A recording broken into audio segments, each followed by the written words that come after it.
Women Novelists of Queen Victoria's Reign, a Book of Appreciations ******. Women Novelists of Queen Victoria's Reign, a Book of Appreciations by Mrs. Oliphant, Mrs. Lynn Linton, Mrs. Alexander, Mrs. Macquoid, Mrs. Palm, Mrs. Marshall, Charlotte M. Young, Adeline Sargent and Edna Lyle, London Hurst and Blackett, Limited, 13 Great Marlborough Street, 1897. All rights reserved. Printed by Ballantine, Hanson and Company.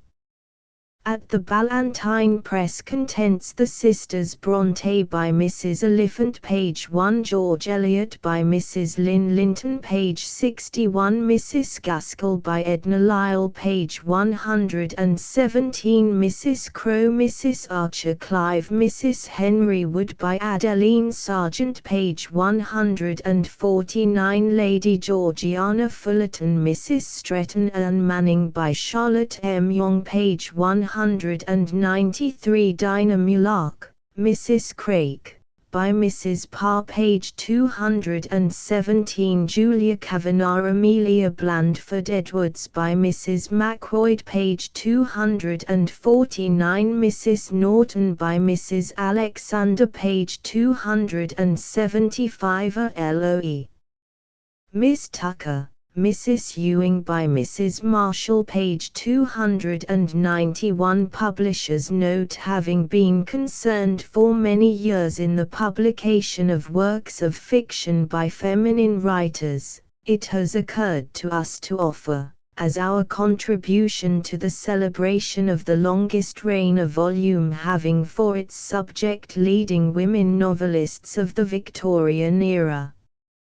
In the case of living lady fictionists, it is too early to assess the merit or forecast the future of their works. The present book, therefore, is restricted to women novelists deceased. It was further necessary to confine the volume within reasonable limits, and it was decided, consequently, that it should deal only with women who did all their work in fiction after the accession of the Queen. This decision excludes not only such writers as Lady Morgan, Mrs. Opie, Miss Ferrier, Miss Mitford, Mrs. Shelley, and Miss Jane Porter, who, although they died after 1837, published all their most notable stories early in the century, but also such writers as Mrs. Gore, Mrs. Bray, Mrs. S. C. Hall, Mrs. Trollope, Lady Blessington, and Mrs. Marsh, who made their debuts as novelists between 1823 and 1834. As regards some of the last named, it might be urged that the works they produced have now no interest other than historical, and can be said to live only so far as they embody more or less accurate descriptions of society early in the reign. The Dear Brook and the Hour and the Man of Miss Martineau are still remembered, and, perhaps, still read. But it is as a political economist and miscellaneous writer, rather than as a novelist, that their author ranks in literature, while of the tales by Miss Pardoe, Miss Geraldine Dewsbury, and others once equally popular, scarcely the titles are now recollected. On the other hand, the eminence and permanence of the Brontes, George Eliot, and Mrs. Gaskell are universally recognized. The popularity of Mrs. Craik and Mrs. Henry Wood is still admittedly great. The personality of Mrs. Norton will always send students to her works. Mrs. Crowe and Mrs. Clive were pioneers in domestic and sensational fiction. Lady Georgiana Fullerton produced a typical religious novel. Miss Manning made pleasing and acceptable the autobiographico-historical narrative. The Authors of The Valley of 100 Fires, of Barbara's History, and of Adele have even now their readers and admirers, while Loe and Mrs. Ewing were among the most successful caterers for the young. It has seemed to us that value as well as interest would attach to critical estimates of and biographical notes upon these representative novelists, supplied by living mistresses of the craft, and we are glad to have been able to secure for the purpose the services of the contributors to this volume, all of whom may claim to discourse with some authority upon the art they cultivate. It is perhaps scarcely necessary to say that each contributor is responsible only for the essay to which her name is appended. The Sisters Bronte by Mrs. Oliphant IMG 03 effect produced upon the general mind by the appearance of Charlotte Bronte in literature, and afterwards by the record of her life when that was over, is one which it is nowadays somewhat difficult to understand. Had the age been deficient in the art of fiction, or had it followed any long level of mediocrity in that art, we could have comprehended this more easily. But Charlotte Bronte appeared in the full flush of a period more richly endowed than any other we know of in that special branch of literature, so richly endowed, indeed, that the novel had taken quite fictitious importance, and the names of Dickens and Thackeray ranked almost higher than those of any living writers except perhaps Tennyson, then young and on his promotion to Anthony Trollope and Charles Reade, who, though in their day extremely popular, have never had justice from a public which now seems almost to have forgotten them, formed a powerful second rank to these two great names. It is a great addition to the value of the distinction gained by the newcomer that it was acquired in an age so rich in the qualities of the imagination. But this only increases the wonder of a triumph which had no artificial means to heighten it, nothing but genius on the part of a writer possessing little experience or knowledge of the world, and no sort of social training or adventitious aid. The genius was indeed unmistakable, and possessed in a very high degree the power of expressing itself in the most vivid and actual pictures of life. But the life of which it had command was seldom attractive, often narrow, local, and of a kind which meant keen personal satire more than any broader view of human existence. A group of commonplace clergymen, intense against their little parochial background as only the most real art of portraiture, intensified by individual scorn and dislike, could have made them the circle of limited interests, small emulations, keen little spites and rancors, filling the atmosphere of a great boarding school, the Brussels pensionat des Filles.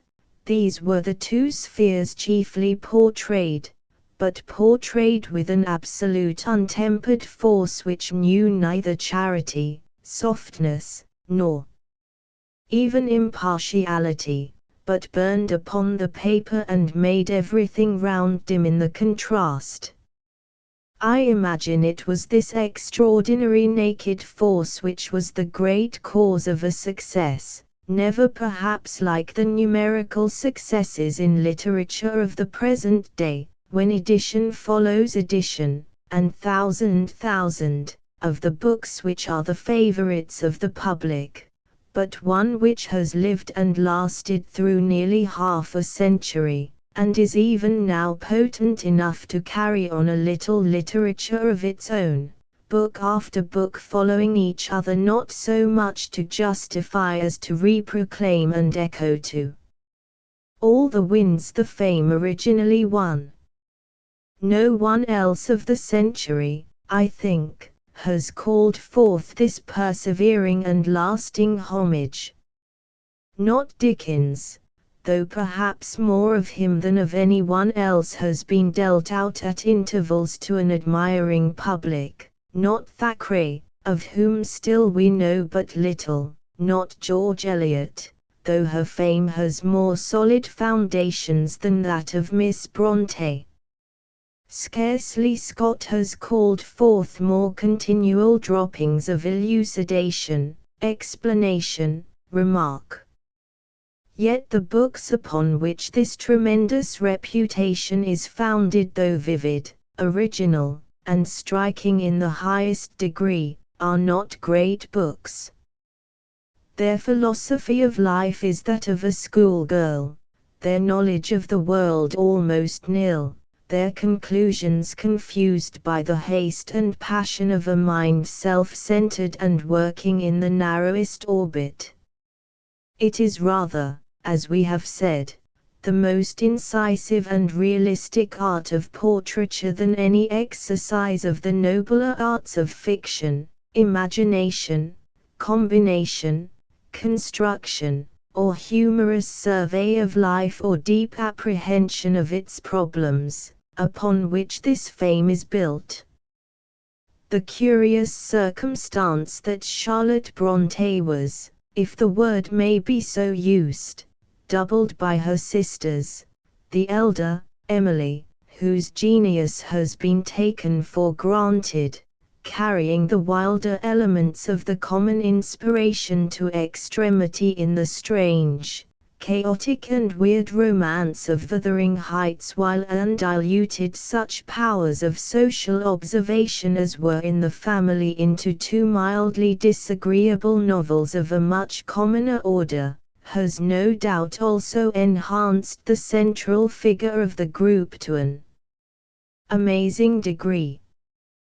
They placed her strength in relief by displaying its separate elements, and thus commending the higher skill and larger spirit which took in both, understanding the moors and wild country and rude image of man better than the one, and misunderstanding the common course of more subdued life less than the other. The three together are forever inseparable. They were homely, lowly, somewhat neglected in their lives, had few opportunities and few charms to the careless eye, yet no group of women, undistinguished by rank, unendowed by beauty, and known to but a limited circle of friends as unimportant as themselves, have ever, I think, in the course of history, certainly never in this century, come to such universal recognition. The effect is quite unique, unprecedented, and difficult to account for, but there cannot be the least doubt that it is a matter of absolute fact which nobody can deny. These three daughters of a poor country clergyman came into the world early in the century, the dates of their births being 1816, 1818, 1820, in the barest of little parsonages in the midst of the moors, a wild but beautiful country, and a rough but highly characteristic and keen-witted people. Yorkshire is the very heart of England, its native force, its keen practical sense, its rough wit, and the unfailing importance in the nation of the largest of the shires has given it a strong individual character and position almost like that of an independent province. But the Brontës, whose name is a softened and decorated edition of a common Irish name, were not of that forcible race, and perhaps the strong strain after emotion, and revolt against the monotonies of life, which were so conspicuous in them, were more easily traceable to their Celtic origin than many other developments attributed to that cause. They were motherless from an early age, children of a father who, after having been depicted as a capricious tyrant, seems now to have found a fairer representation as a man with a high spirit and peculiar temper, yet neither unkind to his family nor uninterested in their welfare.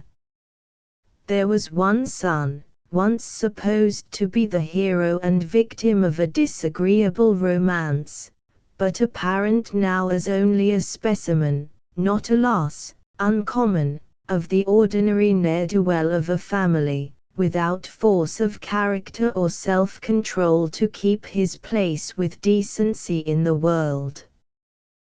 These children all scribbled from their infancy as soon as the power of inscribing words upon paper was acquired by them, inventing imaginary countries and compiling visionary records of them as so many imaginative children do. The elder girl and boy made one pair, the younger girls another, connected by the closest links of companionship.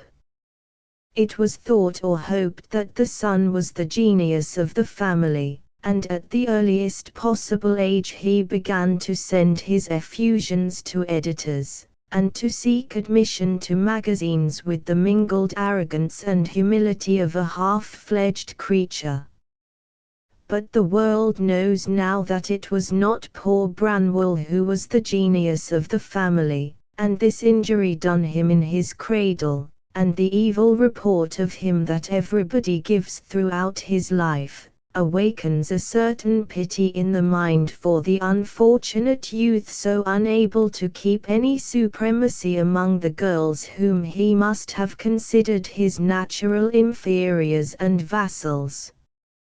We are told by Charlotte Brontë herself that he never knew of the successes of his sisters, the fact of their successive publications being concealed from him out of tenderness for his feelings, but it is scarcely to be credited that when the parish knew the unfortunate brother did not find out. The unhappy attempt of Mrs. Gaskell in writing the lives of the sisters to make this melancholy young man accountable for the almost brutal element in Emily Bronte's conception of life, and the strange views of Charlotte as to what men were capable of, has made him far too important in their history, where, indeed, he had no need to have appeared at all, had the family pride consisted, as the pride of so many families does, in veiling rather than exhibiting the faults of its members. So far as can be made out now, he had as little as possible to do with their development in any way. There was nothing unnatural or out of the common in the youthful life of the family except that strange gift of genius, which though consistent with every genial quality of being, in such a nature as that of Scott, seems in other developments of character to turn all the elements into chaos. Its effect upon the parson's 3 daughters was, indeed, not of a very wholesome kind. It awakened in them an uneasy sense of superiority which gave double force to every one of the little hardships which a girl in a great school of a charitable kind, and a governess in a middle-class house, has to support, and made life harder instead of sweeter to them in many ways, since it was full of the biting experience of conditions less favorable than those of many persons round them whom they could not but feel inferior to themselves. The great school, which it was Charlotte Bronte's first act when she began her literary career to invest with an almost tragic character of misery, privation, and wrong, was her first step from home.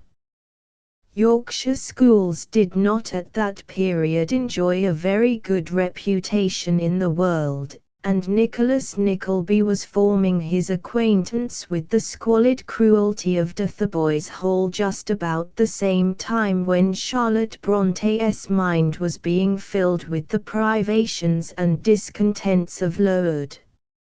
In such a case there is generally some fire where there is so much smoke, and probably Lode was under no very heavenly regime, but at the same time its drawbacks were sharply accentuated by that keen criticism which is suggested by the constant sense of injured worth and consciousness of a superiority not acknowledged.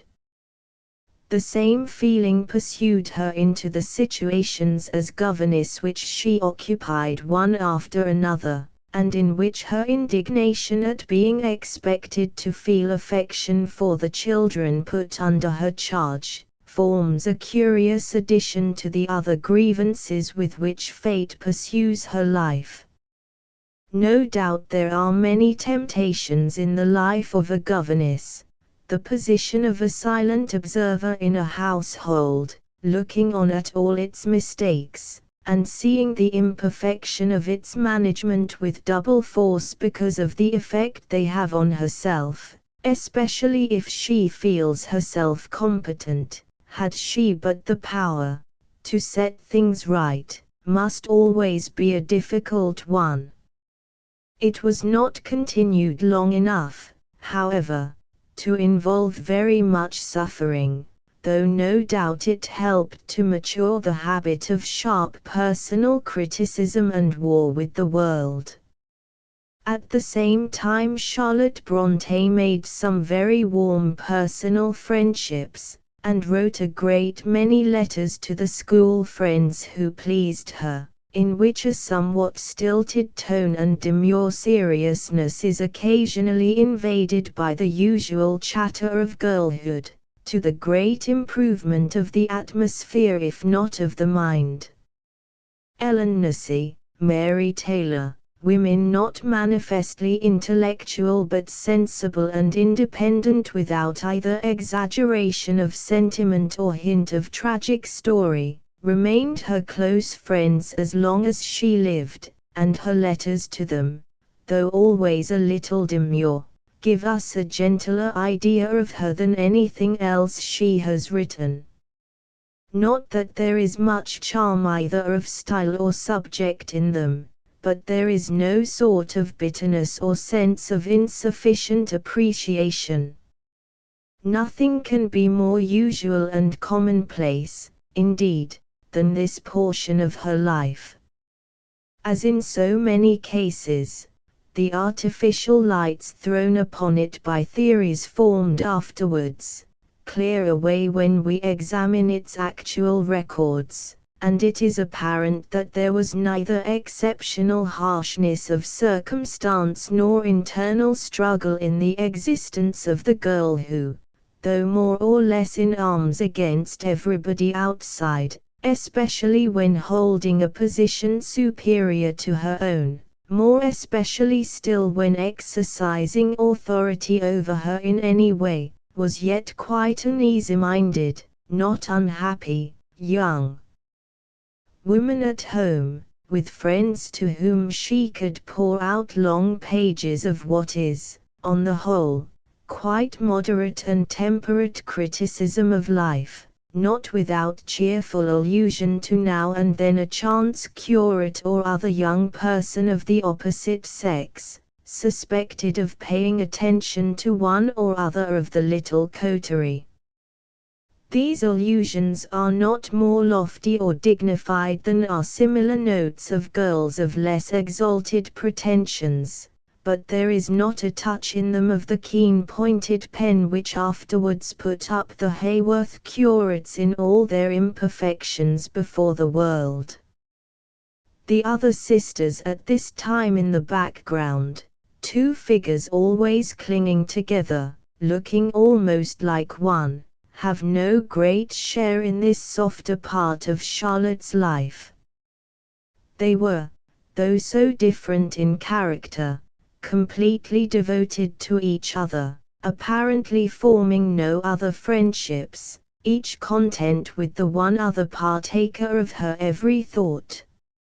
A little literature seems to have been created between them, little chapters of recollection and commentary upon their life, sealed up and put away for 3 years in each case, to be opened on Emily's or on Anne's birthday alternately, as a pathetic sign of their close unity, though the little papers were in themselves simple in the extreme. Anne too became a governess with something of the same experience as Charlotte, and uttering very hard judgments of unconscious people who were not the least unkind to her. But Emily had no such trials. She remained at home perhaps because she was too uncompromising to be allowed to make the experiment of putting up with other people, perhaps because one daughter at home was indispensable. The family seems to have had kind and trusted old servants, so that the cares of housekeeping did not weigh heavily upon the daughter in charge, and there is no evidence of exceptional hardness or roughness in their circumstances in any way. In 1842, Charlotte and Emily, aged respectively 26 and 24, went to Brussels. Their design was to acquire a thorough familiarity with French, also some insight into other languages, with the view of setting up a school on their own account. The means were supplied by the aunt, who had lived in their house and taken more or less care of them since their mother's death. The two sisters were nearly a year in the pension at Hege, now so perfectly known in every detail of its existence to all who have read Villette. They were recalled by the death of the kind aunt who had procured them this advantage, and afterwards Charlotte, no one quite knows why, went back to Brussels for a second year, in which all her impressions were probably strengthened and intensified. Certainly a more clear and lifelike picture, scathing in its cold yet fierce light, was never made than that of the white tall Brussels house, its classrooms, its gardens, its hum of unamiable girls, its sharp display of rancorous and shrill teachers, its one inimitable professor. It startles the reader to find, a fact which we had forgotten, that M. Paul Emmanuel was M. Hege, the husband of Madame Hege and legitimate head of the house, and that this daring and extraordinary girl did not hesitate to encounter gossip or slander by making him so completely the hero of her romance. Slander in its commonplace form had nothing to do with such a fiery spirit as that of Charlotte Brontë, but it shows her perfect independence of mind and scorn of comment that she should have done this. In the end of 43 she returned home, and the episode was over. It was really the only episode of possible practical significance in her life until we come to the records of her brief literary career and her marriage, both towards its end. The prospect of the school which the three sisters were to set up together was abandoned. There was no more talk of governessing. We are not told if it was the small inheritance of the aunt, only, Mr. Clement Shorter informs us, £1,500, which enabled the sisters henceforward to remain at home without thought of further effort, but certainly this was what happened.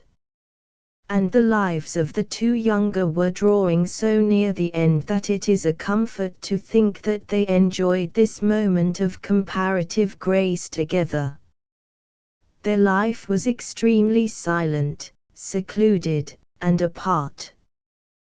There was the melancholy figure of Branwell to distract the house with the spectacle of heavy idleness, drink, and disorder, but this can scarcely have been so great an affliction as if he had been a more beloved brother.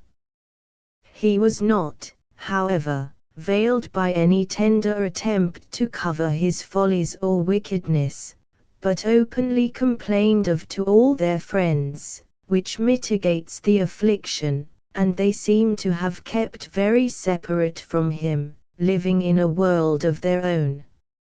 In 1846 a volume of poems by Currer, Ellis, and Acton Bell was published at their own cost. It had not the faintest success.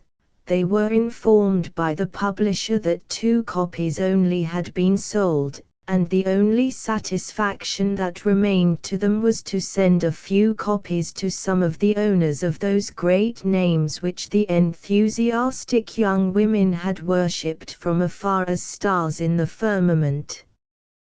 These poems were republished after Charlotte Brontë had attained her first triumph, and people had begun to cry out and wonder over Wuthering Heights. The history of Jane Eyre, on the other hand, is that of most works which have been the beginning of a career. It fell into the hands of the right man, the reader of Messrs. Smith, Elder and Company, Mr. Williams, a man of great intelligence and literary insight. The first story written by Charlotte Brontë, which was called The Professor and was the original of Villette, written at a time when her mind was very full of the emotions raised by that singular portion of her life, had been rejected by a number of publishers, and was also rejected by Mr. Williams, who found it at once too crude and too short for the risks of publication. 3 volumes at that period being your only possible form for fiction. But he saw the power in it, and begged the author to try again at greater length. She did so, not on the basis of The Professor as might have seemed natural. Probably the materials were still too much at fever heat in her mind to be returned to at that moment, but by the story of Jane Eyre, which at once placed Charlotte Brontë amid the most popular and powerful writers of her time. I remember well the extraordinary thrill of interest which, in the midst of all the Mrs. Gores, Mrs. Marshs, and C. The latter name is mentioned along with those of Thackeray and Dickens, even by Mr. Williams, came upon the reader who, in the calm of ignorance, took up the first volume of Jane Eyre. The period of the heroine in white muslin, the immaculate creature who was of sweetness and goodness all compact, had lasted in the common lines of fiction up to that time. Miss Austen indeed might well have put an end to that abstract and empty fiction, yet it continued, as it always does continue more or less, the primitive ideal. But Jane Eyre gave her, for the moment, the coup de grâce. That the book should be the story of a governess was perhaps necessary to the circumstances of the writer, and the governess was already a favorite figure in fiction. But generally she was of the beautiful, universally fascinating, all-enduring kind, the amiable blameless creature whose secret merits were never so hidden but that they might be perceived by a keen-sighted hero. I am not sure, indeed, that anybody believed Miss Brontë when she said her heroine was plain.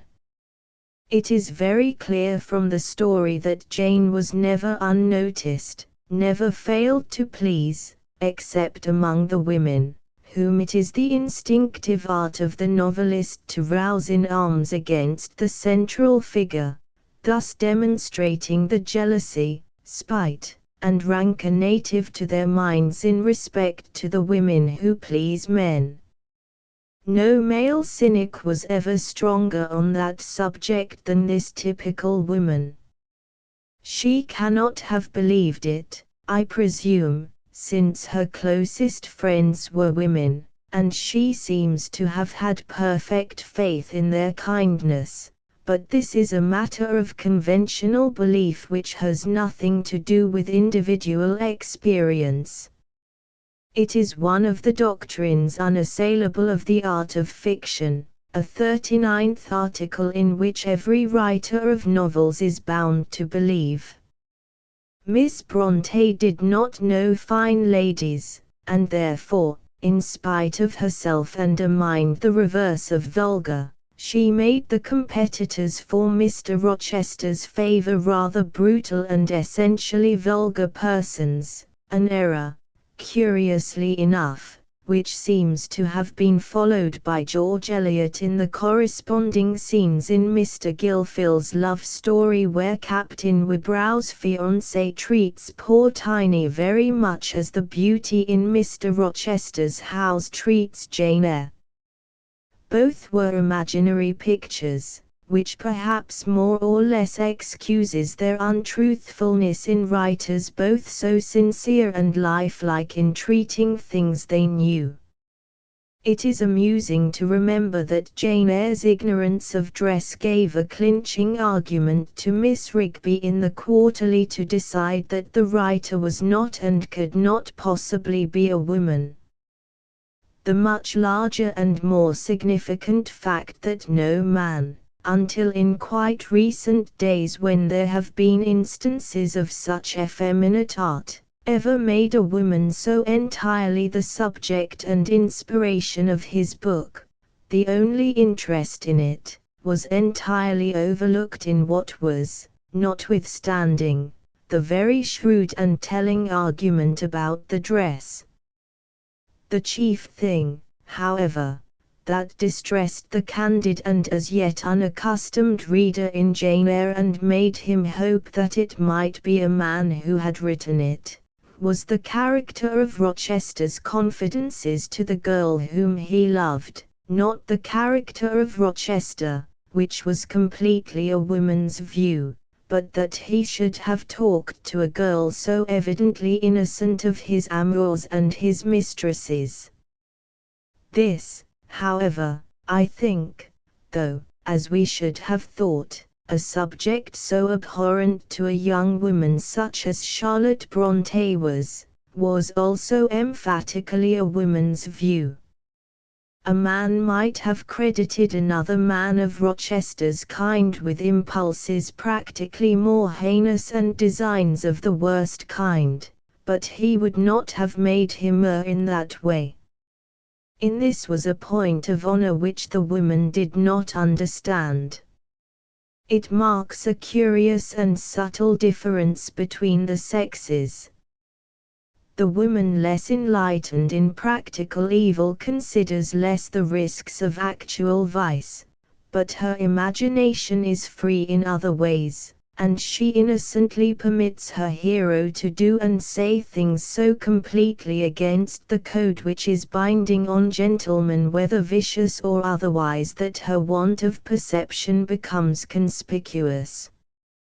The fact that the writer of the review in the Quarterly was herself a woman accounts for her mistake in supposing that the book was written if not by a man, by a woman unsexed, a woman who had forfeited the society of her sex. And afterwards, when Mrs. Gaskell made her disastrous statements about Branwell Brontë and other associates of Charlotte's youth, it was with the hope of proving that the speech and manners of the men to whom she had been accustomed were of a nature to justify her in any such misapprehension of the usual manners of gentlemen. It was on the contrary, as I think, only the bold and unfettered imagination of a woman quite ignorant on all such subjects which could have suggested this special error. The mind of such a woman, casting about for something to make her wicked but delightful hero do by way of demonstrating his wickedness, yet preserving the fascination which she meant him to retain, probably hit upon this as the very wickedest thing she could think of, yet still attractive. For is there not a thrill of curiosity in searching out what such a strange being might think or say, which is of itself a strong sensation? Miss Brontë was, I think, the first to give utterance to that curiosity of the woman in respect to the man, and fascination of interest in him, not the ideal man, not Sir Kenneth, too reverent for anything but silent worship, which has since risen to such heights of speculation, and imprints now a tone upon modern fiction at which probably she would have been horrified. There were numberless stories in those days of guilty love and betrayal, of how lovely woman stoops to folly and all the varieties of that endless subject, but it was, except in the comic vein, or with grotesque treatment, the pursuit of the woman by the man, the desire of the lover for the beloved which was the aim of fiction. A true lady of romance walked superior. She accepted, or not, the devotion, she stooped from her white height to reward her adorer, but that she herself should condescend to seek him, except under the circumstances of fashionable life, where everybody is in quest of a coronet, or call out for him to heaven and earth when he tarried in his coming, was unknown to the situations of romantic art. When the second of Charlotte Bronte's books appeared, there was accordingly quite a new sensation in store for the public. The young women in Shirley were all wild for this lover who, though promised by all the laws of nature and romance, did not appear. They leaned out of their windows, they stretched forth their hands, calling for him, appealing to heaven and earth. Why were they left to wear out their bloom, to lose their freshness, to spend their days in sewing and dreaming, when he, it was certain, was about somewhere, and by sheer perversity of fate could not find the way to them? Nothing was thought of the extra 500,000 of women in those days. Perhaps it had not begun to exist, but that nobody was coming to marry us, nobody coming to woo was apparent. Young ladies like Miss Charlotte Bronte and Miss Ellen Nussey, her friend, would have died rather than give vent to such sentiments, but when the one of them to whom that gift was given found that her pen had become a powerful instrument in her hand, the current of the restrained feeling burst all boundaries, and she poured forth the cry which nobody had suspected before. It had been a thing to be denied, to be indignantly contradicted as impossible, if ever a lovesick girl put herself forth to the shame of her fellows and the laugh of the world. When such a phenomenon appeared, she was condemned as either bad or foolish by every law, and the idea that she was capable of running after a man was the most dreadful accusation that could be brought against a woman. Miss Bronte's heroines, however, did not precisely do this. Shirley and Caroline Helston were not in love so much as longing for love, clamoring for it, feeling it to be their right of which they were somehow defrauded. There is a good deal to be said for such a view. If it is the most virtuous thing in the world for a man to desire to marry, to found a family, to be the father of children, it should be no shameful thing for a woman to own the same desire.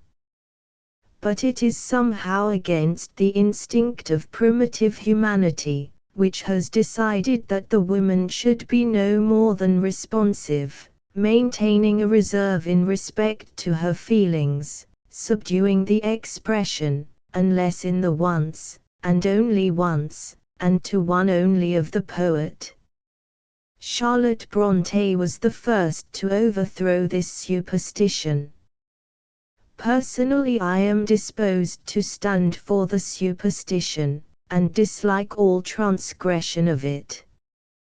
But that was not the view of the most reticent and self-controlled of maidens, the little governess, clad in all the strict proprieties of the period, the parson's daughter despising curates, and unacquainted with other men. In her secret heart, she demanded of fate night and day why she, so full of life and capability, should be left there to dry up and wither, and why Providence refused her the completion of her being. Her heart was not set on a special love, still less was there anything fleshly or sensual in her imagination. It is a shame to use such words in speaking of her, even though to cast them forth as wholly inapplicable. The woman's grievance, that she should be left there unwooed, unloved, out of reach of the natural openings of life, without hope of motherhood, with the great instinct of her being unfulfilled, was almost a philosophical, and entirely an abstract, grievance, felt by her for her kind, for every woman dropped out of sight and unable to attain the manner of existence for which she was created. And I think it was the first time this cry had been heard out of the mouth of a perfectly modest and pure-minded woman, nay, out of the mouth of any woman, for it had nothing to do with the shriek of the Sapphos for love. It was more startling, more confusing to the general mind, than the wail of the lovelorn. The gentle victim of a disappointment, or even the soured and angered victim, was a thing quite understood and familiar, but not the woman calling upon heaven and earth to witness that all the fates were conspiring against her to cheat her of her natural career. So far as I can see, this was the great point which gave force to Charlotte Bronte's genius and conferred upon her the curious preeminence she possesses among the romancers of her time. In this view, surely, though I suppose the least popular, is the most characteristic of her works. It is dominated throughout with this complaint. Curates. Yes, there they are, a group of them. Is that the thing you expect us women to marry? Yet it is our right to bear children, to guide the house. And we are half of the world, and where is the provision for us? This cry disturbed the critic, the reader, the general public in the most curious way. They did not know what to make of it. Was it a shameless woman who was so crying out? It is always the easiest way, and one which avoids all complications, to say so, and thus crush every question. But it was scarcely easy to believe this in face of other circumstances. Mrs. Gaskell, as much puzzled as anyone, when Charlotte Bronte's short life was over, tried hard to account for it by environment, as the superior persons say, that is, by the wicked folly of her brother, and the coarseness of all the Yorkshiremen round, and thus originated in her bewilderment, let us hope without other intention, a new kind of biography, as the subject of it inaugurated an entirely new kind of social revolution. The cry of the women indeed almost distressed as well as puzzled the world. The vivid genius still held it, but the ideas were alarming, distracting beyond measure. The Times blew a trumpet of dismay. The book was revolution as well as revelation. It was an outrage upon good taste, it was a betrayal of sentiments too widespread to be comfortable. It was indelicate if not immodest. We have outgrown now the very use of this word, but it was a potent one at that period. And it was quite a just reproach. That cry shattered indeed altogether the delicacy which was supposed to be the most exquisite characteristic of womankind. The softening veil is blown away, when such exhibitions of feeling are given to the world. From that period to this is a long step. We have traveled through many years and many gradations of sentiment, and we have now arrived at a standard of opinion by which the sex problem has become the most interesting of questions, the chief occupation of fiction, to be discussed by men and women alike with growing warmth and openness, the immodest and the indelicate being equally and scornfully dismissed as barriers with which art has nothing to do. My impression is that Charlotte Brontë was the pioneer and founder of this school of romance, though it would probably have shocked and distressed her as much as any other woman of her age. The novels of Emily and Anne Brontë were published shortly after Jane Eyre in 3 volumes, of which Wuthering Heights occupied the first 2. I am obliged to confess that I have never shared the common sentiment of enthusiasm for that, to me, unlovely book. The absence of almost every element of sympathy in it, the brutality and misery, tempered only by an occasional gleam of the heather, the freshness of an occasional blast over the moors, have prevented me from appreciating a force which I do not deny but cannot admire. The figure of Heathcliff, which perhaps has called forth more praise than any other single figure in the literature of the time, does not touch me. I can understand how in the jumble which the reader unconsciously makes, explaining him more or less by Rochester and other of Charlotte Bronté's heroes, he may take his place in a sort of system, and thus have humanities read into him, so to speak, which he does not himself possess. But though the horror and isolation of the house is powerful, I have never been able to reconcile myself either to the story or treatment, or to the estimate of Emily Bronté's genius held so strongly by so many people. There is perhaps the less harm in refraining from much comment on this singular book, of which I gladly admit the unique character, since it has been the occasion of so many and such enthusiastic comments. To me Emily Brontë is chiefly interesting as the double of her sister, exaggerating at once and softening her character and genius as showing those limits of superior sense and judgment which restrained her, and the softer lights which a better developed humanity threw over the landscape common to them both. We perceive better the tempering sense of possibility by which Charlotte made her rude and almost brutal hero still attractive, even in his masterful ferocity, when we see Emily's incapacity to express anything in her hero except perhaps a touch of that tragic pathos, prompting to fiercer harshness still, which is in the soul of a man who nevermore, whatever he does, can set himself right.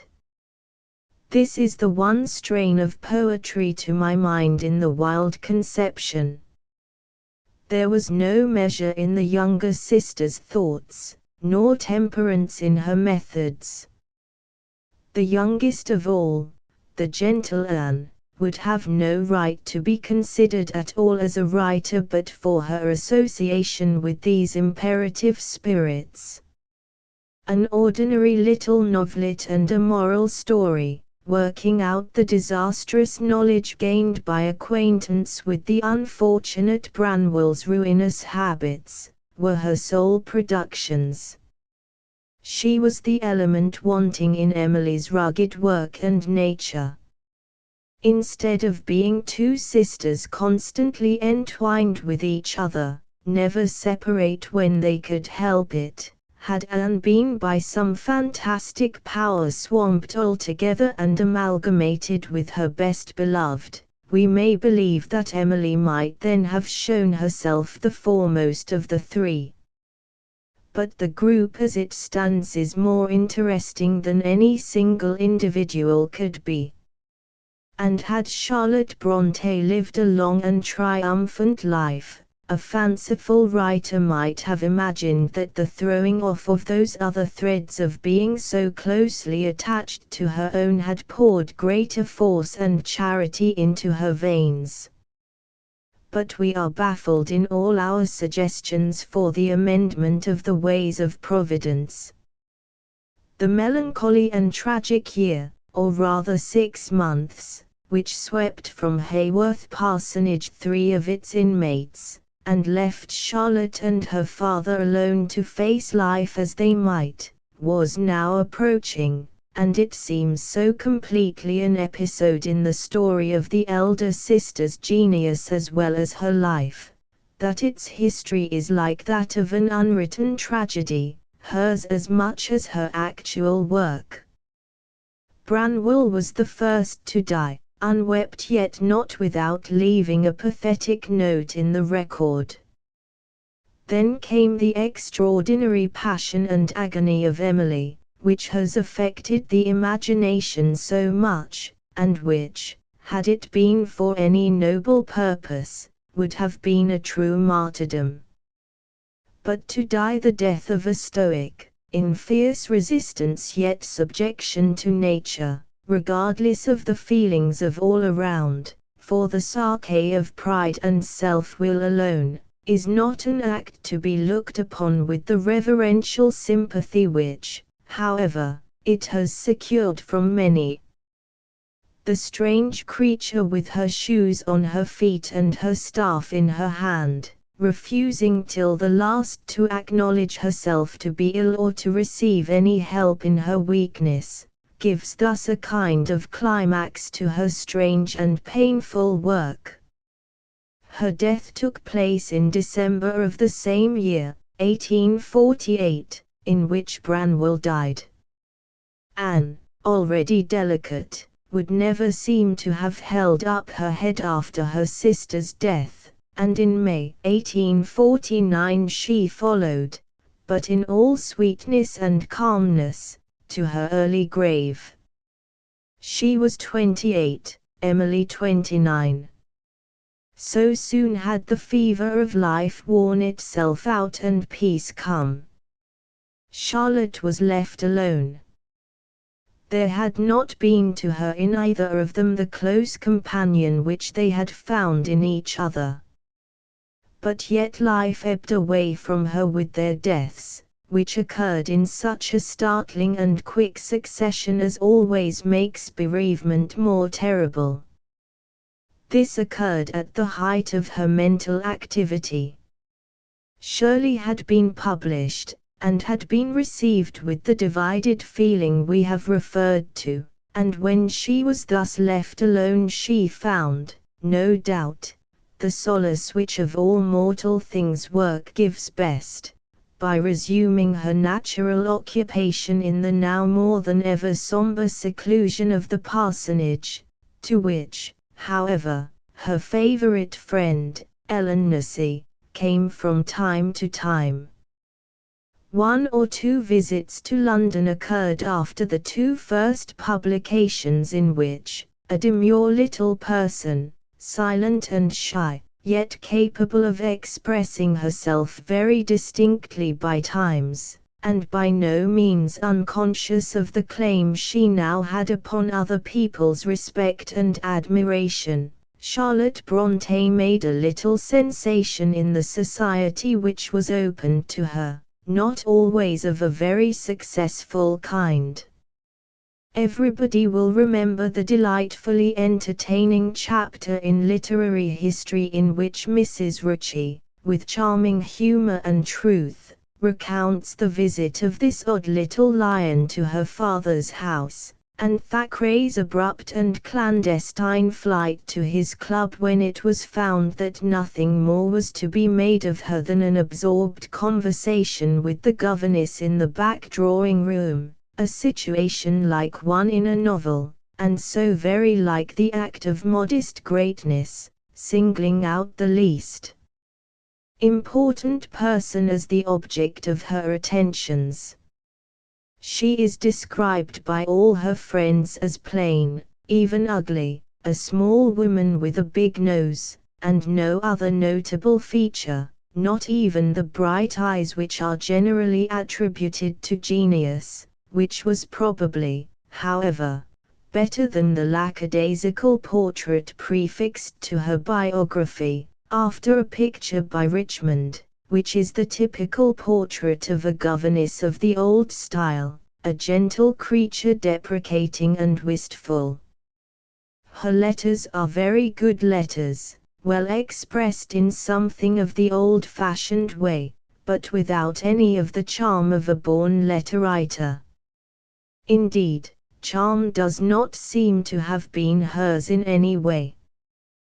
But she had a few very staunch friends who held fast by her all her life, notwithstanding the uncomfortable experience of being put in a book which few people like. It is a gift by itself to put other living people in books. The novelist does not always possess it. To many the realms of imagination are far more easy than the arid realms of fact, and to frame an image of a man much more natural than to take his portrait. I am not sure that it is not a mark of greater strength to be able to put a living and recognizable person on the canvas than it is to invent one. Anyhow, Miss Brontë possessed it in great perfection. Impossible to doubt that the characters of Shirley were real men. Still more impossible to doubt for a moment the existence of M. Paul Emanuel. The pursuit of such a system requires other faculties than those of the mere romancist.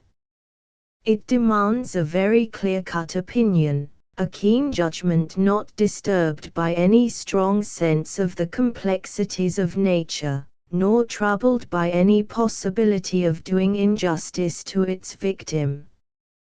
One thing strikes us very strongly in the description of the school, Lowood, which was her very first step in literature, and in which there can now be no doubt, from her own remarks on the manner in which it was received, she had a vindictive purpose.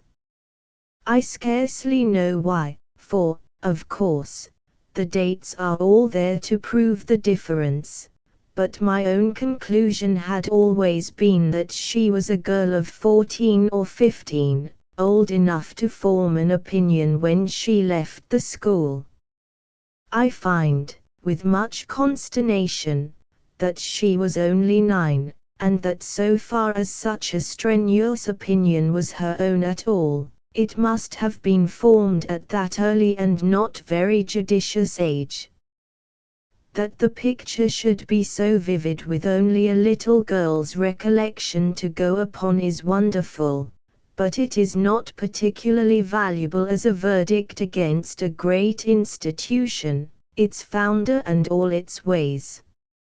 Nevertheless, it had its scathing and wounding effect as much as if the little observer, whose small judgment worked so precociously, had been capable of understanding the things which she condemned. It would be rash to trust 19 in such a report, but 9.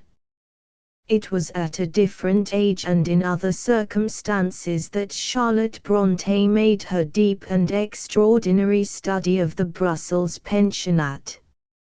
She was 27. She had already gone through a number of those years of self-repression during which, by dint of keeping silence, the heart burns. She was, if we may accept the freedom of her utterances in fiction as more descriptive of her mind than the measured sentences of her letters, angry with fate and the world which denied her a brighter career, and bound her to the cold tasks of dependence and the company of despised and almost hated inferiors during the best of her life. Her tremendous gift of sight, not second sight or any visionary way of regarding the object before her, but that vivid and immediate vision which took in every detail, and was decisive on every act as if it had been the vision of the gods, was now fully matured. She saw all that was about her with this extraordinary clearness without any shadow upon the object or possibility of doubt as to her power of seeing it all round and through and through. She makes us also see and know the big white house, with every room distinct, the garden, with its great trees and alleys, the classrooms, each with its tribune, the girls, fat and round and phlegmatic in characteristic foreignism, and herself as spectator, looking on with contemptuous indifference, not caring to discriminate between them. The few English figures, which concern her more, are drawn keen upon the canvas, though with as little friendliness, the teacher's sharply accentuated, mdlle. Sophie, for instance, who, when she is in a rage, has no lips, and all the sharp contentions and false civilities of those banded free-lances, enemies to everybody and to each other, the image of watchful suspicion in the head of the house, all these are set forth in glittering lines of steel. There is not a morsel of compunction in the picture. Everybody is bad, worthless, a hater of the whole race. The mistress of the establishment moves about stealthily, watching, her eyes showing through a mist in every corner, going and coming without a sound. What a picture it is! There is not a good meaning in the whole place, not even that beneficent absence of meaning which softens the view. They are all bent on their own aims, on gaining an advantage great or small over their neighbors. Nobody is spared, nobody is worth a revision of judgment, except one.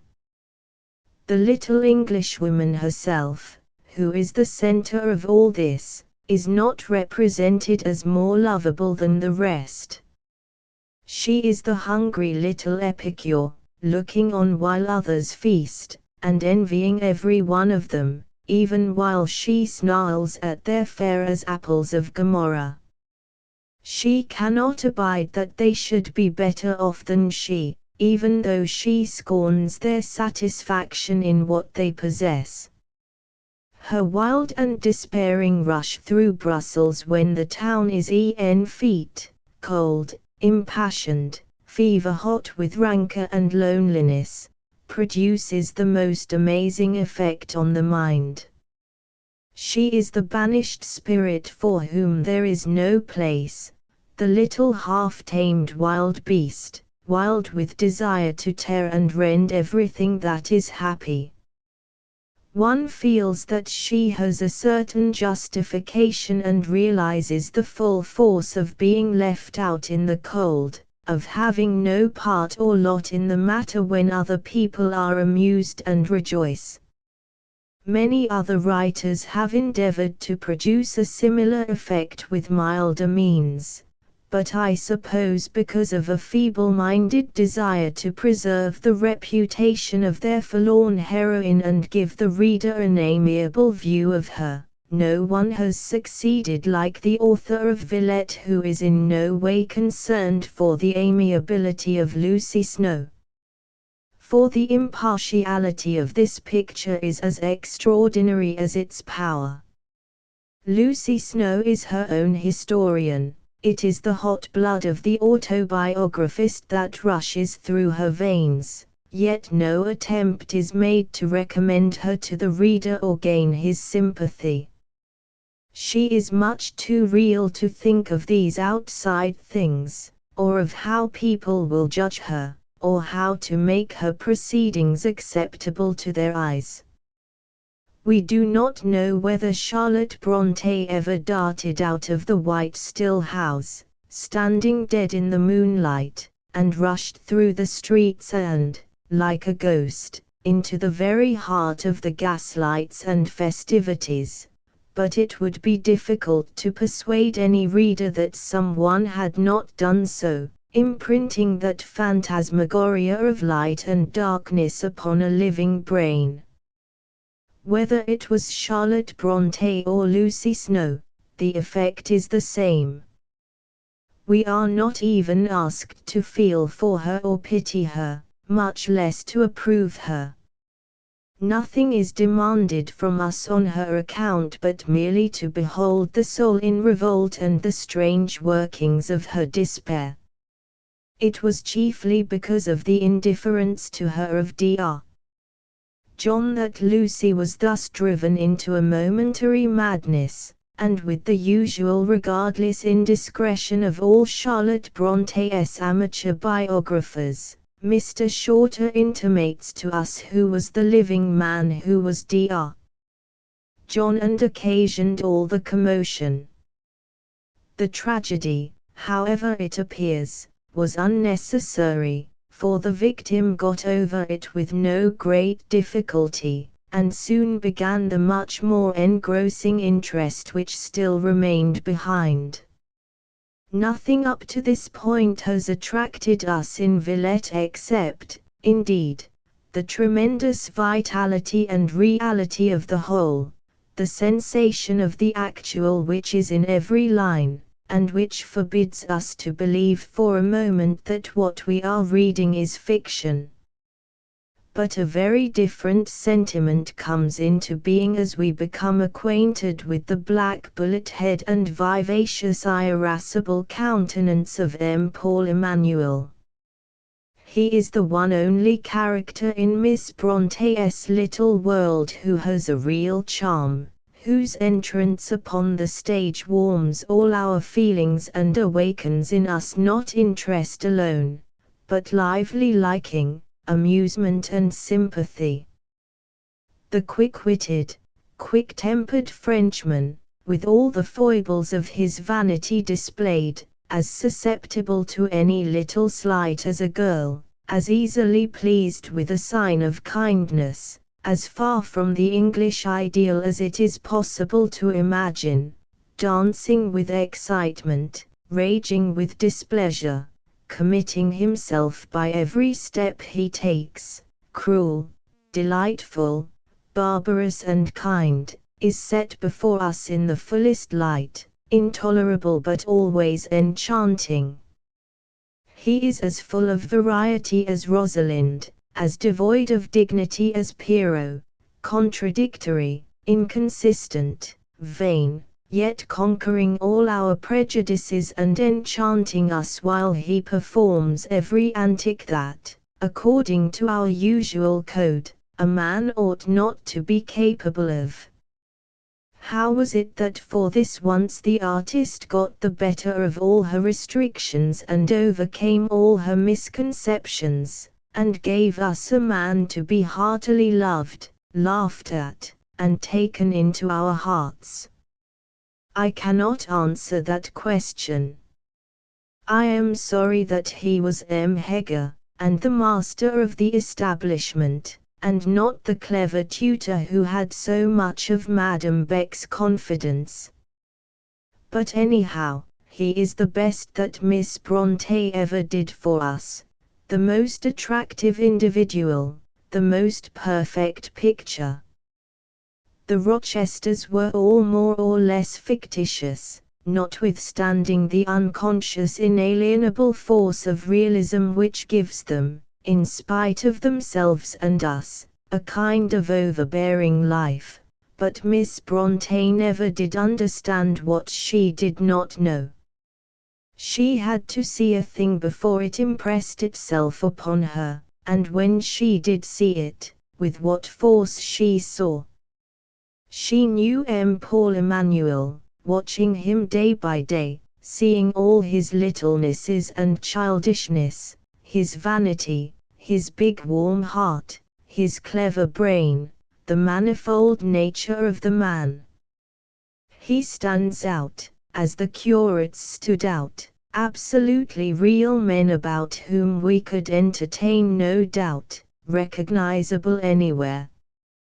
The others were either a woman's men, like the Moors of Shirley, whose roughness was bluster. She could not imagine an Englishman who was not rough and rude, and their strength more or less made up, or an artificial composition like St. John, an ideal bully like Rochester. The ideal was not her forte, she had few gifts that way, but she saw with overwhelming lucidity and keenness, and what she saw, without a doubt, without a scruple, she could put upon the canvas in lines of fire. Seldom, very seldom, did an object appear within reach of that penetrating light, which could be drawn lovingly or made to appear as a being to be loved. Was not the sole model of that species Paul? It would seem that in the piteous poverty of her life, which was so rich in natural power, she had never met before a human creature in whom she could completely trust, or one who commended himself to her entirely, with all his foibles and weaknesses increasing, not diminishing, the charm. It is, in my opinion, a most impertinent inquiry to endeavor to search out what were the sentiments of Charlotte Brontë for M. Heger. Anyone whom it would be more impossible to imagine as breaking the very first rule of English decorum, and letting her thoughts stray towards another woman's husband, I cannot imagine. Her fancy was wild and her utterance free, and she liked to think that men were quite untrammeled by those proprieties which bound herself like bonds of iron in her private person, and that she might pluck a fearful joy by listening to their dreadful experiences. But she herself was as prim and Puritan as any little blameless governess that ever went out of an English parish. But while believing this, I cannot but feel it was an intolerable spite of fortune that the one man whom she knew in her life, whom her story could make others love, the only man whom she saw with that real illumination which does justice to humanity, was not M. Paul Emanuel but M. Heger. This was why we were left trembling at the end of Lucy Snow's story, not knowing whether he ever came back to her out of the wilds, fearing almost as keenly that nothing but loss could fitly end the tale, yet struggling in our imaginations against the doom, as if it had concerned our own happiness. Was this newborn power in her, the power of representing a man at his best, she who by nature saw both men and women from their worst side, a sign of the development of genius in herself, the softening of that scorn with which she had hitherto regarded a world chiefly made up of inferior beings, the mellowing influence of maturity? So we might have said, had it not been that after this climax of production she never spake word more in the medium of fiction. Had she told the world everything she had to say? Could she indeed say nothing but what she had seen and known in her limited experience, the trials of school and governessing, the longing of women, the pangs of solitude? That strange form of imagination which can deal only with fact, and depict nothing but what is under its eyes, is in its way perhaps the most impressive of all, especially when inspired by the remorseless lights of that keen outward vision which is unmitigated by any softening of love for the race, any embarrassing toleration as to feelings and motives. It is unfortunately true in human affairs that those who expect a bad ending to everything, and suspect a motive at least dubious to every action, prove right in a great number of cases, and that the qualities of truth and realism have been appropriated to their works by almost universal consent. Indeed, there are some critics who think this the only true form of art. But it is at the same time a power with many limitations. The artist who labors, as M. Zola does, searching into every dust heap, as if he could find out human nature, the only thing worth depicting, with all its closely hidden secrets, all its flying indistinguishable tones, all its infinite gradations of feeling, by that nauseous process, or by roaring progress through the winds, upon a railway break, or the visit of a superficial month to the most complicated, the most subtle of cities, must lay up for himself and for his reader many disappointments and deceptions. But the science of artistic study, as exemplified in him, had not been invented in Charlotte Bronte's day. She did not attempt to go and see things with the intention of representing them. She was therefore limited to the representation of those things which naturally in the course of life came under her eyes. She knew, though only as a child, the management and atmosphere of a great school, and set it forth, branding a great institution with an insufferable stigma, justly or unjustly, who knows? She went to another school and turned out every figure in it for our inspection, a community all jealous, spiteful, suspicious, clandestine. Even the chance pupil with no particular relation to her story or herself, painted with all her frivolities for the edification of the world, did not escape. She was Miss So-and-so, say the army of commentators who have followed Miss Bronte, picking up all the threads, so that the granddaughter of the girl who had the misfortune to be in the Brussels pensionnat along with that remorseless artist may be able to study the character of her ancestress. The public, we fear, loves this kind of art, however, notwithstanding all its drawbacks. On the other hand, probably no higher inspiration could have set before us so powerfully the image of M. Paul. Thus we are made acquainted with the best and the worst which can be effected by this method, the base in all their baseness, the excellent all the dearer for their characteristic faults, but the one representation scarcely less offensive than the other to the victim. Would it be less trying to the individual to be thus caught, identified, written out large in the light of love and glowing adoration, than in the more natural light of scorn? I know not indeed which would be the worst ordeal to go through, to be drawn like Madame Beck, suspicious, stealthy, with watchful eyes appearing out of every corner, surprising every incautious word, than to be put upon the scene in the other manner, with all your peccadilloes exposed in the light of admiration and fondness, and yourself put to play the part of hero and lover. The point of view of the public is one thing, that of the victim quite another.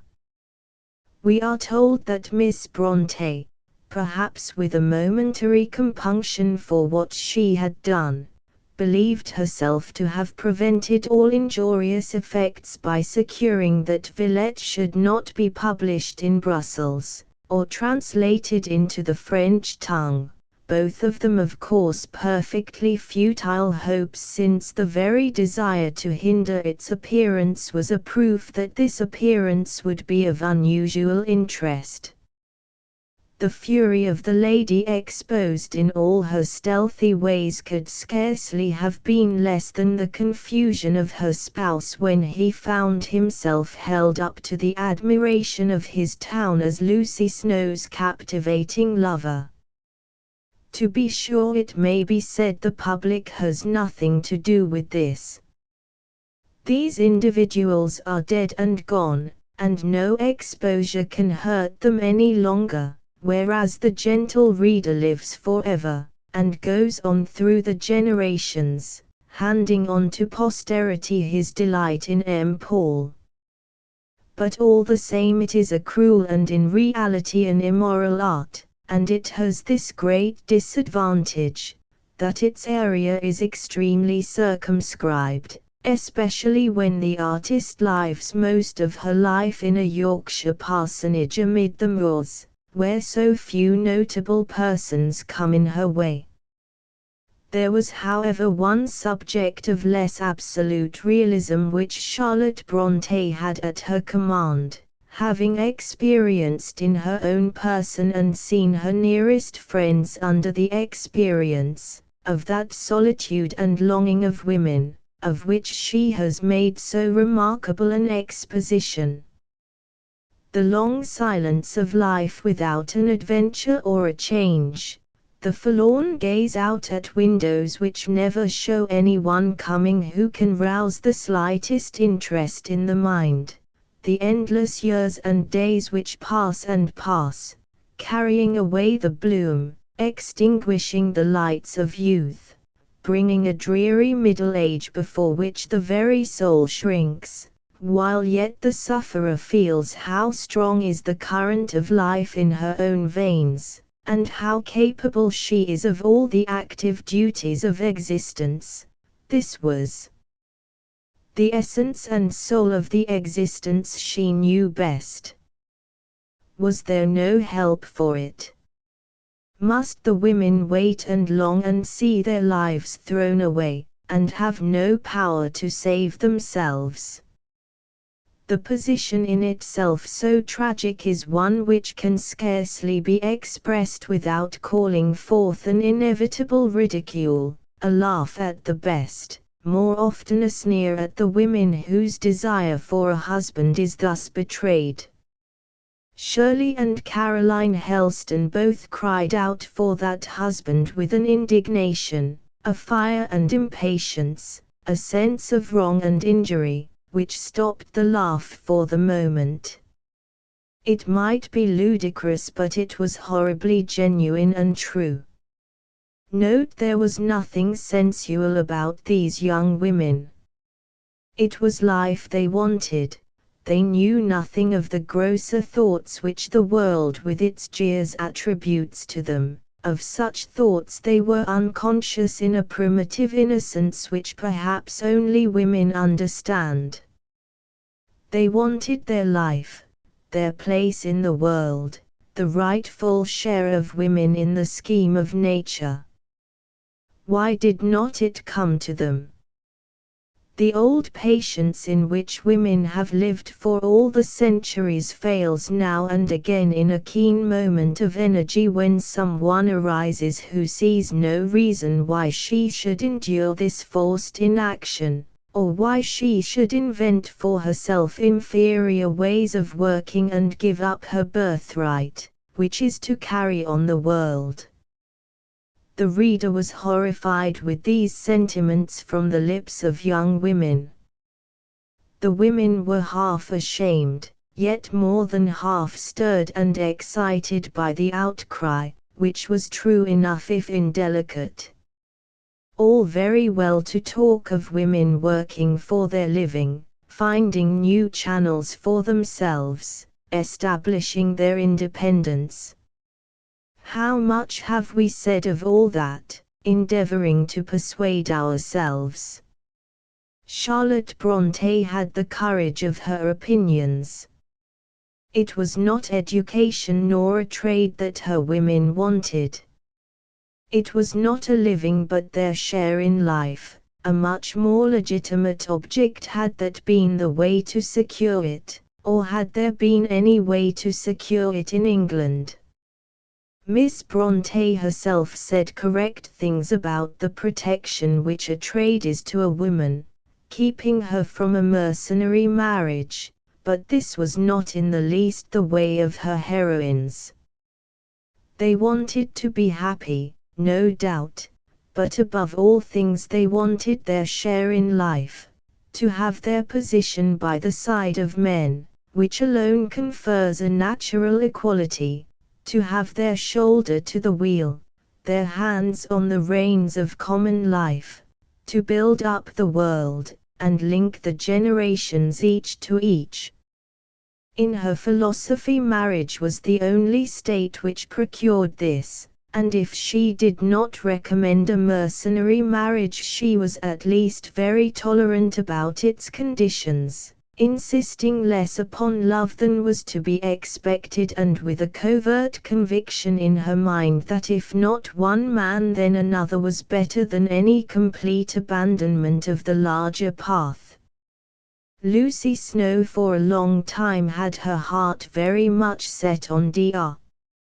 John and his placid breadth of Englishism, but when she finally found out that to be impossible her tears were soon dried by the prospect of Paul Emanuel, so unlike him, coming into his place. Poor Charlotte Brontë! She has not been as other women, protected by the grave from all betrayal of the episodes in her own life. Everybody has betrayed her, and all she thought about this one and that, and every name that was ever associated with hers. There was a Mr. Taylor from London about whom she wrote with great freedom to her friend Miss Nussey, telling how the little man had come, how he had gone away without any advance in the affairs, how a chill came over her when he appeared and she found him much less attractive than when at a distance, yet how she liked it as little when he went away and was somewhat excited about his first letter, and even went so far as to imagine with a laugh that there might be possibly a dozen little Joe Taylors before all was over. She was hard upon Miss Austen for having no comprehension of passion, but no one could have been cooler and less impassioned than she as she considered the question of Mr. Taylor, reluctant to come to any decision yet disappointed when it came to nothing. There was no longing in her mind for Mr. Taylor, but there was for life and action and the larger paths and the little Joes.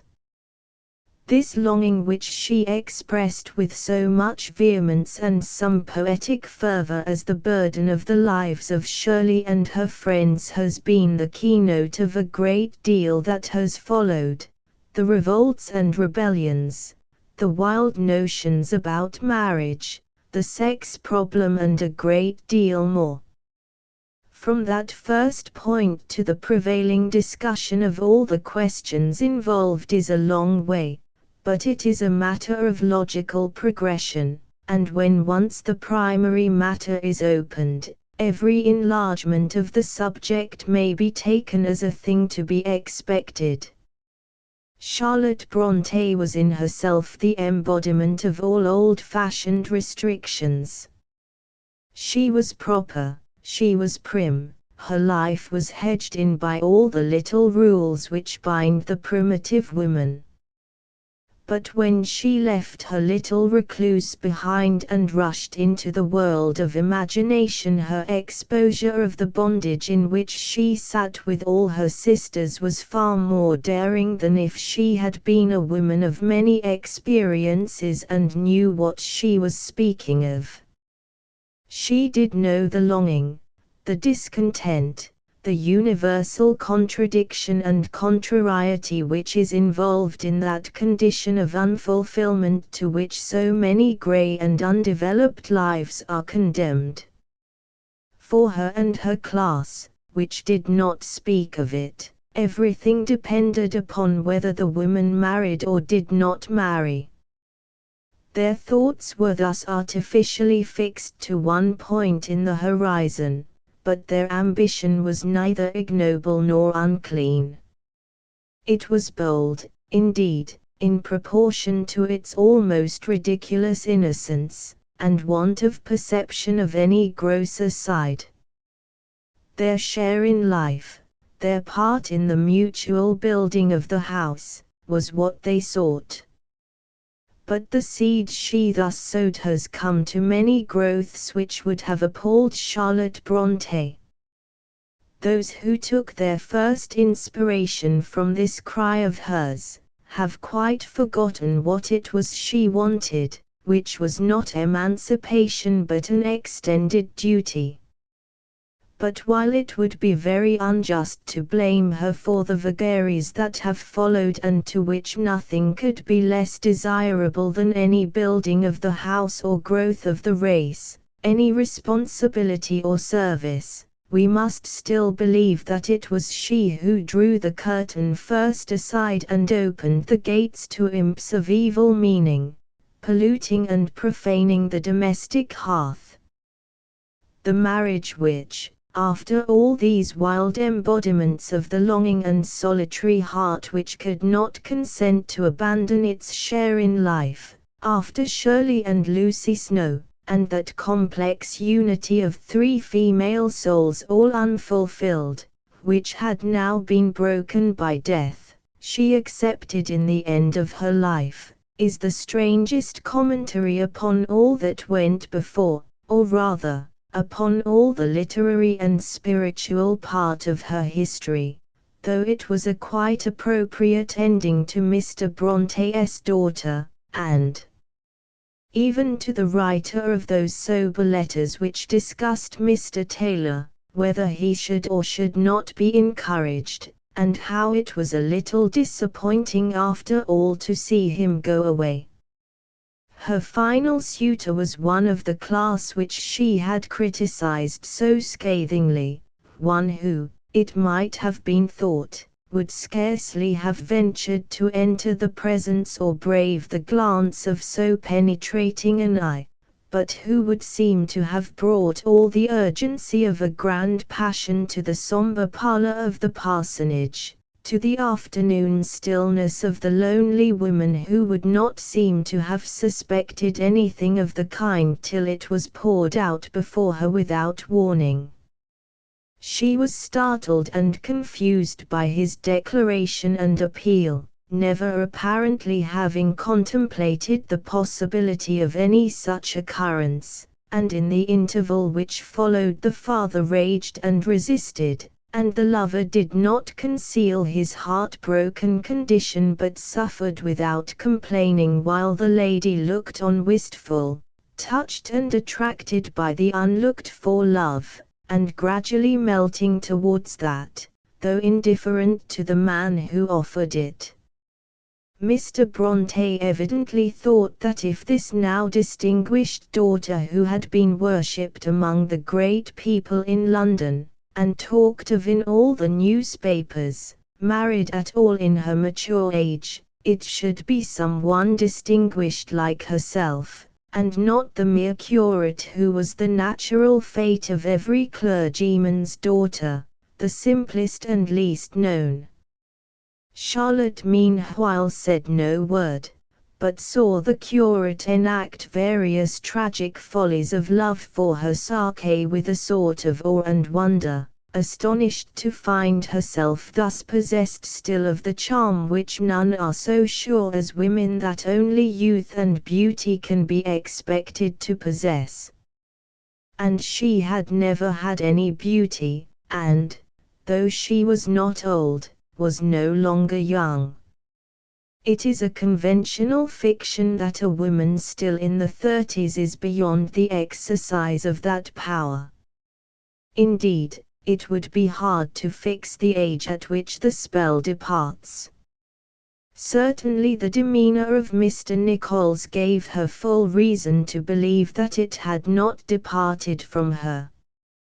He faltered in the midst of the service, grew pale, almost lost his self-possession when he suddenly saw her among the kneeling figures round the altar, and no doubt this rather shocking and startling exhibition of his feelings was more pardonable to the object of so much emotion than it was likely to have been to any other spectator. The romance is a little strange, but yet it is a romance in its quaint ecclesiastical way. And soon Charlotte was drawn still more upon her lover's side by the violence of her father. It was decided that the curate was to go, and that this late gleam of love-making was to be extinguished and the old dim atmosphere to settle down again forever. Finally, however, the mere love of love, which had always been more to her than any personal inclination, and the horror of that permanent return to the twilight of dreamy living against which she had struggled all her life, overcame her, and gave her courage. But she married characteristically, not as women marry who are carried to a new home and make a new beginning in life, but retaining all the circumstances of the old and receiving her husband into her father's house where she had already passed through so many fluctuations and dreamed so many dreams, and which was full to overflowing with the associations of the past. We have no reason to suppose that it did not add to the happiness of her life. Indeed, every indication is to the contrary, and the husband seems to have been kind, considerate and affectionate. Still, this thing upon which so many of her thoughts had been fixed during her whole life, which she had felt to be the necessary condition of full development, and for which the little impassioned female circle of which she was the expositor had sighed and cried to heaven and earth, came to her at last very much in the form of a catastrophe. No doubt the circumstances of her quickly failing health and shortened life promote this feeling. But without really taking these into consideration, the sensation remains the same.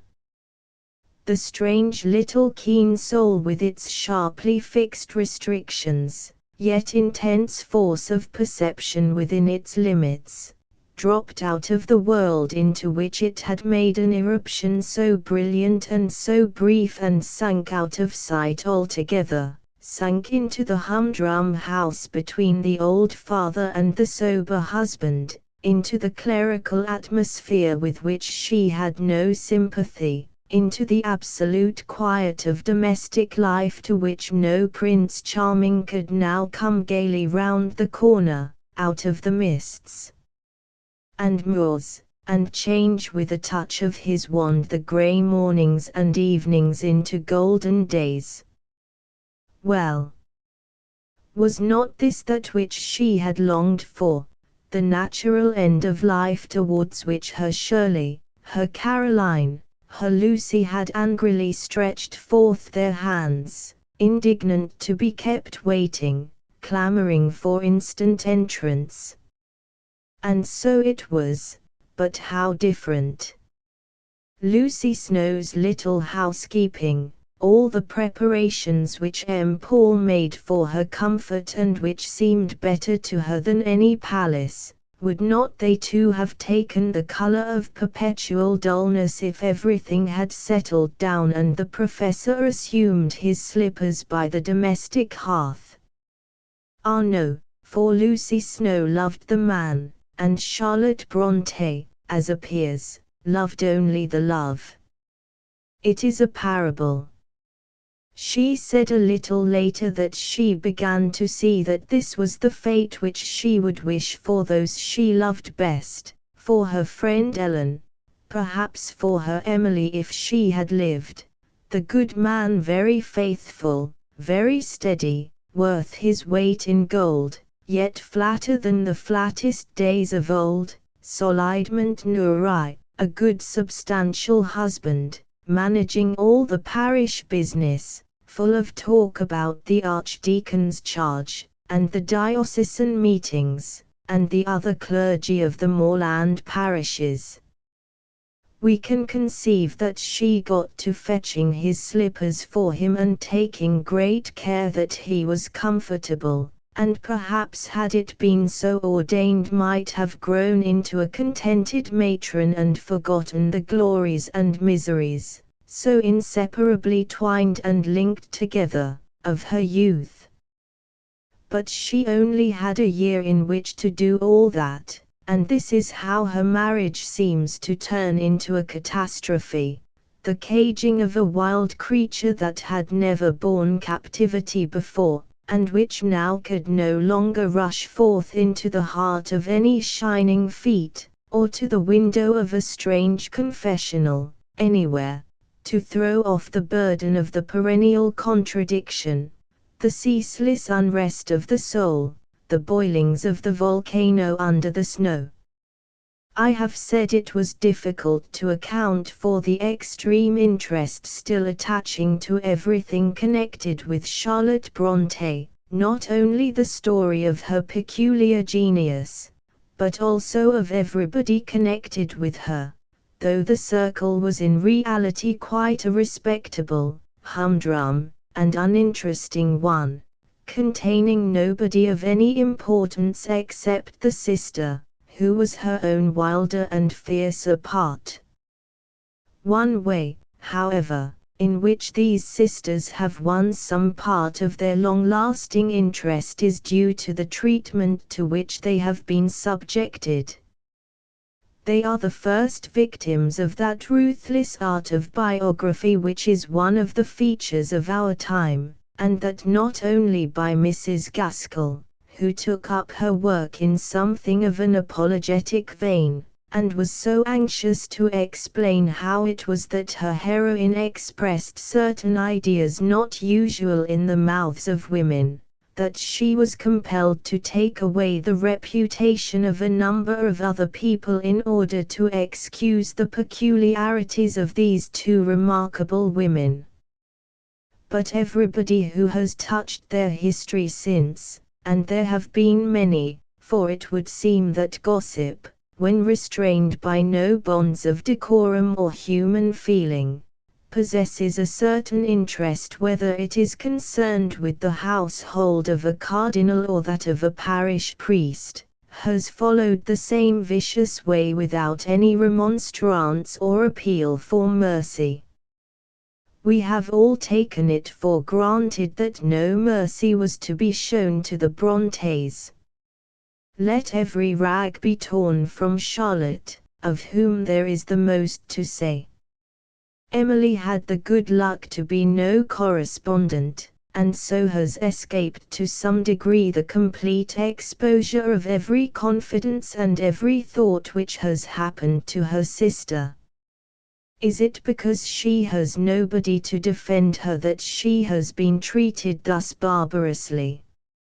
I cannot conceive a situation more painful, more lacerating to every feeling, than that of the father and the husband dwelling silent together in that sombre parsonage, from which every ray of light seems to depart with the lost woman, whose presence had kept a little savour in life, and looking on in silence to see their life taken to pieces, and every decent veil dragged from the inner being of their dearest and nearest. They complained as much as two voiceless persons could, or at least the father complained, and the very servants came hot from their kitchen to demand a vindication of their character, but nobody noted the protest of the old man amid the silence of the moors, and the husband was more patient and spoke no word. Even he, however, after nearly half a century, when that far-off episode of life must have become dim to him, has thrown his relics open for a little more revelation, a little more interference with the helpless ashes of the dead. No dot is now omitted upon I, no T left uncrossed. We know, or at least are told, who Charlotte meant by every character she ever portrayed, even while the model still lives.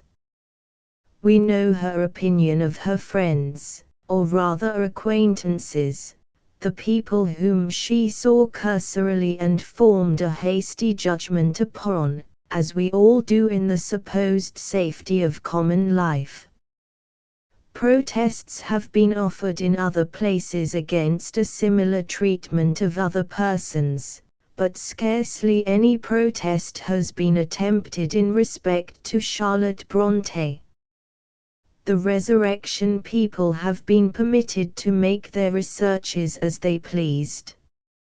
It throws a curious pathos, a not unsuitably tragic light upon a life always so solitary, that this should all have passed in silence because there was actually no one to interfere, no one to put a ban upon the dusty heaps and demand that no more should be said.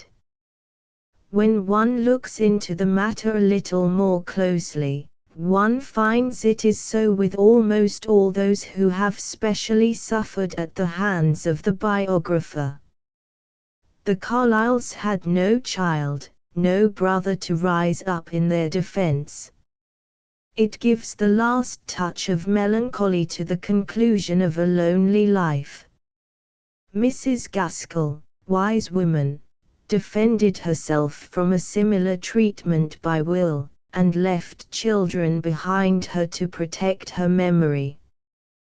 But the Brontës are at the mercy of everyone who cares to give another raking to the diminished heap of debris. The last writer who has done so, Mr. Clement Shorter, had some real new light to throw upon a story which surely has now been sufficiently turned inside out, and has done his work with perfect good feeling, and, curiously enough after so many exploitations, in a way which shows that interest has not yet departed from the subject. But we trust that now the memory of Charlotte Brontë will be allowed to rest. Mrs. Oliphant George Eliot by Mrs. Lynn Linton IMG 063N. This essay it is not intended to go into the vexed question of George Eliot's private life and character. Death has resolved her individuality into nothingness, and the discrepancy between her lofty thoughts and doubtful action no longer troubles us. But her work still remains as common property for all men to appraise at its true value, to admire for its beauty, to reverence for its teaching, to honor for its grandeur, yet at the same time to determine its weaknesses and to confess where it falls short of the absolute perfection claimed for it in her lifetime. For that matter indeed, no one has suffered from unmeasured adulation more than has George Eliot. As a philosopher, once bracketed with Plato and Kant, as a novelist, ranked the highest the world has seen, as a woman, set above the law and, while living in open and admired adultery, visited by bishops and judges as well as by the best of the laity, her faults of style and method praised as genius. Since her death she has been treated with some of that reactionary neglect which always follows on extravagant esteem. The mud-born ephemeridae of literature have dispossessed her. For her profound learning, which ran like a golden thread through all she wrote till it became tarnished by pedantry, we have the ignorance which misquotes Lempriere and thinks itself classic. For her outspoken language and forcible diction, wherein, however, she always preserved so much modesty, and for her realism which described things and feelings as they are, but without going into revolting details, We have those lusciously suggestive epithets and those unveiled presentations of the sexual instinct which seem to make the world one large lupanar. For her accurate science and profound philosophy, we have those claptrap phrases which have passed into common speech and are glibly reproduced by facile parrots who do not understand and never could have created, and for her scholarly diction we have the tawdriness of a verbal ragbag where grammar is as defective as taste. Yet our modern tinselled dunces have taken the place of the one who, in her lifetime, was made almost oppressively great, almost too colossal in her supremacy. But when all this rubbish has been thrown into the abyss of oblivion, George Eliot's works will remain solid and alive, together with Thackeray's, Scott's and Fielding's. Our immortals will include in their company, as one of the choir invisible whose voice will never be stilled for man, the author of Adam Bede and Romola of the Mill on the Floss and Middlemarch. Her first essays in fiction, her scenes of clerical life show the germs of her future greatness as well as the persistency of her aim. In Janet's Repentance, which to our mind is the best of the three, those germs are already shaped to beauty. Nothing can be more delicately touched than the nascent love between Janet and Mr. Tryon. No more subtle sign of Janet's besetting sin could be given than by that candlestick held aslant, while her character, compounded of pride, timidity, affectionateness, spiritual aspiration and moral degradation, is as true to life as it was difficult to portray. It would be impossible to note all the gems in these three stories. We can indicate only one or two. That splendid paragraph in Mr. Gilfil's love story beginning, "While this poor heart was being bruised," the sharp summing up of Mr. Amos Barton's middling character, Lady Cheverel's silent criticisms contrasted with her husband's iridescent optimism, the almost Shakespearean humor of the men, the author's keen appraisement of the commonplace women, such aphorisms as Mrs. Linnet's "It's right enough to be spiritual, I'm no enemy to that, but I like my potatoes mealy," these and 1,000 more. Eloquent, tender, witty, deep, make these three stories masterpieces in their way, despite the improbability of the Chalarsky episode in Amos Barton and the inherent weakness of the Gilfil plot. We, who can remember the enthusiasm they excited when they first appeared in Blackwood's magazine, on rereading them in cooler blood can understand that enthusiasm, though we no longer share its pristine intensity.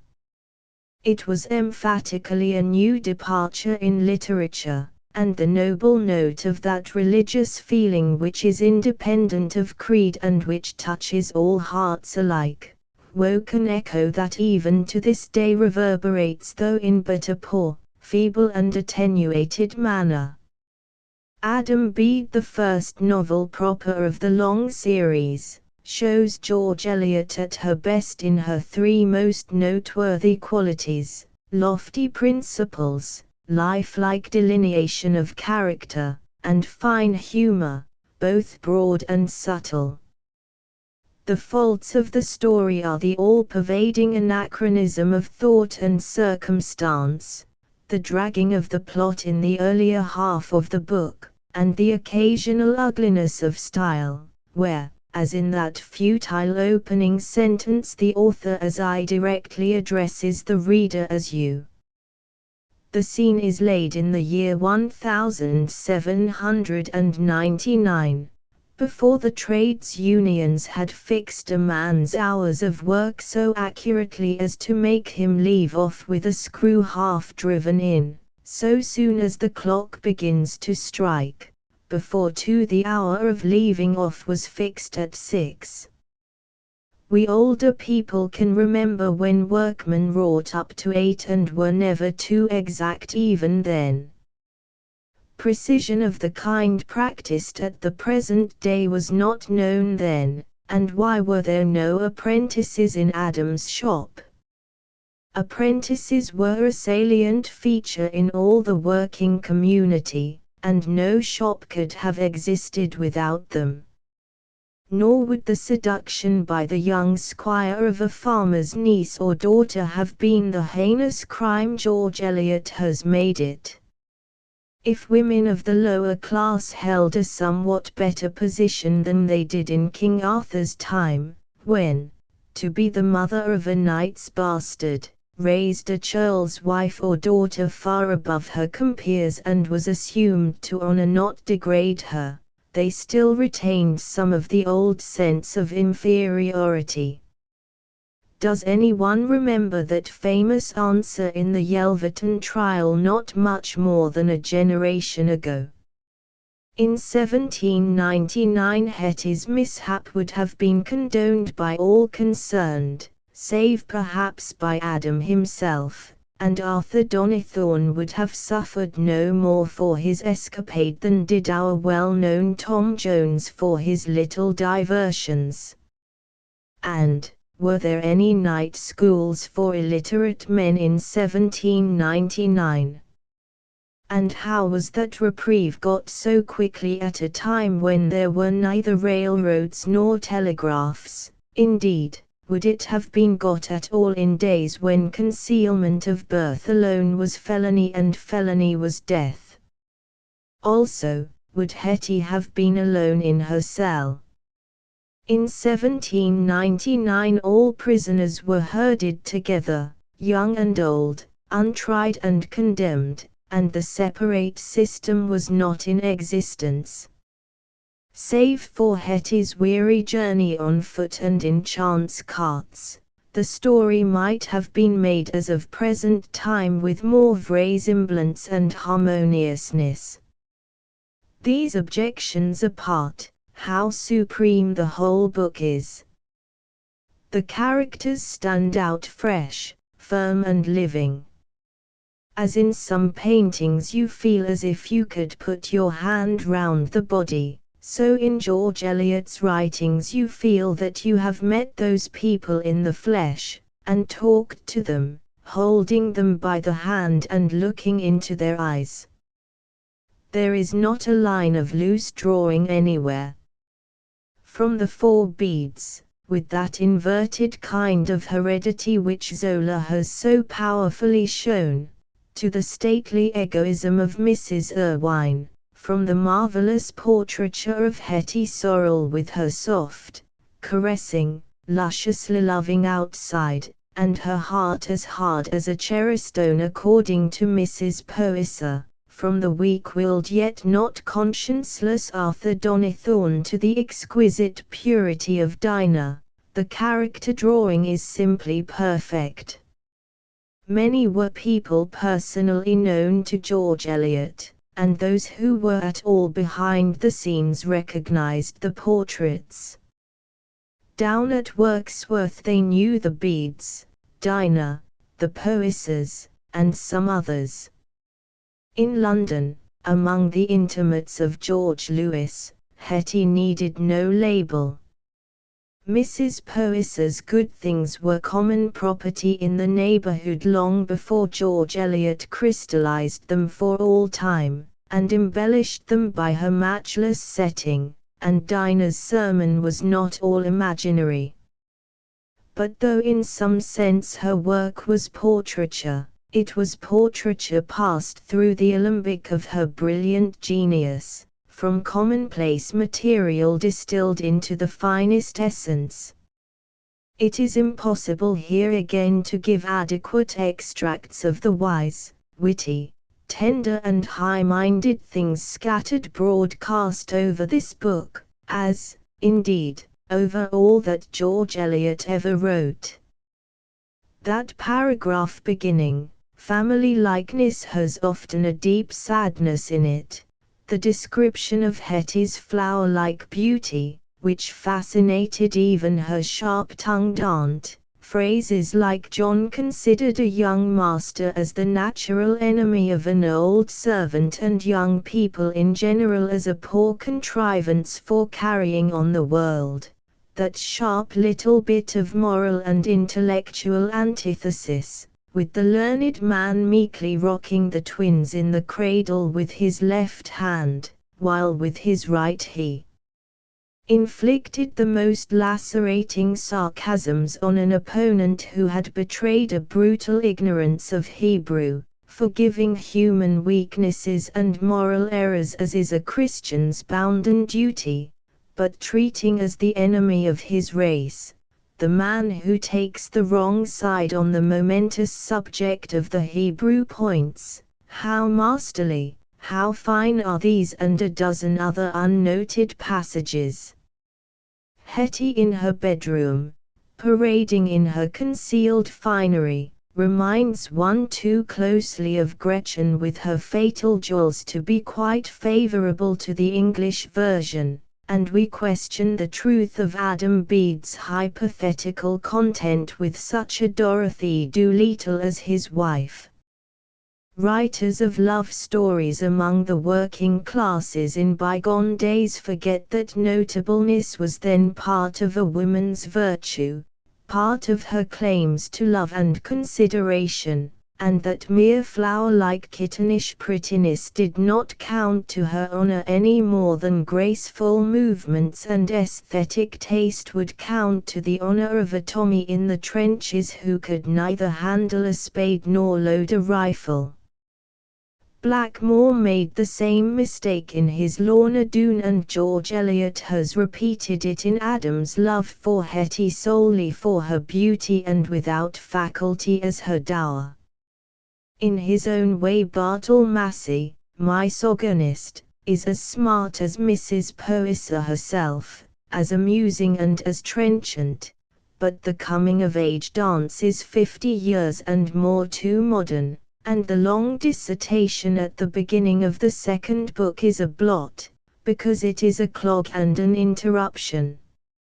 Not so that glorious description of nature in August when the sun was hidden for a moment and then shone out warm again like a recovered joy, nor that deep and tender bit of introspection, setting forth the spiritual good got from sorrow as well as its indestructible impress.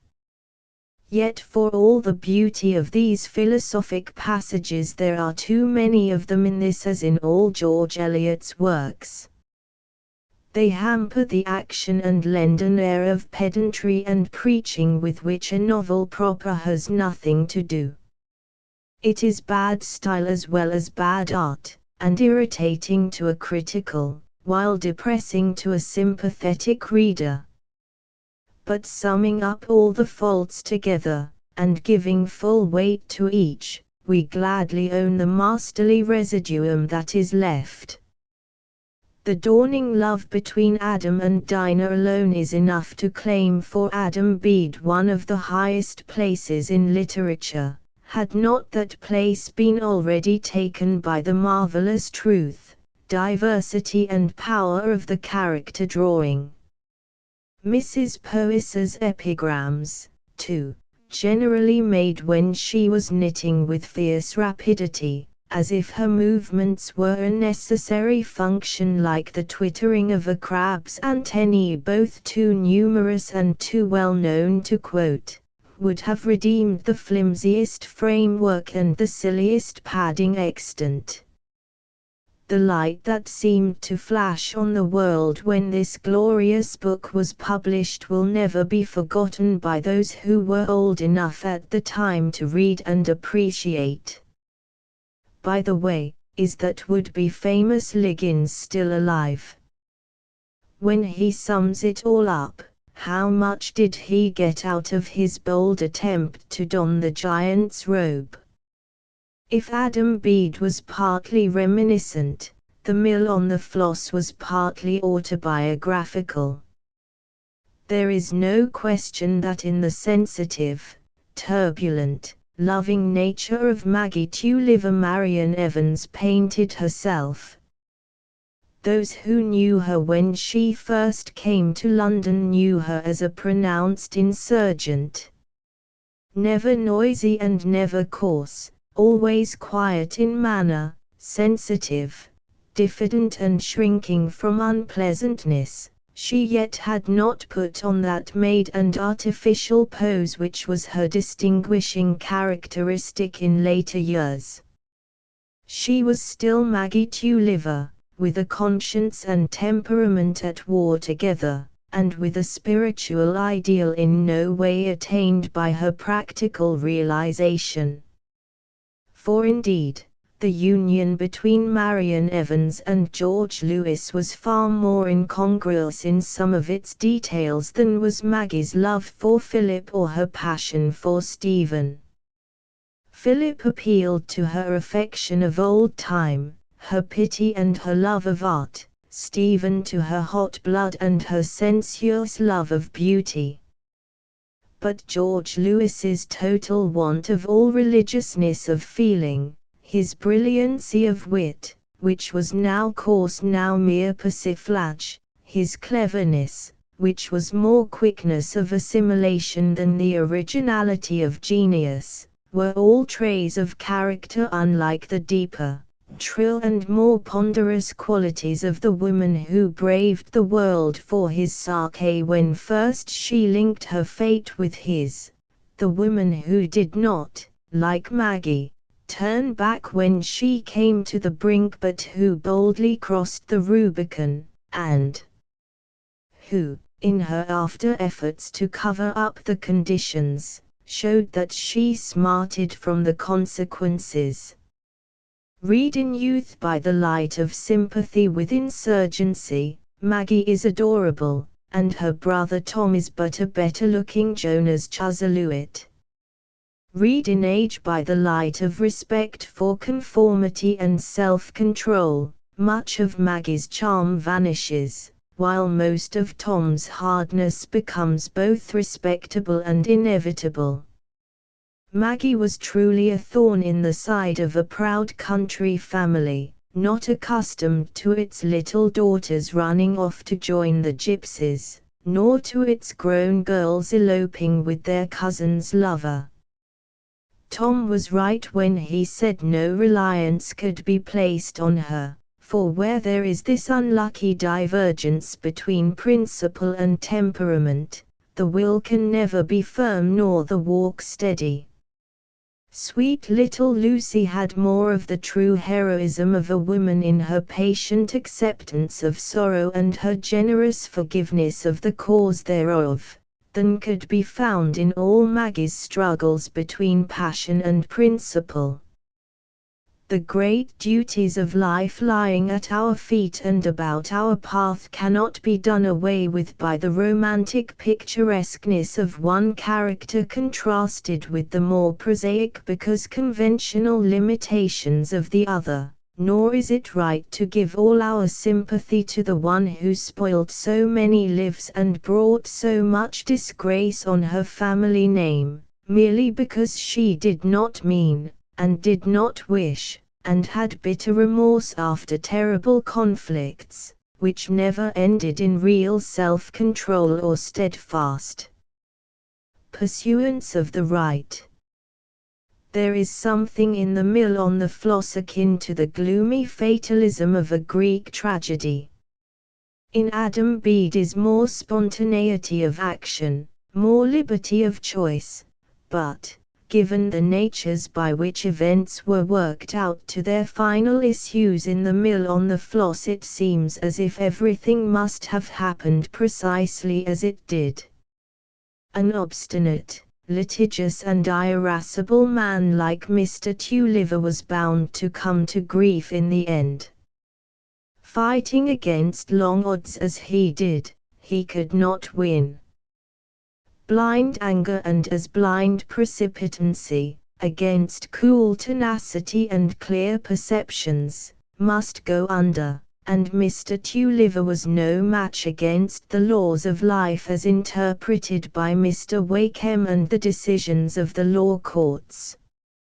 His choice of a fool for his wife was not Mrs. Tulliver, well known at Coventry, was another step in the terrible march of fate.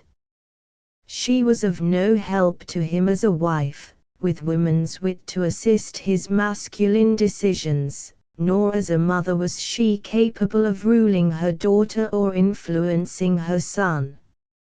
She was as a passive instrument in the hands of the gods, one of those unnoted and unsuspected agents by whose unconscious action such tremendous results are produced.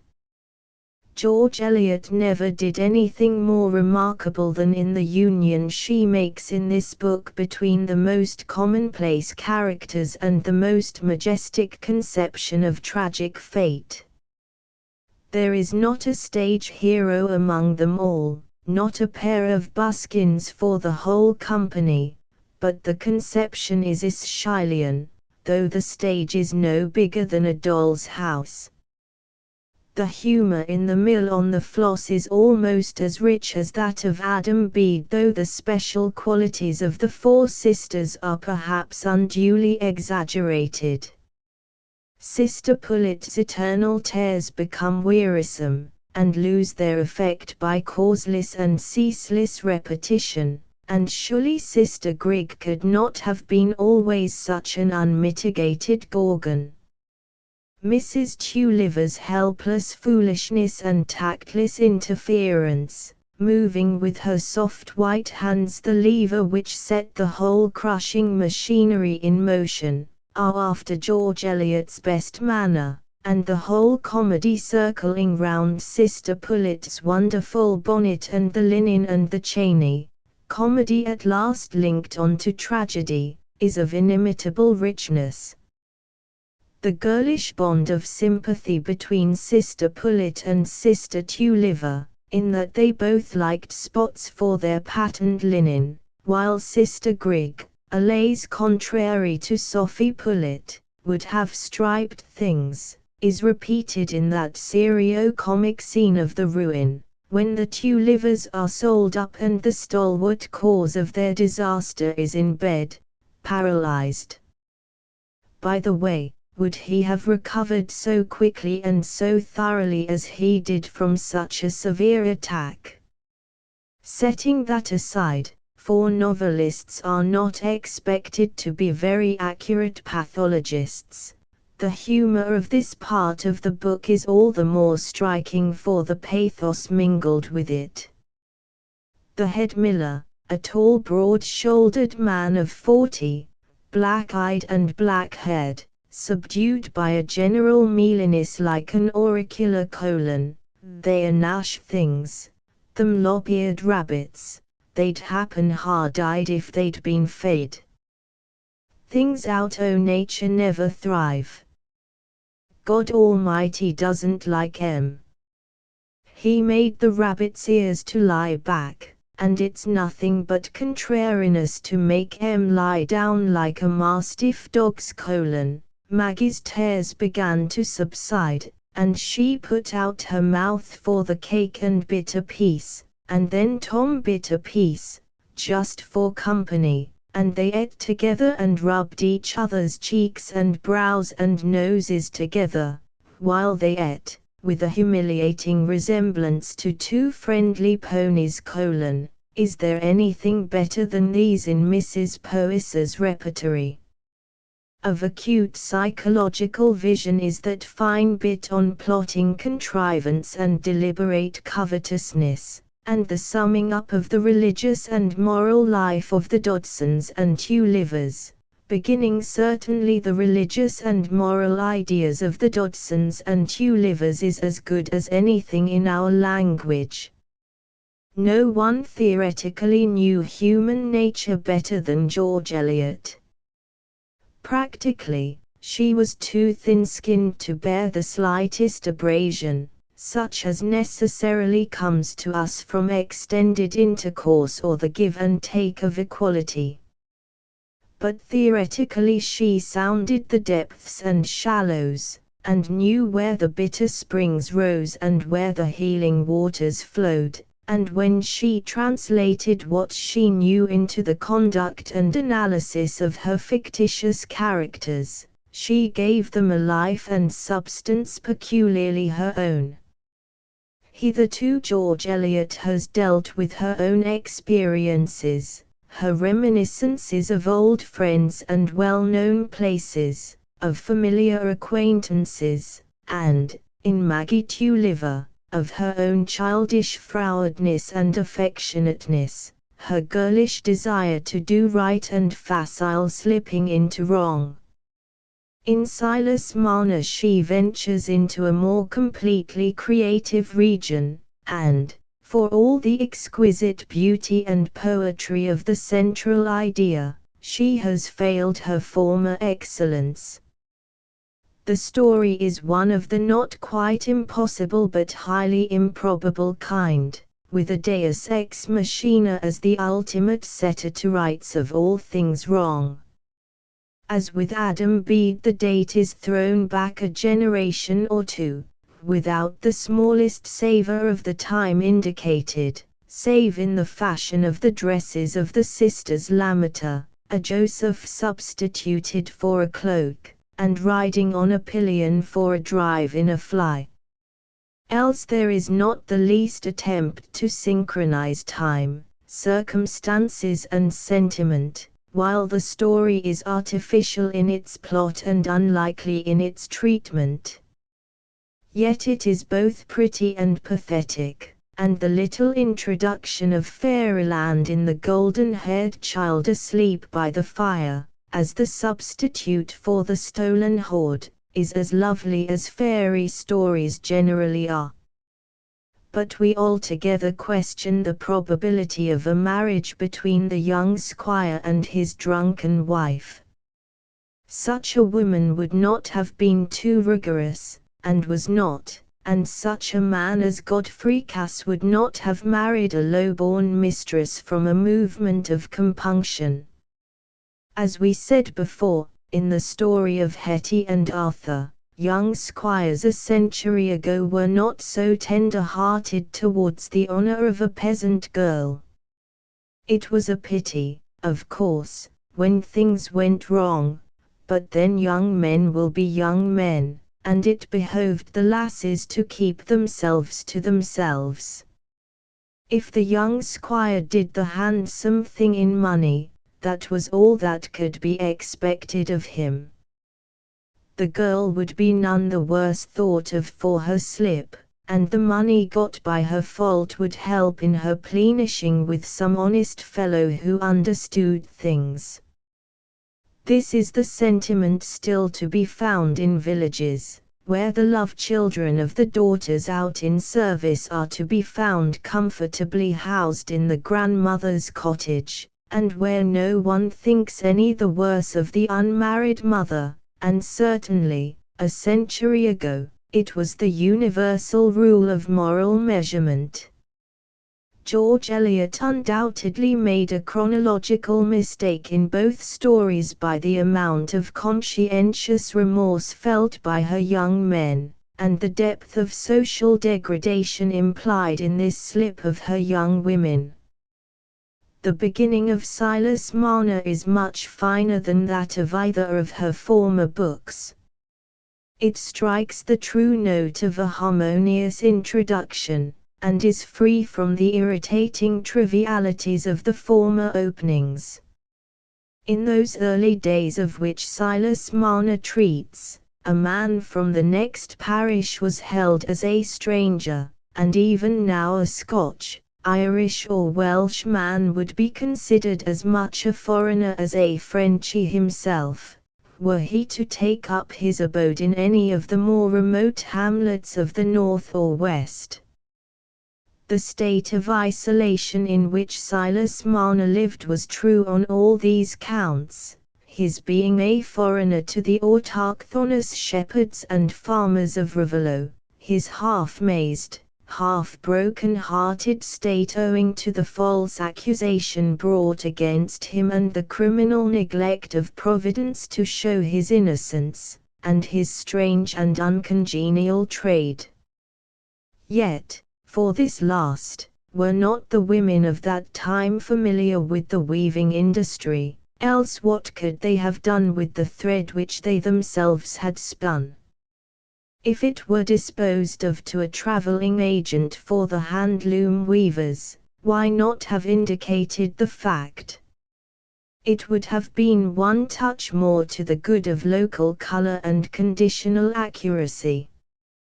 To be sure, the paints are laid on rather thickly throughout, but eccentricities and folks with bees in their bonnets were always to be found in remote places before the broom of steam and electricity came to sweep them into a more common conformity, and that line between oddity and insanity, always narrow, was then almost invisible.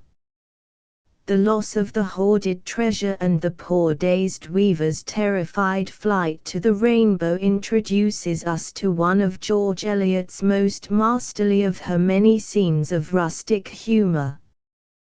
The more important customers, who drank spirits and sat nearest the fire, staring at each other as if a bet were depending on the first man who winked, while the beer drinkers, chiefly men in fustian jackets and smock frocks, kept their eyelids down and rubbed their hands across their mouths, as if their draughts of beer were a funereal duty attended with embarrassing sadness. These, as well as Mr. Snell, the landlord, a man of a neutral disposition, accustomed to stand aloof from human differences, as those of beings who were all alike in need of liquor, do their fooling admirably. From the cautious discussion on the red Durham with a star on her forehead, to the authoritative dictum of Mr. Macy, tailor and parish clerk, were men of his social stamp called Mr. in those days, when he asserts that there's a lays two pinions, there's the pinion a man has of himself, and there's the pinion other folks have on him. There'd be two pinions about a cracked bell, if the bell could hear itself, from the gossip about the Lammeter land to the goes-s in the Lammeter stables, it is all excellent, rich, racy and to the manner born. And the sudden appearance of poor, scared, weazen-faced Silas in the midst of the discussion on goes-s, gives occasion for another fight of humor quite as good as what has gone before. Worthy of Mrs. Poyser, too, was sweet and patient Dolly Winthrop's estimate of men. It seemed surprising that Ben Winthrop, who loved his quart pot and his joke, got along so well with Dolly, but she took her husband's jokes and joviality as patiently as everything else, considering that men would be so and viewing the stronger sex in the light of animals whom it had pleased heaven to make naturally troublesome, like bulls and turkey cocks. Good, too, when speaking of his wife, is Mr. Macy's version of the Mum and Budget of the Fairies' Dance. Before I said sniff I took care to know as she'd say snaff and pretty quick too. I wasn't going to open my mouth like a dog at a fly, and snap it to again, we nothing to swallow. But in spite of all this literary value of Silas Marner we come back to our first opinion of its being unreal and almost impossible in plot. The marriage of Godfrey to Enopia meeting, drab, and the robbery of Silas Marner's hoard by the squire's son were pretty hard nuts to crack in the way of probability, but the timely death of the wife just at the right moment and in the right place, the adoption of a little girl of 2 by an old man as nearly nesh as was consistent with his power of living free from the restraint of care, the discovery of Dunsey's body and the restoration to the weaver of his long-lost gold, the impassive Ippy, the squire's lawfully born daughter and his only legal inheritor, married to a peasant and living as a peasant at her father's gates. All these things make Silas Marner a beautiful unreality, taking it out of the ranks of human history and placing it in those of fairy tale and romance. In Felix Holt we come back to a more actual kind of life, such as it was in the early 30s when the democratic wave which has swept away so much of the old parceling out of things social and political, was first beginning to make itself felt. But here again George Eliot gives us the sense of anachronism in dealing too familiarly with those new conditions of the Reform Bill which gave Trebi Magna for the first time a member, and which also for the first time created the revising barrister, while trades unions were still unrecognized by the law, and did their work mainly by rationing and violence.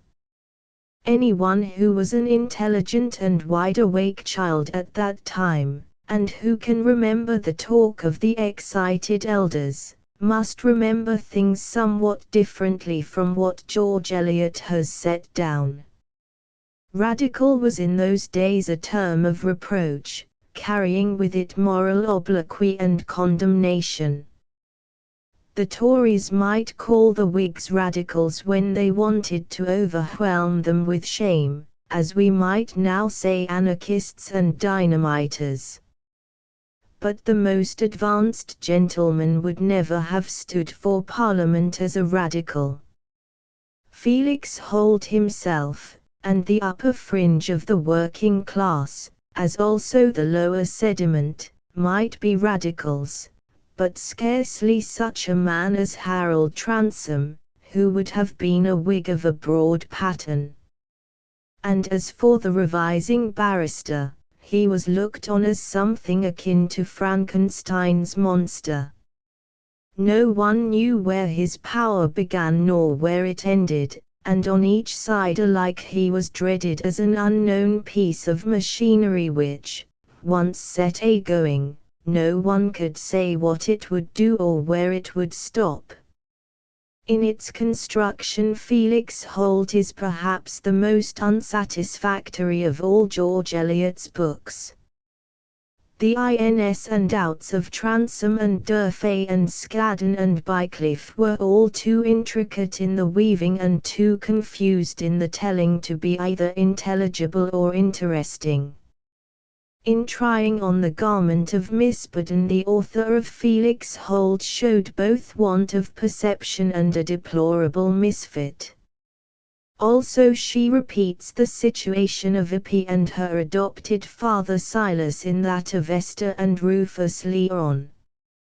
But where it was natural enough for the contentedly rustic Ippy to refuse to leave her beloved old father for one new and unknown, her old habits of cottage simplicity, including a suitable lover, for the unwelcome luxuries of an unfamiliar state, natural in her though eminently unnatural in the drama of life, it was altogether inharmonious with Esther's character and tastes to prefer poverty to luxury, Felix to Harold, Malhouse Yard to Transome Court.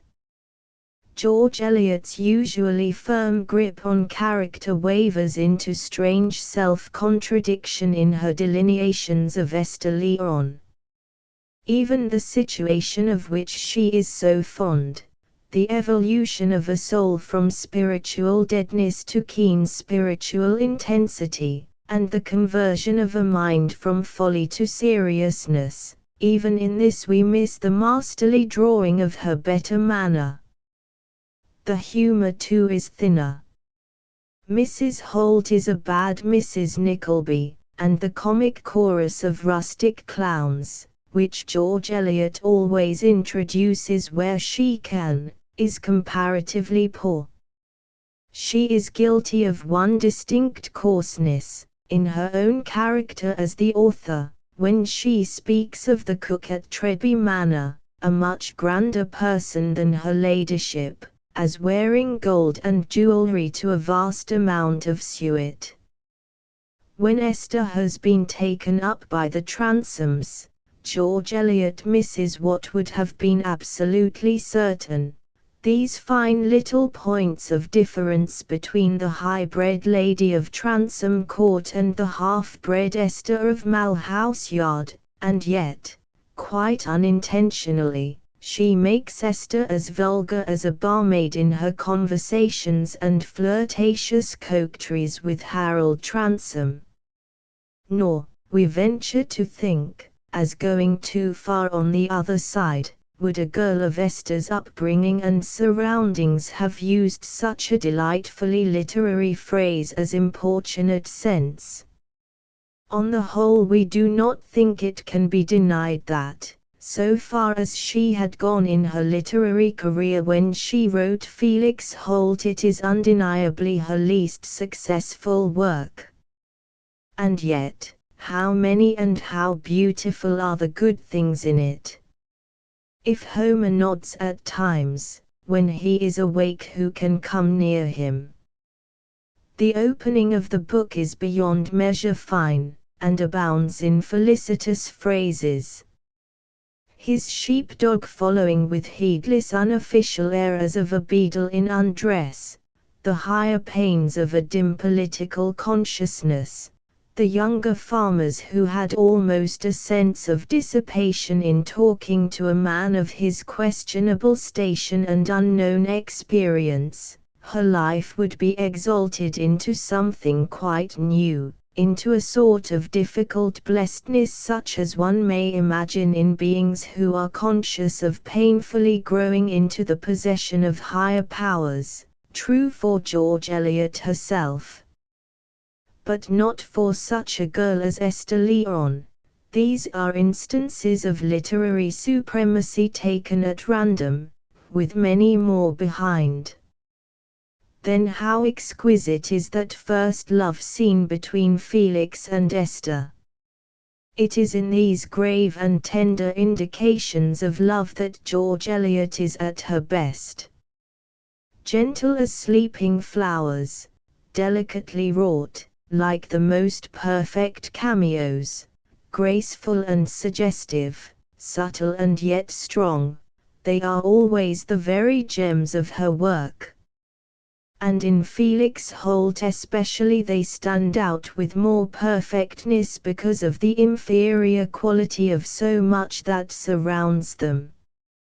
Felix himself is one of George Eliot's masterpieces in the way of nobleness of ideal and firmness of drawing. Whether he would have won such a girl as Esther, or have allowed himself to be won by her, may be doubtful, but for all the rugged and disagreeable honesty of his nature, for all his high ideals of life and hideous taste in costume, for all his intrinsic tendency and external bearishness, he is supreme. And with one of George Eliot's best aphorisms, made in his intention, we close the book with that kind of mingled disappointment and delight which must needs be produced by the inferior work of a great master. Blows are sarcasms turned stupid. Wit is a form of force that leaves the limbs at rest. The last 3 books of the series are the most ponderous. Still beautiful and ever noble, they are like over-cultivated fruits and flowers of which the girth is inconvenient, and in one, at least, certain defects already discernible in the earlier issues attain a prominence fatal to perfect work. Never spontaneous, as time went on George Eliot became painfully labored.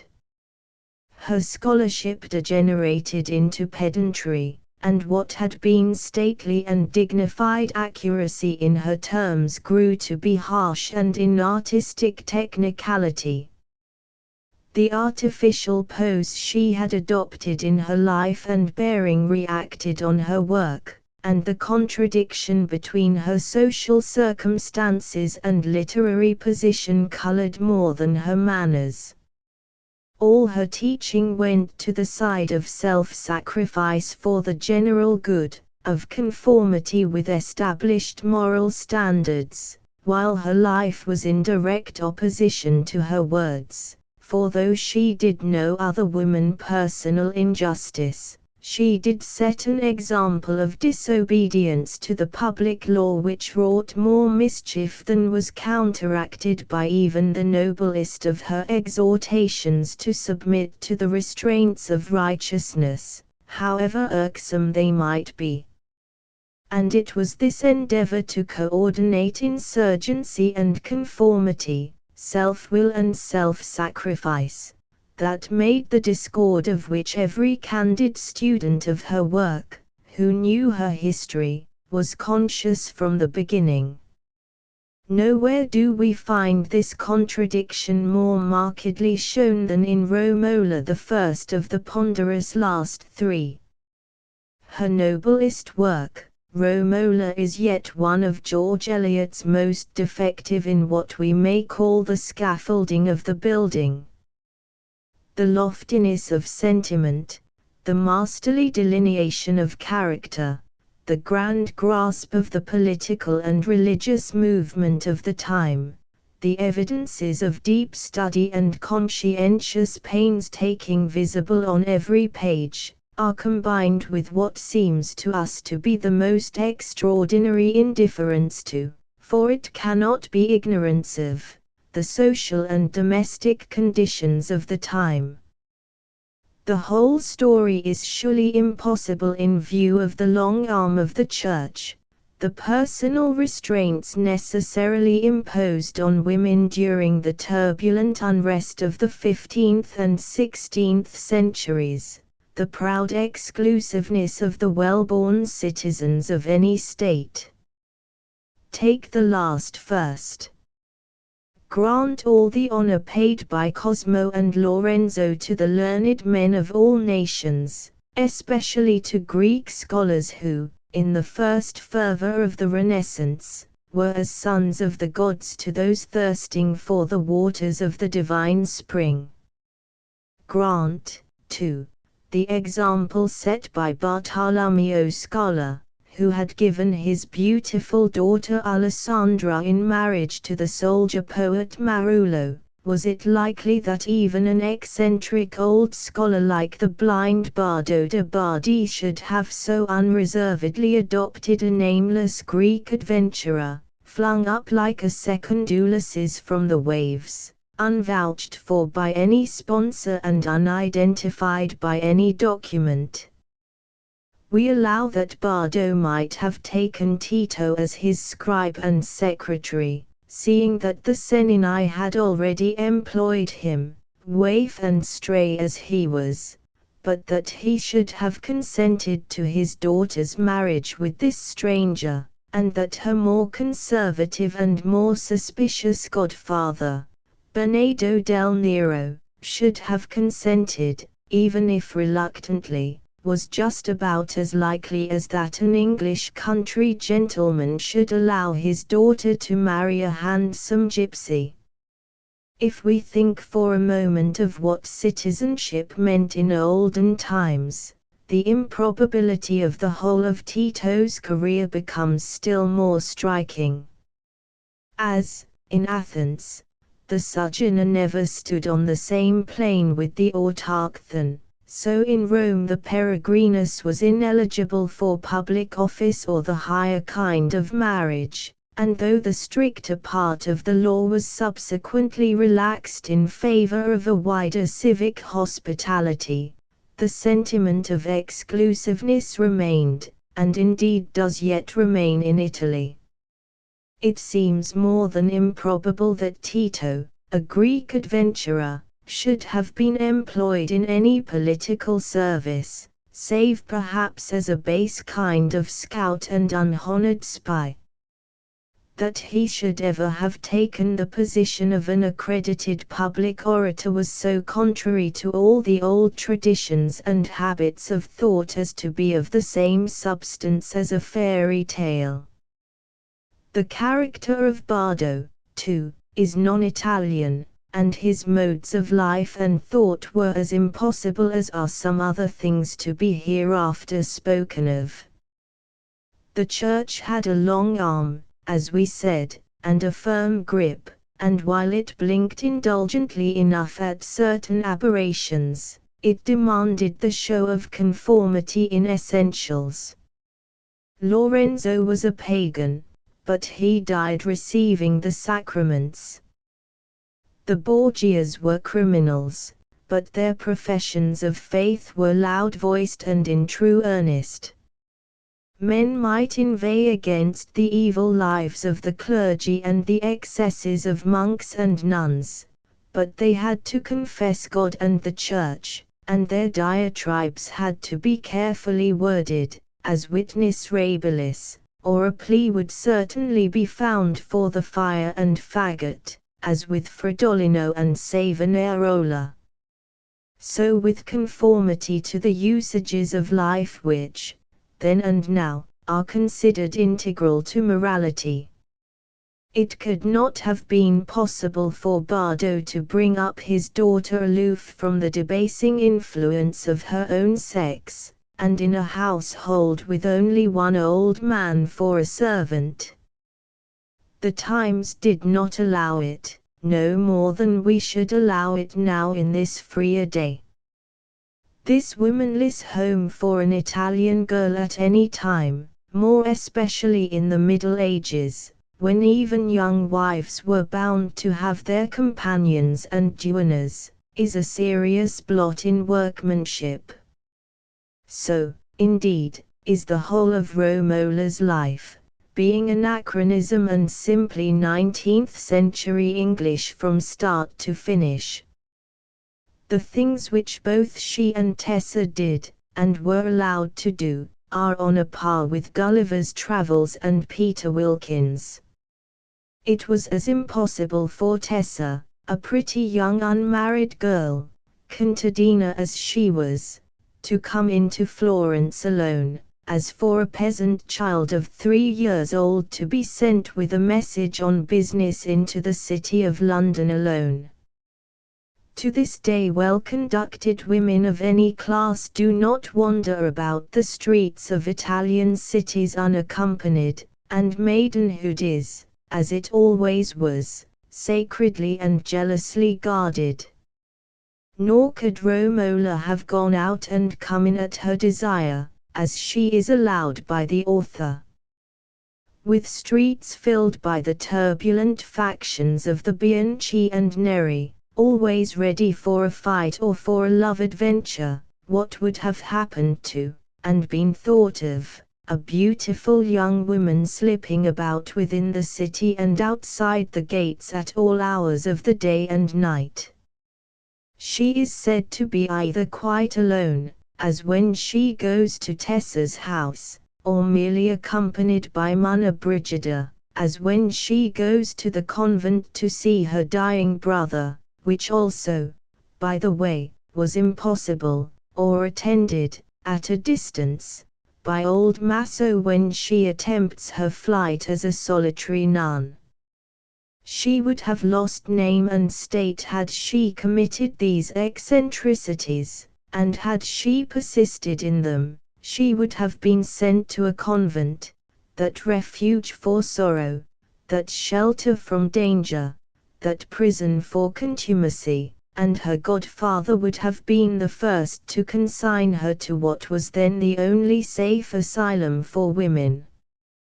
The scene she has with Tito before Nello's shop is ludicrously impossible, as is their English-like return home together, without retinue or lights, just like a man and wife of today when she has been to fetch him from the public house, or, if she be of the better class, from his club. English, too, is Romola's sitting up for her husband in her queer womanless establishment, and opening the door to him when he comes home late at night.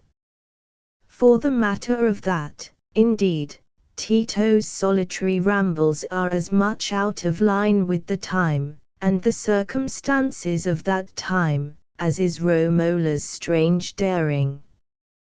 No man of any note whatever appeared alone in the streets when out on a midnight expedition, either to commit murder or break the seventh commandment. He took someone with him, friend or servant, armed, and to this day you will not find Italians willingly walk alone at night. The whole of this kind of life, if necessary for the story, is dead against truth and probability. So is Romola's flight, disguised as a nun. Splendid as is the scene between her and Savonarola, the vraisemblance is spoilt by this impossibility of condition. Nor could any woman of that time, brought up in a city, have felt a sense of freedom when fairly outside the walls by herself on a strange road, going to meet an unknown fate and bound to an unknown bourne. She would have felt as a Purdah woman of India suddenly turned loose in the streets and environs of Delhi, as felt all those women whose evidence we read of in matters of crime and murder, when they came face to face with the desolation of unprotectedness. Modern women call it freedom, but in the Middle Ages such a feeling did not exist.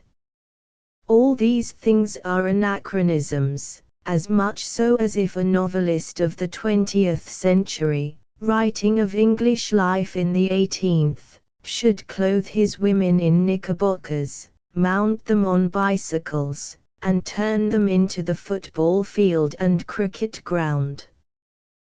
These exceptions taken to the scaffolding of the book, we are free to admire its glorious nobility of sentiment, its lofty purpose, its perfection of character drawing, and the dramatic power of its various scenes. Nothing can excel the power with which Tito's character is shown in its gradual slipping from simple selfishness to positive criminality. The whole action may be summed up in George Eliot's own words. When, the next morning, Tito put this determination into act, he had chosen his color in the game, and had given an inevitable bent to his wishes. He had made it impossible that he should not from henceforth desire it to be the truth that his father was dead, impossible that he should not be tempted to baseness rather than that the precise facts of his conduct should not remain forever concealed. Under every guilty secret there is hidden a brood of guilty wishes, whose unwholesome infecting life is cherished by the darkness. The contaminating effect of deeds often lies less in the commission than in the consequent adjustment of our desires, the enlistment of our self-interest on the side of falsity, as, on the other hand, the purifying influence of public confession springs from the fact that by it the hope in lies is forever swept away, and the soul recovers its noble attitude of sincerity. But, giving every weight to the natural weakness, sweetness and affectionateness, as well as to the latent falsity of Tito's character, we cannot accept the Tessa episode as true to life in general, while it is eminently untrue to Italian life, especially of those times. Tessa herself, too, is wearisome with her tears and her kisses, her blue eyes and baby face, so incessantly repeated and harped on. She is as nauseating as she is impossible, and the whole story from first to last is an ugly blot on the book. In Romola and in Savonarola we touch the heights. The tall lily is an exquisite conception and is supreme in human loveliness. Her 2 interviews with Savonarola are superbly done, and the gradual crushing down of her proud self-will under the passionate fervor of the priest is beyond praise both for style and psychology. So, too, are the changes in the great preacher himself. The first, when his simple earnestness of belief in his mission degenerates into self-consciousness and personal assumption, as is the way with all reformers.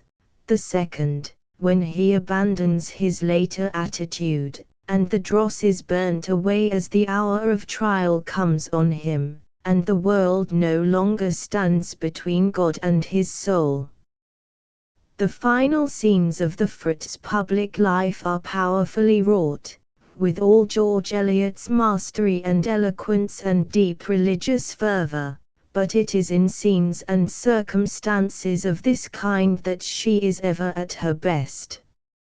In humor and psychologic insight she is greater than any English woman writer we have had, in aphorisms she is unrivaled, but in playfulness she is clumsy, and in catching the moral, intellectual and social tone of the times of which she writes, she is nowhere.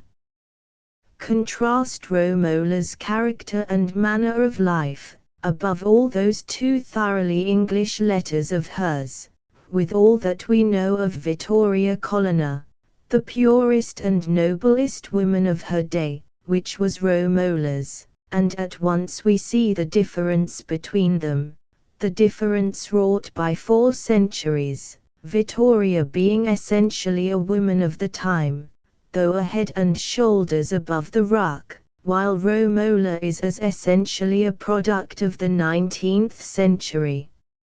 In spite of the local color, which, after all, is only a wash, given by the descriptions of pageants and processions, and by the history of which George Eliot so ably mastered the details, the whole book is 19th century. From Monna Brigida's characteristically English speech about Tessa's place in the house and the children's sweets, to Romola's as characteristically English attitude and hygienic objections, from a little maiden, without a caretaker, carrying eggs to Piero, to Romola's solitary visit to the studio and night perambulations about the city.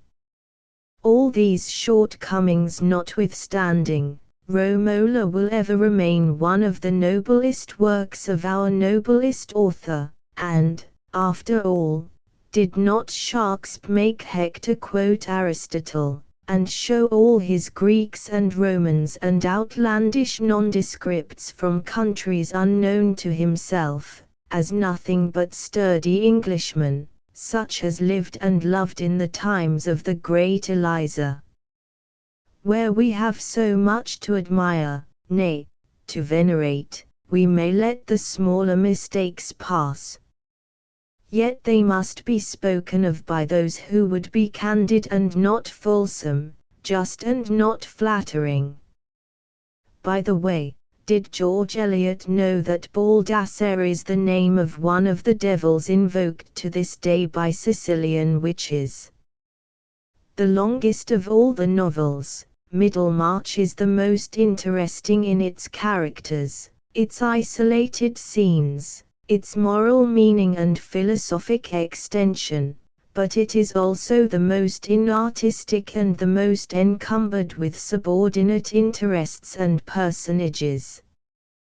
The canvas is as crowded as one of George Cruikshank's etchings, and the work would have gained by what George Eliot would have called fission, a division into 2.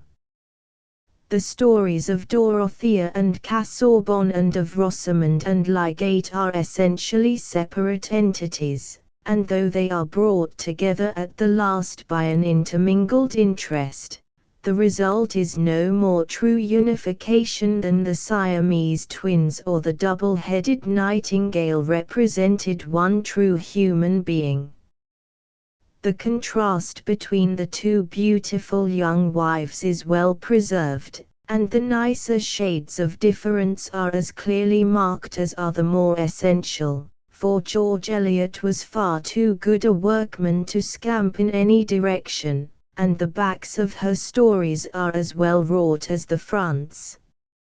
But if 1/3 of the book had been cut out, failing that fission, which would have been still better, the work would have gained in proportion to its compression.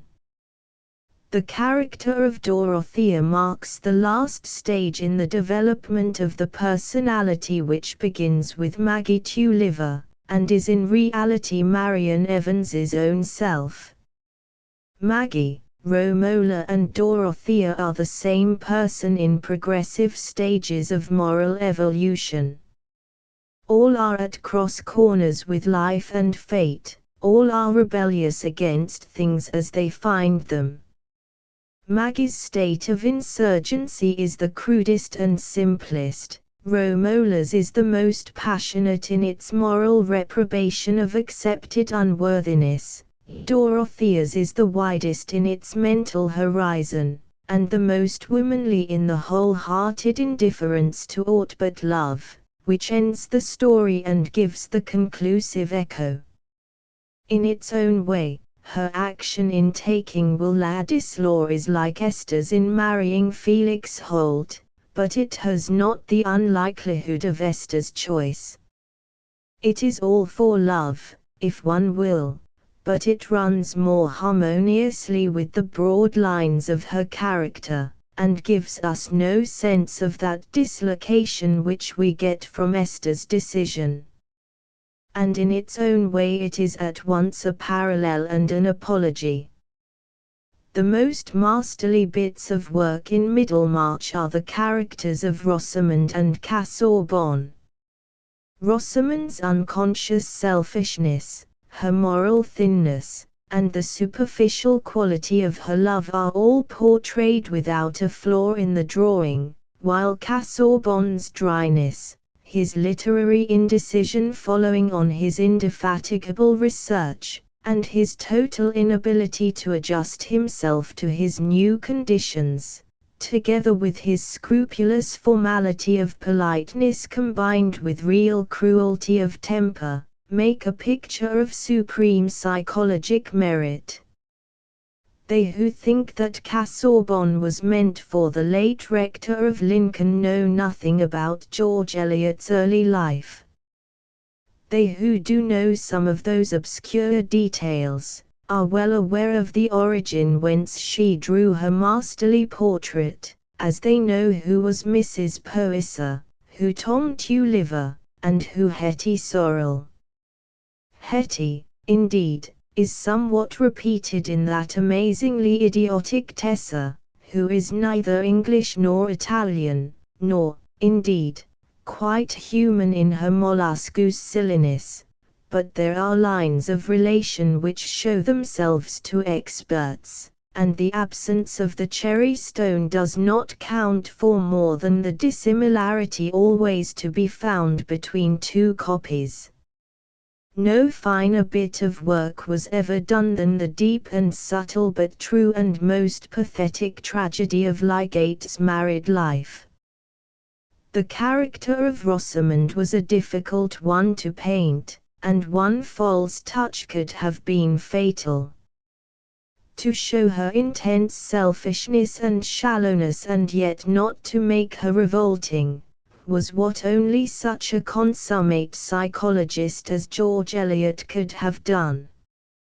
And to show how Lygate, strong man as he was and full of noble ambition and splendid aims, was necessarily subdued, mastered and ruined by the tenacious weakness and moral unworthiness of such a wife, yet not to make him contemptible, was also a task beyond the power of any but the few masters of our literature.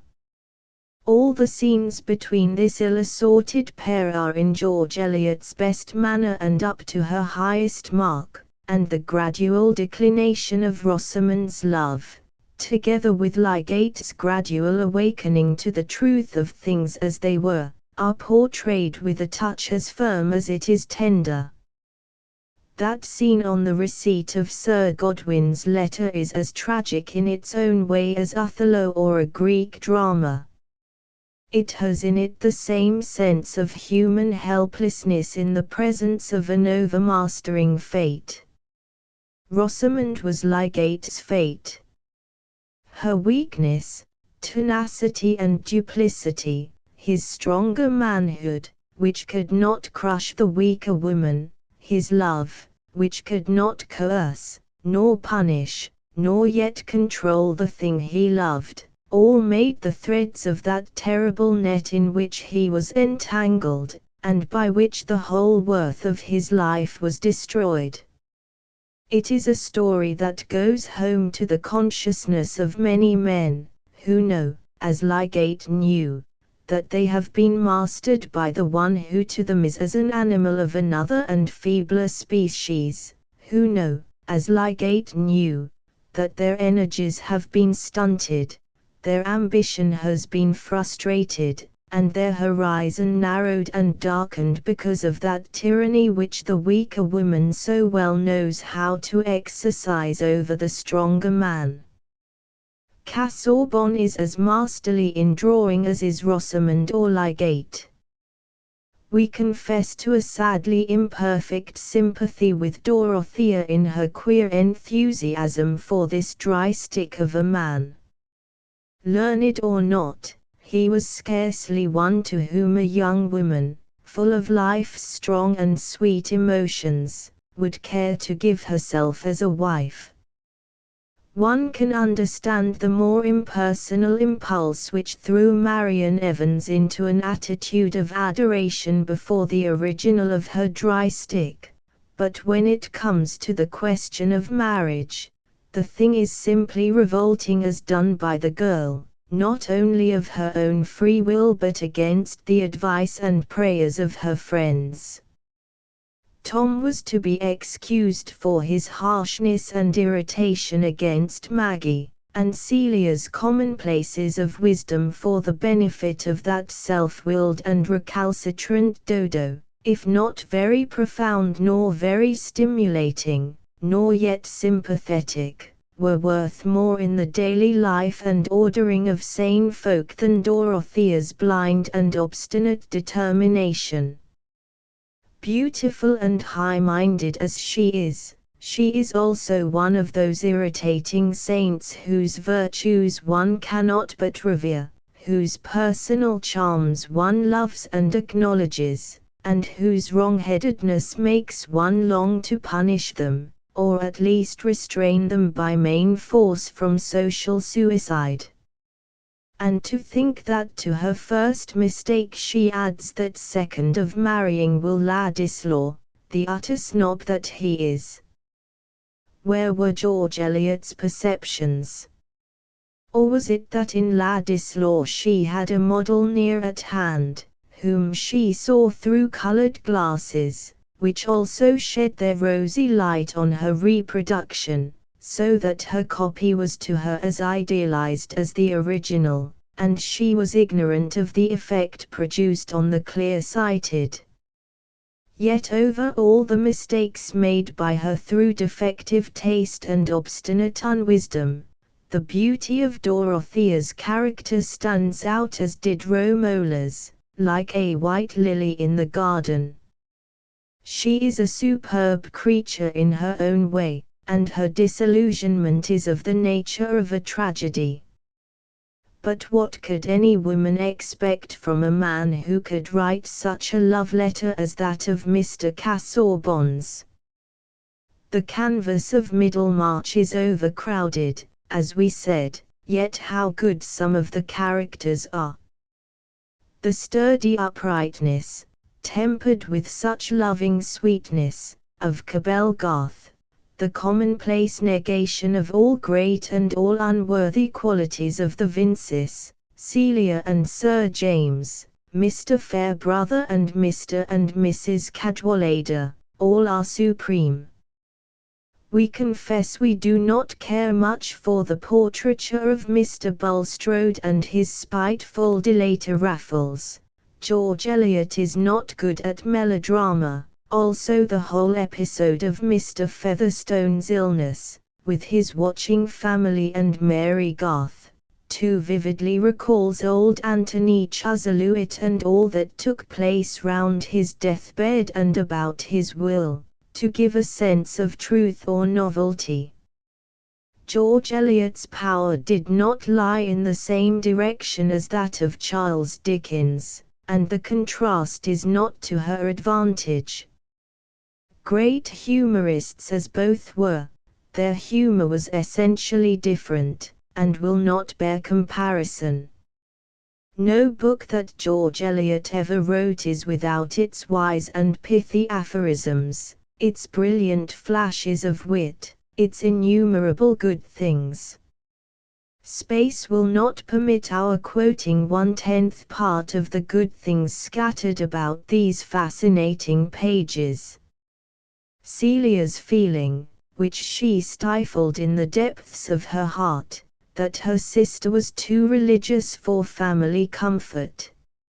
Notions and scruples were like spilled needles, making one afraid of treading or sitting down, or even eating.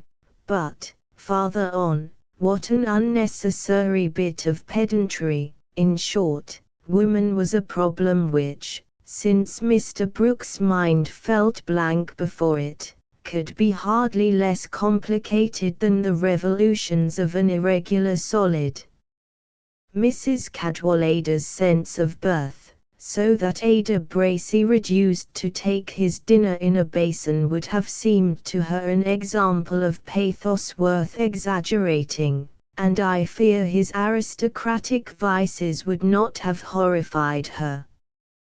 But her feeling towards the vulgar rich was a sort of religious hatred. Indeed, she, Mrs. Wowell, herself was accustomed to think that entire freedom from the necessity of behaving agreeably was included in the Almighty's intentions about families. Strangers, whether wrecked and clinging to a raft, or duly escorted and accompanied by portmanteaus, have always had a circumstantial fascination for the virgin mind, against which native merit has urged itself in vain. Ladislaw, a sort of Burke, with a leaven of Shelley.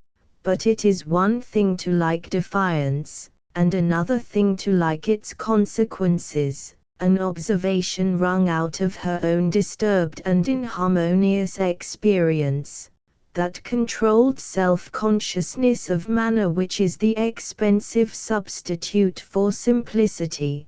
These are a few picked out at random, but the wealth that remains behind is but inadequately represented by stray nuggets. Before we close the volume, we would like to note the one redeeming little flash of human tenderness in Mr. Casaubon when he had received his death warrant from Ligate, and Dorothea waits for him to come up to bed. It is the only tender and spontaneous moment in his life as George Eliot has painted it, and its strangeness makes its pathos as well as its truth.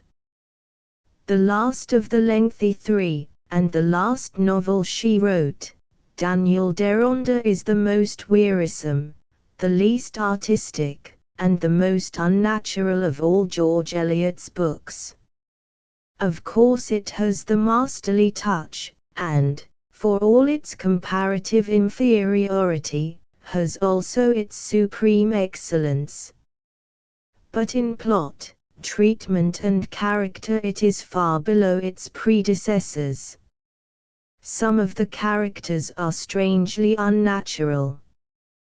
Grand Cowart, for instance, is more like the French caricature of an English milord than like a possible English gentleman depicted by a compatriot. Deronda himself is a prig of the first water, while Gwendolen is self-contradictory all through, like a tangled skein of which you cannot find the end, and therefore cannot bring it into order and intelligibility.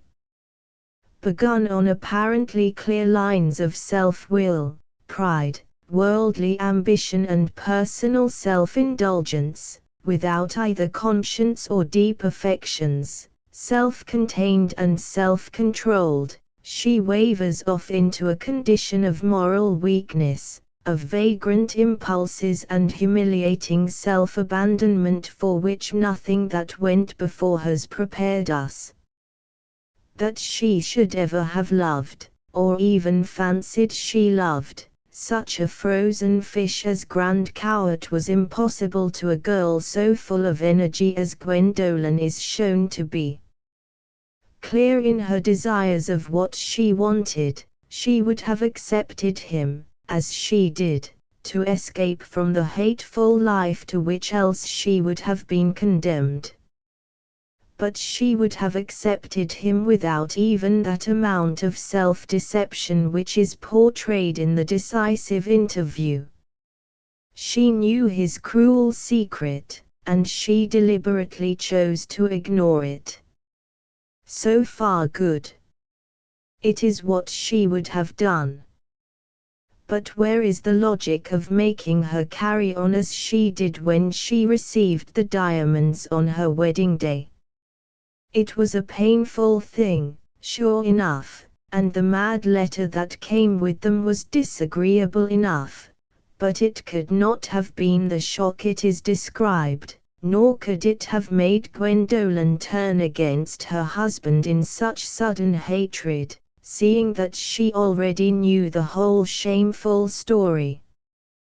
These are faults in psychology, and the conduct of the plot is also imperfect. George Eliot's plots are always bad when she attempts intricacy, attaining instead confusion and unintelligibility, but surely nothing can be much sillier than the whole story of Deronda's birth and upbringing, nor can anything be more unnatural than the character and conduct of his mother. What English gentleman would have brought up a legitimately born Jewish child under conditions which made the whole world believe him to be his own illegitimate son? And what young man, brought up in the belief that he was an English gentleman by birth, leaving out on which side of the blanket, would have rejoiced to find himself a Jew instead? The whole story is improbable and far-fetched, as also is Deronda's rescue of Mra and her unquestioning adoption by the Murics. It is all distortion, and in no wise like real life, and some of the characters are as much twisted out of shape as is the story. Sir Hugo Mallinger and Mr. and Mrs. Gascoigne are the most natural of the whole gallery, the defect of exaggeration or caricature spoiling most of the others. Of these others, Gwendolen herself is far and away the most unsatisfactory. Her sudden hatred of her husband is strained, so is her love for Deronda, so is her repentance for her constructive act of murder. That she should have failed to throw the rope to Grand Cowart, drowning in the sea, was perhaps natural enough. That she should have felt such abject remorse and have betrayed herself in such humiliating unreserve to Deronda was not. All through the story her action with regard to Deronda is dead against the base lines of her character, and is compatible only with such an overwhelming amount of physical passion as does sometimes make women mad. We have no hint of this. On the contrary, all that Gwendolen says is founded on spiritual longing for spiritual improvement, spiritual direction with no hint of sexual impulse. Yet she acts as one overpowered by that impulse, throwing to the winds pride, reserve, womanly dignity and common sense. Esther was not harmonious with herself in her choice of Felix Holt over Harold Transome, but Esther was naturalness incarnate compared with Gwendolen as towards Daniel Deronda. And the evolution of Esther's soul, and the glimpse given of Rosamond's tardy sense of some kind of morality, difficult to be believed as each was, were easy sums in moral arithmetic contrasted with the birth and sudden growth of what had been Gwendolen's very rudimentary soul, springing into maturity in a moment, like a fully armed Athene, without the need of the more gradual process. Add to all these defects, an amount of disquisition and mental dissection which impedes the story till it drags on as slowly as a heavily laden wain. Add the fatal blunder of making long scenes which do not help on the action nor elucidate the plot, and the yet more fatal blunder of causeless pedantry, and we have to confess that our great master's last novel is also her worst. But then the one immediately preceding was incomparably her best. We come now to the beauties of the work, to the inimitable force of some phrases, to the noble aim and meaning of the story, to the lofty spirit informing all those interrupting disquisitions, which are really interpolated moral essays, and must not be confounded with padding.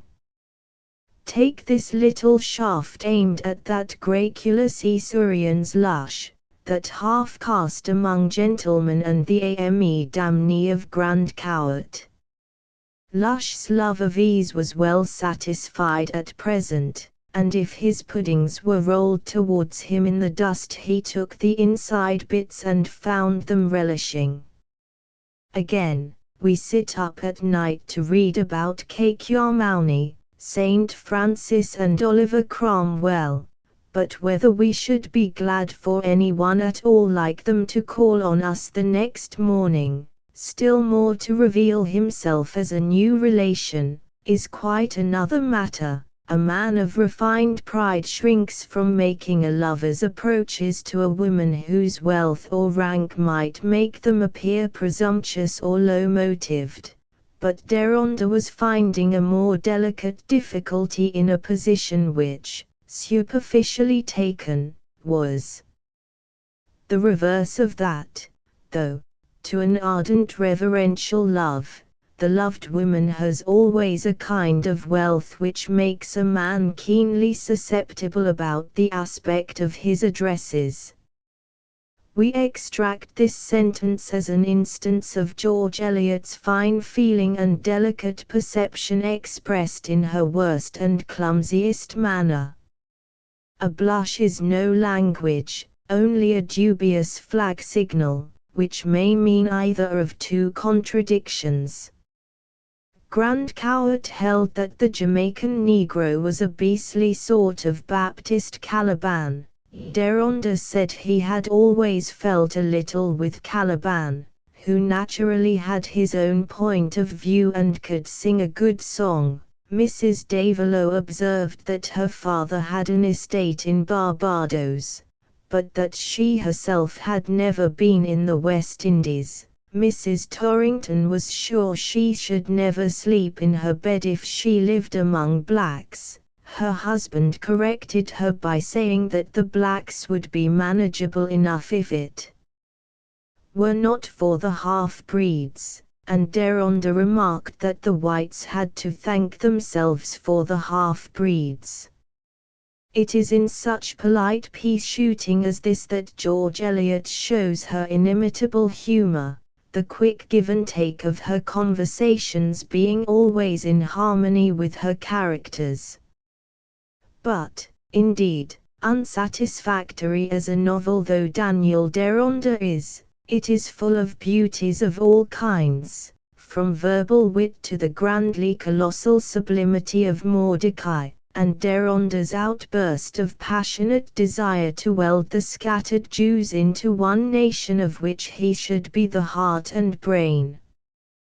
Whatever George Eliot did bears this impress of massive sincerity, of deep and earnest feeling, of lofty purpose and noble teaching. She was not a fine artist, and she spoiled her later work by pedantry and overlay, but she stands out as the finest woman writer we have had or probably shall have, stands a head and shoulders above the best of the rest. She touched the darker parts of life and passion, but she touched them with clean hands and a pure mind, and with that spirit of philosophic truth which can touch pitch and not be defiled. Yet prolific as she was, and the creator of more than one living character, she was not a flexible writer and her range was limited. She repeated situations and motives with a curious narrowness of scope, and in almost all her heroines, save Dinah and Dorothea, who are evoluted from the beginning, paints the gradual evolution of a soul by the ennobling influence of a higher mind and a religious love. We come now to a curious little crop of errors. Though so profound a scholar, being indeed too learned for perfect artistry, she makes strange mistakes for a master of the language such as she was. She spells insistence with an A and she gives a superfluous C to Machiavelli. She sometimes permits herself to slip into the literary misdemeanor of no nominative to her sentence, and into the graver sin of making a singular verb govern the plural noun of a series. She says frightened at and under circumstances, by the sly and down upon, and she follows neither with or as also never and not. She is averse to, she has even been known to split her infinitive, and to say and which without remorse. Once she condescends to the iniquity of proceeding to take than which commencing is only one stage lower in literary vulgarity, and many of her sentences are as clumsy as a clown's dancing steps.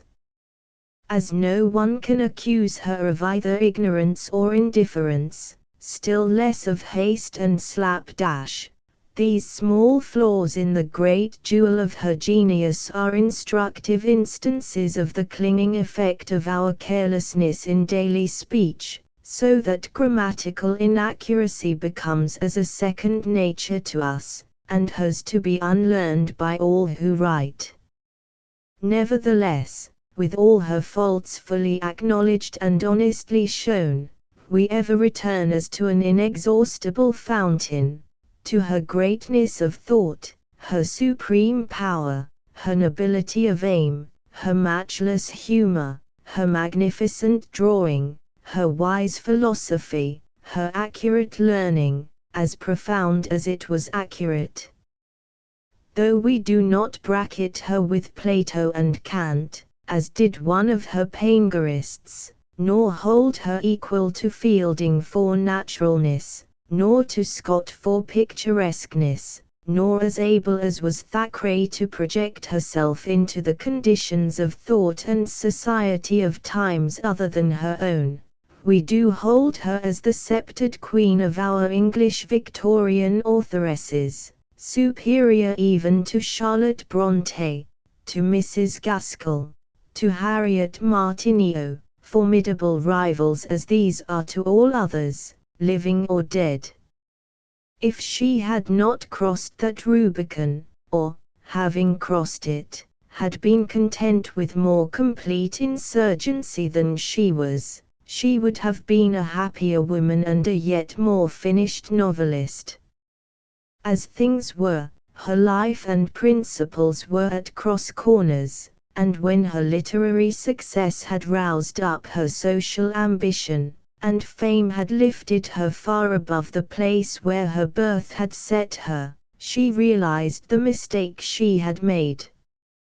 Then the sense of inharmoniousness between what she was and what she would have been did, to some degree, react on her work, to the extent at least of killing in it all passion and spontaneity. Her whole life and being were molded to an artificial pose, and the maid-woman could not possibly be the spontaneous artist. Her yet more fatal blunder of marrying an obscure individual many years younger than herself, and so destroying the poetry of her first union by destroying its sense of continuity and constancy, would have still more disastrously reacted on her work had she lived. She died in time, for anything below Theophrastus such would have seriously endangered her fame and lessened her greatness, culminating as this did in Middlemarch, the best and grandest of her novels, from the zenith of which Daniel Deronda, her last, is a sensible decline. Elin Linton, Mrs. Gaskell by Edna Lyle, IMG 119F. All the novelists of Queen Victoria's reign, there is not one to whom the present writer turns with such a sense of love and gratitude as to Mrs. Gaskell. This feeling is undoubtedly shared by thousands of men and women, for about all the novels there is that wonderful sense of sympathy, that broad human interest which appeals to readers of every description. The hard-worked little girl in the schoolroom can forget the sorrows of arithmetic or the vexations of French verbs as she pores over Wives and Daughters on a Saturday half-holiday, and, as George Sand remarked to Lord Houghton, this same book, Wives and Daughters, would rivet the attention of the most blessed man of the world. With the exception of her powerful life of Charlotte Brontë, Mrs. Gaskell wrote only novels or short stories. The enormous difficulties which attended the writing of a biography of the author of Jane Eyre would, we venture to think, have baffled any other writer of that time. It is easy now, years after Charlotte Bronte's death, to criticize the wisdom of this or that page, to hunt up slight mistakes, to maintain that in some details Mrs. Gaskell was wrong. To be wise too late is an easy and, to some apparently, a most grateful task, but it would, nevertheless, be hard to find a biography of more fascinating interest, or one which more successfully grappled with the great difficulty of the undertaking. As Mr. Clement Shorter remarks, the life of Charlotte Brontë ranks with Boswell's Life of Johnson and Lockhart's Life of Scott. It is pleasant, too, to read Charlotte Bronte's own words in a letter to Mr. Williams, where she mentions her first letter from her future friend and biographer. The letter you forwarded this morning was from Mrs. Gaskell, authoress of Mary Barton. She said I was not to answer it, but I cannot help doing so. The note brought the tears to my eyes. She is a great woman. Proud am I that I can touch a chord of sympathy in souls so noble. In Mrs. Gaskell's nature it mournfully pleases me to fancy a remote affinity to my sister Emily. In Miss Martineau's mind I have always felt the same, though there are wide differences. Both these ladies are above me, certainly far my superiors in attainments and experience. I think I could look up to them if I knew them. For lovers of the author of Mary Barton it is hard, however, not to feel a grudge against the life of Charlotte Brontë, or, rather, the reception accorded to it. owing to the violent attacks to which it gave rise, to a threatened action for libel on the part of some of those mentioned in the book, and to the manifold annoyances to which the publication of the biography subjected the writer, Mrs. Gaskell determined that no record of her own life should be written. It is pleasant to find that there were gleams of light mixed with the many vexations. Charles Kingsley writes to Mrs. Gaskell in warm appreciation of the life. "Be sure," he says, "that the book will do good. It will shame literary people into some stronger belief that a simple, virtuous, practical home life is consistent with high imaginative genius, and it will shame, too, the prudery of a not over-cleanly, though carefully whitewashed, age, into believing that purity is now, as in all ages till now, quite compatible with the knowledge of evil." I confess that the book has made me ashamed of myself. Jane Eyre I hardly looked into, very seldom reading a work of fiction. Yours, indeed, and Thackeray's are the only ones I care to open. Shirley disgusted me at the opening, and I gave up the writer and her books with the notion that she was a person who liked coarseness. How I misjudged her! And how thankful I am that I never put a word of my misconceptions into print, or recorded my misjudgments of one who is a whole heaven above me. Well have you done your work, and given us a picture of a valiant woman made perfect by sufferings. I shall now read carefully and lovingly every word she has written. Mrs. Gaskell's wish regarding her own biography has, of course, been respected by her family, but the world is the poorer, and it is impossible not to regret that the life of so dearly loved a writer must never be attempted. The books reveal a mind as delicately pure as a child's, wedded to that true mother's heart which is wide enough to take in all the needy. Looking, moreover, at that goodly row of novels, whether in the dear old shabby volumes that have been read and reread for years, or in that dainty little set recently published in a case, which the rising generation can enjoy, one cannot help reflecting that here is a little child's monument, surely the most beautiful memorial of a great love and a great grief that could be imagined. It was not until the death of her little child, the only son of the family, that Mrs. Gaskell, completely broken down by grief, began, at her husband's suggestion, to write.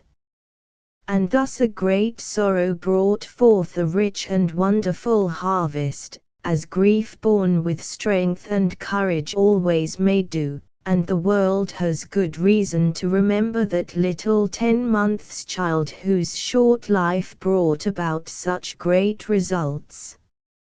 A question naturally suggests itself at this point as to Mrs. Gaskell's birth and education. How far had she inherited her literary gifts? And in what way had her mind been influenced by the surroundings of her childhood and girlhood? Her mother, Mrs. Stevenson, was a Miss Holland, of Sandlebridge, in Cheshire. Her father, William Stevenson, was at first classical tutor in the Manchester Academy, and later on, during his residence in Edinburgh, was editor of the Scots Magazine and a frequent contributor to the Edinburgh Review. He was next appointed Keeper of the Records to the Treasury, an appointment which caused his removal from Edinburgh to Chelsea, and it was there, in Cheney Row, that Elizabeth Clehorn Stevenson, the future novelist, was born. Owing to the death of her mother, She was adopted when only a month old by her aunt, Mrs. Lum, and taken to Knutsford, in Cheshire, the little town so wonderfully described in Cranford. For 2 years in her girlhood she was educated at Stratford-on-Avon, walking in the flowery meadows where Shakespeare once walked, worshipping in the stately old church where he worshipped, and where he willed that his body should be left at rest. Nor is it possible to help imagining that the associations of that ideal place had an influence on the mind of the future writer, doing something to give that essentially English tone which characterizes all her books. After her father's second marriage she went to live with him, and her education was superintended by him until his death in 1829. When she once more returned to Knutsford. Here, at the age of 22, she was married to the Reverend William Gaskell, M.A., of Cross Street Chapel, Manchester, and Manchester remained her home ever after. Such are the brief outlines of a life story which was to have such a wide and lasting influence for good. For nothing is more striking than this when we think over the well-known novels. They are not only consummate works of art, full of literary charm, perfect in style and rich with the most delightful humor and pathos. They are books from which that morbid lingering over the loathsome details of vice, those sensuous descriptions of sin too rife in the novels of the present day, are altogether excluded. Not that the stories are namby-pamby, or unreal in any sense, they are wholly free from the horrid prudery, the pharisaical temper, which makes a merit of walking through life in blinkers and refuses to know of anything that can shock the respectable. Mrs. Gaskell was too genuine an artist to fall either into this error or into the error of bad taste and want of reserve. She drew life with utter reverence, she held the highest of all ideals, and she dared to be true. How tender and womanly and noble, for instance, is her treatment of the difficult subject which forms the motif of Ruth. How sorrowfully true to life is the story of the dressmaker's apprentice with no place in which to spend her Sunday afternoons. We seem ourselves to breathe the dreadful stuffy atmosphere of the workroom, to feel the dreary monotony of the long day's work. It is so natural that the girl's fancy should be caught by Henry Bellingham, who was courteous to her when she mended the torn dress of his partner at the ball, so inevitable that she should lose her heart to him when she witnessed his gallant rescue of the drowning child. But her fall was not inevitable, and one of the finest bits in the whole novel is the description of Ruth's hesitation in the inn parlor when, finding herself most cruelly and unjustly cast off by her employer, she has just accepted her lover's suggestion that she shall go with him to London, little guessing what the promise involved, yet intuitively feeling that her consent had been unwise. Ruth became as hot as she had previously been cold, and went and opened the window, and leant out into the still, sweet evening air. The bush of sweetbriar underneath the window scented the place, and the delicious fragrance reminded her of her old home. I think scents affect and quicken the memory even more than either sights or sounds, for Ruth had instantly before her eyes the little garden beneath the window of her mother's room, with the old man leaning on his stick watching her, just as he had done not 3 hours before on that very afternoon. She remembers the faithful love of the old laboring man and his wife who had served her parents in their lifetime, and for their sake would help and advise her now. Would it not be better to go to them? She put on her bonnet and opened the parlor door, but then she saw the square figure of the landlord standing at the open house door, smoking his evening pipe, and looming large and distinct against the dark air and landscape beyond. Ruth remembered the cup of tea that she had drunk. It must be paid for, and she had no money with her. She feared that he would not let her leave the house without paying. She thought that she would leave a note for Mr. Bellingham saying where she was gone, and how she had left the house in debt, for, like a child, all dilemmas appeared of equal magnitude to her, and the difficulty of passing the landlord while he stood there, and of giving him an explanation of the circumstances, appeared insuperable, and as awkward and fraught with inconvenience as far more serious situations. She kept peeping out of her room after she had written her little pencil note, to see if the outer door was still obstructed. There he stood motionless, enjoying his pipe, and looking out into the darkness which gathered thick with the coming night. The fumes of the tobacco were carried into the house and brought back Ruth's sick headache. Her energy left her, she became stupid and languid, and incapable of spirited exertion. She modified her plan of action to the determination of asking Mr. Bellingham to take her to Milham Grange, to the care of her humble friends, instead of to London. And she thought in her simplicity that he would instantly consent when he had heard her reasons. The selfishness of the man who took advantage of her weakness and ignorance is finely drawn because it is not at all exaggerated. Henry Bellingham is no monster of wickedness, but a man with many fine qualities spoilt by an over-indulgent and unprincipled mother, and yielding too easily to her worldly-wise arguments.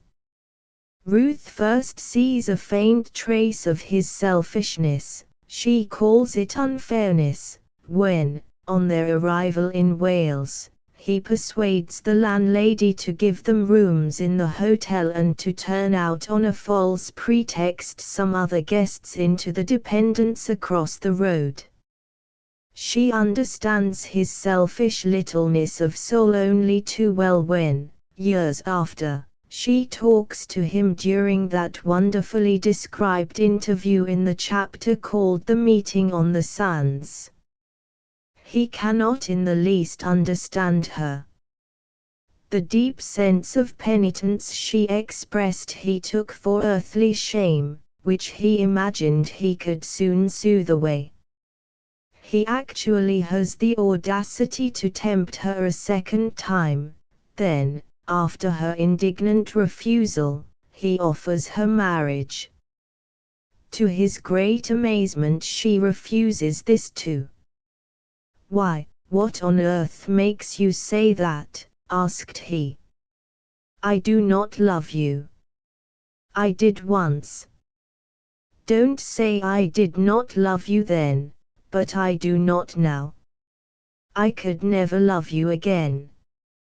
All you have said and done since you came to Abermouth has only made me wonder how I ever could have loved you. We are very far apart. The time that has pressed down my life like brands of hot iron, and scarred me forever, has been nothing to you. You have talked of it with no sound of moaning in your voice, no shadow over the brightness of your face. It has left no sense of sin on your conscience, while me it haunts and haunts, and yet I might plead that I was an ignorant child, only I will not plead anything, for God knows all. But this is only one piece of our great difference. You mean that I am no saint, he said, impatient at her speech. Granted. But people who are no saints have made very good husbands before now. Come, don't let any morbid, overstrained conscientiousness interfere with substantial happiness, happiness both to you and to me, for I am sure I can make you happy, and make you love me too, in spite of your pretty defiance. And here are advantages for Leonard, to be gained by you quite in a holy and legitimate way. She stood very erect. If there was one thing needed to confirm me, you have named it. You shall have nothing to do with my boy by my consent, much less by my agency. I would rather see him working on the roadside than leading such a life, being such a one as you are. If at last I have spoken out too harshly and too much in a spirit of judgment, the fault is yours. If there were no other reason to prevent our marriage but the one fact that it would bring Leonard into contact with you, that would be enough. Later on, a fever visits the town, and Ruth becomes a nurse. When she hears that the father of her child is ill and untended, she volunteers to nurse him, and, being already worn out with work, she dies in consequence. The man's smallness of mind, his contemptible selfishness, are finely indicated in the scene where he goes to look at Ruth as she lies dead. He was disturbed by the distress of the old servant Sally, and saying, "Come, my good woman, we must all die," tries to console her with a sovereign. The old servant turns upon him indignantly, then bent down and kissed the lips from whose marble, unyielding touch he recoiled even in thought. At that moment the old minister, who had sheltered Ruth in her trouble, enters. Henry makes many offers to him as to providing for Ruth's child, Leonard, and says, "I cannot tell you how I regret that she should have died in consequence of her love to me." But from gentle old Mr. Benson he receives only an icy refusal, and the stern words, "Men may call such actions as yours youthful follies. There is another name for them with God." The sadness of the book is relieved by the delightful humor of Sally, the servant. The account of the wooing of Jeremiah Dixon is a masterpiece, and Sally's hesitation when, having found her proof against the attractions of a four-roomed house, furniture conformable, and £80 a year, her lover mentions the pig that will be ready for killing by Christmas, is a delicious bit of comedy. Well, now, would you believe it? The pig were a temptation. I'd a receipt for curing hams. However, I resisted. Says I, very stern, because I felt I'd been wavering, "Master Dixon, once for all, pig or no pig, I'll not marry you." The description of the minister's home is very beautiful. Here are a few lines which show in what its charm consisted. In the Bensons' house there was the same unconsciousness of individual merit, the same absence of introspection and analysis of motive, as there had been in her mother, but it seemed that their lives were pure and good not merely from a lovely and beautiful nature, but from some law the obedience to which was of itself harmonious peace, and which governed them. This household had many failings, they were but human, and, with all their loving desire to bring their lives into harmony with the will of God, they often erred and fell short. But somehow the very errors and faults of one individual served to call out higher excellences in another, and so they reacted upon each other, and the result of short discords was exceeding harmony and peace. The publication of Ruth, with its brave, outspoken words, its fearless demand for one standard of morality for men and women, subjected the author to many attacks, as we may gather from the following warm-hearted letter by Charles Kingsley, the 25th of July, 1853. I am sure that you will excuse my writing to you thus abruptly when you read the cause of my writing. I am told, to my great astonishment, that you had heard painful speeches on account of Ruth. What was told me raised all my indignation and disgust. Among all my large acquaintance I never heard, or have heard, but one unanimous opinion of the beauty and righteousness of the book, and that above all from really good women. If you could have heard the things which I heard spoken of it this evening by a thorough high church, fine lady of the world, and by her daughter, too, as pure and pious a soul as one need see, you would have no more doubt than I have, that, whatsoever the snobs and the bigots may think, English people, in general, have but one opinion of Ruth, and that is, one of utter satisfaction. I doubt not you have had this said to you already often. Believe me, you may have it said to you as often as you will by the purest and most refined of English women. May God bless you, and help you to write many more such books as you have already written, is the fervent wish of your very faithful servant, C. Kingsley. Mary Barton, which was the first of the novels, was published in 1848, and this powerful and fascinating story at once set Mrs. Gaskell in the first rank of English novelists. People differed as to the views set forth in the book, but all were agreed as to its literary force and its great merits. Like Alton Locke, it has done much to break down class barriers and make the rich try to understand the poor, and when we see the great advance in this direction which has been made since the date of its publication, we are able partly to realize how startling the first appearance of such a book must have been. The secret of the extraordinary power which the book exercises on its readers is, probably, that the writer takes one into the very heart of the life she is describing.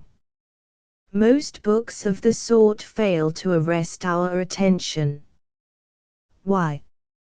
Because they are written either as mere goody books for parish libraries, and are carefully watered down lest they should prove too sensational and enthralling, or because they are written by people who have only a surface knowledge of the characters they describe and the life they would fain depict. David Copperfield is probably the most popular book Dickens ever wrote, and is likely to outlive his other works, just because he himself knew so thoroughly well all that his hero had to pass through, and could draw from real knowledge the characters in the background.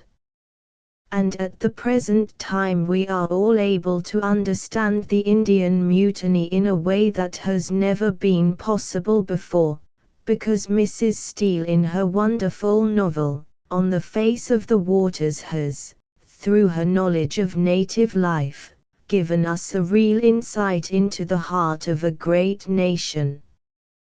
Brilliant trash may succeed for 2 or 3 seasons, but unless there is in it some germ of real truth which appeals to the heart and conscience it will not live. Sensationalism alone will not hold its ground. There must be in the writer a real deep inner knowledge of his subject if the book is to do its true work. And we venture to think that Mary Barton, which for nearly half a century has been influencing people all over the world, owes its vitality very largely to the fact that Mrs. Gaskell knew the working people of Manchester, not as a professional doler out of tracts or charitable relief, not in any detestable, patronizing way, but knew them as friends. This surely is the reason why the characters in the novel are so intensely real. What could be finer than the portrait of Mary herself, from the time when we are first introduced to her as the young apprentice to a milliner and dressmaker, to the end of the book, when she has passed through her great agony. How entirely the reader learns to live with her in her brave struggle to prove her lover's innocence. One of the most powerful parts of the book is the description of her plucky pursuit of the good ship John Cropper, on board of which was the only man who could save her lover's life by proving an alibi. But it is not only the leading characters that are so genuine and so true to life. Old Ben Sturgis, the boatman, rough of speech but with more heart than many a smooth-tongued talker, his wife, who sheltered Mary when she had no notion what manner of woman she was, Joblet, who proved such a good friend to both hero and heroine in their trouble, and whose well-meaning deception of old Mrs. Wilson is so humorously described, John Barton, the father, with the mournful failure at the close of his upright life, old Mr. Carson, the rich father of the murdered man, with his thirst for vengeance, and his tardy but real forgiveness, when he let himself be led by a little child. All these are living men and women, not puppets, while in the character and the tragic story of poor Esther we see the fruits of the writer's deep knowledge of the life of those she helped when released from gaol. But Mrs. Gaskell looked on both sides of the question. In North and South, published in 1855, she deals with the labor question from the master's standpoint, and in Mr. Thornton draws a most striking picture of a manufacturer who is just and well-meaning, one who really respects and cares for the men he employs. The main interest of this book lies, however, in the character of the heroine, Margaret, who is placed in a most cruel dilemma by a ne'er-do-well brother whom she shields. By far the most dramatic scene is that in which, to enable Frederick to escape, Margaret tells a deliberate falsehood to the detective who is in search of him. The torture of mind she suffers afterwards for having uttered this intentional lie, and the difficult question whether under any circumstances a lie is warrantable, are dealt with in the writer's most powerful way. In 1853, the same year in which Ruth was published, the greatest of all Mrs. Gaskell's works appeared, the inimitable Cranford. For humor and for pathos we have nothing like this in all the Victorian literature. It is a book of which one can never tire, yet it can scarcely be said to have a plot at all, being just the most delicate miniature painting of a small old-fashioned country town and its inhabitants. What English man or woman is there, however, who will not read and reread its pages with laughter and tears?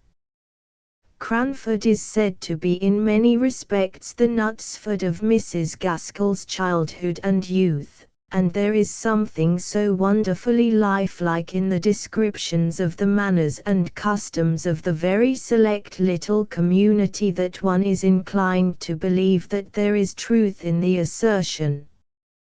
They were gently bred, those old Cranford folk, with their elegant economy, their hatred of all display, and their considerate tact. There is pathos as well as fun in the description of Mrs. Forrester pretending not to know what cakes were sent up at a party in her baby house of a dwelling, though she knew, and we knew, and she knew that we knew, and we knew that she knew that we knew, she had been busy all the morning making tea bread and sponge cakes. There is an air of leisure and peacefulness in every page of the book, for there was no hurrying life among those dignified old people. I had often occasion to notice the use that was made of fragments and small opportunities in Cranford, the rose leaves that were gathered ere they fell to make into a potpourri for some one who had no garden, the little bundles of lavender flowers sent to some town dweller. Things that many would despise, and actions which it seemed scarcely worth while to perform, were all attended to in Cranford. Who has not laughed over Miss Betsy Barker's Alderney cow meekly going to her pasture, clad in dark grey flannel after her disaster in the lime pit? Or over the masterly description of Miss Jenkins, who wore a cravat, and a little bonnet like a jockey cap, and altogether had the appearance of a strong-minded woman, although she would have despised the modern idea of women being equal to men. Equal, indeed. She knew they were superior. Dear old Miss Mattie, however, with her reverence for the stronger sister, and her love affair of long ago, has a closer hold on the heart of the reader. The description of the meeting of the former lovers is idyllic, and when Thomas Holbrook dies unexpectedly, soon after, the woman whose love story had been spoilt by the home authorities reverses her own ordinance against followers in the case of Martha, the maid-servant, but otherwise makes no sign. Miss Mattie made a strong effort to conceal her feelings, a concealment she practiced even with me, for she has never alluded to Mr. Holbrook again, though the book he gave her lies with her Bible on the little table by her bedside. She did not think I heard her when she asked the little milliner of Cranford to make her caps something like the Honourable Mrs. Jamieson's, or that I noticed the reply, "But she wears widows' caps, Oh, I only meant something in that style, not widows, of course, but rather like Mrs. Jamieson's." In the whole book there is not a character that we cannot vividly realize. The Honourable, but sleepy, Mrs. Jamieson, brisk, cheerful Lady Glenmire, who married the sensible country doctor and sacrificed her title to become plain Mrs. Hoggins, Miss Pole, who always with withering scorn called ghosts indigestion until the night they heard of the headless lady who had been seen wringing her hands in Darkness Lane, when, to avoid the woebegone trunk, she with tremulous dignity offered the sedan chairman an extra shilling to go round another way. Captain Brown, with his devotion to the writings of Mr. Boz and his feud with Miss Jenkins as to the superior merits of Dr. Johnson, and Peter, the long-lost brother, who from first to last remains an inveterate practical joker. One and all they become our lifelong friends, while the book stands alone as a perfect picture of English country town society 50 years ago. Mrs. Gaskell's shorter stories are scarcely equal to the novels, yet some of them are very beautiful. Cousin Phyllis, for example, gives one more of the real atmosphere of country life than any other writer except Wordsworth. We seem actually to smell the new mown hay as we read the story. Charming, too, is my Lady Ludlow, with her genteel horror of dissenters subdued in the end by her genuine good feeling. How often one has longed for that comfortable square pew of hers in the parish church, in which, if she did not like the sermon, she would pull up a glass window as though she had been in her coach, and shut out the sound of the obnoxious preacher. But, with all her peculiarities, she was the most courteous of women, a lady in the true sense of the word, and when people smiled at a shy and untaught visitor who spread out her handkerchief on the front of her dress as the footman handed her coffee, my Lady Ludlow with infinite tact and grace promptly spread her handkerchief exactly in the same fashion which the tradesman's wife had adopted. Among the short tragic stories, the most striking is one called The Crooked Branch, in which the scene at the assizes has almost unrivaled power, while among the lighter short stories, My French Master, with its delicate portraiture of the old refugee, and Mr. Harrison's Confessions, the delightfully written love story of a young country doctor, are perhaps the most enjoyable. In 1863 the novel Sylvia's Lovers was published, and although, by its fine description of old Whitby and the pathos of the story, it has won many admirers, we infinitely prefer its successor, Wives and Daughters. There is something very sad in the thought that this last and best of the writer's stories was left unfinished, but happily very little remained to be told, and that little was tenderly touched into the almost perfect picture of English home life by the daughter who had been not only Mrs. Gaskell's child but her friend. Wives and Daughters will always remain as a true and vivid and powerful study of life and character, while Molly Gibson, with her loyal heart and sweet sunshiny nature, will, we venture to think, better represent the majority of English girls than the happily abnormal Dodos and Millicent Chines of present-day fashion.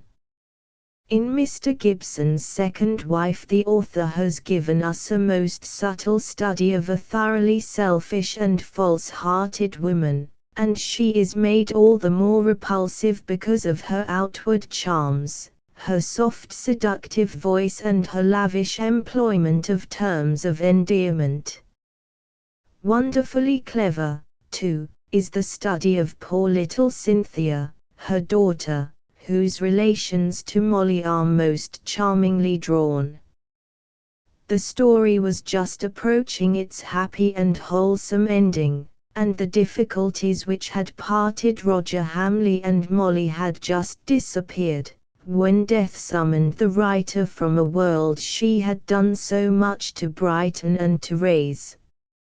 On Sunday evening, the 12th of November, 1865, Mrs. Gaskell died quite suddenly at Holborn, Alton, Hampshire, a house which she had recently bought as a surprise for her husband. Sad as such a death must always be for those who are left behind, one can imagine nothing happier than death in harness for a worker who loves his work. There's rest above. Below let work be death, if work be love. Her last days, wrote one of those who knew her best, had been full of loving thought and tender help for others. She was so sweet and dear and noble beyond words. That is the summing up of the whole, and, After all, what better could a long biography give us?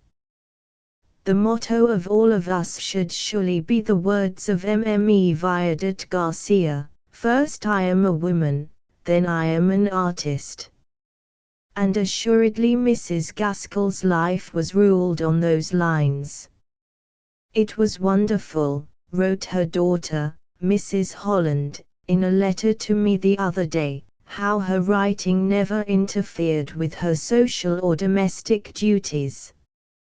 I think she was the best and most practical housekeeper I ever came across, and the brightest, most agreeable hostess, to say nothing of being everything as a mother and friend. She combined both, being my mother and greatest friend in a way you do not often, I think, find between mother and daughter.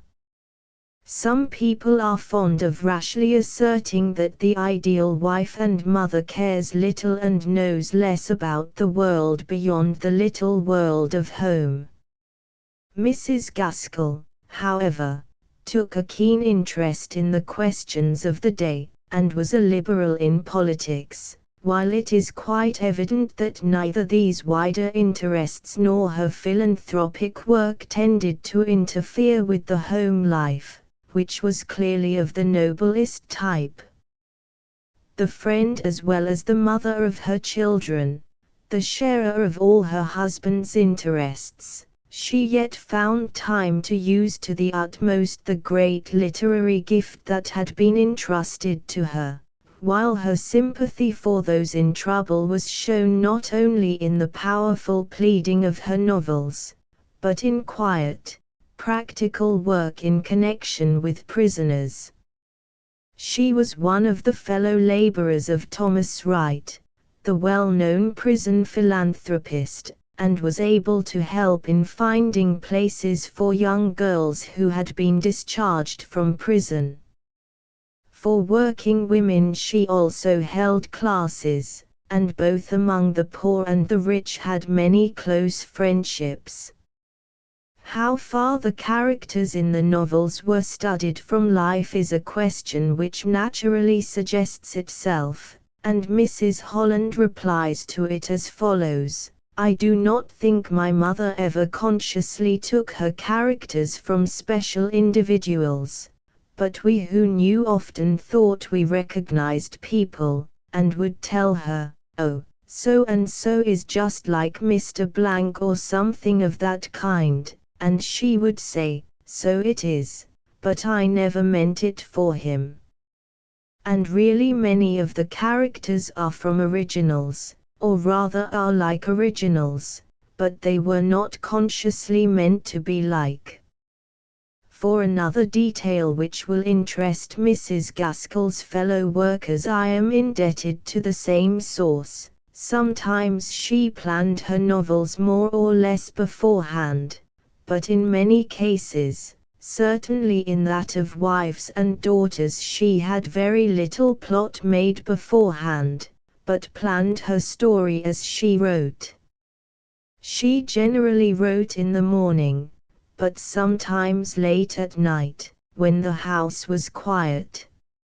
Few writers, we think, have exercised a more thoroughly wholesome influence over their readers than Mrs. Gaskell.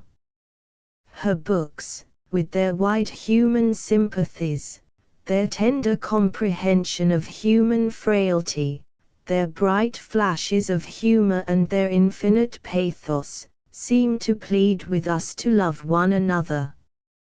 Through them all we seem to hear the author's voice imploring us to seize the day and to make friends, as she does in actual words at the close of one of her Christmas stories, adding pathetically, I ask it of you for the sake of that old angelic song, heard so many years ago by the shepherds, keeping watch by night on Bethlehem heights. A. E. Bailey. Edna Lyle. Mrs. Crowe. Mrs. Archer Clive. Mrs. Henry Wood by Adeline Sargent IMG 149 RS. Catherine Crowe, whose maiden name was Stevens, was born at Borough Green, in Kent, about 1800, and died in 1876. She married Colonel Crowe in 1822, and took up her residence with him in Edinburgh. Her books were written chiefly between the years 1838 and 1859, and she is best known by her novel, Susan Hopley, and her collection of ghost stories, The Night Side of Nature. She was a woman of considerable ability, which appears, however, to have run into rather obscure and somber channels, such as showed a somewhat morbid bent of mind, with a tendency towards depression, which culminated at last in a short but violent attack of insanity. But love of the unseen and supernatural does not seem to have blunted her keenness of observation in ordinary life, for her novels, the scenes of which are laid chiefly among homely and domestic surroundings, display alike soundness of judgment and considerable dramatic power. As a writer, indeed, Mrs. Crowe was extremely versatile. She wrote plays, children's stories, short historical tales, romantic novels, as well as the ghost stories with which her name seems chiefly to be associated in the minds of this generation. It is evident, too, that she believed herself, rightly or wrongly, to be possessed of great philosophical discrimination, but it must be acknowledged that her philosophical and metaphysical studies often led her into curious byways of speculation, into which the reader does not willingly wander. It is worth noting that Mrs. Crowe's ideas respecting the status and education of women were, for the days in which she lived, exceedingly advanced. In Lily Dawson, for instance, a story published in 1847, she makes an elaborate protest against the kind of education which women were then receiving. It is true, she says, that there is little real culture amongst men, there are few strong minds and fewer honest ones, but they have still more advantages. If their education has been bad, it has at least been a trifle better than ours. 6 hours a day at Latin and Greek are better than 6 hours a day at worsted work and embroidery, and time is better spent in acquiring a smattering of mathematics than in strumming Hook's lessons on a bad pianoforte. Her views of women in general are well expressed in the following words from the same work of fiction. If, as we believe, under no system of training, the intellect of woman would be found as strong as that of a man, she is compensated by her intuitions being stronger. If her reason be less majestic, her insight is clearer. Where man reasons, she sees. Nature, in short, gave her all that was needful to enable her to play a noble part in the world's history, if man would but let her play it out, and not treat her like a full-grown baby, to be flattered and spoilt on the one hand, and coerced and restricted on the other, vibrating between royal rule and slavish serfdom. Surely we hear the voice of Nora Helmer herself, the very quintessence of Ibsenism. It must have required considerable courage to write in this way in the year 1847, and Mrs. Crowe should certainly be numbered among the lovers of educational reform. In many ways she seems to have been a woman of strong individuality and decided opinions. Her first work was a drama, Aristodemus, published anonymously in 1838, It showed considerable ability and was well regarded by the critics. She then wrote a novel, Men and Women, or Manorial Rights in 1839, and in 1841 published her most successful work of fiction, Susan Hopley, or The Adventures of a Maid Servant. This story was more generally popular than any other from her pen, but it is to be doubted whether it possesses more literary ability or points of greater interest than the rest.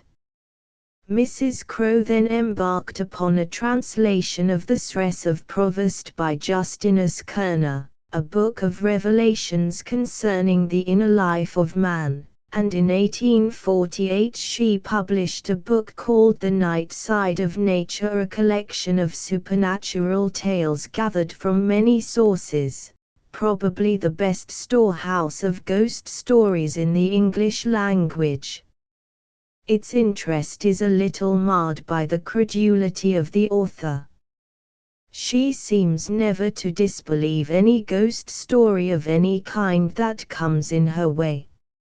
From the humble apologies, however, with which she opens her dissertation on the subject, it is easy to see how great a change has passed over people's minds in the course of the last 50 years, with respect to the supernatural. If Mrs. Crowe had lived in these days, she would have found herself in intimate relations with the Society for Psychical Research, and would have had no reason to excuse herself for the choice of her subject. She divides her book into sections, which treat of dreams, where we get Sir Noel Patton's account of his mother's curious vision, warnings, double dreaming and trance, with the stories of Colonel Townshend's voluntary trance and the well-known legend of Lord Balcarres and the ghost of Claverhouse, doppelgangers and apparitions, including the stories of Lady Beresford's branded wrist and Lord Lyttelton's warning, and other chapters descriptive of haunted houses, with details concerning clairvoyance and the use of the crystal. It is interesting to find among these the original account of Perlingene, of which Miss Sarah Tytler has made such excellent use in one of her recent books. An account of the phenomena of stigmata and the case of Catherine Emmerich are also described in detail. Lovers of the supernatural will find much to gratify their taste in a perusal of The Night Side of Nature. Mrs. Crowe did not exhaust the subject in this volume, for she issued a book on ghosts and family legends, a volume for Christmas, in the year 1859. A work full of the kind of stories which became so popular in the now almost obsolete Christmas Annual of succeeding years. It is also curious to note that in 1848, Mrs. Crowe produced a work of an entirely different nature, namely, an excellent story for children, entitled Pippi's Warning, or Mind Your Temper, another instance of her versatility of mind. The Adventures of a Beauty and Light and Darkness appeared in 1852. The latter is a collection of short tales from different sources, partly historical and partly imaginative, and certainly more in accordance with the taste of modern days than her elaborate domestic stories. Mrs. Crowe's taste for the horrible is distinctly perceptible in this collection. There is an account of the celebrated poisoners, Frau Gottfried, Madame Ursinus, and Margaret Zwanziger, whose crimes were so numerous that they themselves forgot the number of their victims, and of Mr. Tinius, who went about making morning calls and murdering the persons whom he honored with a visit. The histories of Lee Sirks, the hero of The Lion's Mail and of Madame Louise, Princess of France, who became a nun, are well narrated, but nearly all the stories are concerned with horrors such as suggest the productions of Mr. Wilkie Collins. The Priest of St. Quentin and The Lycanthropist are two of the most powerful. Her next novel, a more purely domestic one, was Linny Lockwood, issued in 1854. A sentence from the preface to this book anticipates, rather early, as we may think, the approaching death of the three-volume novel. Messrs. Routledge and Company have been for some time soliciting me to write them an original novel for their cheap series, and being convinced that the period for publishing at £1.11s. 60 books of a kind that people generally read but once, is gone by, I have resolved to make the experiment. She wrote another tragedy, The Cruel Kindness, in 1853, and abridged Uncle Tom's Cabin for Children. In 1859 a pamphlet on spiritualism and the age we live in constituted the last of her more important works, although she continued, for some time after recovery from the attack of insanity which we have mentioned, to write papers and stories for periodicals. In spite of Mrs. Crowe's love for the supernatural and the horrible, she is one of the pioneers of the purely domestic story, that story of the affections and the emotions peculiar to the Victorian age. She is allied to the schools of Richardson and Fanny Burney rather than to those of Sir Walter Scott or Miss Austen, for although her incidents are often romantic and even far-fetched, her characters are curiously homely and generally of humble environment. Thus, for instance, Susan Hopley is a maid-servant, though not of the Pamela kind nor with the faintest resemblance to Esther Waters. Lily Dawson, although proved ultimately to be the daughter of a colonel, passes the greater part of her earlier life as a drudge and a dependent, and Linny Lockwood, while refined and educated, is reduced to the situation of a lady's maid. The circumstances of her heroines are, as a rule, extremely prosaic, and would possibly have been condemned by writers of Miss Austen's school as hopelessly vulgar, but Mrs. Crowe's way of treating these characters and their surroundings bears upon it no stamp of vulgarity at all.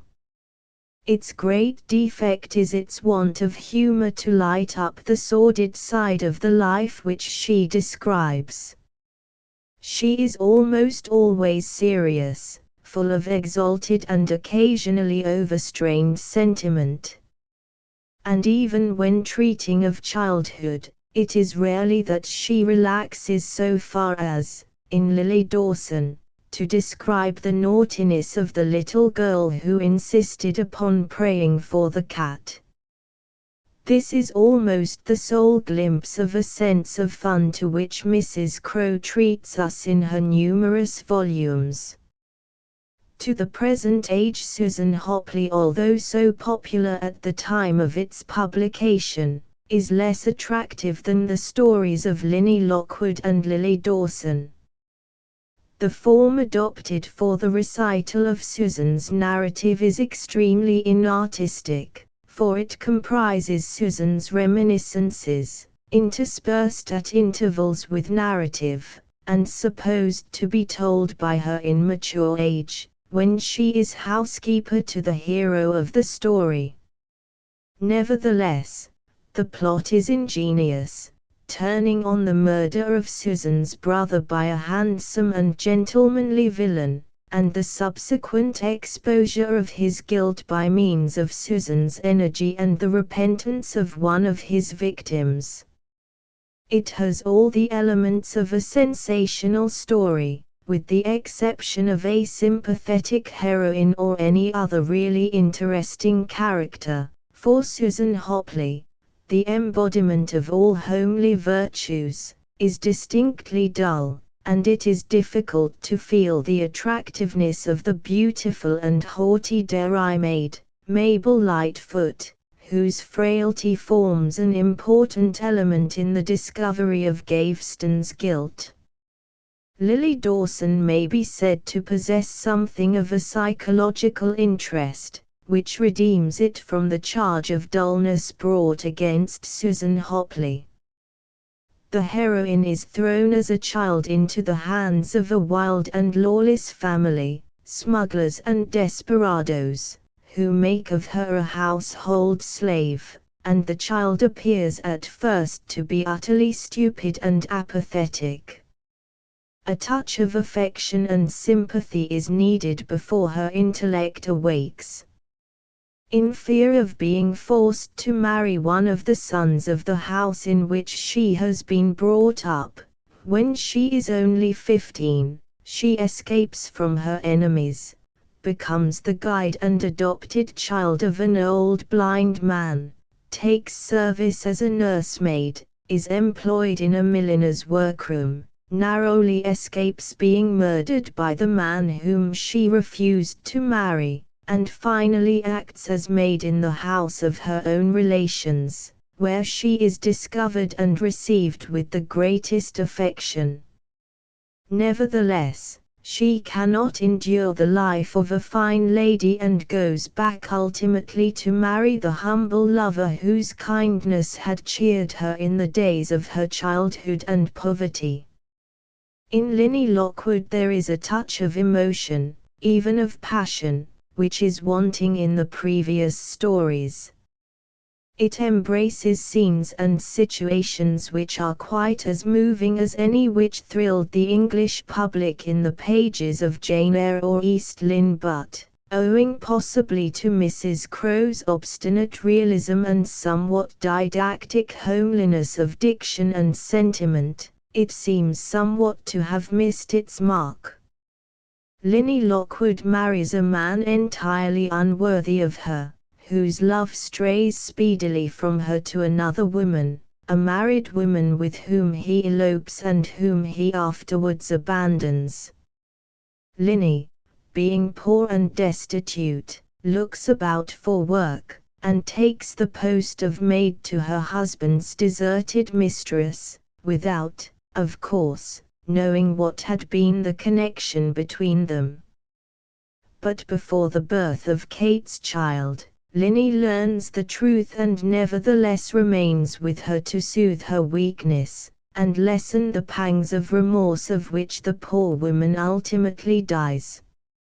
A full explanation between the two women takes place before Kate's death, and the child that is left behind is adopted by Linny Lockwood, who refuses to pardon the husband, who sues to her for forgiveness, or to live with him again. The character of Linny Lockwood is a very beautiful one, and the story appeals to the reader's sensibilities more strongly than the recital of Susan Hopley's adventures or the girlish sorrows of Lily Dawson. Mrs. Crowe's writings certainly heralded the advent of a new kind of fiction, a kind which has been, perhaps more than any other, characteristic of the early years of the Victorian age. It is the literature of domestic realism, of homely unromantic characters, which no accessories of exciting adventure can render interesting or remarkable in themselves, characters distinguished by every sort of virtue, yet not possessed of any ideal attractiveness.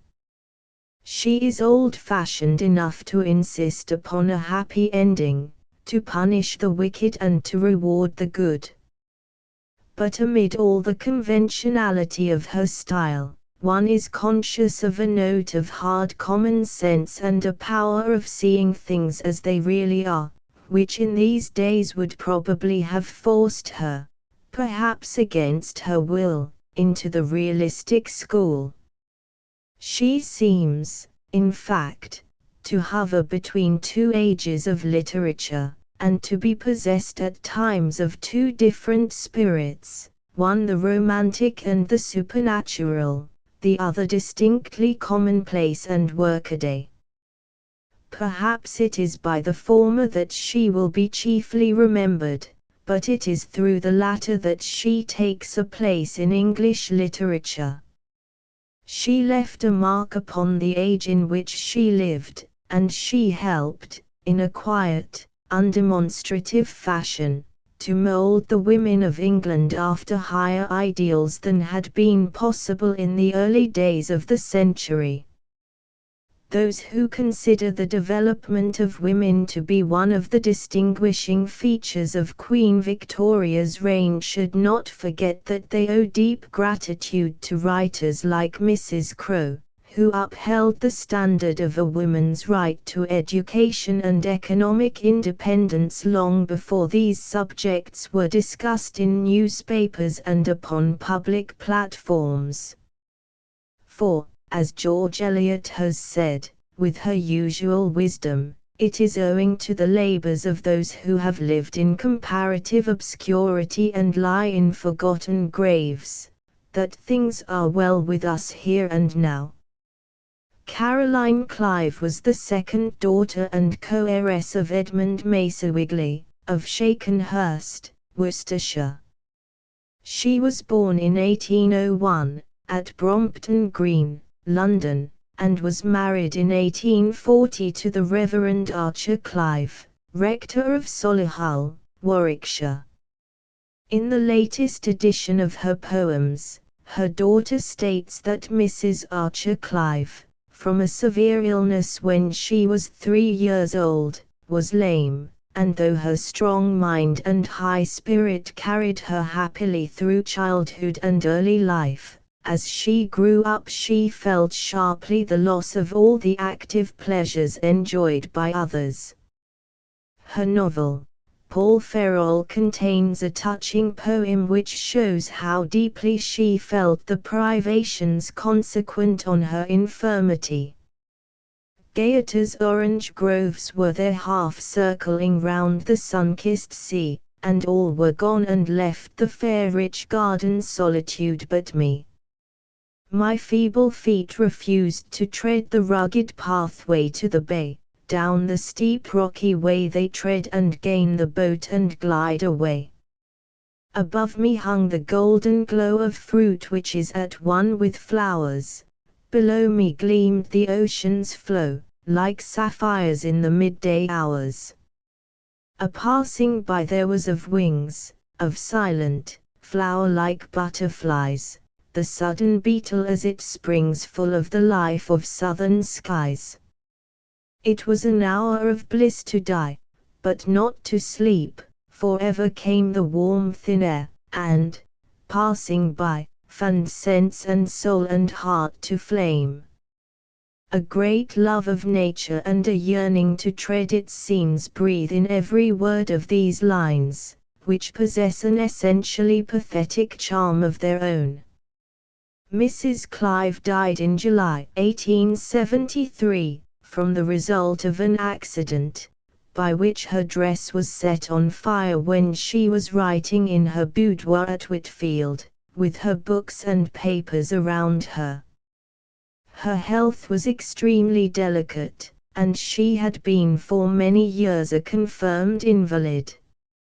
Her first work consisted of the well-known 9 poems by V published in 1840.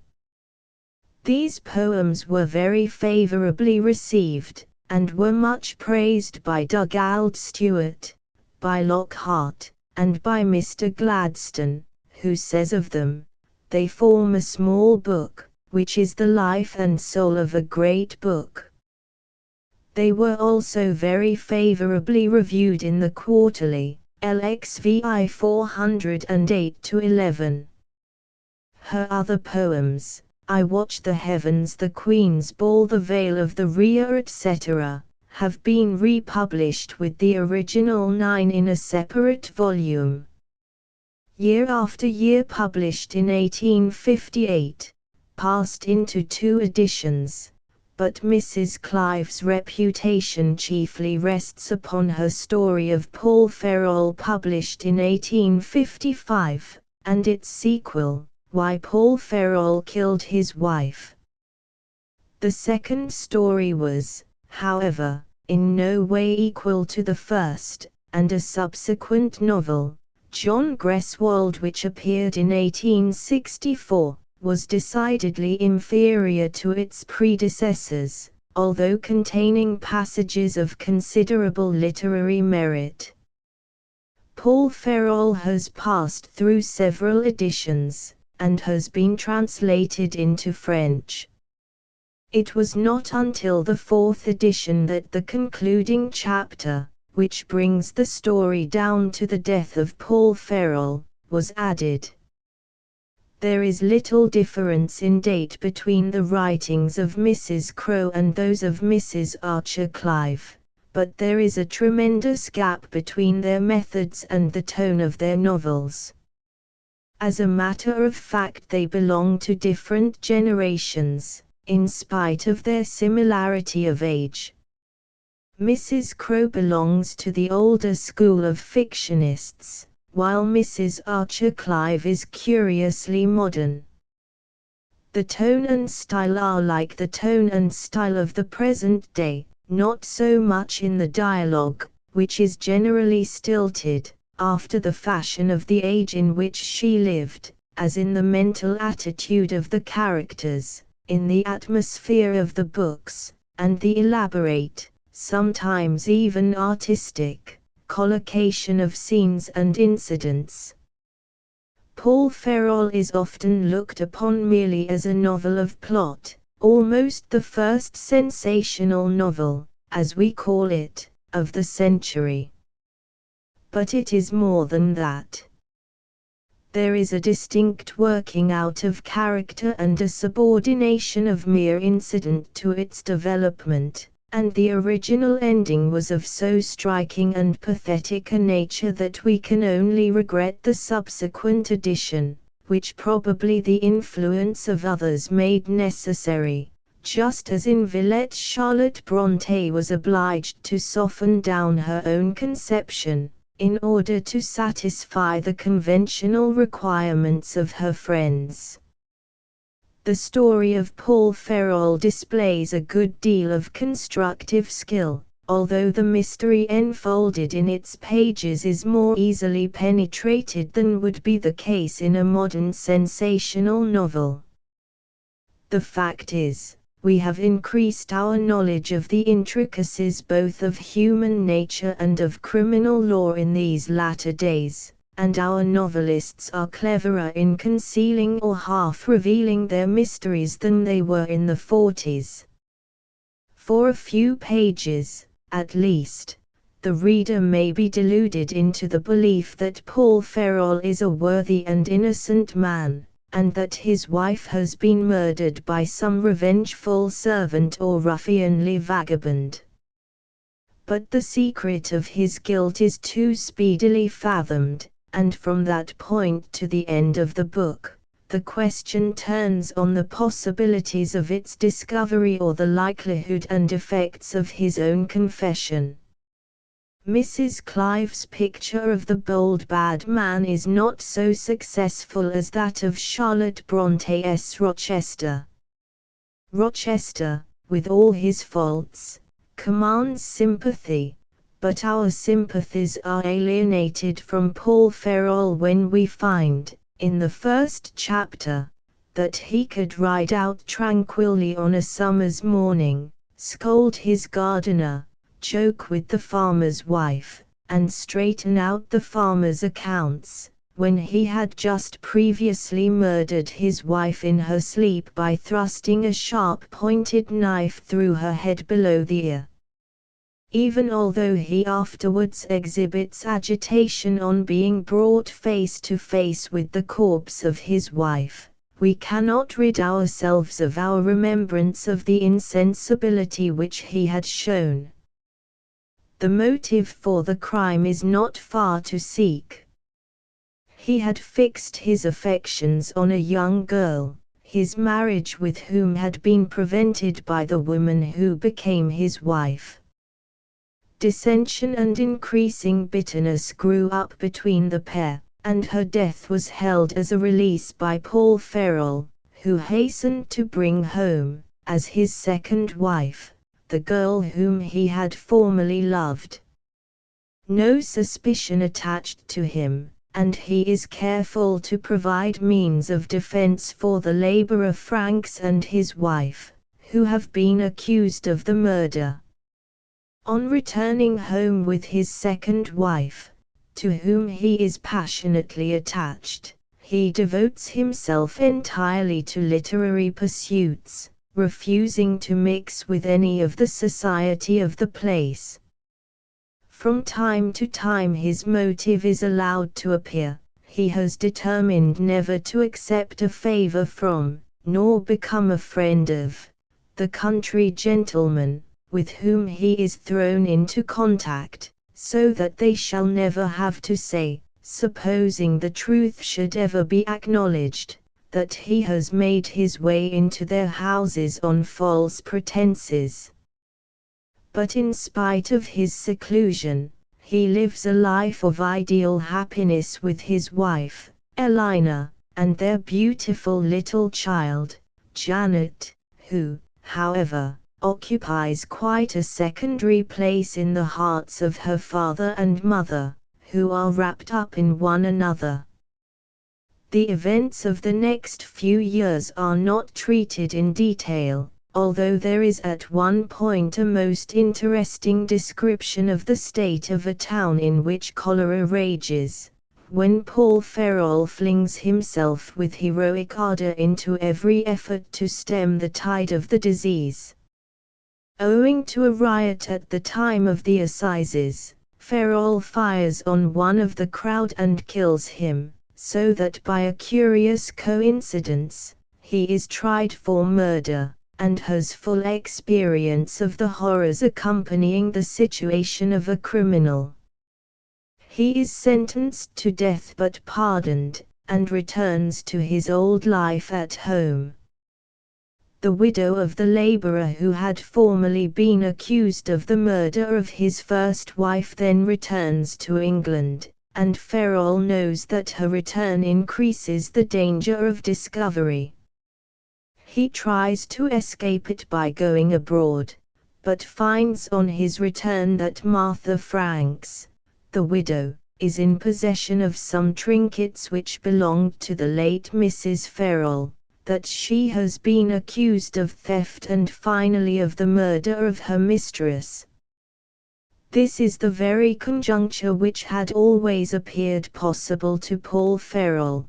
The moment has come when he feels himself obliged to confess the truth, in order to save a fellow creature from unjust condemnation. He thereupon acknowledges his guilt, is at once conveyed to prison, and after a merely formal trial is condemned to death, the execution to take place, apparently, in 3 days, according to the inhuman custom of the time. Elina dies on the day when she hears of his confession, and Janet, his daughter, now 18 years old, and Janet's young lover, Hugh Bartlett, are the only persons who remain faithful to him or make efforts for his safety. Through Hugh's efforts and the treachery of the gaoler, Paul Ferrol manages, in a somewhat improbable manner, to escape from prison, and he and Janet make their way to Spain, whence they will be able to take ship for America. The conclusion of the story, as at first written, is particularly striking. Janet, after an illness, has come to herself. She did not know the place where she was. The air was warm and perfumed, the windows shaded, the room quite a stranger to her. An elderly woman, with a black silk mantle on her head and over her shoulders, spoke to her. She did not understand the meaning, but she knew the words were Spanish. Then the tide of recollection rushed back, and the black cold night came fully before her, which was the last thing she recollected. "My father," she said, rising as well as she could. The woman had gone to the window and beckoned, and in another minute Mr. Ferrol stood by her bedside. "Can you still love me, Janet?" said he. "Love you? Oh yes, my father." It seems a pity that a concluding chapter was afterwards added, containing a description of Janet's life with her father in Boston, and of his dying moments and last words, which might well have been left to the imagination. The original conclusion was more impressive without these details. It is rather curious, too, that Mrs. Clive should have written another volume to explain why Paul Ferrol killed his wife, but possibly she thought further explanation was necessary, since she prefixed to the latter volume a quotation from Froude's Henry VIII, "A man does not murder his wife gratuitously." In this book she changes the names of all the characters except that of Elina. Paul Ferrol is Leslie, and his wife, Anne, is Laura.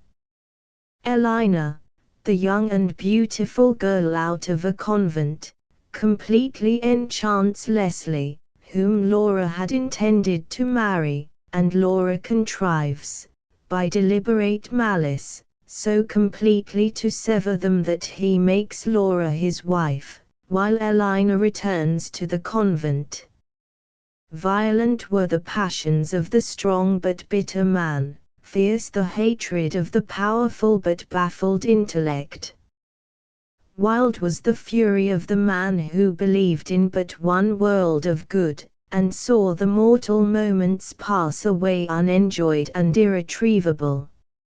Out of these hours arose a purpose. The reader sees the man and knows the deed. From the premises laid before him, he need not indeed conclude that even that man would do the deed, but since it was told in 1855 that the husband killed his wife, so now in 1860 it is explained why he killed her. This second volume is decidedly inferior to the first, but it shared in the popularity which Paul Ferrol had already achieved, and the author's vigorous portraiture of characters and events was well marked in both volumes. With her third volume, John Greswold came a sudden falling off, at any rate as regards dramatic force. John Greswold is the autobiography of a young man who has very little story to tell and does not know how to tell it. No grip is laid on the reader's attention, no character claims especial interest, but the thing that is remarkable in the book is the literary touch, which is far more perceptible than in the more interesting story of Paul Ferrol.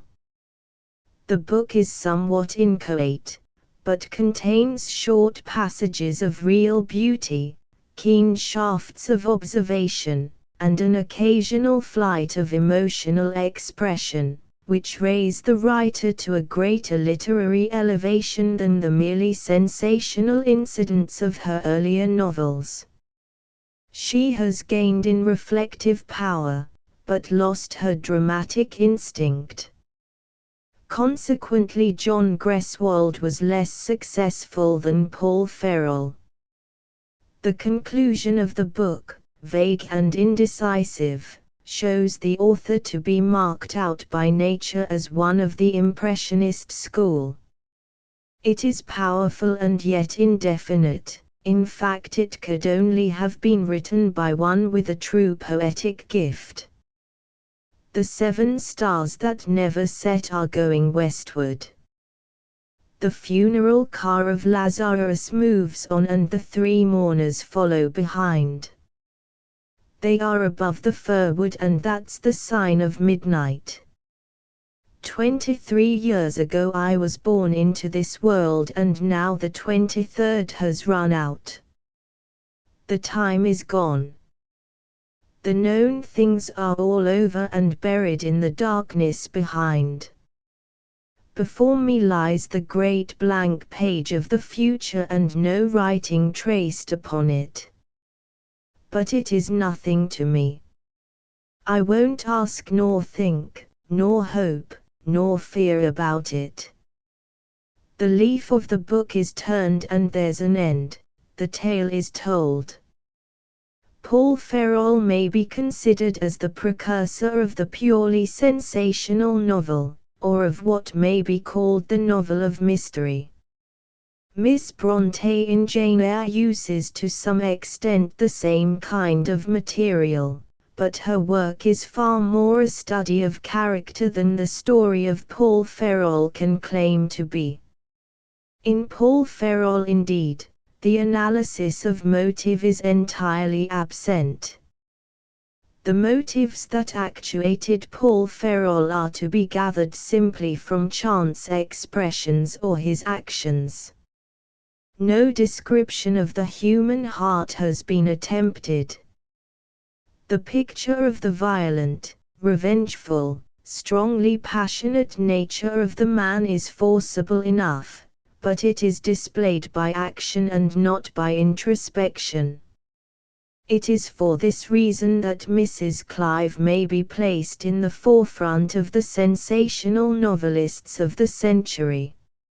She anticipated the work of Wilkie Collins, of Charles Reade, of Miss Budden, and many others of their school, in showing human nature as expressed by its energies, neither diagnosing it like a physician, nor analyzing it like a priest.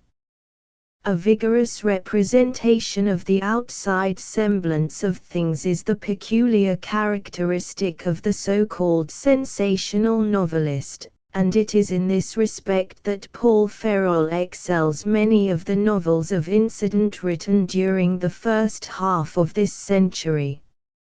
It heralded a new departure in the ways of fiction. It set forth the delights of a mystery, the pleasures of suspense, together with a thrilling picture of the strong man in adversity which has been beloved of fiction-mongers from the first days of fable in the land.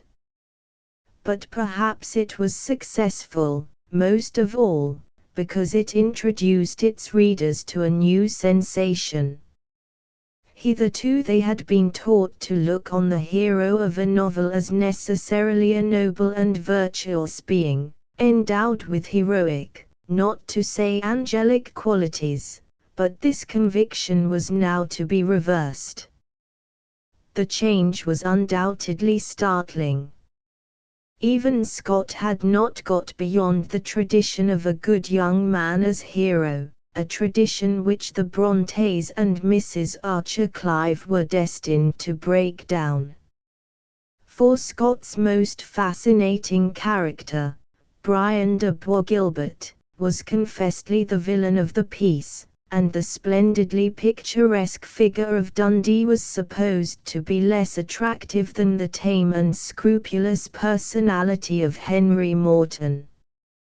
It was a convention amongst writers that vice and crime must be repulsive, and that there was something inherently attractive in virtue, a wholesome doctrine, insufficiently preached in these days, but not strictly consistent with facts.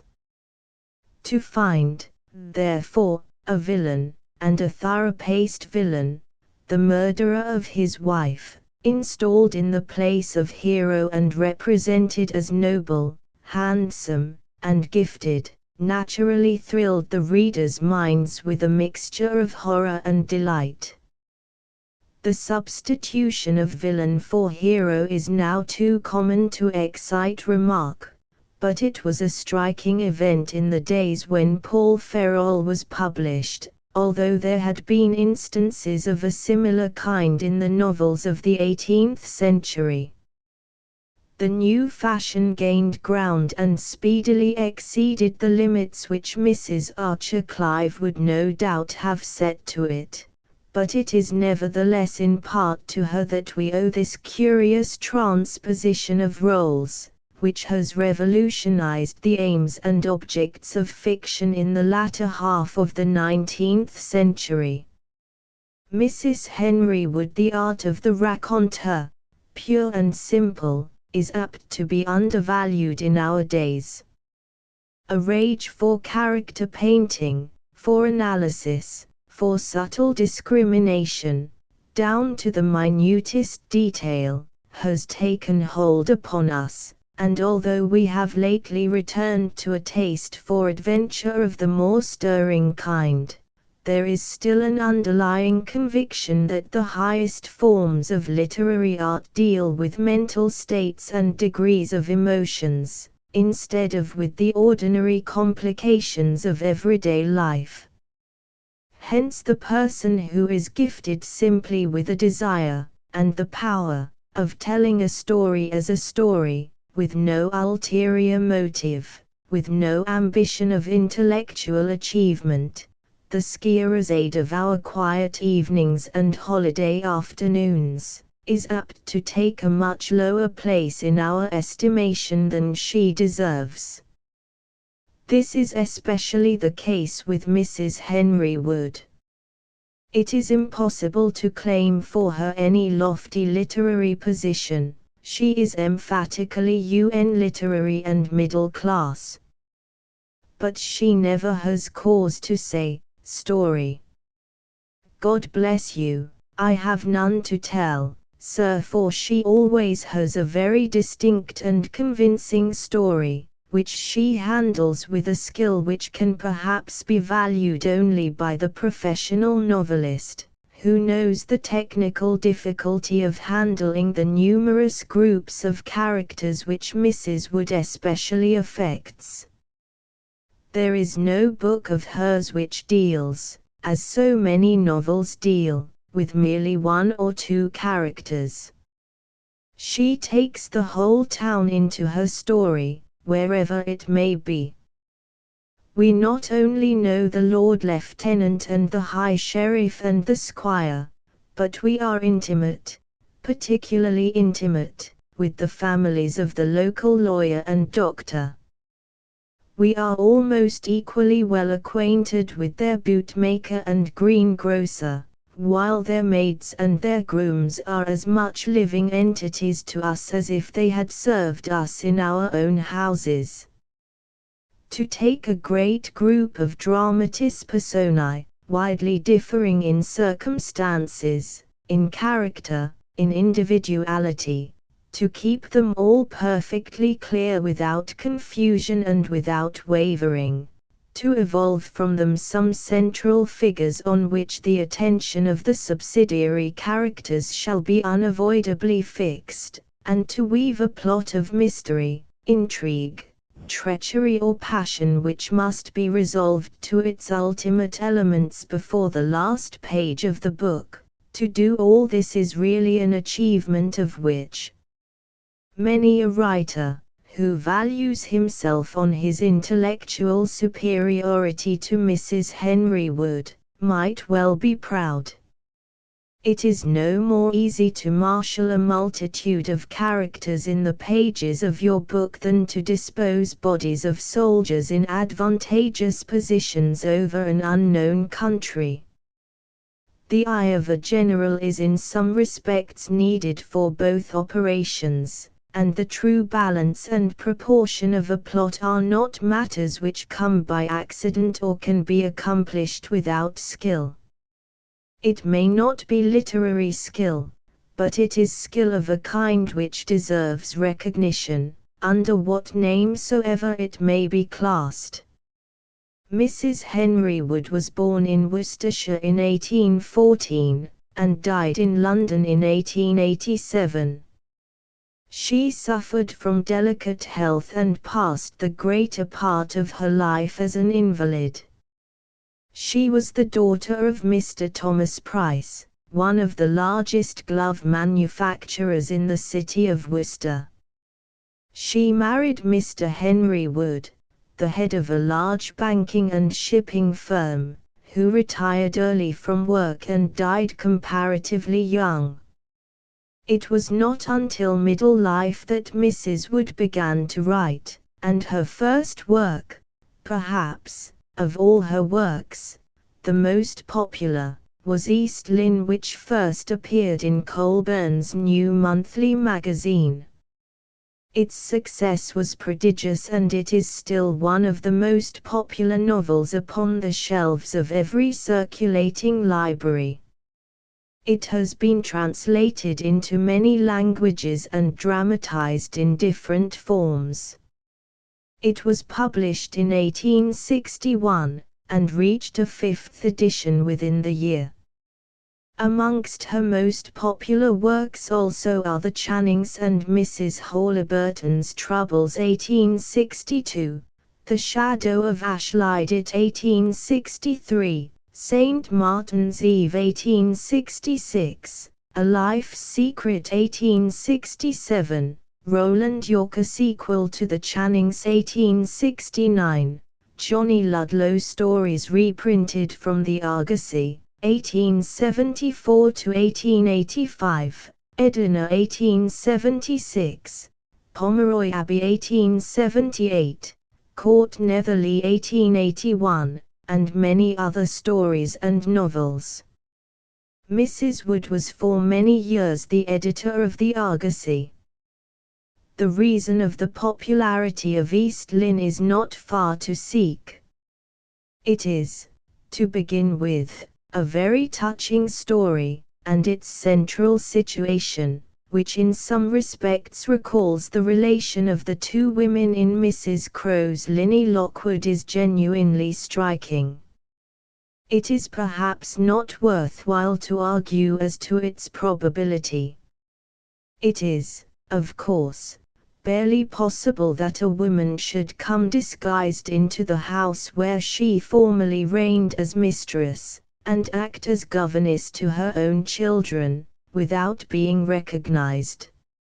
As a matter of fact, she is recognized by one of the servants only on account of a momentary forgetfulness of her disguise.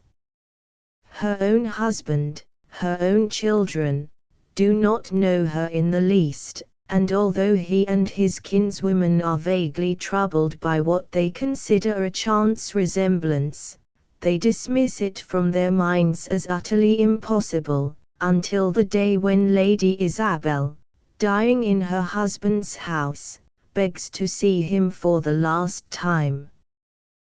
The changes in her personal appearance, her lameness, for instance, and the greyness of her hair, are very ingeniously contrived, but it certainly seems almost impossible that 2 or 3 years should have so completely changed her that nobody should even guess at her identity. The present generation complains that the pathos of the story is overdone, but even if detail after detail is multiplied, so as to harrow the reader's feelings almost unnecessarily, the fact still remains that Mrs. Wood has imagined as pitiful and tragic a situation as could possibly exist in the domestic relations of man and woman. The erring wife returning to find her husband married to another woman, to nurse one of her own children through his last illness without being recognized by him or by her husband, and to die at last in her husband's house with the merest shadow of consolation in the shape of his somewhat grudging forgiveness, presents us with a figure which cannot fail to be extremely pathetic. The faults of Mrs. Henry Wood's style, its occasional prolixity and commonplaceness, the iteration of the moral reflections, as well as the triteness and feebleness sometimes of the dialogue, very nearly disappear from view when we resign ourselves to a consideration of this tragic situation. It cannot be denied that there is just a touch of mawkishness now and then, just a slight ring of false sentiment in the pity accorded to Lady Isabel, who was certainly one of the silliest young women that ever existed in the realms of fiction. Nevertheless, the spectacle of the mother nursing the dying boy, who does not know her, is one that will always appeal to the heart of the ordinary reader, and will go far to account for the extraordinary popularity of East Lynne. A novelist of more aspiring genius would perhaps have concentrated our attention exclusively upon Lady Isabel's feelings and tragic fate. Here Mrs. Wood's failings, as well as her capacities, reveal themselves. She sees the tragic side of things, but she sees also, and perhaps too much, the pathos of small incidents, the importance of trifles. She spares us no jot of the sordid side of life. And in a novel of the undoubted power of East Lynne there are some details which might have been spared us. The rapacity of the creditors who seize the body of Lady Isabel's father, the gossip of the servants, the suspicions of Afy Hall-John, and, in short, almost all the underplot respecting Richard Hare, these matters are superfluous. The reader's eye ought to be kept more attentively upon the heroine and her relations with Mr. Carlyle and Sir Francis. The one inexplicable point in the story is Lady Isabel's desertion of her husband for a man whom she must despise. It is never hinted that she had for one moment lost her heart to Francis Levison. She left her husband out of sheer pique and jealousy, loving him ardently all the while, although, in her ignorance and folly, she scarcely knew that she loved him. Here the story is weak. We feel that Mrs. Wood sacrifices probability in her effort to obtain a striking situation. For the strongest part of East Lynne is the description of what occurs when Lady Isabel returns as a governess to her old home, when her husband, supposing her to be dead, has married his old love Barbara Hare. To this situation, everything is subordinate, and it is in itself so strong that we cannot wonder if the author strains a point or two in order to achieve it. But the curious, the characteristic, thing is that even in this supreme crisis of the story, Mrs. Wood's essential love of detail, and of somewhat commonplace detail, asserts itself over and over again. The incidents she takes pains to narrate are rational enough. There is no reason why pathos should be marred because a dying child asks for cheese with his tea, or because the sensible stepmother condemns Lucy to a diet of bread and water for some trifling offense, or because Miss Cornelia Carlyle displays her laughable eccentricities at Lady Isabel's bedside. The pathos is marred now and then, not because of these trifling yet irritating incidents, but because we get an impression that the author has forced a number of utterly prosaic people into a tragic situation for which they are eminently unfitted. The ducking of Sir Francis Levison in The Horsepond is an example of this. The man was a heartless villain and murderer, yet he is presented to us in a scene of almost vulgar farce as part of his retribution. If the author had herself realized the insufficiency of her characters to rise to the tragic height demanded of them, she might have achieved either satire or intense realism, but there is a certain smugness in Mrs. Henry Wood's acceptance of the commonplaces of life which makes us feel her an inadequate painter of tragedy. We close the book with a suspicion that she preferred the intolerable Barbara to the winsome and erring Lady Isabel. East Lynne owes half its popularity, however, to that reaction against inane and impossible goodness which has taken place since the middle of the century. Just as Rochester and Paul Ferroll are protests against the conventional hero, so Lady Isabel is a protest against the conventional heroine, and a portent of her time. We were all familiar with beauty and virtue in distress, from Clarissa Harlowe downwards. It is during later years that we have become conversant with beauty and guilt as objects of our sympathy and commiseration. The moralists of the time, Saturday reviewers, and others, perceived the change from one point of view, and were not slow to comment on it. Their opposition to the modern novel was chiefly based upon what they called a glorification of vice and crime. Now that the mists of prejudice have cleared away, we can see very well that no more praise of wrongdoing was implied by Mrs. Wood's portrait of Lady Isabel than by Thackeray's keen-edged delineation of Becky Sharp or George Eliot's sorrowful sympathy with Maggie Tulliver.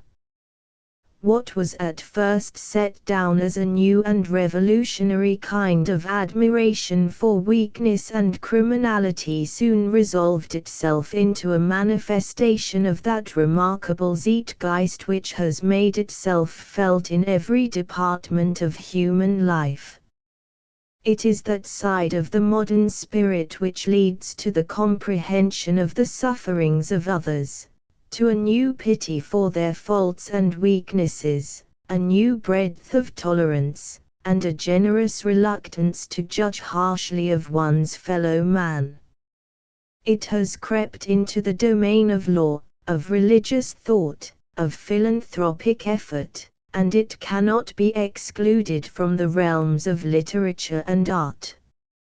It is, in fact, the scientific spirit, which says there's nothing good or ill but thinking makes it so, which refuses to dogmatize or hastily to condemn, which looks for the motives and reasons and causes of men's actions, and knows the infinite gradations between folly and wisdom, between black and white, between right and wrong. If science had done nothing else, it would be an enormous gain that she should teach us to suspend our judgment, to weigh evidence, and thus to pave the way for that diviner spirit by which we refuse to consider any sinner irreclaimable or any criminal beyond the reach of human sympathy.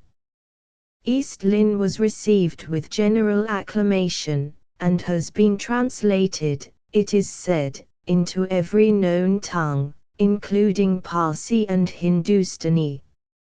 Some years ago her son States, one of the chief librarians in Madrid, informed Mrs. Henry Wood that the most popular book on his shelves, original or translated, was East Lynne. Not very long ago it was translated into Welsh and brought out in a Welsh newspaper. It has been dramatized and played so often that had the author received a small royalty from every representation, it was long since estimated that it would have returned to her no less than £250,000 sterling, but she never received anything. In the English colonies the sale of the various works increased steadily year by year. In France the story has been dramatized and is frequently played in Paris and the provinces. On its first appearance, an enthusiastic review in the Times produced a tremendous effect upon the public. The libraries were besieged for copies, and the printers had to work night and day upon new editions. In fact, the success of East Lynne was one of the most remarkable literary incidents of the century. The most popular of Mrs. Henry Wood's books, next to East Lynne, seem to be Mrs. Haliburton's Troubles and the Channings.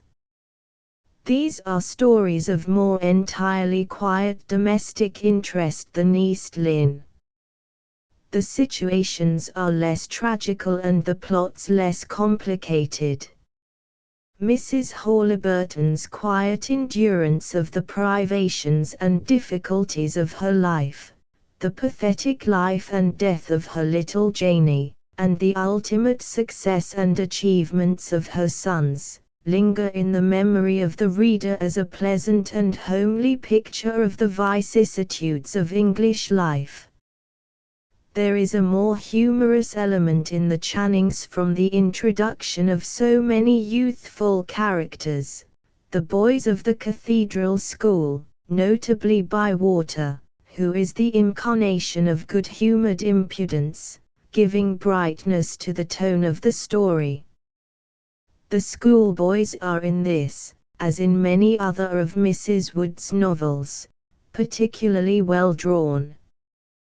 They are not prigs, they are anything but angels, in spite of their white surplices and their beautiful voices, and their escapades and adventures in the old cloisters were wild enough to make the old monks turn in their graves. No doubt many incidents of this kind were drawn from life and owe their origin to Mrs. Wood's acquaintance with the choir school belonging to Worcester Cathedral. It was not the only occasion on which the manufacturer's daughter turned her knowledge of Worcester to good account. It may be said that the majority of her novels are colored, more or less, by the author's lengthy residence in a cathedral town. It was in 1874 that the first series of short stories, supposed to be narrated by Johnny Ludlow, began in the Argosy. Johnny Ludlow is a young lad belonging to a Worcestershire family, who is supposed to narrate incidents which have come under his observation at school or at home. Some of the stories thus produced are striking and vigorous, others are of less merit, but all are distinguished by the strong individuality of the characters, and by the fidelity with which Worcester and Worcestershire life are described. It now seems extraordinary that there should have been the slightest doubt as to the authorship of these stories, for Mrs. Wood's peculiarities of style are observable on every page. Mr. Charles W. Wood, her son, remarks that no one knew, or even guessed at, the authorship, but this is a rather exaggerated statement, as we have reason to be aware that the author was recognized at once by critics of discrimination. Still, the general public were for some time deceived, imagining Johnny Ludlow to be a new author, whose stories they occasionally contrasted with those of Mrs. Henry Wood, and were said to prefer, probably much to the novelist's own amusement. The great variety of plot and incident found in the Johnny Ludlow stories is their most remarkable feature. The same characters are, of course, introduced again and again, as Johnny Ludlow moves in a circle of country squires, clergy, and townspeople. But it is astonishing with how much effect the stories of different lives can be placed in the same setting, and with what infinite changes the life of a country district can be reproduced. The characters are clearly drawn and often very well contrasted, and no doubt Mrs. Henry Wood's memories of her earlier life in the district contributed largely to the success of this series. The first series ran in the Argosy and were reprinted, 1874 to 1880, while a second and third series maintained their popularity in 1881 and in 1885. It has been computed that Mrs. Wood wrote not fewer than from 300 to 400 short stories, every one of them with a distinct and carefully worked out plot, in addition to nearly 40 long novels, a proof, if any were wanted, of the extreme fertility of her imagination and the facility of her pen. It has, however, sometimes been wondered why Mrs. Henry Wood's works should have attained so great a circulation when they are conspicuously wanting in the higher graces of literary style or intellectual attainment. The reason appears to lie chiefly in certain qualities of her writings which appeal in an entirely creditable way to the heart and mind of the British public. Mrs. Wood's stories, although sensational in plot, are purely domestic. They are concerned chiefly with the great middle class of England, and she describes lower middle class life with a zest and a conviction and a sincerity which we do not find in many modern writers, who are apt to sneer at the bourgeois habits and modes of thought found in so many English households. Now the bourgeoisie does not like to be sneered at. If it eats tripe and onions, and wears bright blue silk dresses, and rejoices in dinner tea, it nevertheless considers its fashions to be as well worth serious attention as those of the upper ten. Mrs. Henry Wood never satirizes, she only records. It is her fidelity to truth, to the smallest domestic detail, which has charmed and will continue to charm a large circle of readers, who are inclined perhaps to glory in the name of Philistine.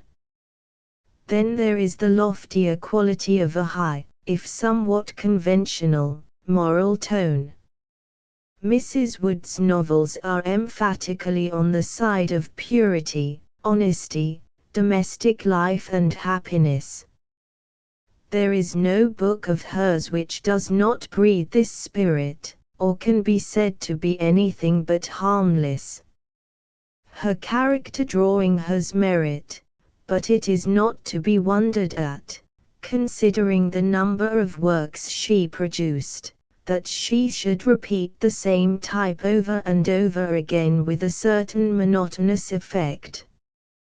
The sweet and gentle wife and mother, not too strong in character, but perfectly refined and conscientious, such as Maria in The Shadow of Ashlydet, the perfect gentleman noble, upright, proud, generally with blue eyes and straight features, like Oswald Grey and Mr. Carlyle and Mr. North. These are characters with which we continually meet and of which, admirable in themselves as they are, we sometimes weary. But although the portraiture is not very subtle, it is on the whole faithful to life.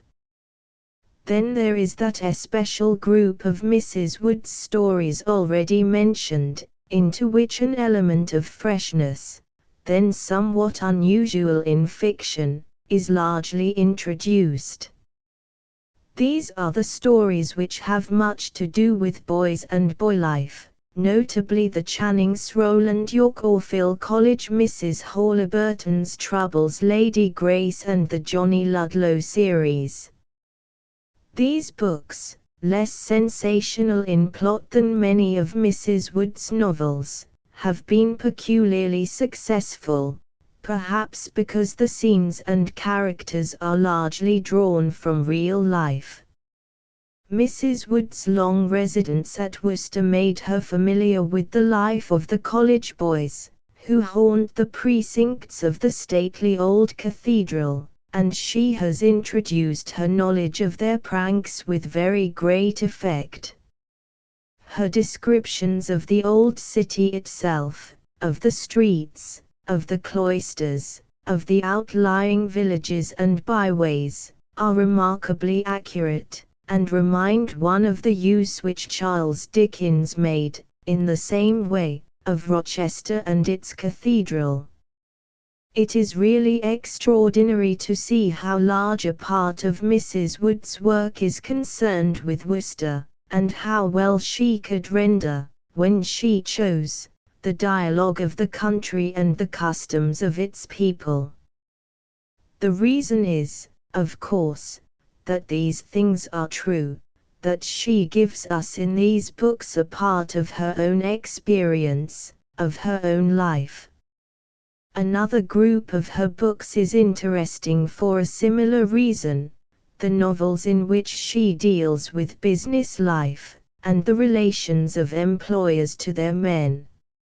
Such are A Life's Secret, which is the very interesting history of a strike, The Foggy Night at Offord, Mrs. Haliburton's Troubles, and several of the Johnny Ludlow stories, where incidents of the manufacturing districts of England have been introduced with very good effect. Mrs. Wood's own connection with glove manufacturers in Worcester having supplied her with ample materials for this kind of fiction.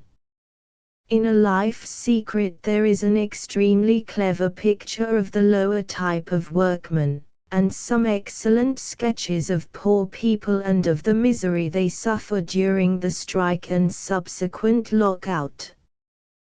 The third class of Mrs. Wood's books consists of what may be called works of pure imagination, with sometimes a slight touch of the romantic and supernatural, such as The Shadow of Ashlyde, St. Martin's Eve, Lady Adelaide's Oath, Lord Oakburn's Daughters, George Canterbury's Will, etc. From the literary point of view, these books are less worthy than the others, but they are particularly well constructed and ingenious. There are no loose ends, and Mrs. Wood's skill in weaving a plot seems never to have diminished to the last day of her life. But her earlier and perhaps simpler work had more real value than even the books which display such great constructive skill. Mrs. Wood would possibly have taken a higher place amongst English novelists if she had avoided mere sensation, and confined herself to what she could do well, namely, the faithful and realistic rendering of English middle-class life. She has had, perhaps, more popularity than any novelist of the Victorian age, and her popularity is justified by the wholesomeness and purity of her moral tone, the ingenuity and sustained interest of her plots, and the quiet truthfulness, in many cases, of her delineation of character. Her faults are those of the class for which she wrote, her merits are theirs also. It is no small praise to say that she never reveled in dangerous situations, nor justified the wrongdoing of any of her characters. When one considers the amount of work that she produced, and the nature of that work, it is amazing to reflect on the variety of incident and character which she managed to secure. Her plots often turned upon sad or even tragic events, but the sadness and the tragedy were natural and simple. There was nothing unwholesome about her books. She will probably be read and remembered longer than many writers of a far higher literary standing, and although fashions, even in fiction, have greatly changed since the days when East Lynne and the Channings made their mark, there is no doubt that they hold their place in the affections of many an English novel reader. They neither aim high nor fall low, their gentle mediocrity is soothing, and they are not without those gleams of insight and intensity which reveal the gift of the born storyteller, a title to which Mrs. Henry Wood may well lay claim. Adeline Sargent, Lady Georgiana Fullerton, Mrs. Stretton. Anne Manning by Charlotte M. Young, IMG 195. He three ladies here grouped together are similar in the purity and principle which breathe throughout their writings, though different in other respects. The first named wrote in the stress, and later in the calm, of a religious struggle, the second in the peaceful, fond memory of a happy home life, the third in the pleasurable realization of historic days long gone by. In each case, the life is reflected in the books. Georgiana Charlotte Levison Gower was born on the 23rd of September, 1812, being the second daughter of one of those noble families predestined, by their rank and condition, to a diplomatic course. Her father became ultimately Earl Granville, and when his little daughter was 12 years old, he received the appointment of ambassador at Paris. It is well known that the upper diplomatic circles form the crème de la crème of aristocratic society, their breeding, refinement, knowledge of man and manners, as well as their tact, being almost necessarily of the highest order. Lady Granville was noted for her admirable management of her receptions, and her power of steering her way through the motley crowd of visitors and residents presented to her. The charm of her manner was very remarkable, and made a great impression on all who came in her way. And, giving reality and absolute sincerity to all this unfailing sweetness, Lady Granville was a deeply religious and conscientious woman, who trained her daughters to the highest standard of excellence, and taught them earnest devotion. Naturally, French was as familiar to the young ladies as English, and they became intimate with many of the best and purest families in France, among others, with that of de Ferney, whose memoirs, as told by one of them, Mrs. Augustus Craven, has touched many hearts.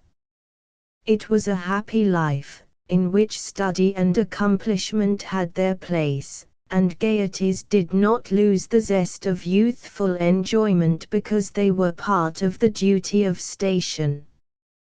Between France and England the time of the family was spent, and, in 1833, both sisters were married, Lady Georgiana on the 13th of July, to Alexander Fullerton, heir to considerable estates in Gloucestershire and in Ireland. He had been in the Guards, but had resigned his commission, and become attached to the embassy at Paris.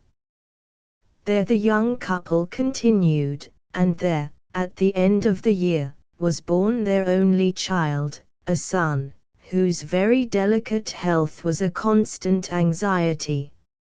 In 1841 Lord Granville ceased to be ambassador, and the whole family led a wandering life in the south of France, Italy, and Germany, interspersed with visits in England. In 1843 Mr. Fullerton, after long study of the controversy, was received into the Church of Rome. His wife had always greatly delighted in the deep and beautiful rites of that communion, in its best aspects, and many of her most intimate friends were devout and enlightened members of that church, but she had been bred up as a faithful Anglican, and she made no change as long as her father lived. The tale on which her chief fame rests was the product of the heart-searchings that she underwent, at the very time when the thoughts and studies of good men were tending to discover neglected truths in the Church of England. Lady Georgiana said, in her old age, that she had never written for her own pleasure, or to find expression of feeling, but always with a view to the gains for her charities. She would rather have written poetry, and the first impulse was given by her publisher telling her that she would find a novel far more profitable than verses. Yet it is hardly possible to believe that when once embarked she did not write from her heart. She was a long time at work on her tale, which was written during sojourns at various continental resorts, and finally submitted to two such different critics as Lord Brougham and Charles Greville, both of whom were carried away by admiration of the wonderful pathos of the narrative, and the charm of description, as well as the character drawing. It is, however, curious that, while marking some lesser mistakes, neither advised her to avoid the difficulty which makes the entire plot an impossibility, namely, the omission of an inquest, which must have rendered the secrecy of Ellen Middleton out of the question. The story opens most effectively with the appearance of a worn and wasted worshipper in Salisbury Cathedral. One of the canons becomes interested, and with much difficulty induces her to confide her griefs to him in an autobiography, which she had intended to be read only after her death. The keynote of Ellen's misfortunes is a slight blow, given in a moment of temper, at 15 years old, to her cousin, a naughty child of 8, causing a fatal fall into the river below. No one knows the manner of the disaster, except two persons whose presence was unknown to her, Henry Lovell, a relative of the family, and his old nurse, whom he swears to silence.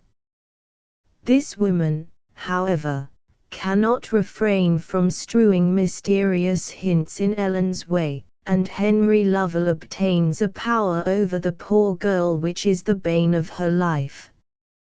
His old nurse, by very unlikely means, drives him into a marriage with her granddaughter, Alice, whose lovely, innocent, devotional character is one of the great charms of the book.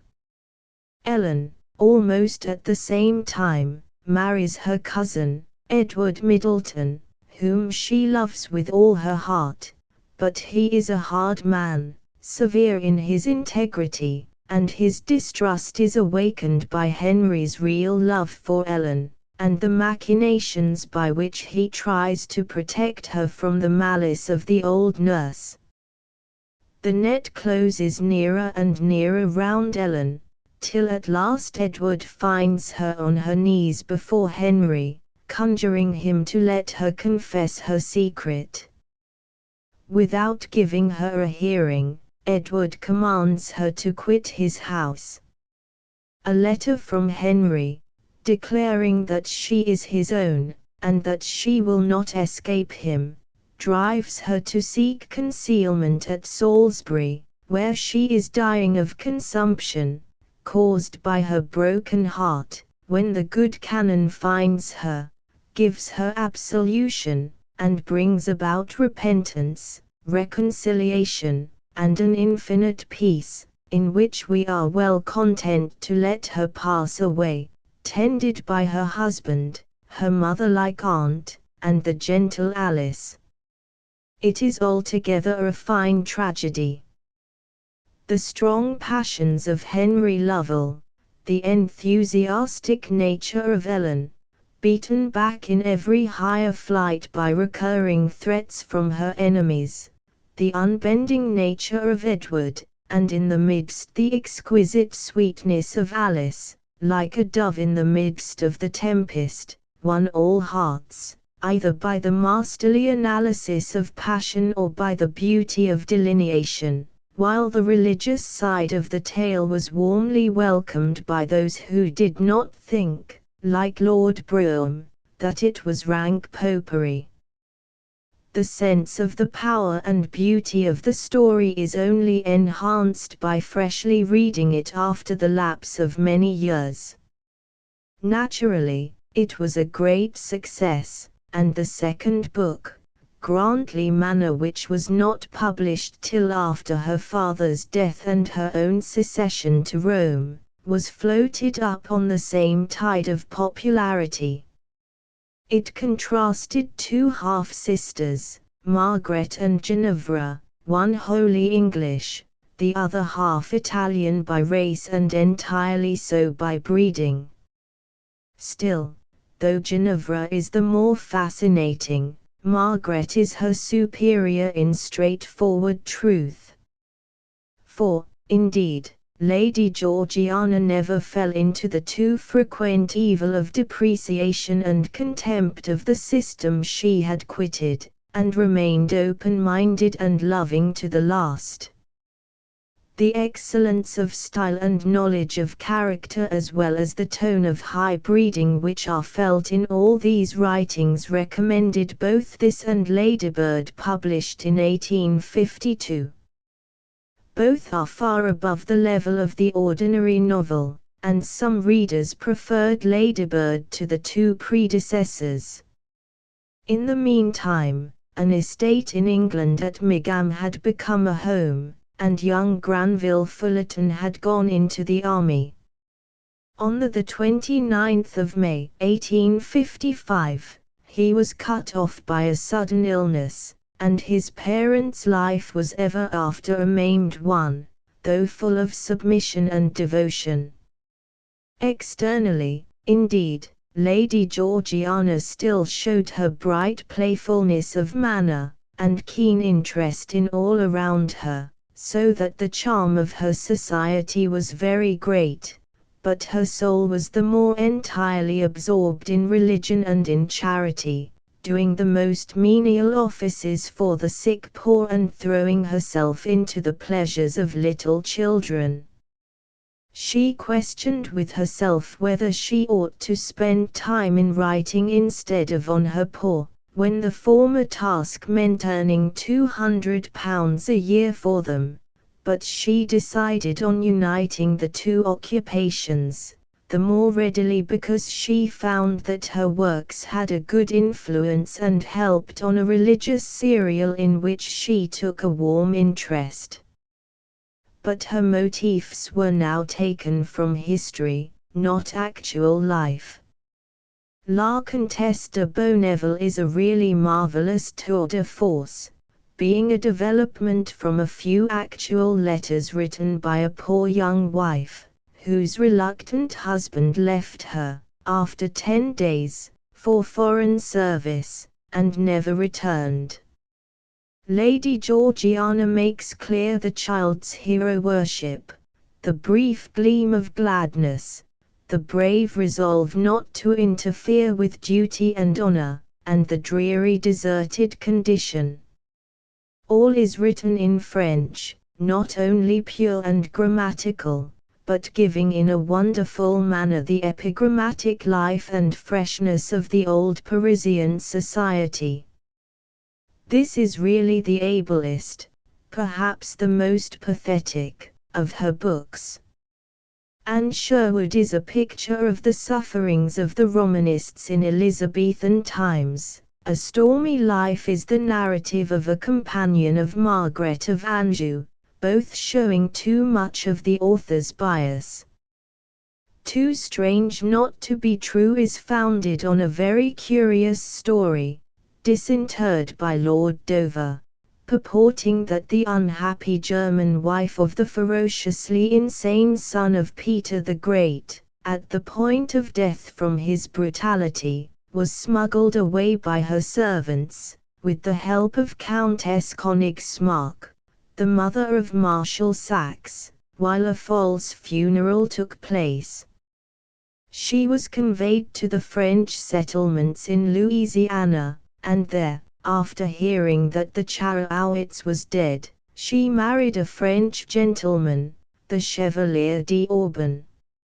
Here, in these days of one-volume tales, the story might well have ended, but Lady Georgiana pursues the history through the latter days of the princess, after she had returned to Europe and had been bereaved of her husband and her daughter. She lived at Brussels, and again met Marshal Saxe in her extreme old age. The figures of the Chevalier, and the sweet daughter, Mina, are very winning and graceful, and there are some most interesting descriptions of the Jesuit missions to the Red Indians, but, as a whole, the book had better have closed with the marriage with d'Auban. There is little more to say of Lady Georgiana's life. It was always affectionate, cheerful and unselfish, and it became increasingly devout as she grew older.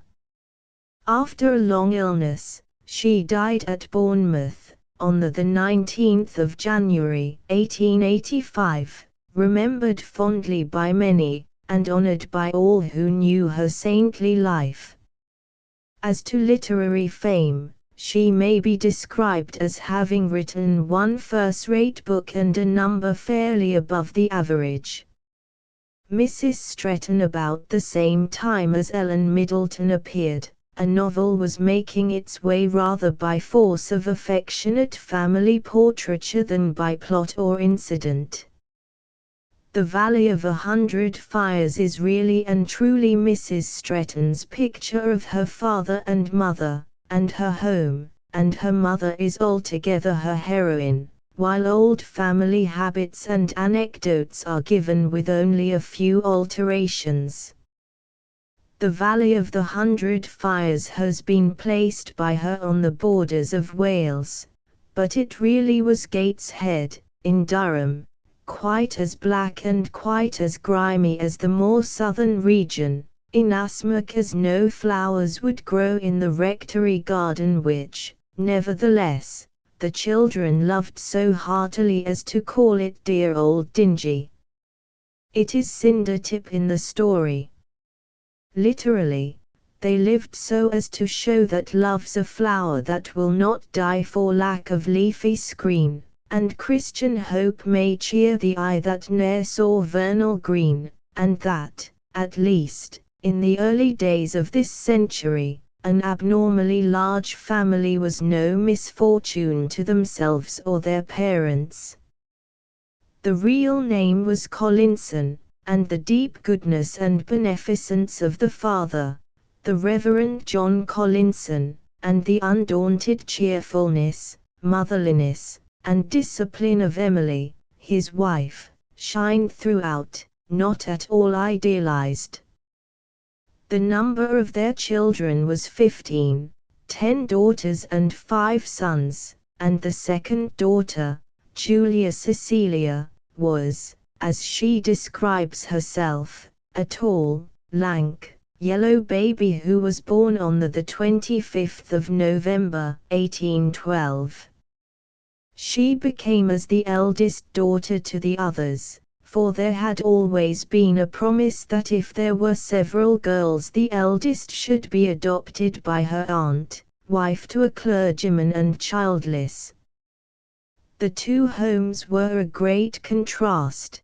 The one kept in absolute order and great refinement, with music and flowers the constant delight and occupation, and the single adopted child trained up in all the precision of the household, while the other was a house of joyous freedom, kept under the needful restraints of sound religious principle, discipline and unselfishness. The story went that when the children were asked how many of them there were, they answered, 1 young lady and 8 little girls. Mrs. Collinson used to say, that if she ever saw any signs that her one young lady was either pining for companionship, or growing spoilt by the position, she would recall her at once, but the child was always happy and obedient, and pleased to impart her accomplishments to her sisters, who admired without jealousy. Comical adventures are recorded in the valley, such as when the whole train of little damsels, walking out under the convoy of Julia and a young nursery maid, encountered a bull, which had lifted a gate on its horns. The maid thrust the baby into Julia's arms and ran away, while her charges retired into a ditch, the elder ones not much alarmed, because, as they said, the bull could not hurt them with the gate on its horns. It passed safely by them, but the little ones confessed to having been dreadfully frightened by a snail in the ditch, which put out its horns like a little kerry cow, and it creeped and it creeped. One incident in their early childhood was the rioting that pervaded the collieries in the years immediately following the Great French War. Mr. Collinson, being a magistrate, was called upon to accompany the dragoons in order to read the Riot Act. He thus left his family unprotected, but the 7,000 pitmen never touched the rectory, and, according to the valley, replied courteously to two of the children, who rushed out to the top of the cinder tip, begging to know whether they had seen our papa and if he was safe. There was another sadder episode, related also with much feeling, though a little altered, for it concerned the second son, not the eldest, then the only son, as described. A blow from a cricket ball did irreparable mischief to his knee, and it was suddenly decreed that amputation was necessary, long before the days of chloroform. The father was away from home, the mother sentenced not to be present, and the doctors consented that Julia should hold the patient's hand, smooth his hair, and try to tell him stories through the operation. It was successfully and bravely carried out, but the evil was not removed, and a few weeks later this much-loved boy was taken away. The circumstances, very beautiful and consoling, are given in the story, and there too is told how, before sunset on that sad day, the 9th little daughter was given, and struggled hard for the vigorous life she afterwards attained. The parson's man said one day, when his mistress, for once in her life, indulged in a sigh that her garden could never rival that of her sister, "We've got the finer flowers." Education was not the tyrannical care in those days that it is at present, and the young people obtained it partly through their parents, some at school, and some by the help of their grandmother and their aunt, but mostly by their own intelligence and exertions, and the family income was augmented by Mr. Collinson taking pupils. He had a fair private income, he had a curate, and was able to give a good education to his sons, one of whom made himself a name as Admiral Collinson, one of the Arctic explorers. If there were anxieties, they did not tell upon the children, whose memories reflect little save sunshine. At 19, Julia Collinson became the wife of Walter de Winton, Esquire, of Maidlch Castle, Radnorshire, but after only 12 years was left a widow, with 2 sons and a daughter. Her life was devoted to making their home as bright and joyous as her own had been, and it was only in the loneliness that ensued on the children going to school that her authorship commenced, with a child's book called The Lonely Island. Later she wrote The Valley of the 100 Fires, tracing the habits, characters and the destiny of the family of Gateshead. The father was by this time dead, and extracts from his sermons and diary appear, but Emily the mother, is the real heroine of the whole narrative, and though there is so little plot that it hardly deserves the name of novel, there is a wonderful charm in the delineation. There are a few descriptions of manners and of dresses which are amusing, nor must we omit the portrait of the grandmother, Mrs. King, called Raina in the book, daughter to the governor of one of the colonies in America before the separation, with the manners of her former princessship and something of the despotism. She was a friend of Hannah More, a beneficent builder of schools, and produced a revolt by herself cutting the hair of all the scholars. The Queen of the County relates Mrs. de Winton's experiences of elections among the stormy hills of Wales in the early days of the Reform Bill. Margaret and her bridesmaids draws more upon invention. Each of two young girls, through the injudiciousness of her parents, has married the wrong person. Margaret acquiesces too much in her husband's indolence, and when herself roused to the perception of duty tries in vain to recover lost ground. Her friend Lottie is a high-spirited little soul, determined to do her duty as a wife, but not to pretend the love she does not feel, till it has been won.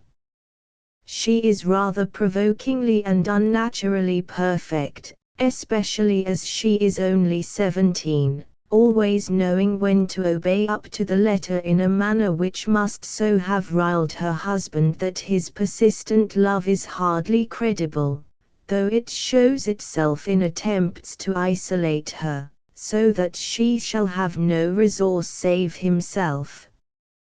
His endeavors bring upon him heart complaint, whereof he dies, under her tender care, though she never affects to be grief-stricken.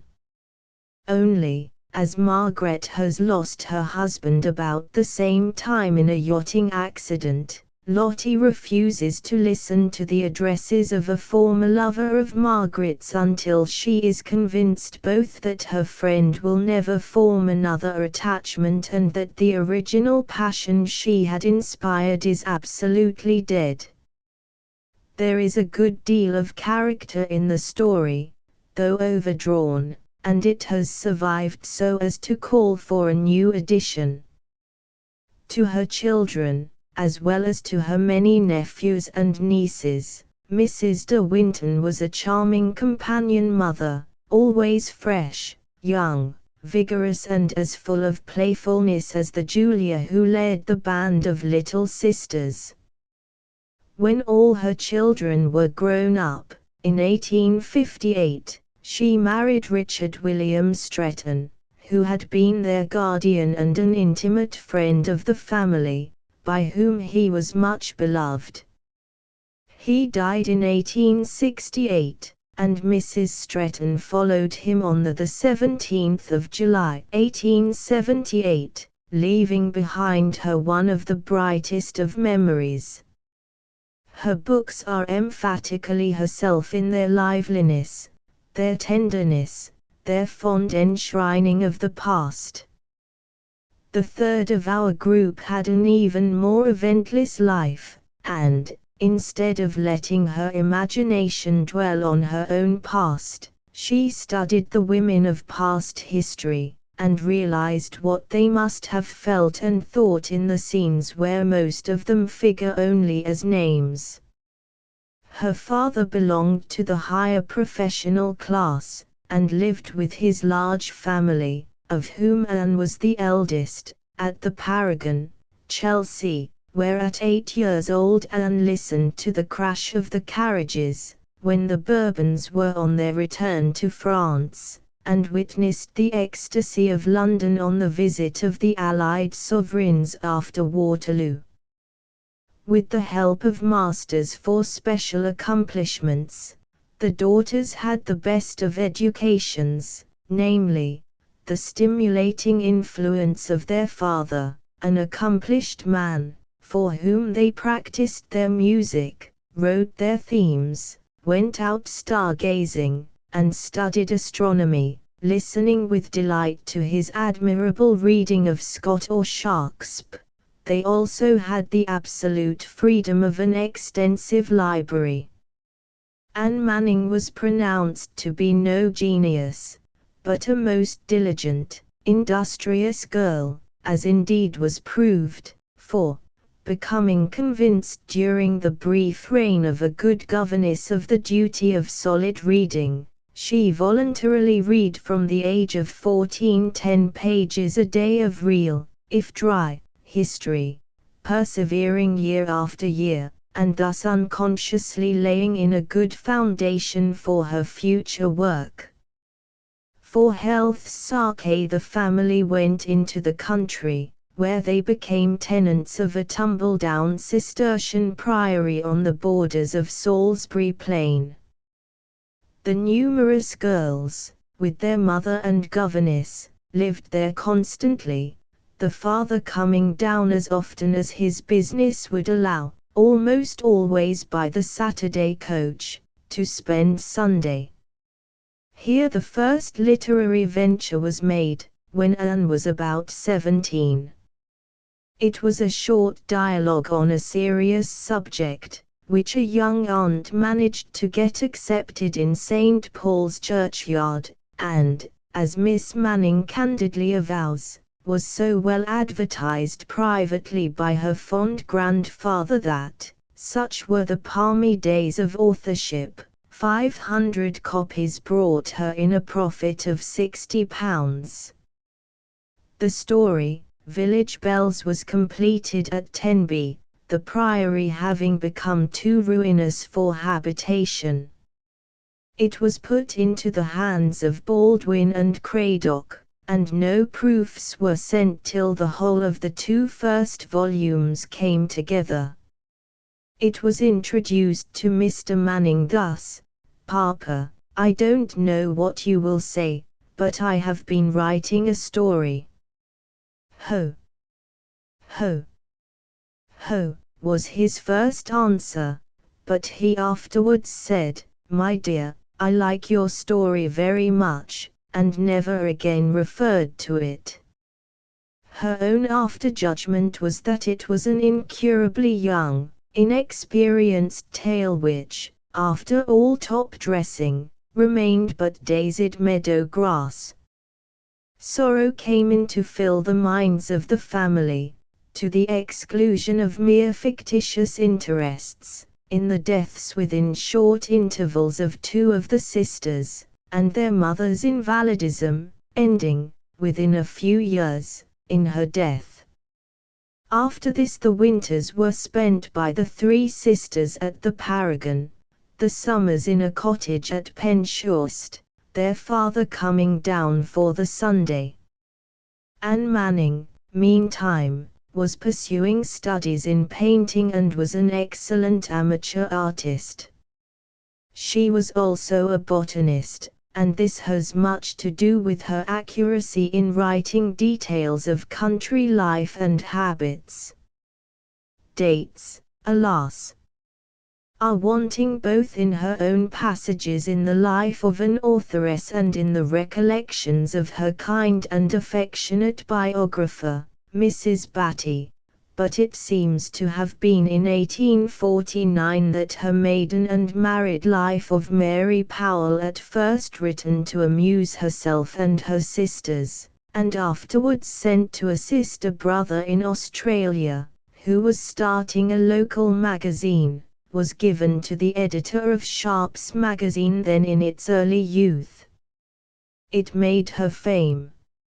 Nobody had particularly thought of Milton in his domestic capacity before, except as having advocated divorce and made his daughters read Greek to him, and it was reserved for Miss Manning to make the wife paint her own portrait as the lively, eager girl, happy in country freedom with her brothers, important with her housewife skep in her mother's absence, pleased with dress, but touched by the beautiful countenance and the sudden admiration of the strange visitor.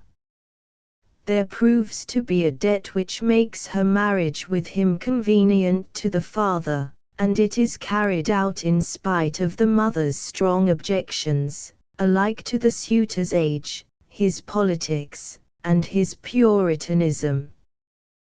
We go along with the country girl in her disappointment and sense of dreariness in her unaccustomed London life, in the staid and serious household, where she sorely misses her brothers and is soon condemned for love of junketing. Then come her joy in her visit to her home at Forest Hill and her reluctance to return, fortified by her father's disapproval of Milton's opinions. By the time that a visit to some wise relatives has brought her to a better mind and to yearning after her husband, Milton has taken offense and has put forth his plea for divorce, which so angers her father that he will not hear of her return, nor does she go back till after many months and the surrender of Oxford, when on her own impulse she hurries to London, meets her husband unexpectedly, and when he looks down on her with goodness and sweetness tease like the sun's gleams shining after rain. There Mary Powell's journal ends. It is written in beautiful English, such as might well have been contemporary and could only have been acquired by familiarity with the writers of the period, flowing along without effort or pedantry so as to be a really successful imitation. It crept into separate publication anonymously, and achieved a great success, being in fact the first of many books imitating the like style of autobiography, nor has it ever been allowed to drop into oblivion. It was followed up after a time by Deborah's Diary, being the record supposed to be kept by Milton's one faithful and dutiful daughter, who lived with him in his old age. The fascination of the old style, as she calls it, led her to deal with the household of Sir Thomas More in the person of his noble daughter Margaret.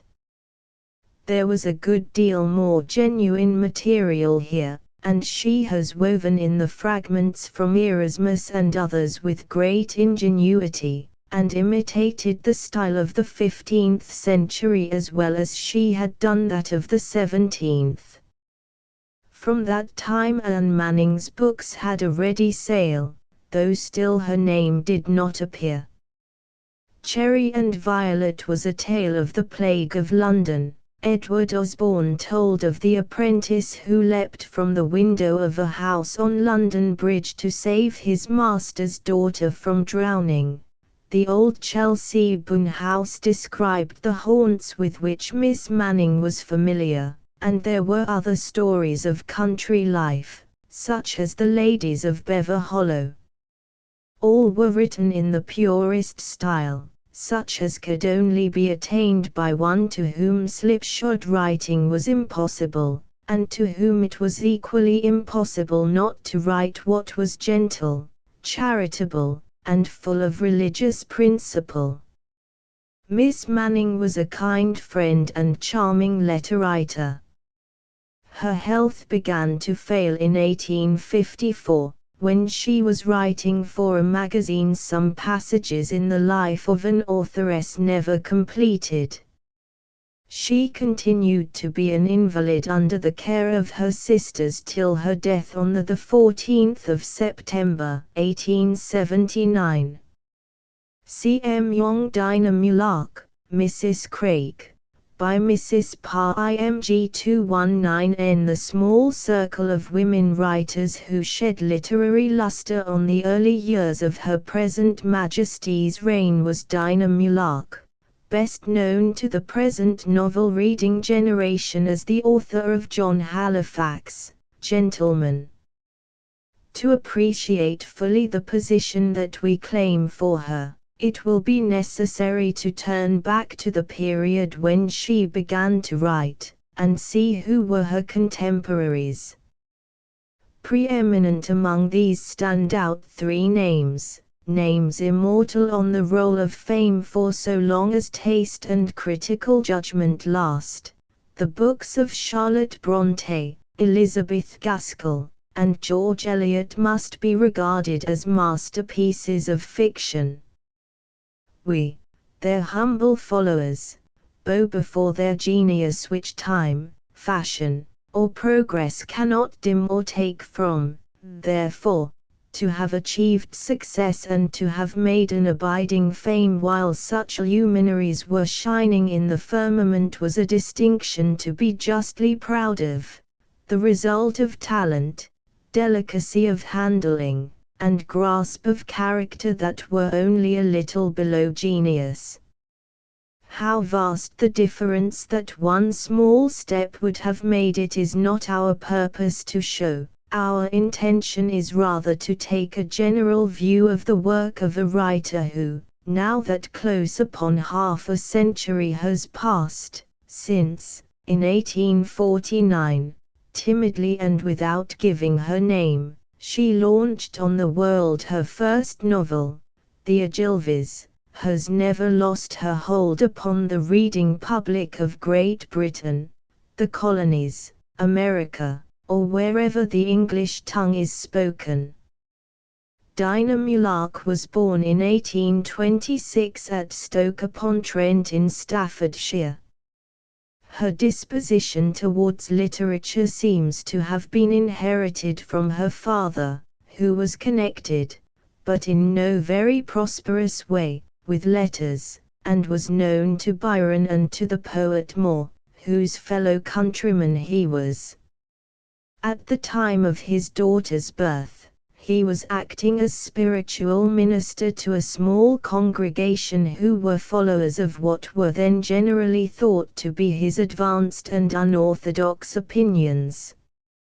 Few who forsake the established road for their own peculiar rut find that prosperity bears them company, and the fortunes of the Mulark family during the embryo authoress's early years were unsettled and unsatisfactory. We are all given to rebel against the clouds which overcast our youth, seldom realizing that to this pinch of adverse circumstance we owe much of that power to depict the sorrows, joys, and perplexities of life in the setting forth of which Miss Mulark became so eminently successful. Before she had reached the age of 20, she left her home and came to London, feeling conscious, we are told, of a vocation for authorship. Now, in the present day, when novel writing has become an employment, profession, distraction, I might almost say a curse, there would be nothing remarkable in such a conviction. But in 1846 the mania of desiring to see their names in print had not seized upon our sex. Therefore the divine afflatus must have been very strong which sent a timid attractive girl, hampered by all the prejudices of her day, to try the fortunes of her pen in London. That she had not been deceived in her quality is shown by the success of The Ogilvies, which not only was popular with novel readers, but raised hopes that the writer possessed great dramatic power, to be more ably used when experience had corrected the crude faults of a first book. The story, based on passionate first love, is written with the enthusiasm and vigor which comes pleasantly from a young hand, and makes us disposed to view leniently the superabundance of sentiment which, under other circumstances, we should censure. The death of the boy, Lee Pennythorn, is rendered with a pathos which calls for admiration, and we are not surprised to see it ranked with the death of little Paul Dombey, while that of Catherine Lynedon, spoken of at the time as possessing great dramatic force, strikes us now as melodramatic and sensational.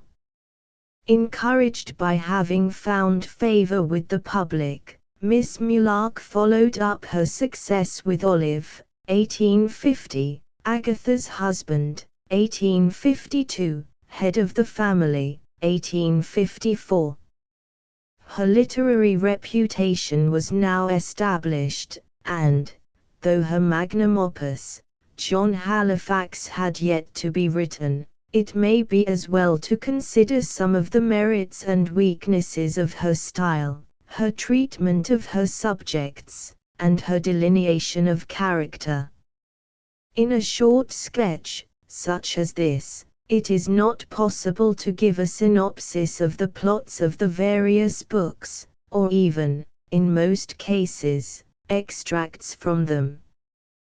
We have to confine ourselves to the endeavor to realize the effect they produced at the time they were written, the estimation they were then held in, and to see what position they now command among the novels of the present day. Perhaps it will be only fair towards the faults we are about to find that we should recall the forward strides made by women in the past 40 years. We who can recall the faulty teaching and the many prejudices of that date must often question if women now are sufficiently sensible of the advantages they possess.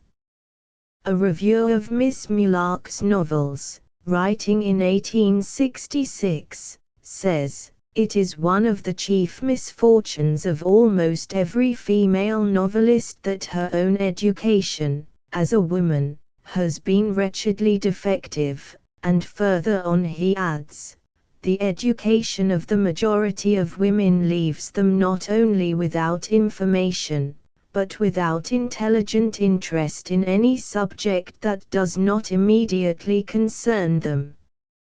He then points out that it seems impossible for women to describe a man as he is, that they see him only from the outside. They are ignorant of the machinery which sets the thing going, and the principle of the machinery, and so they discreetly tell you what kind of case it has, but nothing more. Now, when the time has come that young men and maidens have other interests in common than those which spring out of flirtation and love-making, we may feel quite sure that each sex will get a better insight and have a juster knowledge of the other. The general taste for exercise, and the development of activity and health of body, has killed sentimentality and the heroines of the Rosa Matilda school. Not that these were the heroines that Miss Mulark created. Her ideals are to a certain extent made of flesh and blood, although they are not always living figures. Even at the period when we are told that in the world of letters few authors have so distinct and at the same time so eminent a position as this lady, her judicious admirers find fault with her overflow of feminine sentimentality, which never permitted her ideal sufferers to conquer their griefs so far that they could take a practical and healthy interest in the affairs of the living world. "They live only for others," says one critic. "The beautiful light is always in their faces, their hands work spasmodically at least once in every 2 or 3 chapters." Regarding the cramping influence of the prejudices which hedged in women in Miss Mulark's day, is it not very possible that this flaw in the portraiture of her own sex may have been due to the narrowness of her training rather than to any deficiency in her talent? Nothing more plainly shows how warped her judgment had become than many of the passages in a woman's thoughts about women. This is a book with much sound argument in it, and full of the desire to rectify the feminine grievances to which she was not blind. But when we come to a passage like the following, in which she asserts that all who preach up lovely uselessness, fascinating frivolity, delicious helplessness, not only insult womanhood but her creator. We ask, how is this to be reconciled with the text which comes immediately after, equally blasphemous, and perhaps even more harmful, is the outcry about the equality of the sexes, the frantic attempt to force women, many of whom are either ignorant of, or unequal for, their own duties, into the position and duties of men. A pretty state of matters would ensue. Who that ever listened for 2 hours to the verbose confused inanities of a ladies' committee would immediately go and give his vote for a female House of Commons? Or who, on receipt of a lady's letter of business, I speak of the average, would henceforth desire to have our courts of justice stocked with matronly lawyers and our colleges thronged by sweet girl graduates with their golden hair?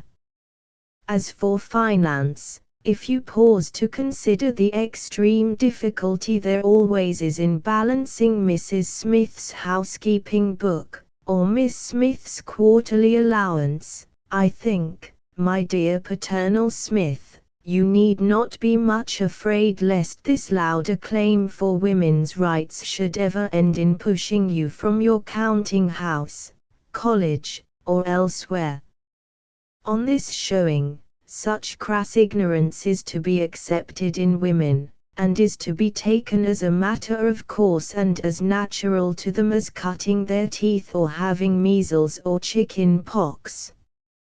It is of little use to advocate self-dependence, female professions, female handicrafts for those who cannot write a business letter or do a simple sum.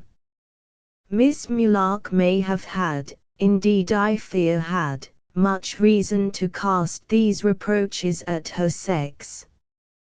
But that she did not feel their shame, and urge her sister women to strive for an education more worthy of intelligent beings, proves to me how deeply her mental gifts suffered from the cramping influence of the time in which she lived. Could she have enjoyed some of the advantages which spring out of the greater freedom of thought and action permitted in the present day, how greatly it would have enlarged her mental vision. Her male creations would have been cast in a more vigorous man-like mold. Her feminine ideals would no longer be incarnations of sentiment but living vital creatures. Where the mind is stunted, the mental insight must be limited, and strong as were Miss Mulark's talents, they were never able to burst the bonds which for generations had kept the greater number of women in intellectual imprisonment. In Olive, the novel which immediately followed the Agilvies, Miss Mulark ventured on a very fresh and interesting subject. Olive, the heroine of the story, is a deformed girl, a pooey-bit crippled lassie with a crooked spine. To make this center character attractive and all-absorbing was a worthy effort on the part of an author, and we take up the book and settle ourselves to see how it will be done. Unfortunately, before long, the courage which conceived the personal blemish gives way, and, succumbing to the difficulties of making mind triumph over beauty, Miss Mulark commits the artistic error of trying to impress upon you that, notwithstanding the pages of lamentations over this deformity and the attack made on your sympathy, the disfigurement was so slight that no person could possibly have noticed it. Naturally, this puts the heroine in a more commonplace position, and as several minor plots are introduced which Olive only serves to string together, much of the interest in her with which we started is frittered away. Finally, Olive marries and restores the faith of a religious skeptic. And here it is curious to read the objections raised at the time against bringing into fiction subjects most vital to the human soul. One critic, after describing the hero he is willing to accept, and, much to our regret, space prevents us showing this terrible model that we have escaped, says, but a hero whose intellectual crotchets, or delusions, or blindness, are to be entrusted for repairs to a fascinating heroine, a mental perplexity which is to be solved in fiction, a deep-rooted skepticism which is to lose its visivity according to the artistic demands of a tale of the fancy, this we cannot away with. Skeptics are not plastic and obliging. Would to heaven skepticism could be cured by bright eyes, dulcet tones, and a novelist's art of love. Criticisms in this tone make more plain to us the difficulties which novelists in the 50s had to grapple with. So many subjects were tabooed, so many natural impulses restrained, while the bogey propriety was flaunted to scare the most innocent actions, so that nothing short of genius could ride safely over such narrow-minded bigotry. That an extreme license should follow before the happy mean could be arrived at, was a safe prediction. But many of the writers in that day must have had a hard task while trying to clip the wings of their soaring imaginations, so that they might not rise above the level marked out by Mrs. Grundy. Now, all these social dogmas must have had an immense influence on the receptive mind of Dinah Mulock, and readers must not lose sight of this fact should they be inclined to call some of her books didactic, formal, or old-fashioned. She never posed as a brilliant, impassioned writer of stories which tell of wrongs, or crimes, or great mental conflicts. In her novels there is no dissection of character, no probing into the moral struggles of the human creature. Her teaching holds high the standard of duty, patience, and the unquestioning belief that all that God wills is well. The enormous hold which, ever since its first appearance in 1857, John Halifax has had on a great portion of the English-speaking public, is due to the lofty elevation of its tone, its unsullied purity and goodness, combined with a great freshness, which appeals to the young and seems to put them and the book in touch with each other. Those who read the story years ago still recollect the charm it had for them, and, in a degree, the same fascination exists for youthful readers at the present time. The theme is noble, setting forth the high moral truth of the nobility of man as man, and into its development the author threw all her powers.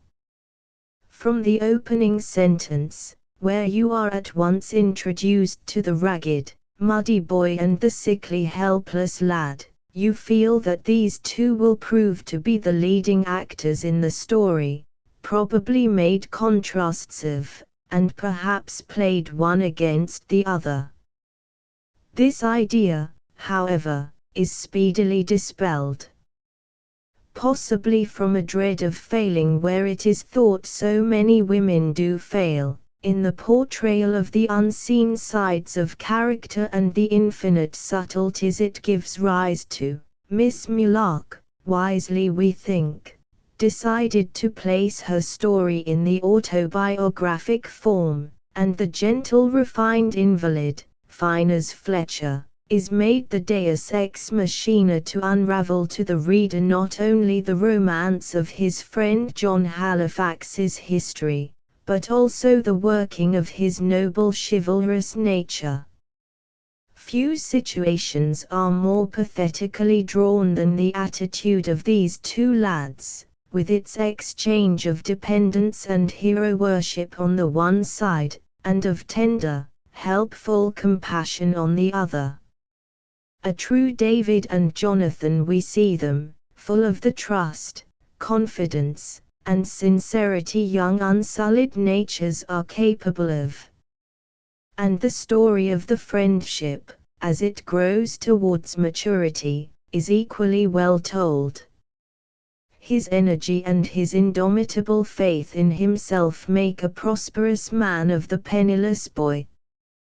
We follow him on from driving the skin cart to being master of the tan yard, and throughout all his temptations, struggles, success, he maintains the same honest, fearless spirit.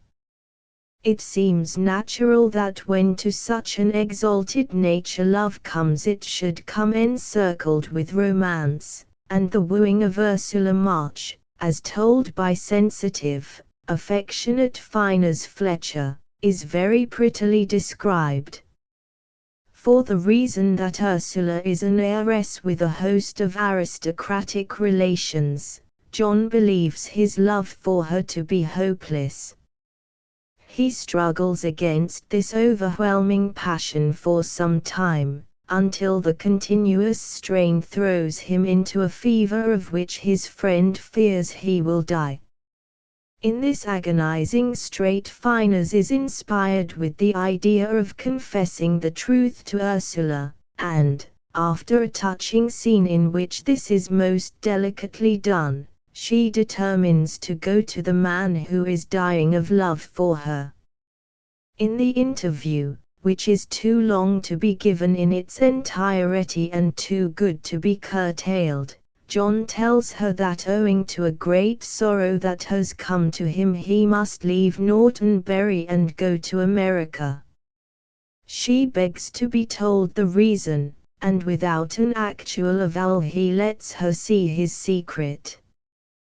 John, stay. It was but a low, faint cry, like that of a little bird. But he heard it, felt it. In the silence of the dark she crept up to him, like a young bird to its mate, and he took her into the shelter of his love forevermore. At once all was made clear between them, for whatever the world might say they were in the sight of heaven equal, and she received as much as she gave. When lights are brought into the room John takes Ursula's hand and leads her to where old Abel Fletcher is sitting. His head was erect, his eyes shining, his whole aspect that of a man who declares before all the world, "This is my own." Said my father, gazing at them from over his spectacles.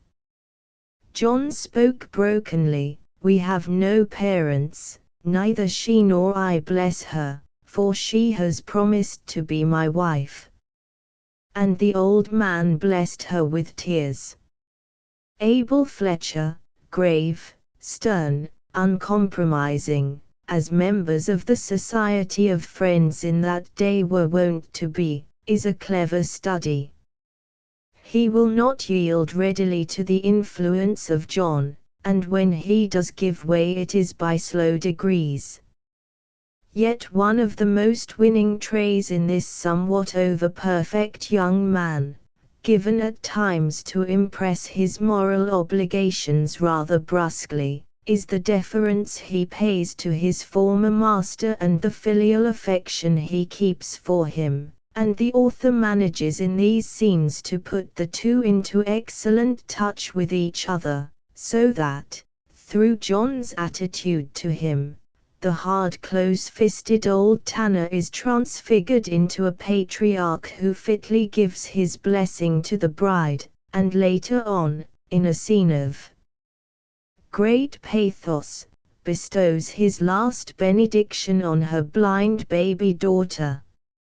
It was said at the time of its publication, and it is still said, that in John Halifax Miss Mulark reached the summit of her power. That she felt this herself seems to be shown by her adopting the title of author of John Halifax. Its publication was in many ways a new departure. It was the first of that numerous series of books brought out by her, after lifelong friend, Mr. Blackett. Those were not the days when 20,000 copies were exhausted before a word of this novel was written, yet the book had a remarkable and legitimate success. Of its merits a notable critic said, "If we could erase half a dozen sentences from this book it would stand as one of the most beautiful stories in the English language, conveying one of the highest moral truths." And that these few sentences, while in no way affecting the actual beauty of the story, are a blot and an artistic and intellectual blunder, the more to be deplored in a book whose moral teaching throughout is so excellent, we must confess. The ragged boy, with his open, honest face, as he asks the respectable Quaker for work, is no beggar. The lad who drives the cart of dangling skins is not inferior to Finners Fletcher, who watches for him from his father's windows and longs for his companionship, and the tanner, the honest and good man who marries Ursula March, a lady born, is her equal. Having shown that men in the sight of God are equal and that therefore all good men must be equal upon earth, what need that John should have in his keeping a little Greek Testament which he views as a most precious possession because in it is written Guy Halifax, gentleman? Are we to conclude that all his moral excellence and intellectual worth were derived from ladies and gentlemen who had been his remote ancestors, but with whom he had never been in personal contact at all, since at 12 years old he was a ragged orphan, unable to read and write? Miss Mulark could not have meant this, and yet she lays herself open to the charge, a kind of echo of which is heard in the adding to her good plain title of John Halifax the unnecessary tag, gentleman. Her literary career being now fully established, Miss Mulark decided on taking up her permanent residence in London, and, about this time, she went to live at Wildwood, a cottage at North End, Hampstead.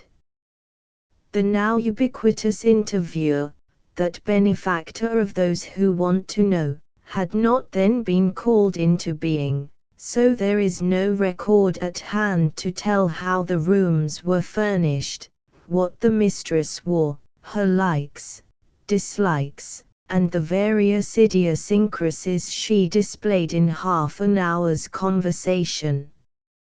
Such being the case, we must be content with the simple fact that, charming by the candid sincerity of her disposition, and the many personal attractions that when young she possessed, Miss Mulark speedily drew around her a circle of friends whom, with rare fidelity, she ever after kept. John Halifax was followed in 1859 by A Life for a Life, a novel which, although it never obtained the same popularity, fully maintains the position won by its precursor. In it Miss Mulark breaks new ground both as to plot and the manner in which she relates the story, which is told by the hero and heroine in the form of a journal kept by each, so that we have alternate chapters of his story and her story. This form of construction is peculiar and occasionally presents to the reader some difficulties, but as a medium to convey opinions and convictions which the author desires to demonstrate, it is happily conceived.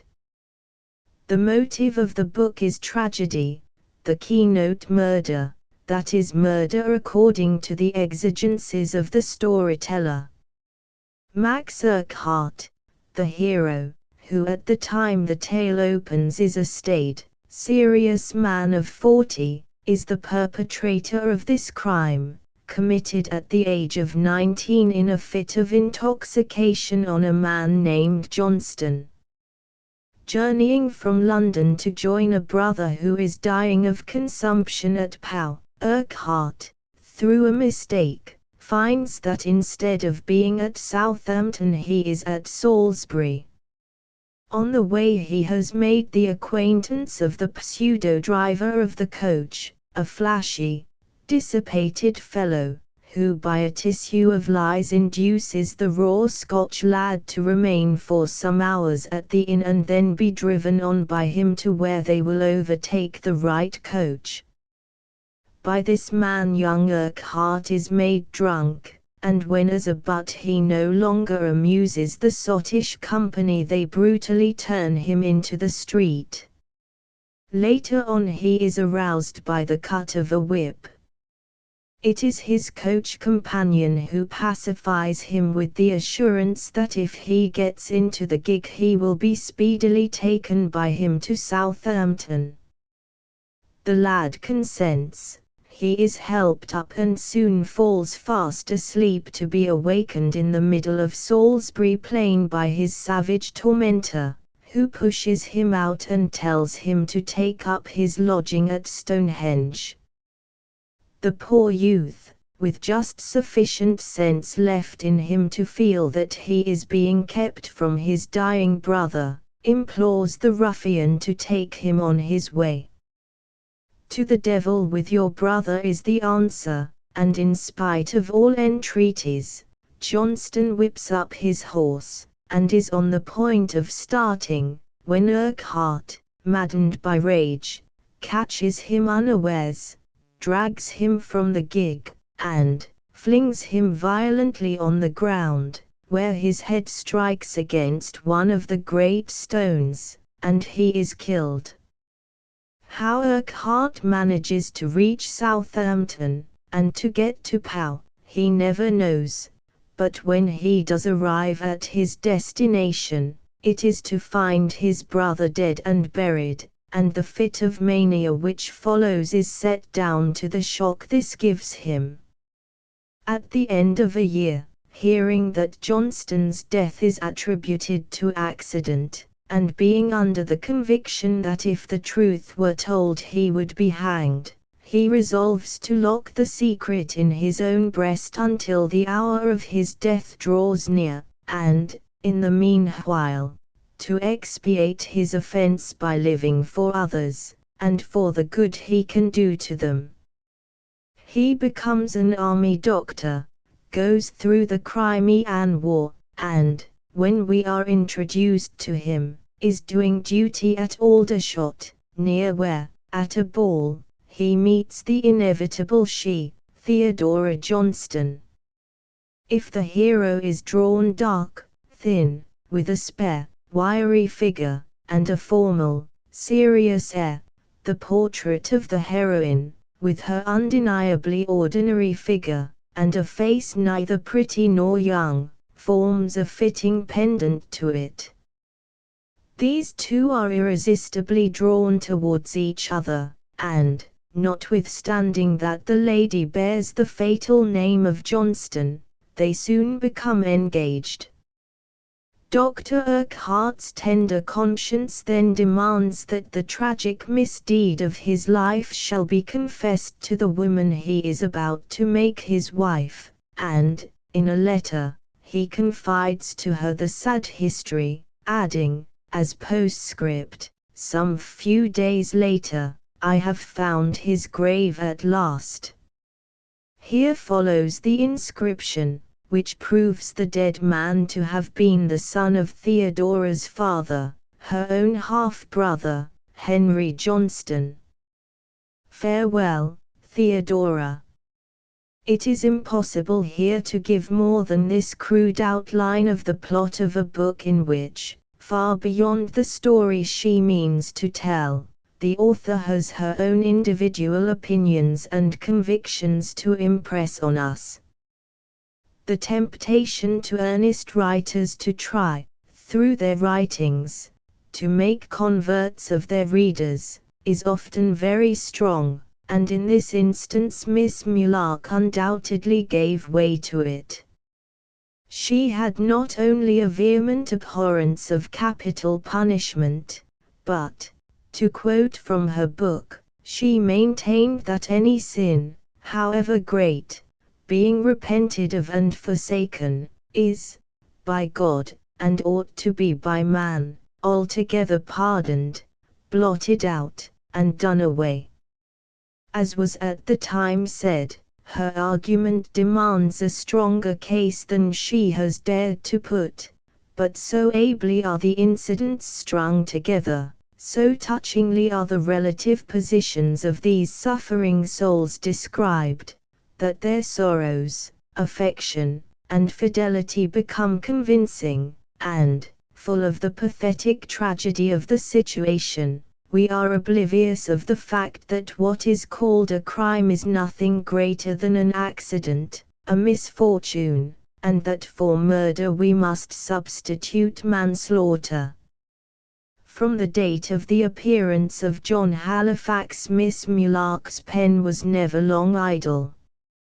Composition was not a labor to her, and friends who knew her at that time described her as walking about the room, or bending over on a low stool, rapidly setting down her thoughts in that small delicate writing which gave no trouble to read.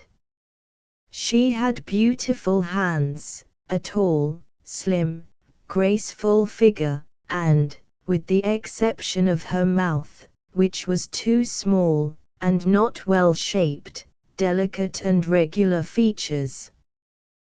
These attractions, heightened by a charming frankness of manner, made her very popular. Her poetic vein was strong. She published several volumes of poems, and many of her verses, when set to music, became much admired as songs. Following A Life for a Life came, in somewhat quick succession, Studies from Life, Mistress and Made Christians Mistake a Noble Life, Two Marriages. These in a period of 10 years. As may be supposed, they are not all of equal merit, neither does any one of them touch the higher level of the author's earlier books. Still, there is good honest work in each, and the same exalted purity of tone, while much of the sentimentality complained of before is wholly omitted or greatly toned down. Mistress and Maid is one of those good, quiet stories, full of homely truths and pleasant teaching, in which is shown the writer's quick sympathy with the working class. The maid, Elizabeth, is as full of character and of refined feelings as is Hilary Leaf, the mistress, and her one romance of love, although not so fortunate, has quite as much interest. The opening scenes, in which these two first meet, are excellent, giving us, all through their early association, touches of humor, a quality which, in Miss Mulark's writings, is very rare. The picture of the rather tall, awkward, strongly built girl of 15, hanging behind her anxious-eyed, sad-voiced mother, who pushes her into notice with "I've brought my daughter, as you sent word you'd take on trial. T's her first place, and he'll be awkward-like at first. Hold up your head." Elizabeth is drawn with that graphic fidelity which gives interest to the most commonplace things in life. The awkward girl proves to be a rough diamond, capable of much polish, and by the kindly teaching of Hilary Leaf she is turned into an admirable, praiseworthy woman. One has to resist the temptation to say more about Hilary Leaf, an energetic, intelligent girl who, when she cannot make a living for herself and her sister by school-keeping, tries, and succeeds, by shopkeeping. The description of the struggles of these two poor ladies to pay their way, and keep up a respectable appearance, comes sympathetically from the pen of a woman whose heart was ever open to similar distresses in real life. To her praise be it remembered that to any tale of true suffering Dinah Mulark never closed her ears or her hand. Her next two novels, Christian's Mistake and A Noble Life in Our Opinion, fall far short of any of her previous efforts. Yet they were both received with much popular favor, particularly the former, which called forth warm praise from reviewers. For us not one of the characters has a spark of vitality. Christian is not even the shadow of a young girl made of flesh and blood. Her forbearance and self-abnegation are maddening. Her husband, the master of St. Bede's 25 years her senior and a widower, is nothing but a lay figure, meant to represent a good man, but utterly devoid of intellect and, one would think, of feeling, since he permits his young bride, possessed of all the Sapphic virtues, to be snubbed and browbeaten by two vulgar shrewish sisters-in-law. There is no interest of plot or depicting of character, and the children are as unreal and offensive as their grown-up relations. In A Noble Life also, there is nothing which stirs our sympathies. Even the personal deformities of the unfortunate little Earl fail to touch us, and, when grown up and invested with every meritorious attribute, he is more like the example of a moral tale than a being of human nature. As has been said, the portrayal of men is not this author's strong point. Her sympathy with a good man is complete on the moral, but defective on the intellectual side, a serious deficiency in one who has to create beings in whom we are asked to take a sustained interest. That she could rise superior to this defect is shown in The Woman's Kingdom.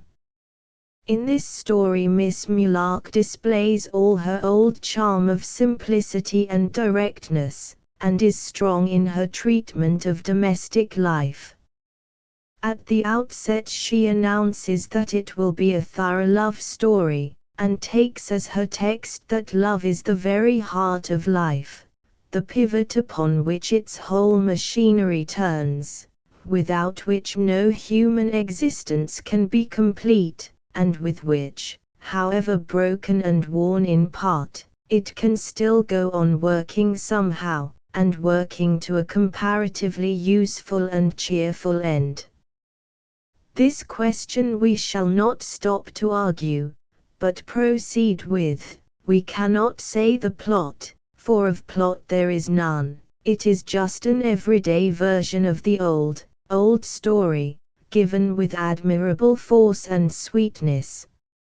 It is said to appeal principally to young women, and it is possible that this is true, as the writer can recall the intense pleasure reading it gave to her nearly 30 years ago.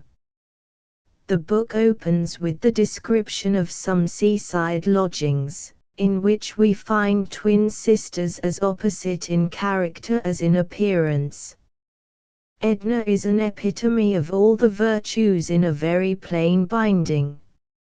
Letty, vain, spoilt, but loving her sister dearly, is a beauty.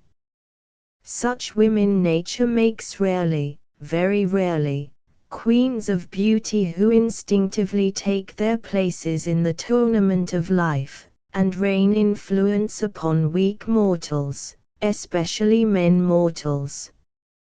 Two of the latter kind arrive as lodgers at the same house, brothers, also most dissimilar, Julius Stidman, impulsive, erratic and undisciplined. William, his elder brother, a grave, hard-working doctor, just starting practice. The four speedily become acquaintances, friends, and when they part are secretly lovers. Letty, by reason of what she calls her unfortunate appearance, never doubts but that she has conquered both brothers, but happily it is to Edna that the young doctor has given his heart, and when in time Letty hears the news, and remembers that she had been placing herself and Dr. Stidman in the position of the Irish ballad couplet. Did ye ever hear of Captain Baxter, whom Miss Biddy refused afore he axed her? Her vanity was too innocent and her nature too easy to bear offence long. But to think that after all the offers I have had you should be the first to get married, or anyhow, engaged. Who would ever have expected such a thing? Who would, indeed, said Edna, in all simplicity, and with a sense almost of contrition for the fact. Well, never mind, answered Letty consolingly. I am sure I hope you will be very happy, and as for me, she paused and sighed, I should not wonder if I were left an old maid after all, in spite of my appearance. But to be left an old maid is not to be Letty's fate. Julius, already bewitched by her beauty through being much more thrown into her society, falls passionately in love with her, and for lack of anyone else, and because his ardor flatters and amuses her, Letty encourages him, permits an engagement, and promises to join him in India. But on the voyage out she meets a rich Mr. Vanderdecken, with whom she lands at the Cape, and whom she marries. This is the tragic note in the happy story, the one drop of gall in the Stidman's cup of felicity. Edna and her husband are patterns of domestic well-being. The joys and cares of everyday life have mellowed all that was good in them, and the account given of their home and their family is one we dwell upon lovingly. Perhaps it is but natural that in our later reading we should note some small discrepancies that had formerly escaped us. We regret that the sisters had drifted so widely apart, and that each should seem to be so unconcerned at the distance which divides them. It is as if happiness can make us callous as well as luxury. And although it was true that Letty's desertion suddenly wrecked the hopes of her lover, it seems hardly probable that such an unstable being as Julius would have taken her falseness so seriously. A wiser man might have foreseen the possibility. Still, when this and more is said, our liking for the story remains as strong as ever. We know of few books which give a better picture of healthful domestic happiness and pure family life. Although we have hitherto called, and shall continue to call, our authoress by her maiden name, she had in 1864 changed it by marrying Mr. G. Lilly Craik, a partner in the house of Macmillan and Company, and shortly after she removed to Shortlands, near Bromley, in Kent. This change in her state does not appear to have interfered with her occupation, and for many years volume followed volume in quick succession. Unwisely, we think, for her literary reputation, she was led, through her strong sympathy, to advocate marriage with a deceased wife's sister in a novel, published in 1871, called Hannah. The novel with a purpose is almost certain to fall into the error of giving the argument on one side only. Its author has rarely any toleration for the ethical aspect of the other side of the question, and it is to be doubted if such books ever advance the cause they desire to advocate. In Hannah we are perfectly surfeited by those who wish to marry within the forbidden degree, and we feel as little toleration for the placid Bernard Rivers, one of those men who never believe in the pinch of a shoe until they want to put it on their own feet, as for Jim Dixon, who, after evading the law, speedily grows tired of the deceased wife's sister, and avails himself of his legal advantage to take another wife. The objections we feel to novels of this class are well stated by a writer in the Edinburgh Review, No. 6. We object, he says, on principle to stories written with the purpose of illustrating an opinion, or establishing a doctrine. We consider this an illegitimate use of fiction. Fiction may be rightfully employed to impress upon the public mind an acknowledged truth, or to revive a forgotten woe, never to prove a disputed one. Its appropriate aims are the delineation of life, the exhibition and analysis of character, the portraiture of passion, the description of nature. In most of these aims Miss Mulark had proved herself an expert. In addition to her numerous novels and volumes of poems, she wrote a large number of tales for children, many of which, I am told, are exceedingly charming.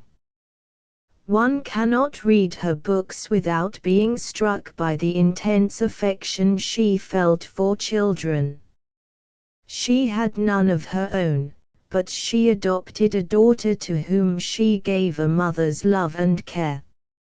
From time to time there appeared from her pen volumes of short stories, studies, and essays, but it is not by these that her name and fame will be kept green. Neither will her reputation rest on her later novels. This she must have realized herself when writing. Brains, even if the strongest, will only last a certain time and do a certain quantity of work, really good work. Miss Mulark had begun to work the rich vein of her imagination at an early age. She took few holidays, and gave herself but little rest. She was by no means what is termed a literary woman. She was not a great reader, and although much praise is due to the efforts she made to improve herself, judged by the present standard, her education remained very defective.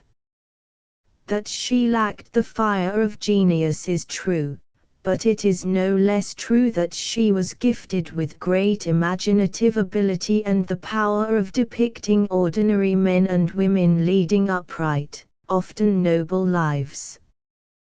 The vast public that such books as hers appeal to is shown in the large circulation of some of her works, the sale of John Halifax, Gentleman, amounting to 250,000 copies, 80,000 of which, the sixpenny edition, have been sold within the last few months. This shows that her popularity is not confined to any one class. The gospel she wrote was for all humanity. As a woman, she was loved best by those who knew her best. Dinah was far more clever than her books, said an old friend who had been recalling pleasant memories to repeat to me.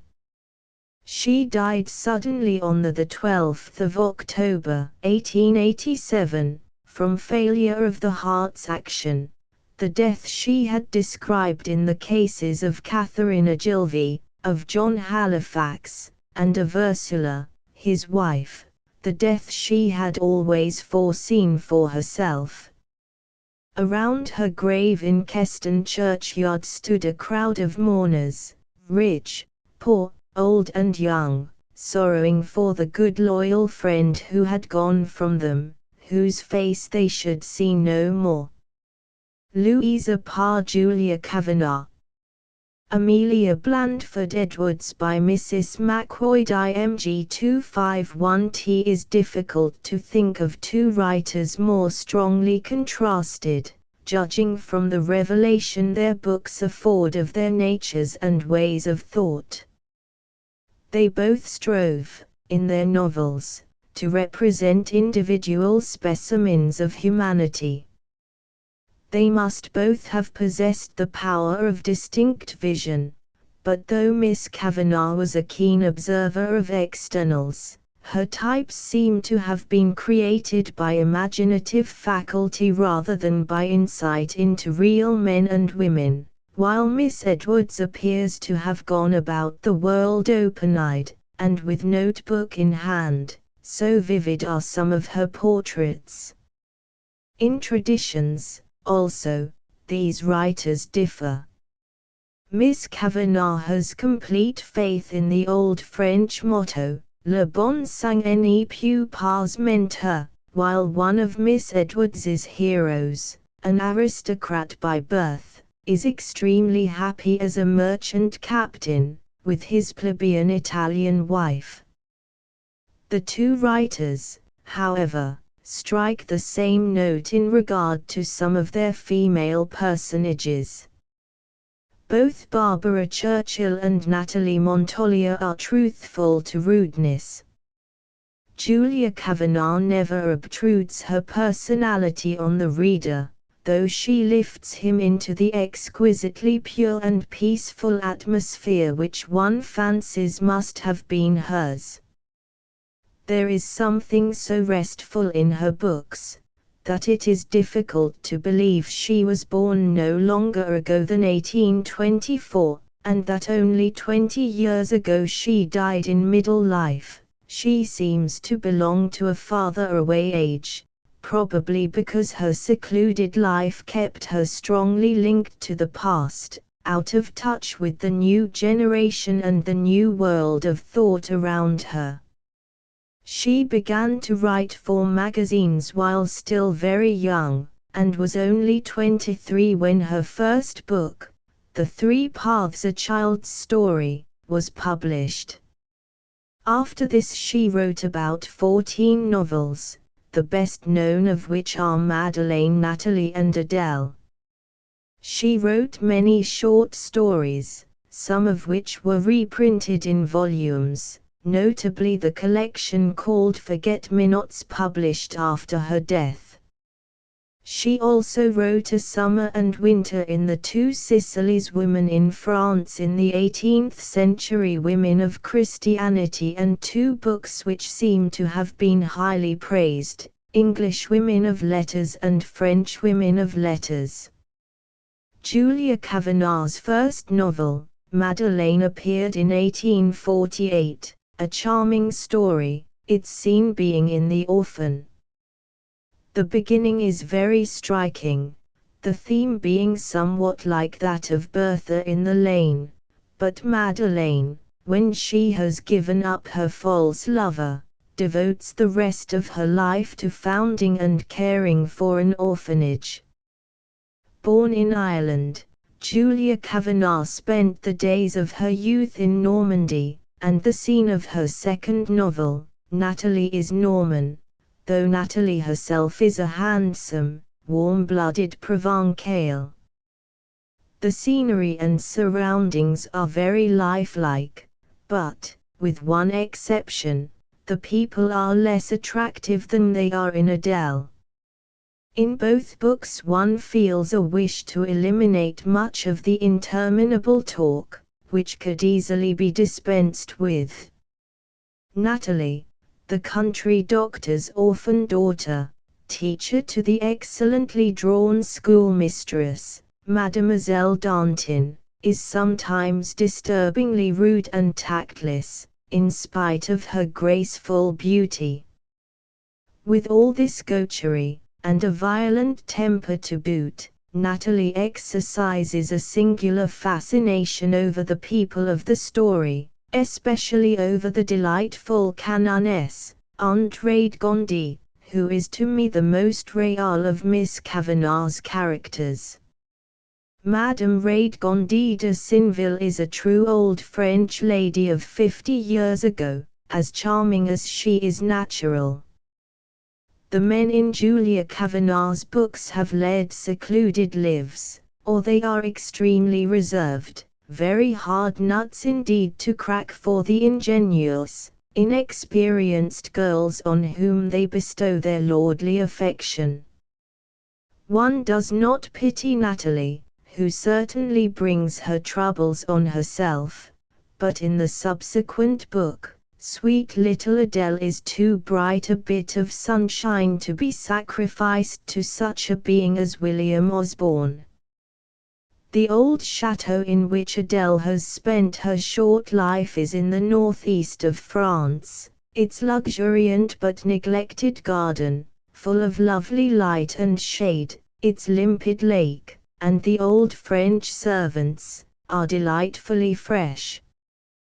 The chapters which describe these are exquisite reading, a gentle idyll glowing with sunshine, and with a leisureful charm that makes one resent the highly colored intrusion of the Osborne family, though the Osborne women afford an effective contrast. Adele is scantily educated, but she is always delightful, though we are never allowed to forget that she is descended from the ancient family of de Courcelles. She is thoroughly amiable and much enduring, in spite of an occasional waywardness.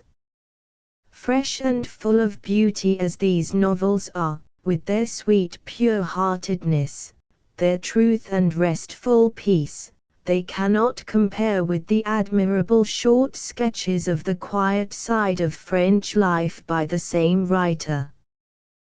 The scenes in which the characters of these short stories are set, show the truth of Julia Kavanagh's observation, as well as the quality of her style. They are quite as beautiful as some of Guy de Maupassant's little gem-like Norman stories, but they are perfectly free from cynicism, although she truly shows the greedy grasping nature of the Norman peasant. The gifts of this writer are intensified, and more incisively shown, in these sketches because they contain few superfluous words and conversations. Julia Kavanagh must have revelled in the creation of such tales as By the Well and Its Companions. They are steeped in joyous brightness, toned here and there with real pathos as in Clement's love and Annette's love story in the collection called Forget-Me-Nots. Such a story as By the Well would nowadays be considered a lovely idyll, and, by critics able to appreciate its breadth and finished detail, a Mycenae in point of execution, it glows with true color. Fifine Delpierre is not a decked-out peasant heroine, she is a barefooted, squalid, half-clothed, half-starved little girl, when we first see her beside the well. This is the scene that introduces her. It has a roof, as most wells have in Normandy, a low thatched roof, shaggy, brown, and old, but made rich and gorgeous when the sun shines upon it by many a tuft of deep green fern, and many a cluster of pink sedum and golden stone crop. Beneath that roof, in perpetual shade and freshness, lies the low round margin, built of heavy ill-jointed stones, grey and discoloured with damp and age, and within this, spreads an irregular but lovely fringe of hart's tongue. The long glossy leaves of a cool pale green grow in the clefts of the inner wall, so far as the eye can reach, stretching and vanishing into the darkness, at the bottom of which you see a little tremulous circle of watery light. This well is invaluable to the Leonards, for, as they pass by the farm, the waters of the little river grow brackish and unfit for use. So long ago, before they were rich, the Leonards, having discovered this spring through the means of a neighboring mason, named Delpierre, got him to sink and make the well, in exchange for what is called a servitude in French legal phrase, that is to say, that he and his were to have the use of the well forever and ever. Bitter strife was the result of this agreement. The feud lasted generations, during which the Leonards throve and grew rich, and the Delpierres got so poor, that, at the time when this story opens, the last had just died, leaving a widow and 3 children in bitter destitution. Maître Louis Léonard, for the Parisian monsieur had not yet reached Manaville, immediately availed himself of this fact to bolt and bar the postern door through which his enemy had daily invaded the courtyard to go to the well. It was easily done, and it cost me nothing, not a sou, exultingly thought Maître Louis Léonard, coming to this conclusion for the 100th time on a warm evening in July. The evening was more than warm, it was sultry, yet Maître Louis sat by the kitchen fire watching his old servant, Madeleine, as she got onion soup ready for the evening meal, utterly careless of the scorching blaze which shot up the deep dark funnel of the chimney. Pierre, his son, unable to bear this additional heat, stood in the open doorway, waiting with the impatience of 18 for his supper, occasionally looking out on the farmyard, grey and quiet at this hour, but oftener casting a glance within. The firelight danced about the stone kitchen, now lighting up the armoire in the corner, with cupids and guitars, and shepherds' pipes and tabards, and lovers' knots carved on its brown oak panels, now showing the lad the bright copper saucepans, hung in rows upon the walls, now revealing the stern grim figure of his father, with his heavy grey eyebrows and his long Norman features both harsh and acute, and very stern could Maître Louis look, though he wore a faded blue blouse, an old handkerchief round his neck, and on his head a white cotton nightcap, with a stiff tassel to it, now suddenly subsiding and leaving all in the dim uncertain shadows of twilight. During one of these grey intervals, the long drawling Norman voice of Maître Louis spoke. "The Delpierres have given up the well," he said, with grim triumph. But Fifine comes and draws water every night," tauntingly answered Pierre. "Hem!" the old man exclaimed with a growl. "Fifine comes and draws water every night," reiterated Pierre. He had seen the eldest child Fifine, a girl of 8 or 10, sitting on her doorstep singing her little brother to sleep, with a wreath of hart's tongue round her head, and a band of it round her waist. "And a little beggar, too, she looked scornfully," added Pierre, "with her uncombed hair and her rags." "Shall we let the dog loose tonight?" he said. Maître Louis uttered his deepest growl, and promised to break every bone in his son's body if he attempted such a thing. Pierre silently gulped down his onion soup, but the "do it if you dare" of the paternal wink only spurred him on. He gave up the dog as too cruel, but not his revenge. The night was a lovely one, and its tender subdued meaning might have reached Pierre's heart, but did not. He saw as he crouched in the grass near the old well that the full round moon hung in the sky. He saw that the willows by the little river looked very calm and still. The revengeful lad watches for the child and falls asleep, then wakes suddenly. Behold, there was little Fifine with her pitcher standings in the moonlight. She stood there with her hair falling about her face, her torn bodice, her scanty petticoats, and her little bare feet.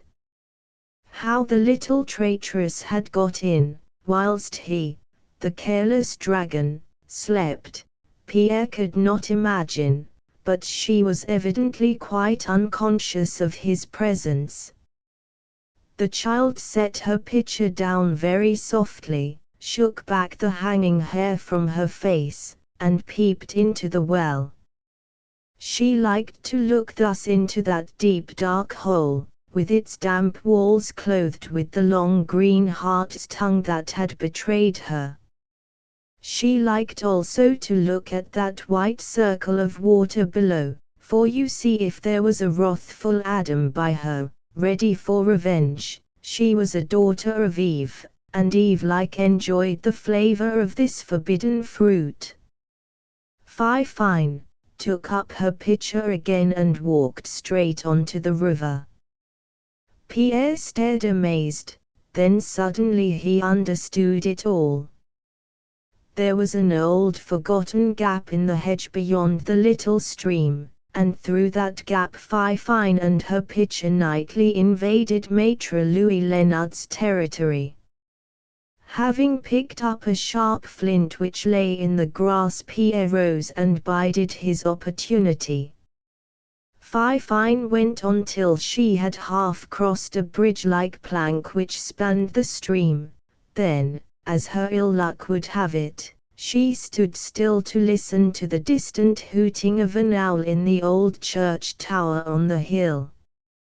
Pierre saw the child's black figure in the moonlight standing out clearly against the background of grey willows. He saw the white plank and the dark river tipped with light flowing on beneath it. Above all, he saw Fifine's glazed pitcher, bright as silver. He was an unerring marksman, and he took a sure aim at this. The flint sped swiftly through the air. There was a crash, a low cry, and all was suddenly still. Both Fifine and her pitcher had tumbled into the river below and vanished there. Pierre rescues her, and when Fifine has been for some years in service with the repentant Pierre's cousin, her improved looks and clothing make her unrecognizable to the thick-headed well-meaning young farmer. The only fault that can be found with these chronicles of Manaville is the likeness between them. The Miller of Manaville in the Forget-Me-Not collection is full of charm, but it too much resembles By the Well. The story of Monique gives, however, a happy variety, and Monique is a thorough French girl. So is Mimi in the bright little story called Mimi's Sin.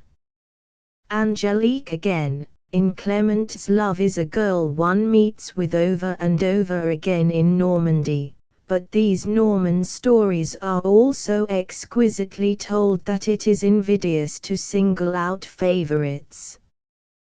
The stories laid in England, in which the characters are English, are less graphic. They lack the fresh and true atmosphere of their fellows placed across the Channel. Julia Kavanagh died at Nice, where she spent the last few years of her life. Had she lived longer, she would perhaps have given us some graphic stories from the Riviera, for it is evident that foreign people and foreign ways attracted her sympathies so powerfully that she was able to reproduce them in their own atmosphere. In a brief but touching preface to the collection called Forget-Me-Nots published after her death, Mr. C. W. Wood gives us a lovable glimpse of this charming writer, Reading this interesting little sketch deepens regret that one had not the privilege of personally knowing so sweet a woman. In regard to truth of atmosphere in her foreign stories, Julia Kavanagh certainly surpasses Amelia B. Edwards. In Barbara's history in Lord Brackenbury and in other stories by Miss Edwards, there are beautiful and graphic descriptions of foreign scenery, and we meet plenty of foreign people, but we feel that the latter are described by an Englishwoman who has taken an immense amount of pains to make herself acquainted with their ways and their speech. They somewhat lack spontaneity. In the two novels named there are chapters so full of local history and association that one thinks it might be well to have the books for companions when visiting the places described. They are full of talent, in some places near akin to genius. Barbara's history contains a great deal of genuine humor. It is a most interesting and exciting story, though in parts stagey. The opening chapters, indeed the whole of Barbara's stay at her great-aunt's farm of Stonycroft, are so excellent that one cannot wonder the book was a great success. Now and again passages and characters remind one of Dickens.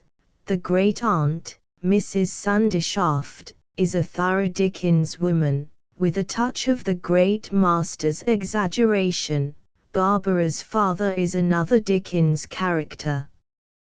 There are power and passion as well as humor in this book, but in spite of its interest it becomes fatiguing when Barbara leaves her aunt and the 100 Pigs. There is remarkable truth of characterization in some of this writer's novels. Hugh Farquhar is sometimes an eccentric bore, but he is real. Barbara Churchill at times is wearyingly pedantic, then, again, she is just as delightfully original. Her first meeting with Mrs. Sandyshaft is so inimitable that I must transcribe a part of it.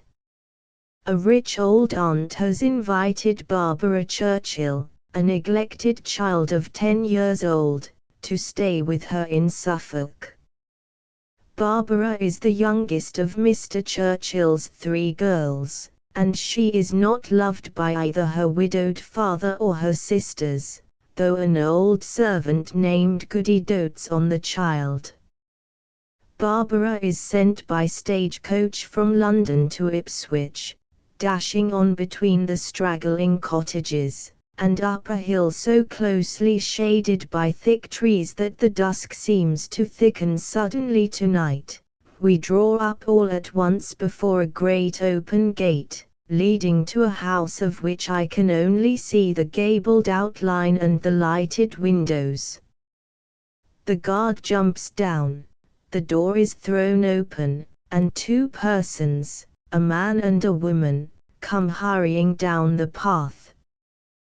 1 little girl and 1 box, as per book, says the guard, lifting me out and setting me down in the road, as if I were but another box, to be delivered as directed. From London, asks the woman sharply. From London, replies the guard, already scrambling back to his seat. All right, ain't it? All right. Whereupon the coach plunges on again into the dusk.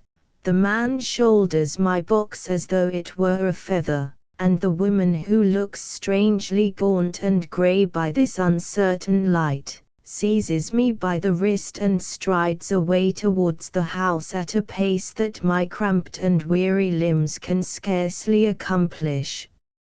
Sick and bewildered, I am hurried into a cheerful room where the table is spread as if for tea and supper, and a delicious perfume of coffee and fresh flowers fills the air, and, all at once, even in the moment when I am first observing them, These sights and scents grow all confused and sink away together, and I remember nothing. When I recover, I find myself laid upon a sofa, with my cloak and bonnet off, my eyes and mouth full of eau de cologne, and my hands smarting under a volley of slaps, administered by a ruddy young woman on one side, and by the same gaunt person who brought me in from the coach on the other.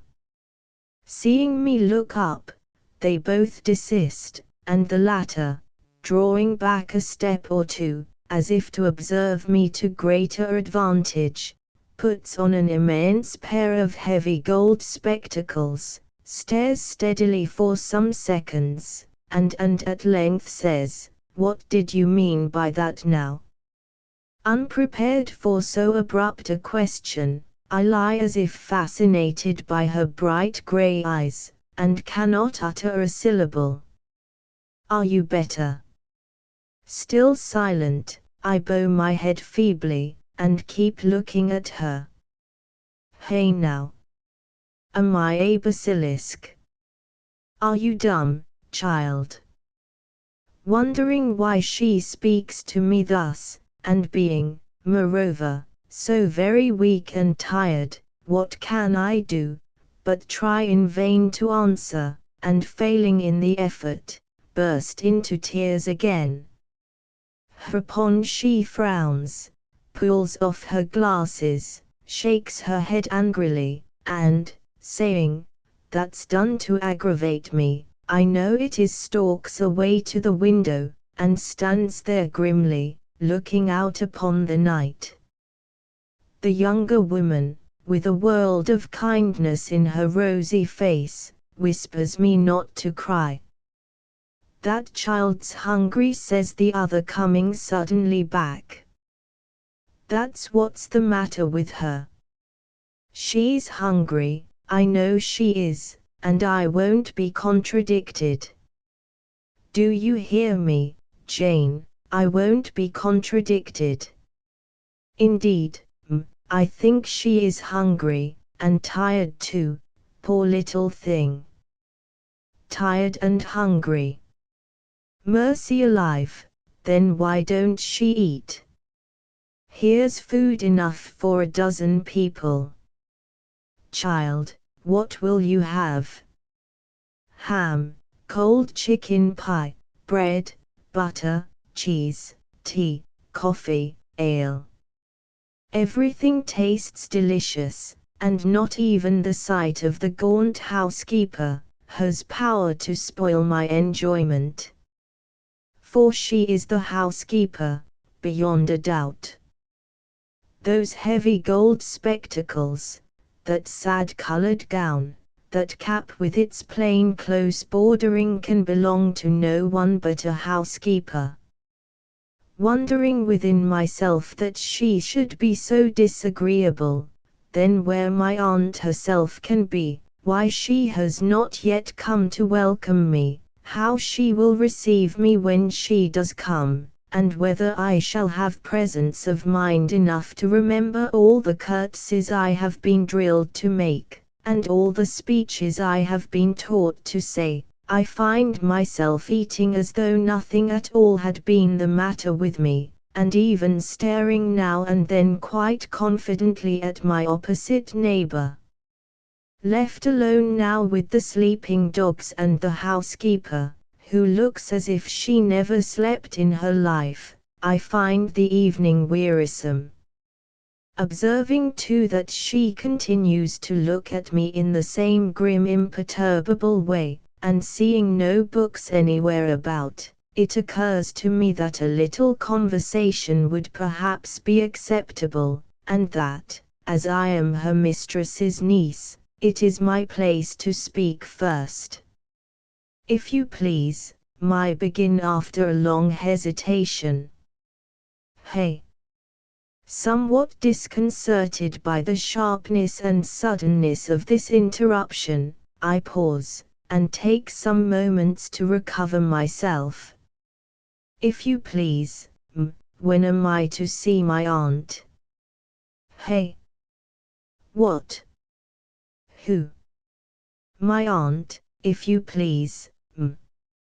Mercy alive! And pray who do you suppose I am? You, my falter, with a vague uneasiness impossible to describe, are you not the housekeeper?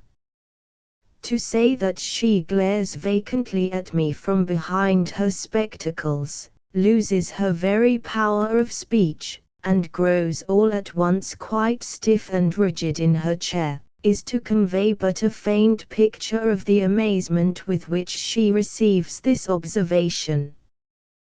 She gasps at length, Gracious me, child, I am your aunt. I feel my countenance become an utter blank. I am conscious of turning red and white, hot and cold, all in one moment. My ears tingle, my heart sinks within me, I can neither speak nor think. A dreadful silence follows, and in the midst of this silence my aunt, without any kind of warning, bursts into a grim laugh, and says, Barbara, come and kiss me. I could have kissed a kangaroo just then, in the intensity of my relief, and so getting up quite readily, touch her gaunt cheek with my childish lips, and look the gratitude I dare not speak. To my surprise she draws me closer to her knee, passes one hand idly through my hair, looks not unkindly into my wondering eyes, and murmurs more to herself than me, the name of Barbara. This gentle mood is, however, soon dismissed, and as if ashamed of having indulged it, she pushes me away, frowns, shakes her head, and says quite angrily, Nonsense, child, nonsense. It's time you went to bed. Next morning at breakfast. Your name, said my aunt, with a little off-hand nod, is Bab. Remember that. Mrs. Sundershaft asks her great niece why she took her for the housekeeper. The child hesitates, and at last owns that it was because of her dress. Too shabby. No, not shabby, but what? You must learn to speak out, Bab. I hate people who hesitate. But Papa said you were so rich, and… He said I was rich, did he? Rich? Aho. And what more, Bab? What more? Rich indeed. Come, you must tell me. What else did he say when he told you I was rich? Nothing more, I replied, startled and confused by her sudden vehemence. Indeed nothing more. Bab, said my aunt, bringing her hand down so heavily upon the table that the cups and saucers rang again, Bab, that's false. If he told you I was rich, he told you how to get my money by and by. He told you to cringe and fawn, and worm yourself into my favor, to profit by my death, to be a liar, a flatterer, and a beggar. And why? Because I am rich. Oh yes, because I am rich. I sat as if stricken into stone, but half comprehending what she meant, and unable to answer a syllable. Rich indeed, she went on, excited more and more by her own words and stalking to and fro between the window and the table, like one possessed. Aha! We shall see, we shall see. Listen to me, child. I shall leave you nothing, not a farthing. Never expect it, never hope for it. If you are good and true, and I like you, I shall be a friend to you while I live, but if you are mean and false, and tell me lies, I shall despise you. Do you hear? I shall despise you, send you home, never speak to you, or look at you again. Either way, you will get nothing by my death. Nothing, nothing. My heart swelled within me, I shook from head to foot. I tried to speak and the words seemed to choke me. I don't want it, I cried passionately. I am not mean. I have told no lies, not one. My aunt stopped short, and looked sternly down upon me, as if she would read my very soul. Bab, said she, do you mean to tell me that your father said nothing to you about why I may have asked you here, or what might come of it? Nothing. Not a word. He said it might be for my good. He told Miss Whymper to make me curtsy and walk better, and come into a room properly. He said he wished me to please you. That was all. He never spoke of money, or of dying, or of telling lies, never. Well then, retorted my aunt, sharply, he meant it.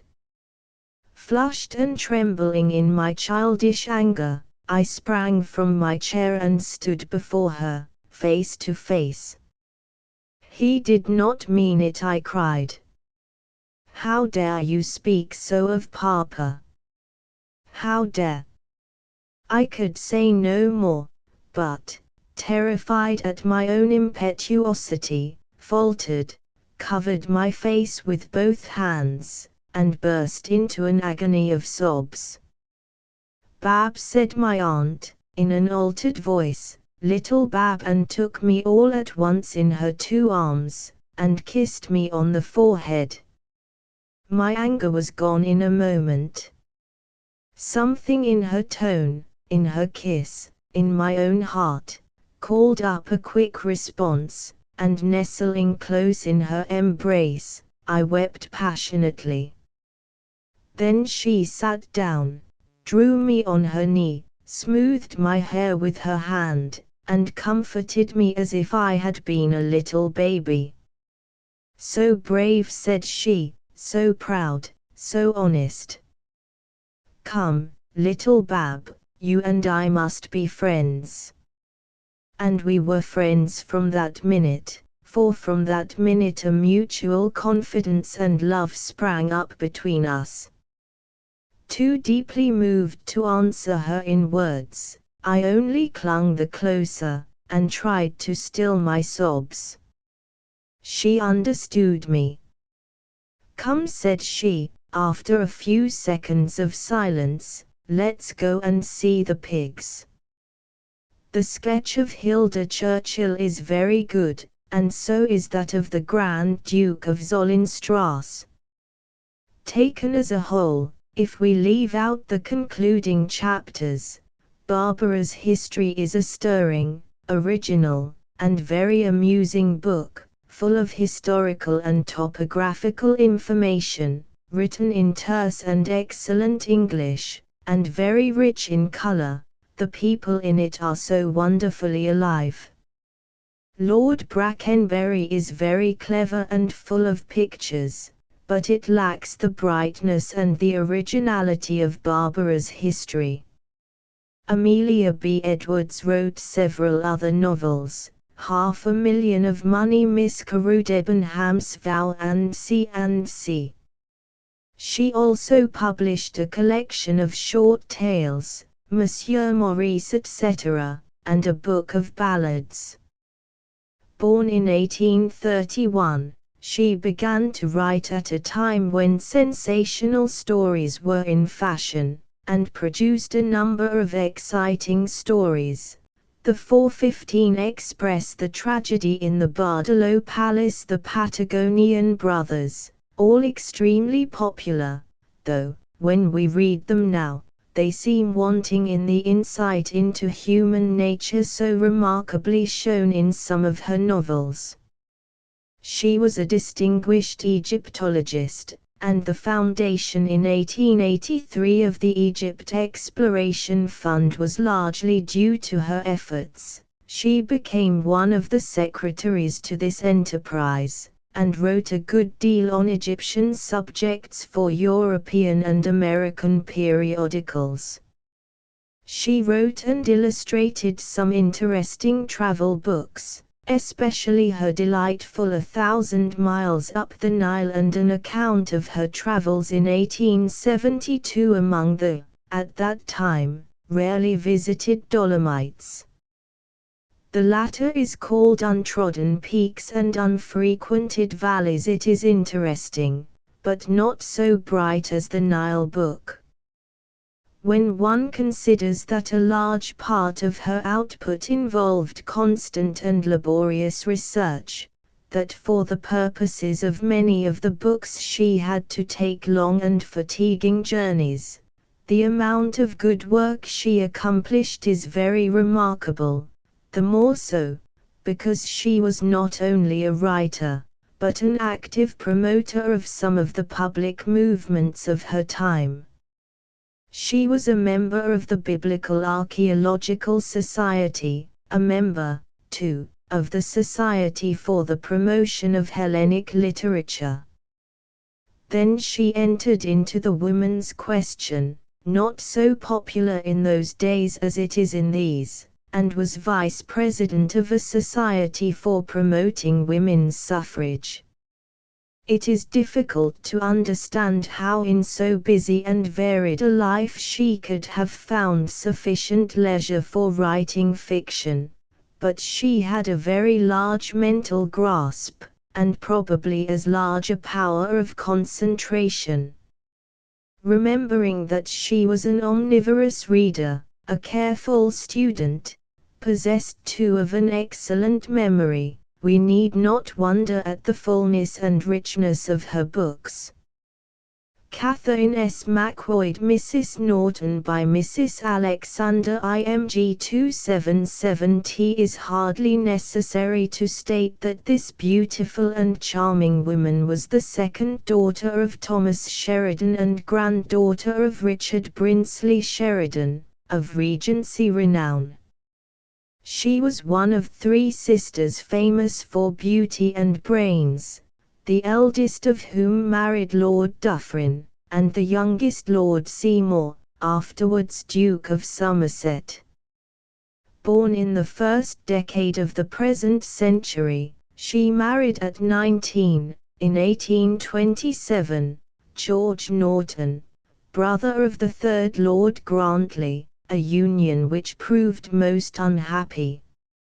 In 1836 Mr. Norton sought for a divorce, in an action which entirely failed. Nevertheless, Norton remained irreconcilable, and availed himself of all the powers which the law then lent to a vindictive husband, claiming the proceeds of his wife's literary work, and interfering between her and her children. But it is with Mrs. Norton as a writer rather than as a woman that we are concerned, and it is useless now to dwell upon the story of her wrongs and struggles. Previous to this unfortunate suit she produced, in 1829, the story of Rosalie, with other poems, which seems to have been her first published work. This was well received and much admired. In 1830 The Undying One, a poem on the Wandering Jew, was brought out, followed in 1840 by The Dream and other poems. This was highly praised in the Quarterly Review by Lockhart, who spoke of her as the Byron of poetesses. Other poems from her pen touched on questions of social interest, A Voice from the Factories and The Child of the Islands, a poem on the social condition of the English people. She also printed English laws for women in the 19th century and published much of it in pamphlets on Lord Cranworthy's Divorce Bill of this year, 1853, thus assisting in the amelioration of the laws relating to the custody of children, and the protection of married women's earnings. Her natural tendency was towards poetry, and the first 5 books published by her were all in verse. In 1851 appeared a novel, in 3 volumes, called Stuart of Dunleith, which was succeeded by Lost and Saved and Old Sir Douglas. It is curious to observe the depth and width of the gulf which yawns between the novel of 1851 and the novel of today. The latter opens with some brief sentence spoken by one of the characters, or a short dialogue between 2 or 3 of them, followed by a rapid sketch of their position or an equally brief picture of the scene in which the action of the piece is laid. The reader is plunged at once into the drama, and left to guess the parts allotted by the author to his puppets. 4 to 5 years ago, when Mrs. Norton wrote Stuart of Dunleith, the reader had to pass through a wide porch and many long passages before he reached the inner chambers of the story. An account of the hero and heroine's families, even to the 3rd and 4th generation, was indispensable, and the minutest particulars of their respective abodes and surroundings were carefully detailed.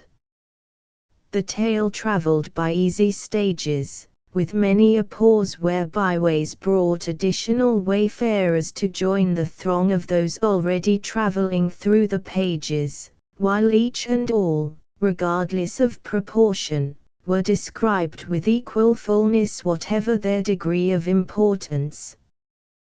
These are the characteristics of Mrs. Norton's novels, which stretch in a leisurely fashion to something like 200,000 words. Nevertheless, Stuart of Dunleith shows great ability and knowledge of the world. It is evidently written by a well-read, cultivated, and refined woman, with warm feelings and strong religious convictions.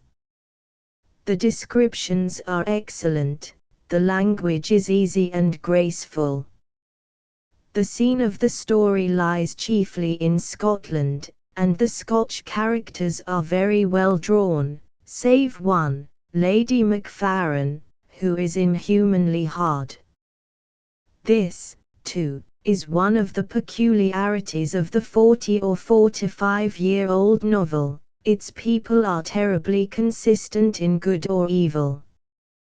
The dignity, the high-mindedness, the angelic purity of the heroine is insupportable, and the stainless honor, the stern resistance to temptation, the defiance of tyrannical wrongdoers, makes the hero quite as bad. In Stuart of Dunleith, however, the hero is decidedly weak. He is the guardian of Eleanor Raymond, the heroine, and, seeing a probability of making a large profit by a speculative loan, risks her money, hoping to obtain the means to buy back his estate without diminishing her fortune. The speculation fails. Eleanor is reduced to poverty, and Stuart is supposed to drown himself. Then the impoverished heroine, who is desperately in love with her guardian, is compelled to marry a wealthy baronet, Sir Stephen Penrhyn.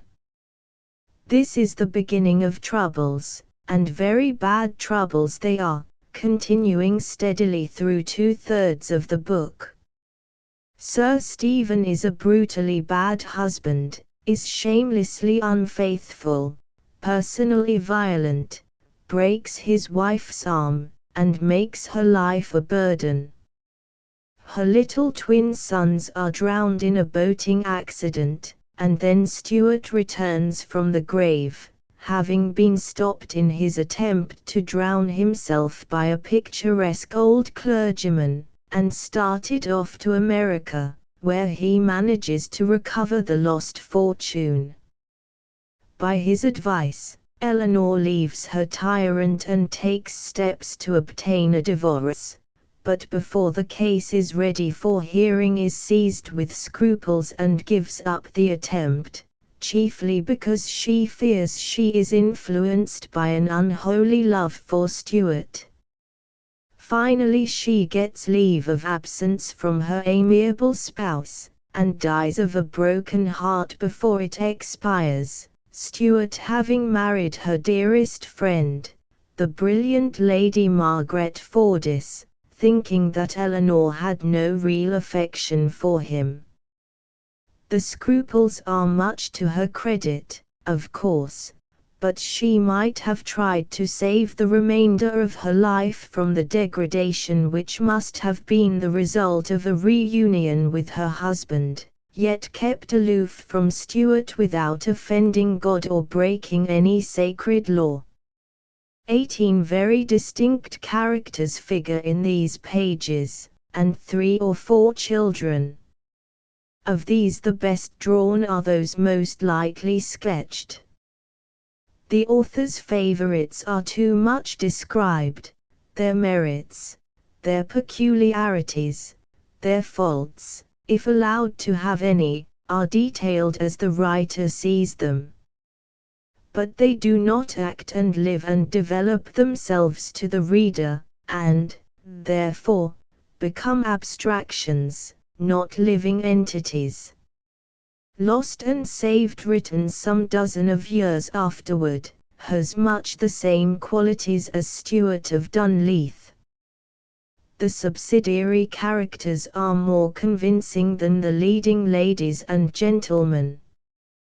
The hero, if such a man could be so termed, with his extreme selfishness, his surface amiability, his infirmity of purpose and utter faithlessness, is well drawn. There is a respectable hero also, but we do not see much of him, which is not to be regretted, as he is an intolerable prig. In this romance the heroine elopes with Treherne, the villainous hero. Of course, there are the usual family objections to their wedding. They intend to go to Trieste, but in the confusion of a night march they get on board the wrong steamer, and find themselves at Alexandria. Here Treherne is confronted with his aunt, the magnificent Marchioness of Updown. He is therefore obliged to suppress Beatrice, the heroine, until the Marchioness moves on. They consequently set off on a voyage up the Nile, apparently in search of a clergyman to marry them. It seems, by the way, a curious sort of hunting ground in which to track an English parson. Then Beatrice falls dangerously ill, and nothing will save her save a parson and the marriage service. A benevolent and sympathetic young doctor is good enough to simulate a British chaplain, and the knot is tied to the complete satisfaction of Beatrice. Much misery ensues. It must be added that the magnificent Marchioness of Updown is an extraordinary picture. Besides being a peeress by marriage, she is the daughter of an earl, an aristocrat born and bred. Yet her vulgarity is amazing. Her stupid ill nature, her ignorance, her speech and manner, suggest the idea of a small shopkeeper in a shabby street. In this novel Mrs. Norton portrays the white sepulchre sort of woman very clearly in Milly, Lady Nithsdale, who is admired and petted by society, always smiling, well-tempered, well-dressed, careful to observe lesbian seances, making herself pleasant even to her husband, while, screened by this fair seeming, she tastes of a variety of forbidden fruit, one mouthful of which would be enough to consign a less astute woman to social death. This class of character figures largely in present-day novels, but few equal, none surpass, Mrs. Norton's masterly touch. Old Sir Douglas, her last novel, was published in Macmillan's Magazine, 1867. It is planned on the same lines as her previous works of fiction, the plot rather complicated, the characters extremely numerous. Among these is an almost abnormally wicked woman who works endless mischief. It was, however, as a poetess that Mrs. Norton was chiefly known. Her verse was graceful and harmonious, but more emotional than intellectual. Wrath at injustice and cruelty stirred the depths of her soul. Her heart was keenly alive to the social evils around her, and she longed passionately for power to redress them. The effect of her own wrongs and sufferings was to quicken her ardor to help her fellow women smarting under English law as it at that time existed. What that law then permitted is best exemplified by her own experience. When the legal proceedings between her and her husband were over, and her innocence of the charges brought against her was fully established, she was allowed to see her children only once for the space of half an hour in the presence of two witnesses chosen by Mr. Norton, though this state of things was afterwards ameliorated by the Infant Custody Act, which allowed some little further restricted intercourse. But these evil times are past. Indeed, it seems hard to believe that barely 50 years separates the barbarous injustice of that period from the decent amenities of this, as regards the respective rights of husbands and wives.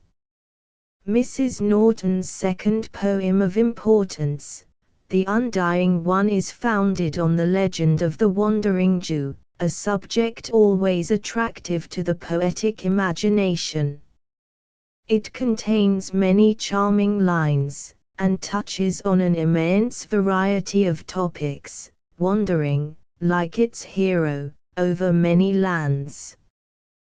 The sufferings of isolation are vividly depicted, and isolation must, of necessity, be the curse of endless life in this world. Thus, to shrink from every outstretched hand, to strive in secret and alone to stand, or, when obliged to mingle in the crowd, curb the pale lip which quiveringly obeys, gapes wide with sudden laughter, vainly loud, or writhes a faint, slow smile to meet their gaze. This is hell. The soul which dares not show the barbed sorrow which is rankling there, gives way at length beneath its weight of woe, withers unseen, and darkens to despair. In these days of rapidity and concentration, poems such as this would never emerge from the manuscript stage, in which they might be read by appreciative friends with abundant leisure. The same observation applies to the dream. A mother sits watching the slumber of her beautiful young daughter who, waking, tells her dream of an exquisite life with the one she loves best, unshadowed by grief or pain. The mother warns her that life will not be like this, and draws a somewhat formidable picture of its realities. From this the girl naturally shrinks, wondering where good is to be found, and is answered thus: He that deals blame, and yet forgets to praise, who sets brief storms against long summer days, hath a sick judgment. And shall we all condemn, and all distrust, because some men are false and some unjust? Some of Mrs. Norton's best and most impassioned verses are to be found in the dedication of this poem to her friend, the Duchess of Sutherland. Affection, gratitude, indignation, grief, regret, these are the sources of Mrs. Norton's inspiration, but of any coldly intellectual solution of life's puzzles, such as more modern writers affect, there is little trace. The Lady of Largaret is a Breton tale, a true one, of a beautiful and noble chatelaine, on whom heaven had showered all joy and blessing. Adored by her husband, she shared every hour of his life and accompanied him in his favorite sport of hunting. One day she dared to follow him over too wide a leap. Her horse fell with and on her. She was terribly injured, and crippled for life. After much lamenting she is comforted by a good priest, and institutes a hospital for incurables, she and her husband devoting themselves to good works for the remainder of their days. The versification is smooth, the descriptions are graceful and picturesque, but neither the subject nor its treatment is enthralling. Mrs. Norton's finest poetic efforts are to be found in her short pieces. One entitled Ataraxia has a soothing charm, which owes half its melody to the undertone of sadness which pervades the verse. Come forth. The sun hath flung on Thetis' breast the glittering tresses of his golden hair, all things are heavy with a noonday rest, and floating sea-birds cleave the stirless air. Against the sky in outlines clear and rude the cleft rocks stand, while sunbeams slant between and lulling winds are murmuring through the wood which skirts the bright bay, with its fringe of green. Come forth. All motion is so gentle now it seems thy step alone should walk the earth, thy voice alone, the ever soft and low wake the far haunting echoes into birth. Too wild would be love's passionate store of hope, unmeet the influence of his changeful power. Ours be companionship whose gentle scope hath charm enough for such a tranquil hour. From the perusal of her writings, the impression given by her portrait, and the reminiscences of one who knew her, we gather an idea of this charming and gifted woman, whose nature seems to have been rich in all that makes for the happiness of others, and of herself. We feel that she possessed a mind abundantly stored, an imagination stimulated and informed by sojourning in many lands, a heart, originally tender and compassionate, mellowed by maternal love, a judgment trained and restrained by constant intercourse with the best minds of the period, a wit keen as a Damascene blade, and a soul to feel, even to enthusiasm, the wrongs and sufferings of others. Add to these gifts the power of swift expression, and we can imagine what a fascination Mrs. Norton must have possessed for those of her contemporaries who had the privilege of knowing her. She was the most brilliant woman I ever met, said the late Charles Austen, and her brilliancy was like summer lightning, it dazzled, but did not hurt. Unless, indeed, she was impelled to denounce some wrong or injustice, when her words could strike home. Yet to this lovely and lovable woman, life was a long disappointment, and through all she has written a strain of profound rebellion against the irony of fate colors her views, her delineations of character, her estimate of the social world. by her relations and friends she was warmly appreciated. She did not succeed in obtaining the relief of divorce until about 1853. Mr. Norton survived till 1875, and in 1877, a few months before her death, his widow married Sir William Sterling Maxwell. It is a curious instance of the change of fashion and the transient nature of popular memory that great difficulty is experienced in obtaining copies of Mrs. Norton's works, especially of her poems. The Undying One, The Dream, and one or two smaller pieces, are found only in the British Museum Library.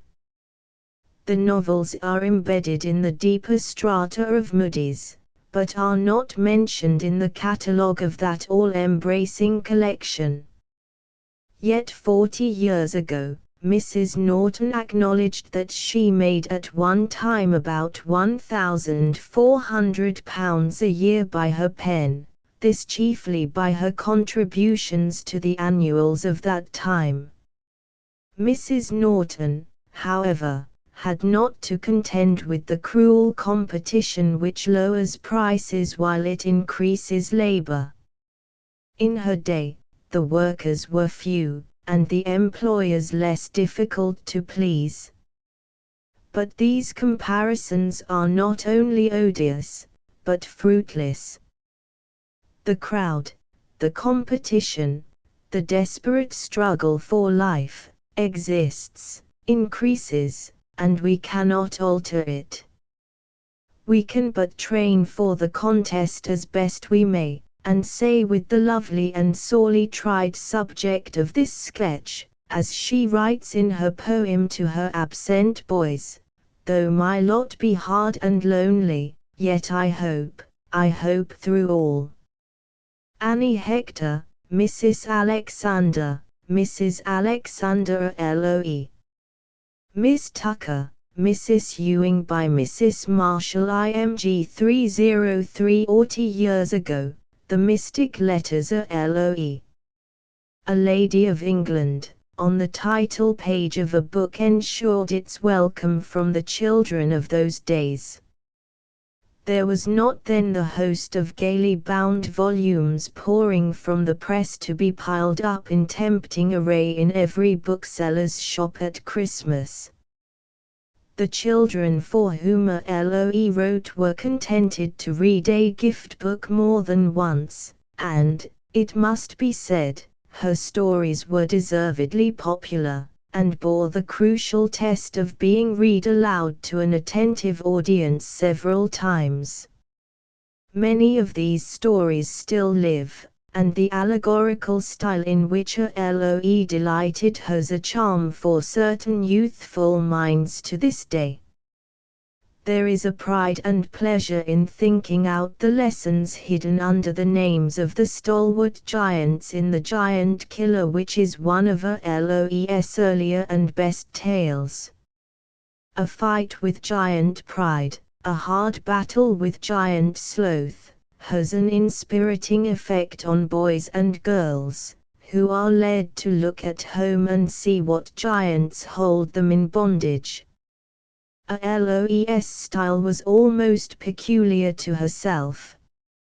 She generally used allegory and symbol, and she was fired with the desire to arrest the attention of her young readers and do them good. We may fear that she often missed her aim by forcing the moral, and by indulging in long and discursive preachments which interrupted the main current of the story, and were impatiently skipped that it might flow on again without vexatious hindrances. In her early girlhood and womanhood LOE had written plays, which, we are told by her biographer, Miss Agnes Gibbon, were full of wit and fun. Although her literary efforts took a widely different direction when she began to write for children, still there are flashes of humor sparkling here and there on the pages of her most didactic stories, showing that her keen sense of the ludicrous was present, though it was kept very much in abeyance.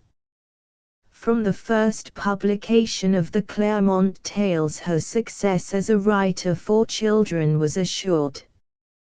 The list of her books covering the space of 15 or 20 years is a very long one, and she had no difficulty in finding publishers ready to bring them out in an attractive form. The Rambles of a Rat is before me, as I write, in a new edition, and is a very fair specimen of a LOES work. Weighty sayings are put into the mouth of the rats, and provoke a smile. The discussion about the ancestry of Whiskerando and Ratto ends with the trite remark, which, however, was not spoken aloud, that the great weakness of one opponent was pride of birth, and his anxiety to be thought of an ancient family, but the chief matter, in Ratto's opinion, was not whether our ancestors do honor to us, but whether by our conduct we do not disgrace them. Probably this page of the story was hastily turned here, that the history of the two little waifs and strays who took shelter in the warehouse, where the rats lived, might be followed.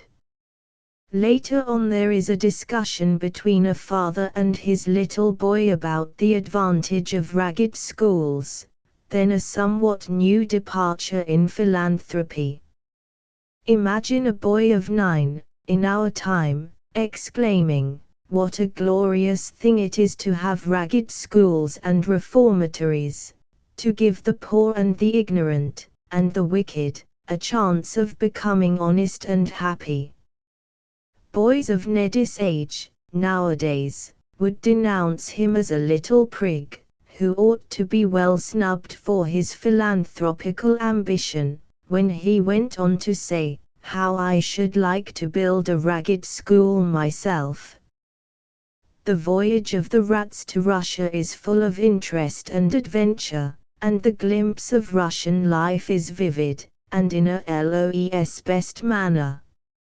Indeed, she had a graphic pen, and her descriptions of places and things were always true to life. In Pride and His Prisoners, for instance, there are stirring scenes, drawn with that dramatic power which had characterized the plays she wrote in her earlier days.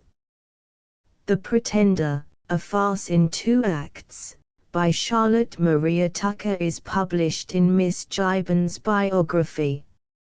In this farce there is a curious and constantly recurring play on words, but the allegory and the symbol with which she afterwards clothed her stories are absent.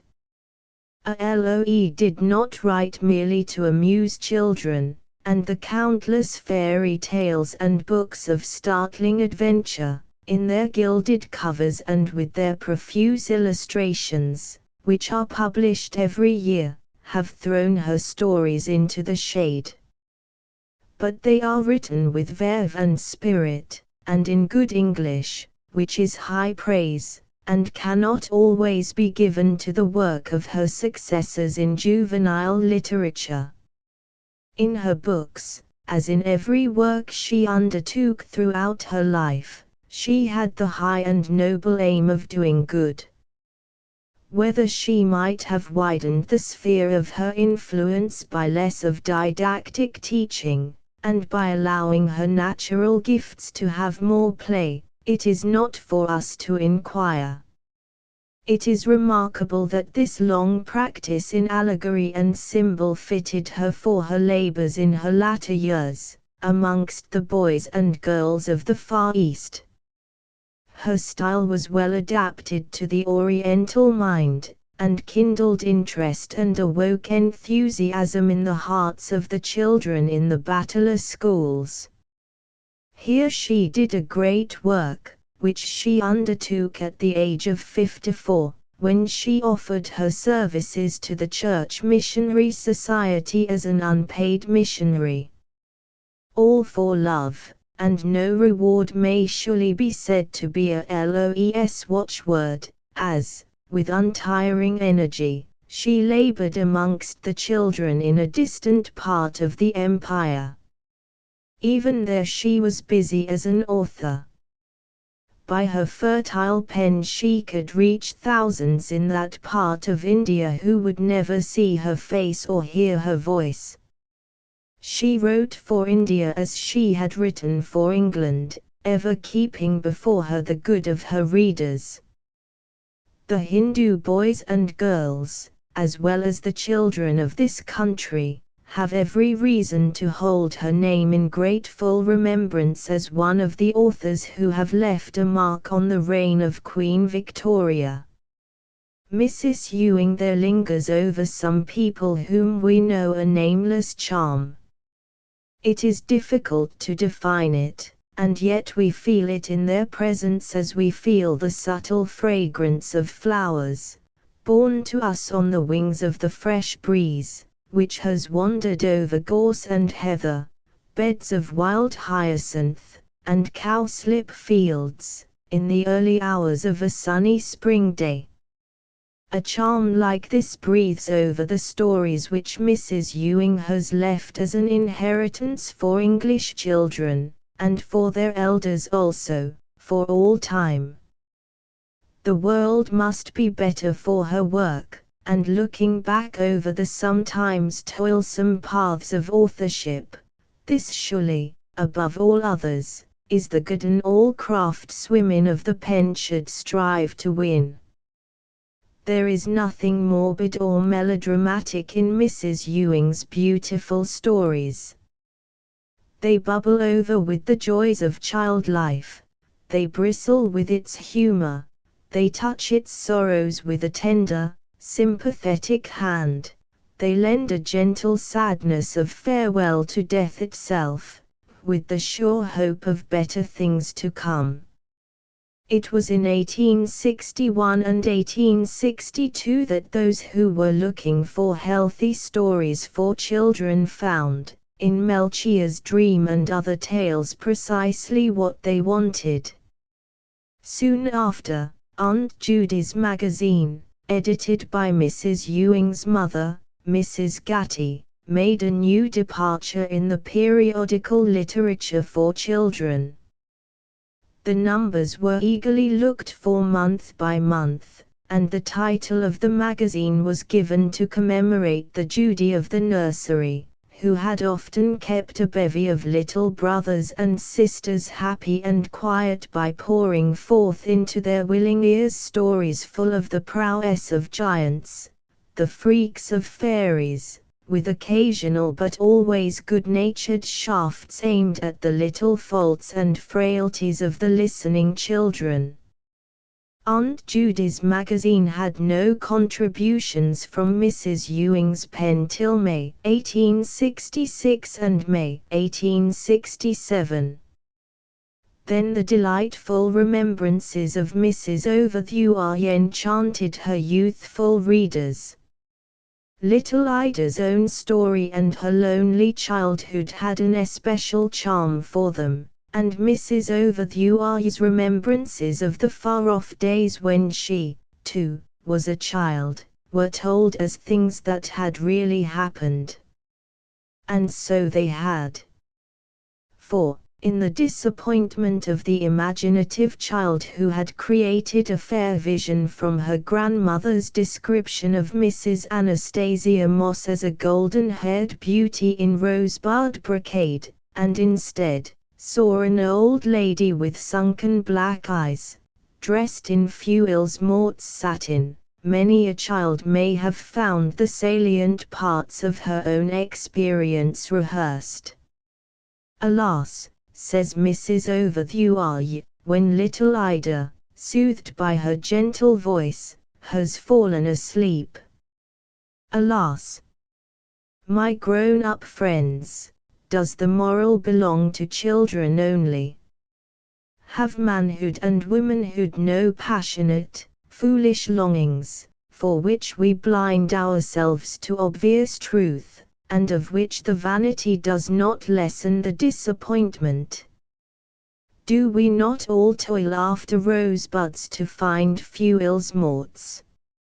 It is in touches like this, in her stories, that Mrs. Ewing appeals to many older hearts as well as to those of the young dreamers, taking their first steps in the journey of life.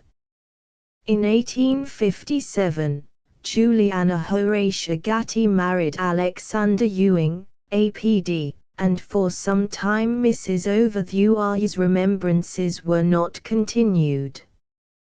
The last of them, Kerguelen's Land, is considered by some critics the most beautiful of the series, ending with the delightful surprise of little Ida's joy in the return of her lost father. Mrs. Ewing's stories are so rich in both humor and pathos, that it is difficult to choose from them distinctive specimens of her style, and of that charm which pervades them, a charm which we think is peculiarly her own. Mrs. Ewing gave an unconsciously faithful portrait of herself in Madame Liberality. The reader has in this story glimpses of the author's own heroic and self-forgetful childhood. Perhaps this tale is not as well known as some which followed it, so a few notes from its pages may not be unwelcome here.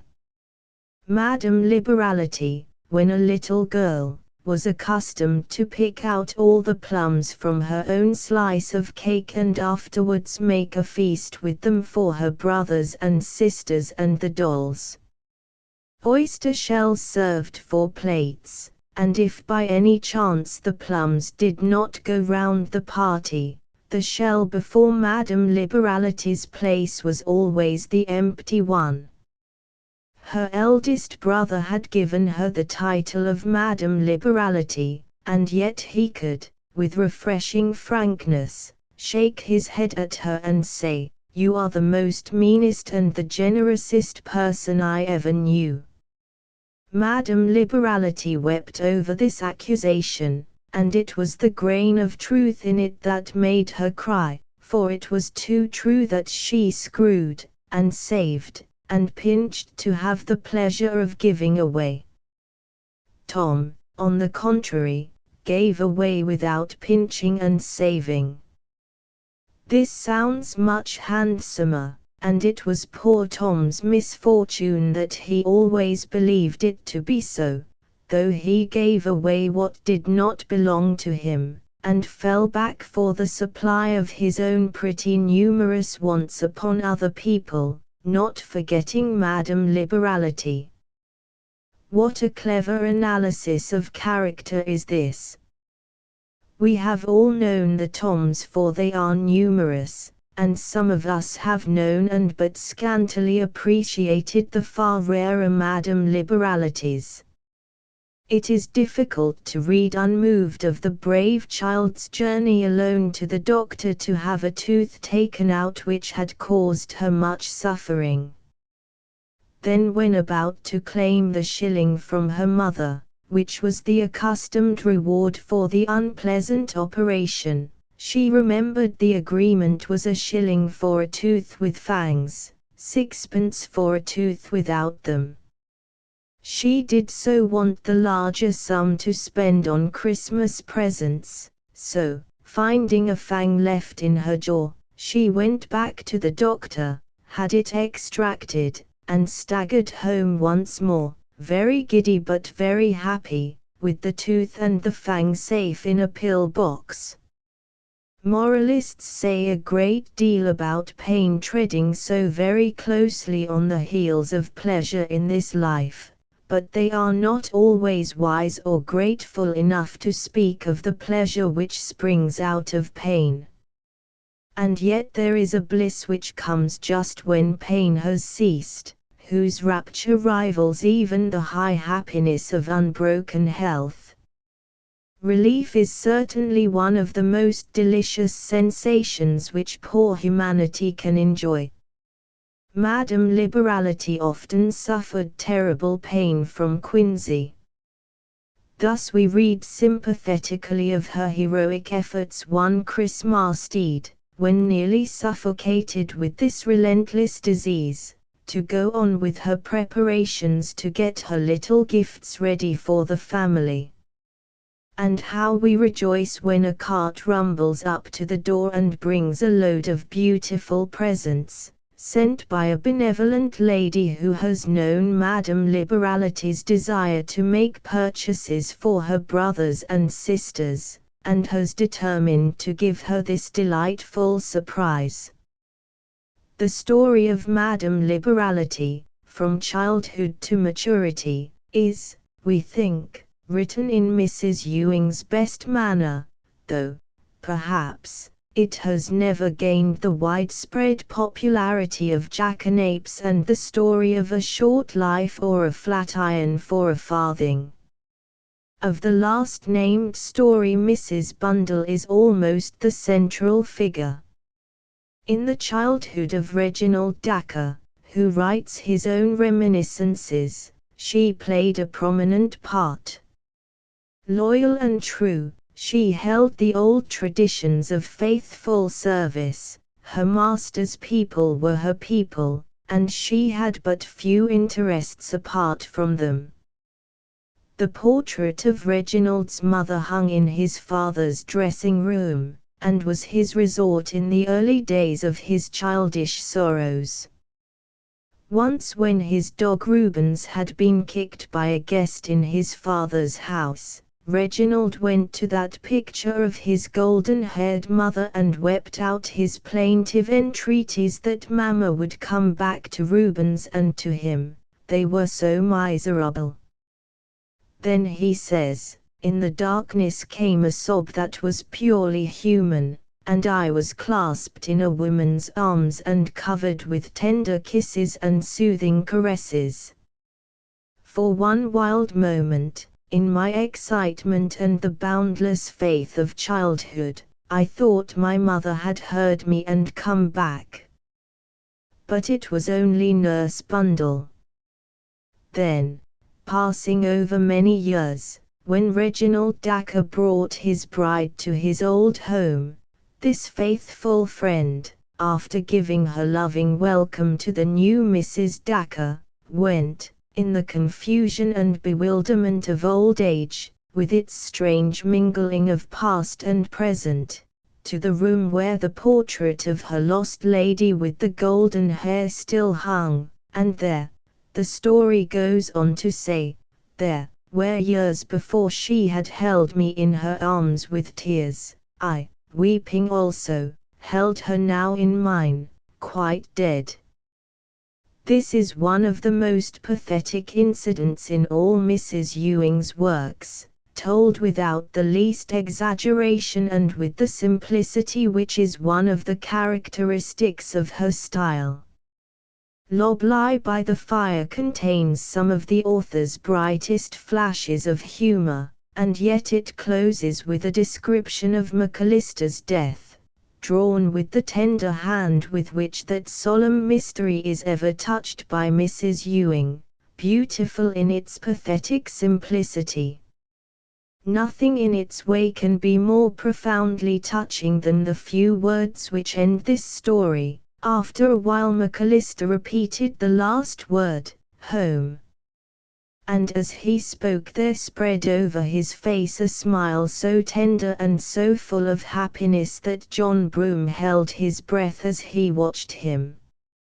As the light of sunrise creeps over the face of some rugged rock, it crept from chin to brow, and the pale blue eyes shone, tranquil, like water that reflects heaven. And when it had passed, it left them still open, but gems that had lost their ray.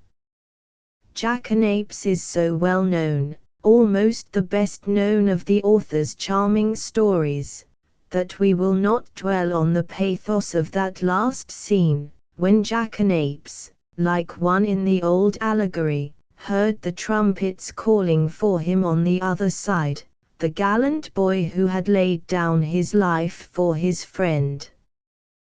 But the character of the grey goose, who slept securely with one leg tucked up under her on the green, is so delightfully suggestive that we must give some of her wisdom as a specimen of the author's humorous but never unkindly hits at the weaknesses to which we are all prone. The Grey Goose and the Big Miss Jessamine were the only elderly persons who kept their ages secret. Indeed, Miss Jessamine never mentioned anyone's age, or recalled the exact year in which anything had happened. The Grey Goose also avoided dates. She never got farther than last Michaelmas, the Michaelmas before that, and the Michaelmas before the Michaelmas before that. After this her head, which was small, became confused, and she said gaga, and changed the subject. Then again, the Grey Goose always ran away at the first approach of the caravans, and never came back to the green till nothing was left of the fair but footmarks and oyster shells. Running away was her pet principle, the only system, she maintained, by which you can live long and easily, and lose nothing. Why in the world should anyone spoil the pleasures of life, or risk his skin, if he can help it? What's the use? Said the goose. Before answering which one might have to consider what world, which life, and whether his skin were a goose skin. But the Grey Goose's head would never have held all that. Major Ewing was stationed at Aldershot in 1869, and during the 8 years Mrs. Ewing lived there her pen was never idle. Aunt Judy's magazine for 1870 was well supplied with tales, of which Amelia is perhaps one of the best. To her life at Aldershot we owe the story which had for its motto Loatus sought me, and which is full of the most graphic descriptions of the huts and the soldiers' life in camp. As in the story of Madame Liberality we have glimpses of the author's childhood with all its little cares and joys, so in the story of A Short Life we have the actual of a soldier's life in camp.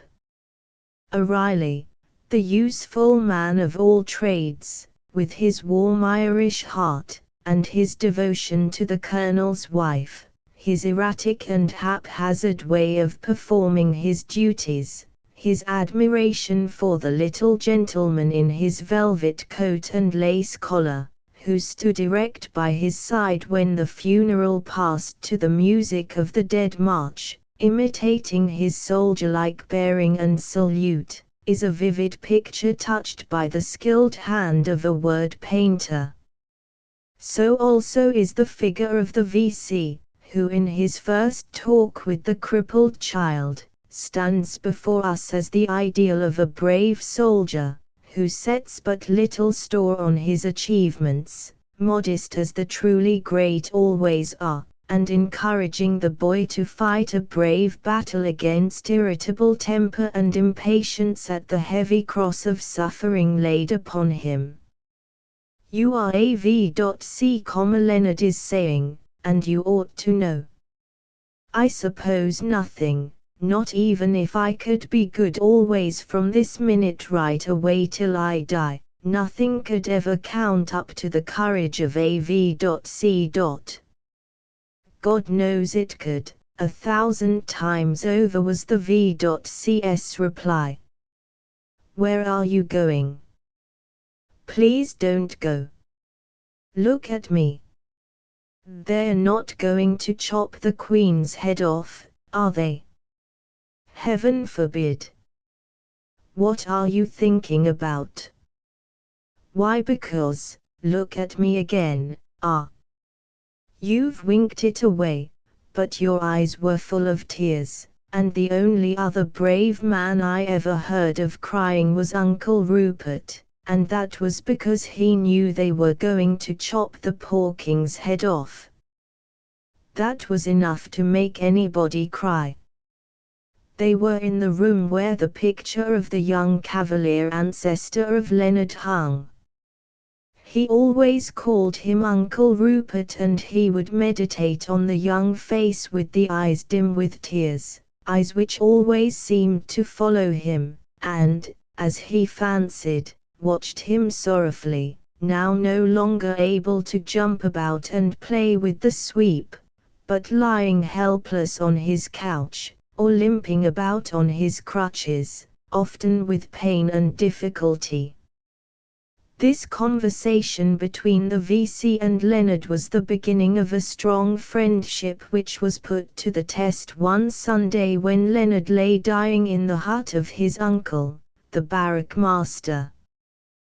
The VC hated anything like display or bringing himself into notice.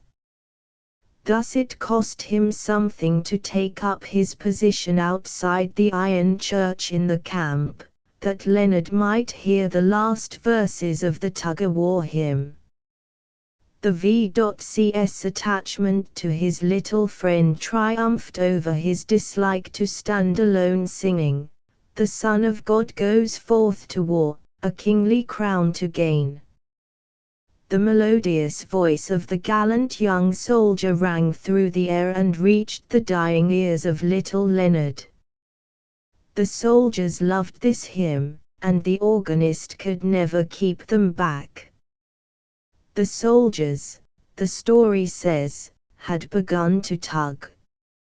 In a moment more the organ stopped, and the VC found himself with over 300 men at his back, singing without accompaniment and in unison, a noble army, men and boys, the matron and the maid, around the Saviour's throne rejoice in robes of white arrayed. Even now, as the men paused to take breath after their tug, the organ spoke again softly but seraphically. Clearer and sweeter above the voices behind him rose the voice of the VC singing to his little friend. They climbed the steep ascent to heaven through peril, toil and pain. The men sang on, but the VC stopped as if he had been shot. For a man's hand had come to the barrack master's window and pulled down the blind. Here, again, we have an instance of this author's power to touch her readers, even to tears, by the true pathos which needs but few words to bring it home to many hearts. Taken as a whole, the story of A Short Life has, it may be, some faults of construction, which arose from its being written in detached portions. The history of Saint Martin, though it is not without its bearing on the story of the beautiful and once active child's bruised and broken life, and his desire to be a soldier, rather spoils the continuity of the narrative. The story of A Short Life was not published in book form until 4 days before the author's death, but it was not her last work, though from its appearance at that moment the title was spoken of by some reviewers as singularly appropriate. Mrs. Ewing's love for animals may be seen in all her stories. Leonard's beloved Sweep Lollo, the red-haired pony on which Jackanapes took his first ride, and the dog in the blind man's story dying of grief on his grave, are all signs of the author's affection for those who have been well called our silent friends. Her own pets were indeed her friends, from a pink-nosed bulldog called Hector, to a refugee pup saved from the common hangman, and a collie buried with honors, his master making a sketch of him as he lay on his bier. Mrs. Ewing was passionately fond of flowers, and Mary's Meadow was written in the last years of her life as a serial for Aunt Judy's magazine. Her very last literary work was a series of letters from a little garden, and the love of and care for flowers is the theme.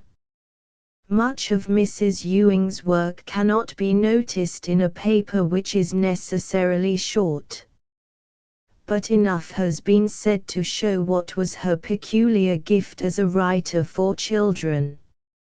It is sometimes said that to write books for children cannot be considered a high branch of literature. We venture to think this is a mistake. There is nothing more difficult than to arrest the attention of children. They do not as a rule care to be written down to. They can appreciate what is good and are pleased when their elders can enter into and admire the story which has interested and delighted them. To write as Mrs. Ewing wrote is undoubtedly a great gift which not many possess, but a careful study of her works by young and old authors and readers alike cannot be without benefit. She was a perfect mistress of the English language. She was never dull and never frivolous. There is not a slipshod sentence, or an exaggerated piling up of adjectives to be found in her pages. She knew what she had to say, and she said it in language at once pure, forcible, and graceful. We must be grateful to her for leaving for us, and for our children's children, so much that is a model of all that tends to make the literature of the young, yes, and of the old also, attractive, healthy, and delightful. Emma Marshall, printed by Ballantine, Hanson and Company, London and Edinburgh. Transcriber notes: punctuation has been normalized without note. The following have been corrected. Page 45. Beween changed to between. Discriminate between them. Page 48. Episodes changed to episodes. Of the episodes in her own life. Page 70. Of changed to of. Part of a woman's virtue. Page 97. Shakespeare changed to Sharksp for consistency. Did not Sharksp make Hector? Page 100. Sorrel changed to Sorrel, and who Hetty Sorrel. Page 185. Mones changed to Monks. To make the old monks. Page 298. Melchoirs changed to Melchiors. Melchior's Dream and Other Tales. Asterisk asterisk asterisk. End of the Project Gutenberg ebook Women Novelists of Queen Victoria's Reign, a book of appreciations. Asterisk asterisk asterisk. Updated editions will replace the previous one, the old editions will be renamed. Creating the works from print editions not protected by U.S. copyright law means that no one owns a United States copyright in these works, so the Foundation, and you, can copy and distribute it in the United States without permission and without paying copyright royalties. Special rules, set forth in the general terms of use part of this license, apply to copying and distributing Project Gutenberg trademark symbol electronic works to protect the Project Gutenberg trademark symbol concept and trademark. Project Gutenberg is a registered trademark, and may not be used if you charge for an ebook, except by following the terms of the trademark license, including paying royalties for use of the Project Gutenberg trademark. If you do not charge anything for copies of this ebook, complying with the trademark license is very easy. You may use this ebook for nearly any purpose, such as creation of derivative works, reports, performances and research. Project Gutenberg ebooks may be modified and printed and given away. You may do practically anything in the United States with ebooks not protected by U.S. copyright law. Redistribution is subject to the trademark license, especially commercial redistribution. Start. Full license. The full Project Gutenberg license. Please read this before you distribute or use this work to protect the Project Gutenberg trademark symbol mission of promoting the free distribution of electronic works. By using or distributing this work, or any other work associated in any way with the phrase Project Gutenberg, you agree to comply with all the terms of the full Project Gutenberg trademark symbol license available with this file or online at www.gutenberg.org/license. Section 1. General Terms of Use and Redistributing Project Gutenberg Trademark Symbol Electronic Works 1.0. By reading or using any part of this Project Gutenberg trademark symbol electronic work, you indicate that you have read, understand, agree to and accept all the terms of this license and intellectual property, trademark/copyright, agreement. If you do not agree to abide by all the terms of this agreement, you must cease using and return or destroy all copies of Project Gutenberg trademark symbol electronic works in your possession.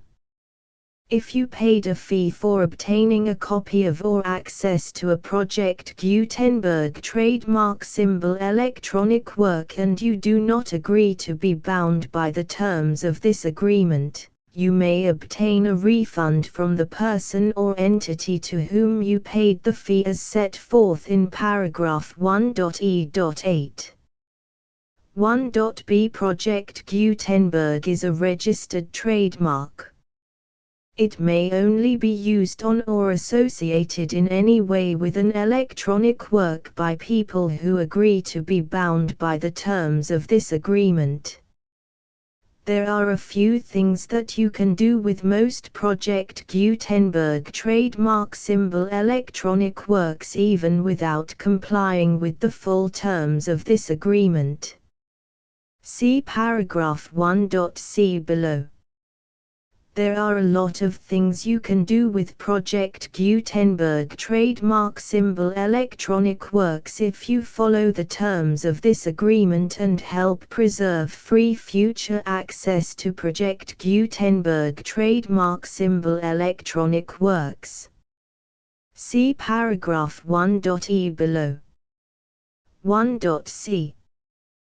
The Project Gutenberg Literary Archive Foundation, the Foundation or PGLAF, owns a compilation copyright in the collection of Project Gutenberg trademark symbol electronic works.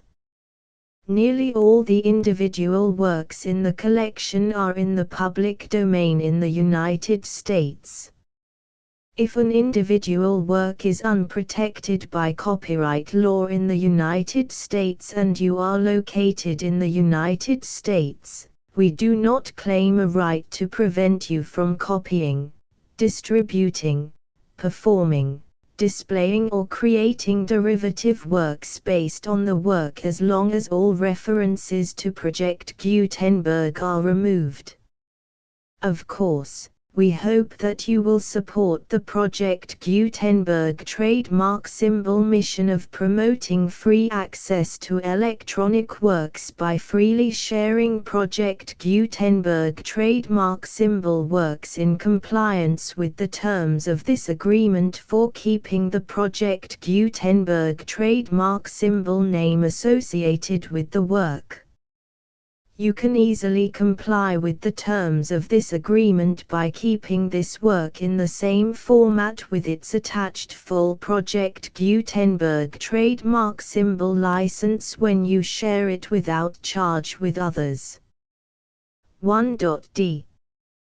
The copyright laws of the place where you are located also govern what you can do with this work.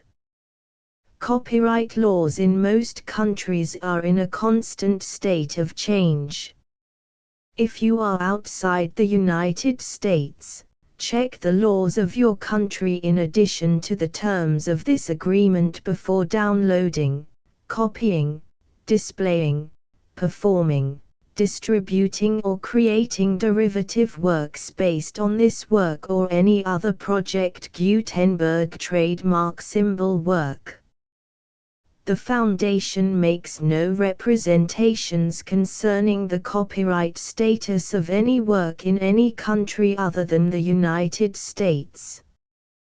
1.e Unless you have removed all references to Project Gutenberg, 1.e.1. The following sentence, with active links to, or other immediate access to, the full Project Gutenberg trademark symbol license must appear prominently whenever any copy of a Project Gutenberg trademark symbol work, any work on which the phrase Project Gutenberg appears, or with which the phrase Project Gutenberg is associated, is accessed, displayed, performed, viewed, copied or distributed. This ebook is for the use of anyone anywhere in the United States and most other parts of the world at no cost and with almost no restrictions whatsoever. You may copy it, give it away or reuse it under the terms of the Project Gutenberg license included with this ebook or online at www.gutenberg.org. If you are not located in the United States, you will have to check the laws of the country where you are located before using this ebook. 1.e.2.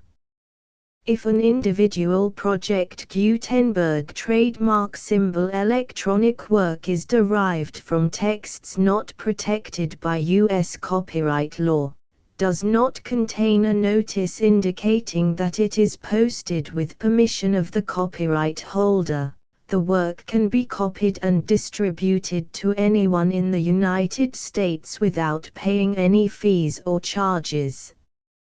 If you are redistributing or providing access to a work with the phrase Project Gutenberg associated with or appearing on the work, you must comply either with the requirements of paragraphs 1.e.1 through 1.e.7 or obtain permission for the use of the work and the Project Gutenberg trademark symbol trademark as set forth in paragraphs 1.e.8 or 1.e.9. 1.e.3. If an individual Project Gutenberg trademark symbol electronic work is posted with the permission of the copyright holder, your use and distribution must comply with both paragraphs 1.e.1 through 1.e.7 and any additional terms imposed by the copyright holder. Additional terms will be linked to the Project Gutenberg trademark symbol license for all works posted with the permission of the copyright holder found at the beginning of this work. 1.e.4. Do not unlink or detach or remove the full Project Gutenberg trademark symbol license terms from this work, or any files containing a part of this work or any other work associated with Project Gutenberg trademark symbol. 1.e.5. Do not copy, display, perform, distribute or redistribute this electronic work, or any part of this electronic work, without prominently displaying the sentence set forth in paragraph 1.e.1 with active links or immediate access to the full terms of the Project Gutenberg trademark symbol license. 1.e.6. You may convert to and distribute this work in any binary, compressed, marked up, non-proprietary or proprietary form, including any word processing or hypertext form.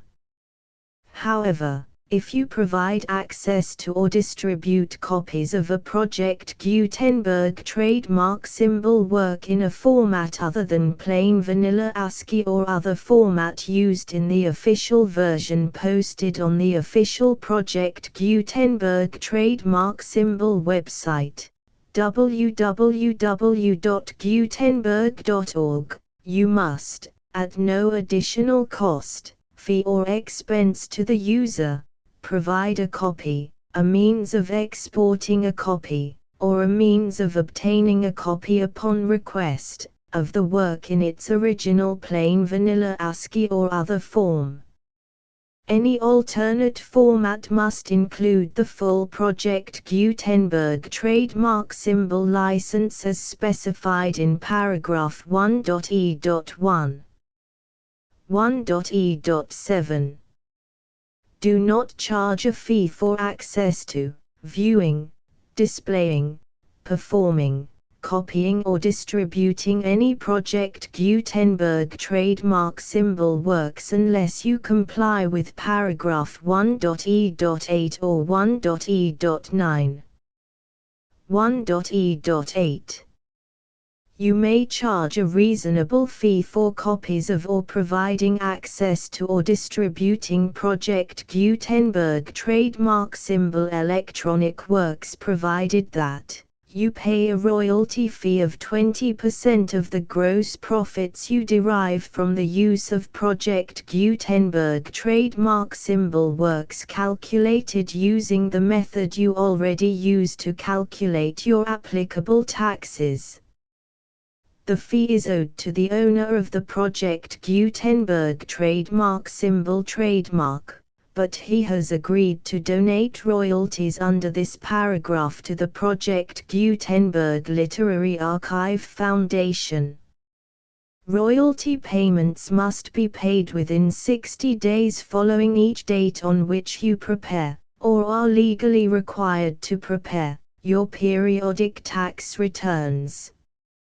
Royalty payments should be clearly marked as such and sent to the Project Gutenberg Literary Archive Foundation at the address specified in Section 4, Information about donations to the Project Gutenberg Literary Archive Foundation. You provide a full refund of any money paid by a user who notifies you in writing, or by email, within 30 days of receipt that he does not agree to the terms of the full Project Gutenberg trademark symbol license. You must require such a user to return or destroy all copies of the works possessed in a physical medium and discontinue all use of and all access to other copies of Project Gutenberg trademark symbol works.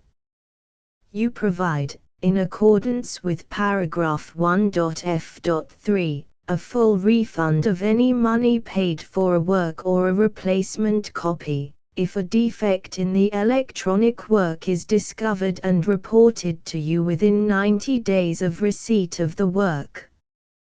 You comply with all other terms of this agreement for free distribution of Project Gutenberg trademark symbol works.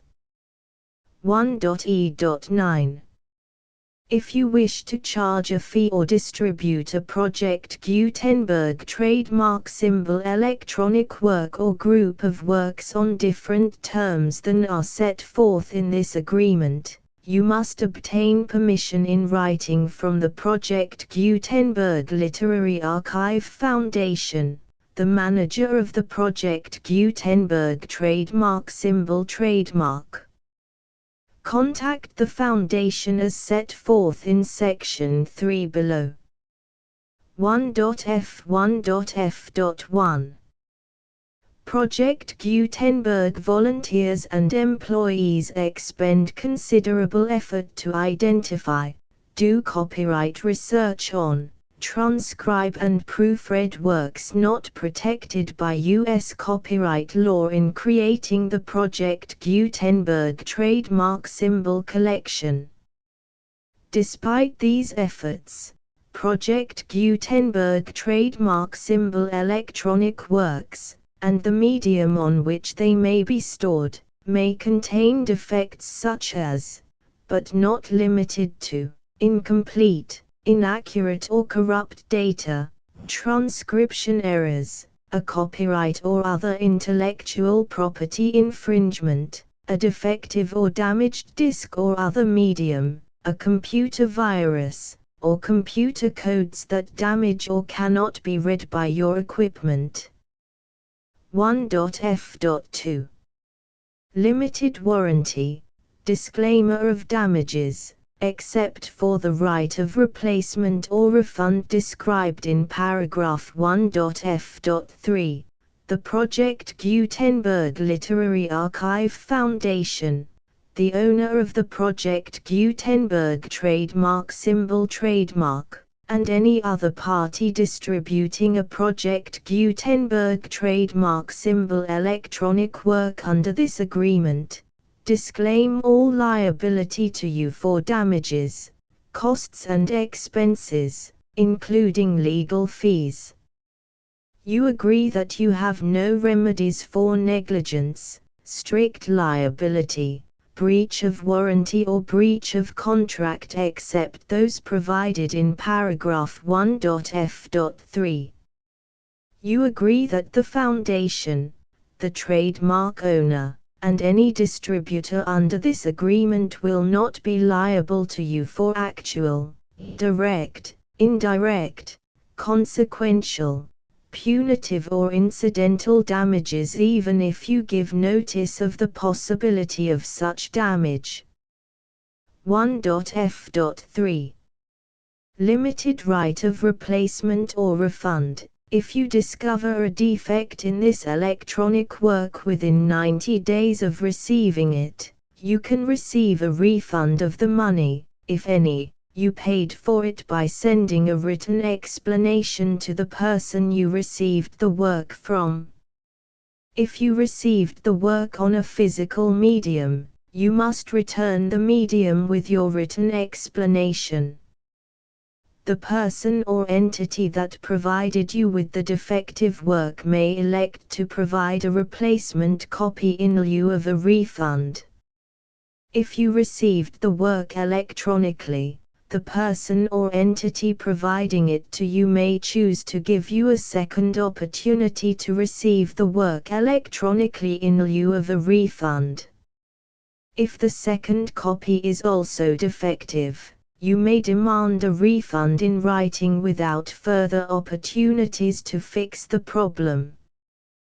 1.f.4 Except for the limited right of replacement or refund set forth in paragraph 1.f.3, this work is provided to you as is, with no other warranties of any kind, express or implied, including but not limited to warranties of merchantability or fitness for any purpose. 1.f.5 Some states do not allow disclaimers of certain implied warranties or the exclusion or limitation of certain types of damages.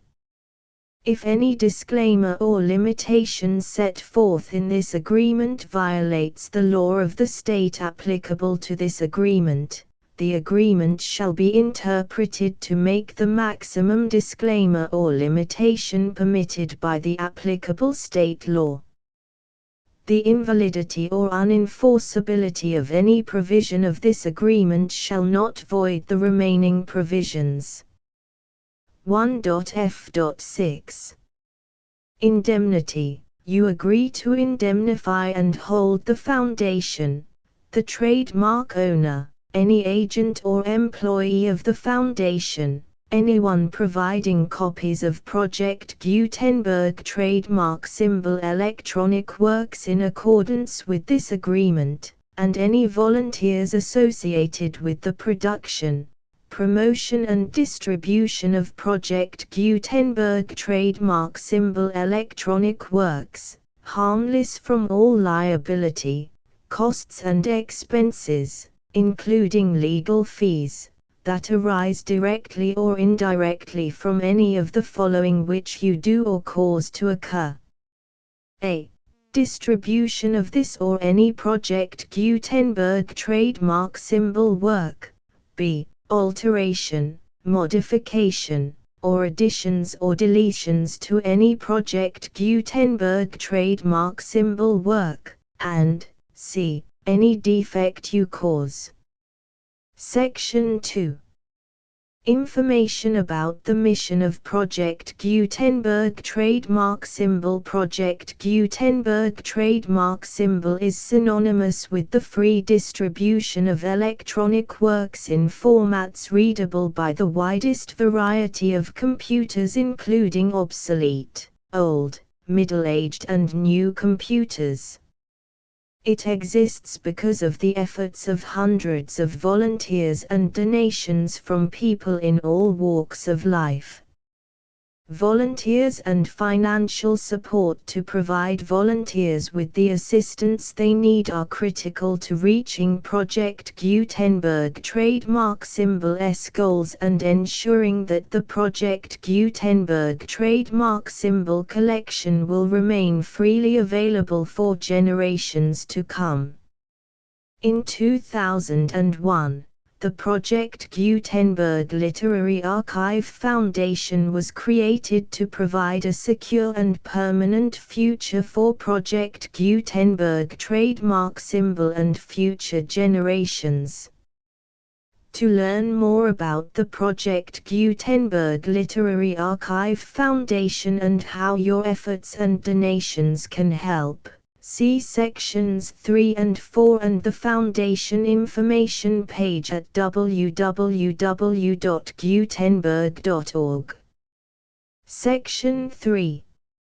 Information about the Project Gutenberg Literary Archive Foundation. The Project Gutenberg Literary Archive Foundation is a non-profit 501(c)(3) educational corporation organized under the laws of the state of Mississippi and granted tax-exempt status by the Internal Revenue Service.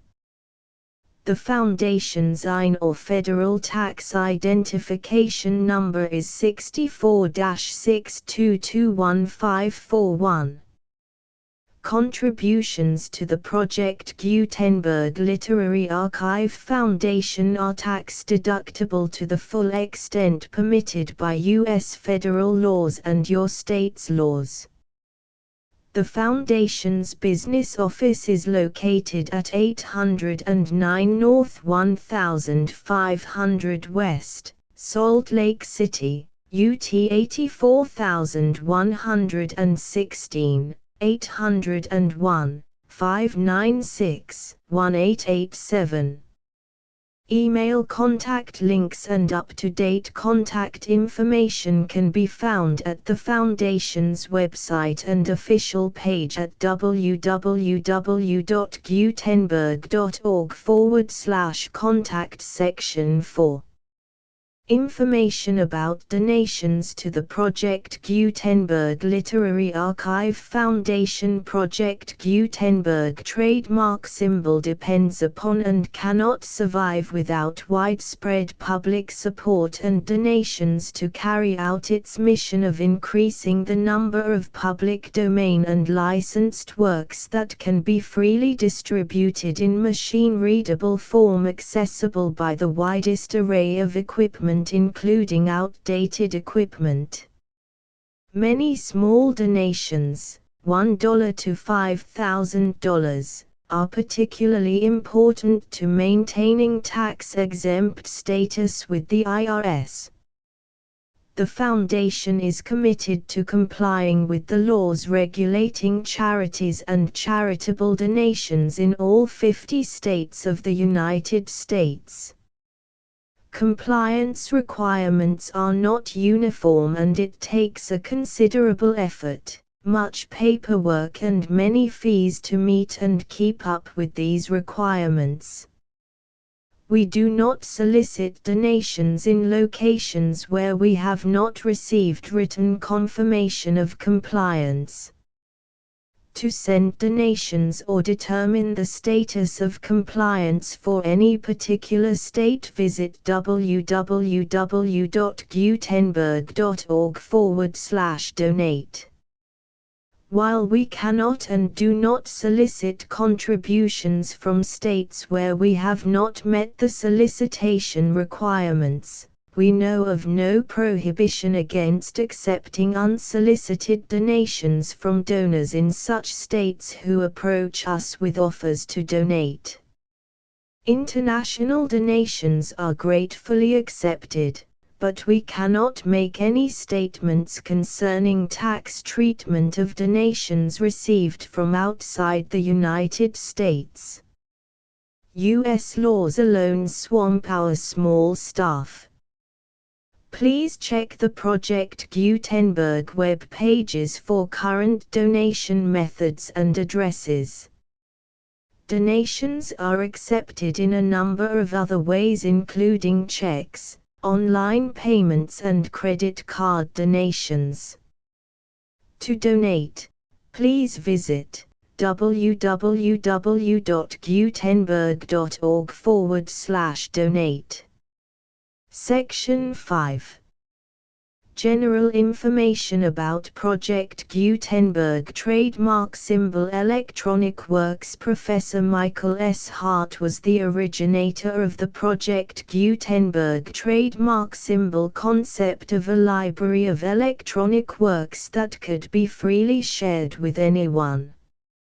For 40 years, he produced and distributed Project Gutenberg trademark symbol ebooks with only a loose network of volunteer support.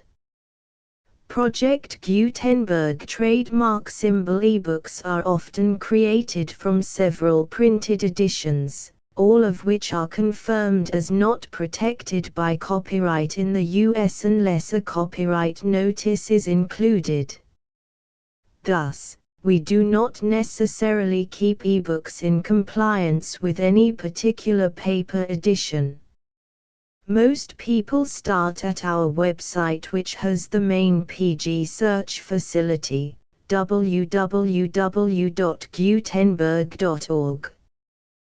This website includes information about Project Gutenberg trademark symbol, including how to make donations to the Project Gutenberg Literary Archive Foundation, how to help produce our new ebooks, and how to subscribe to our email newsletter to hear about new ebooks.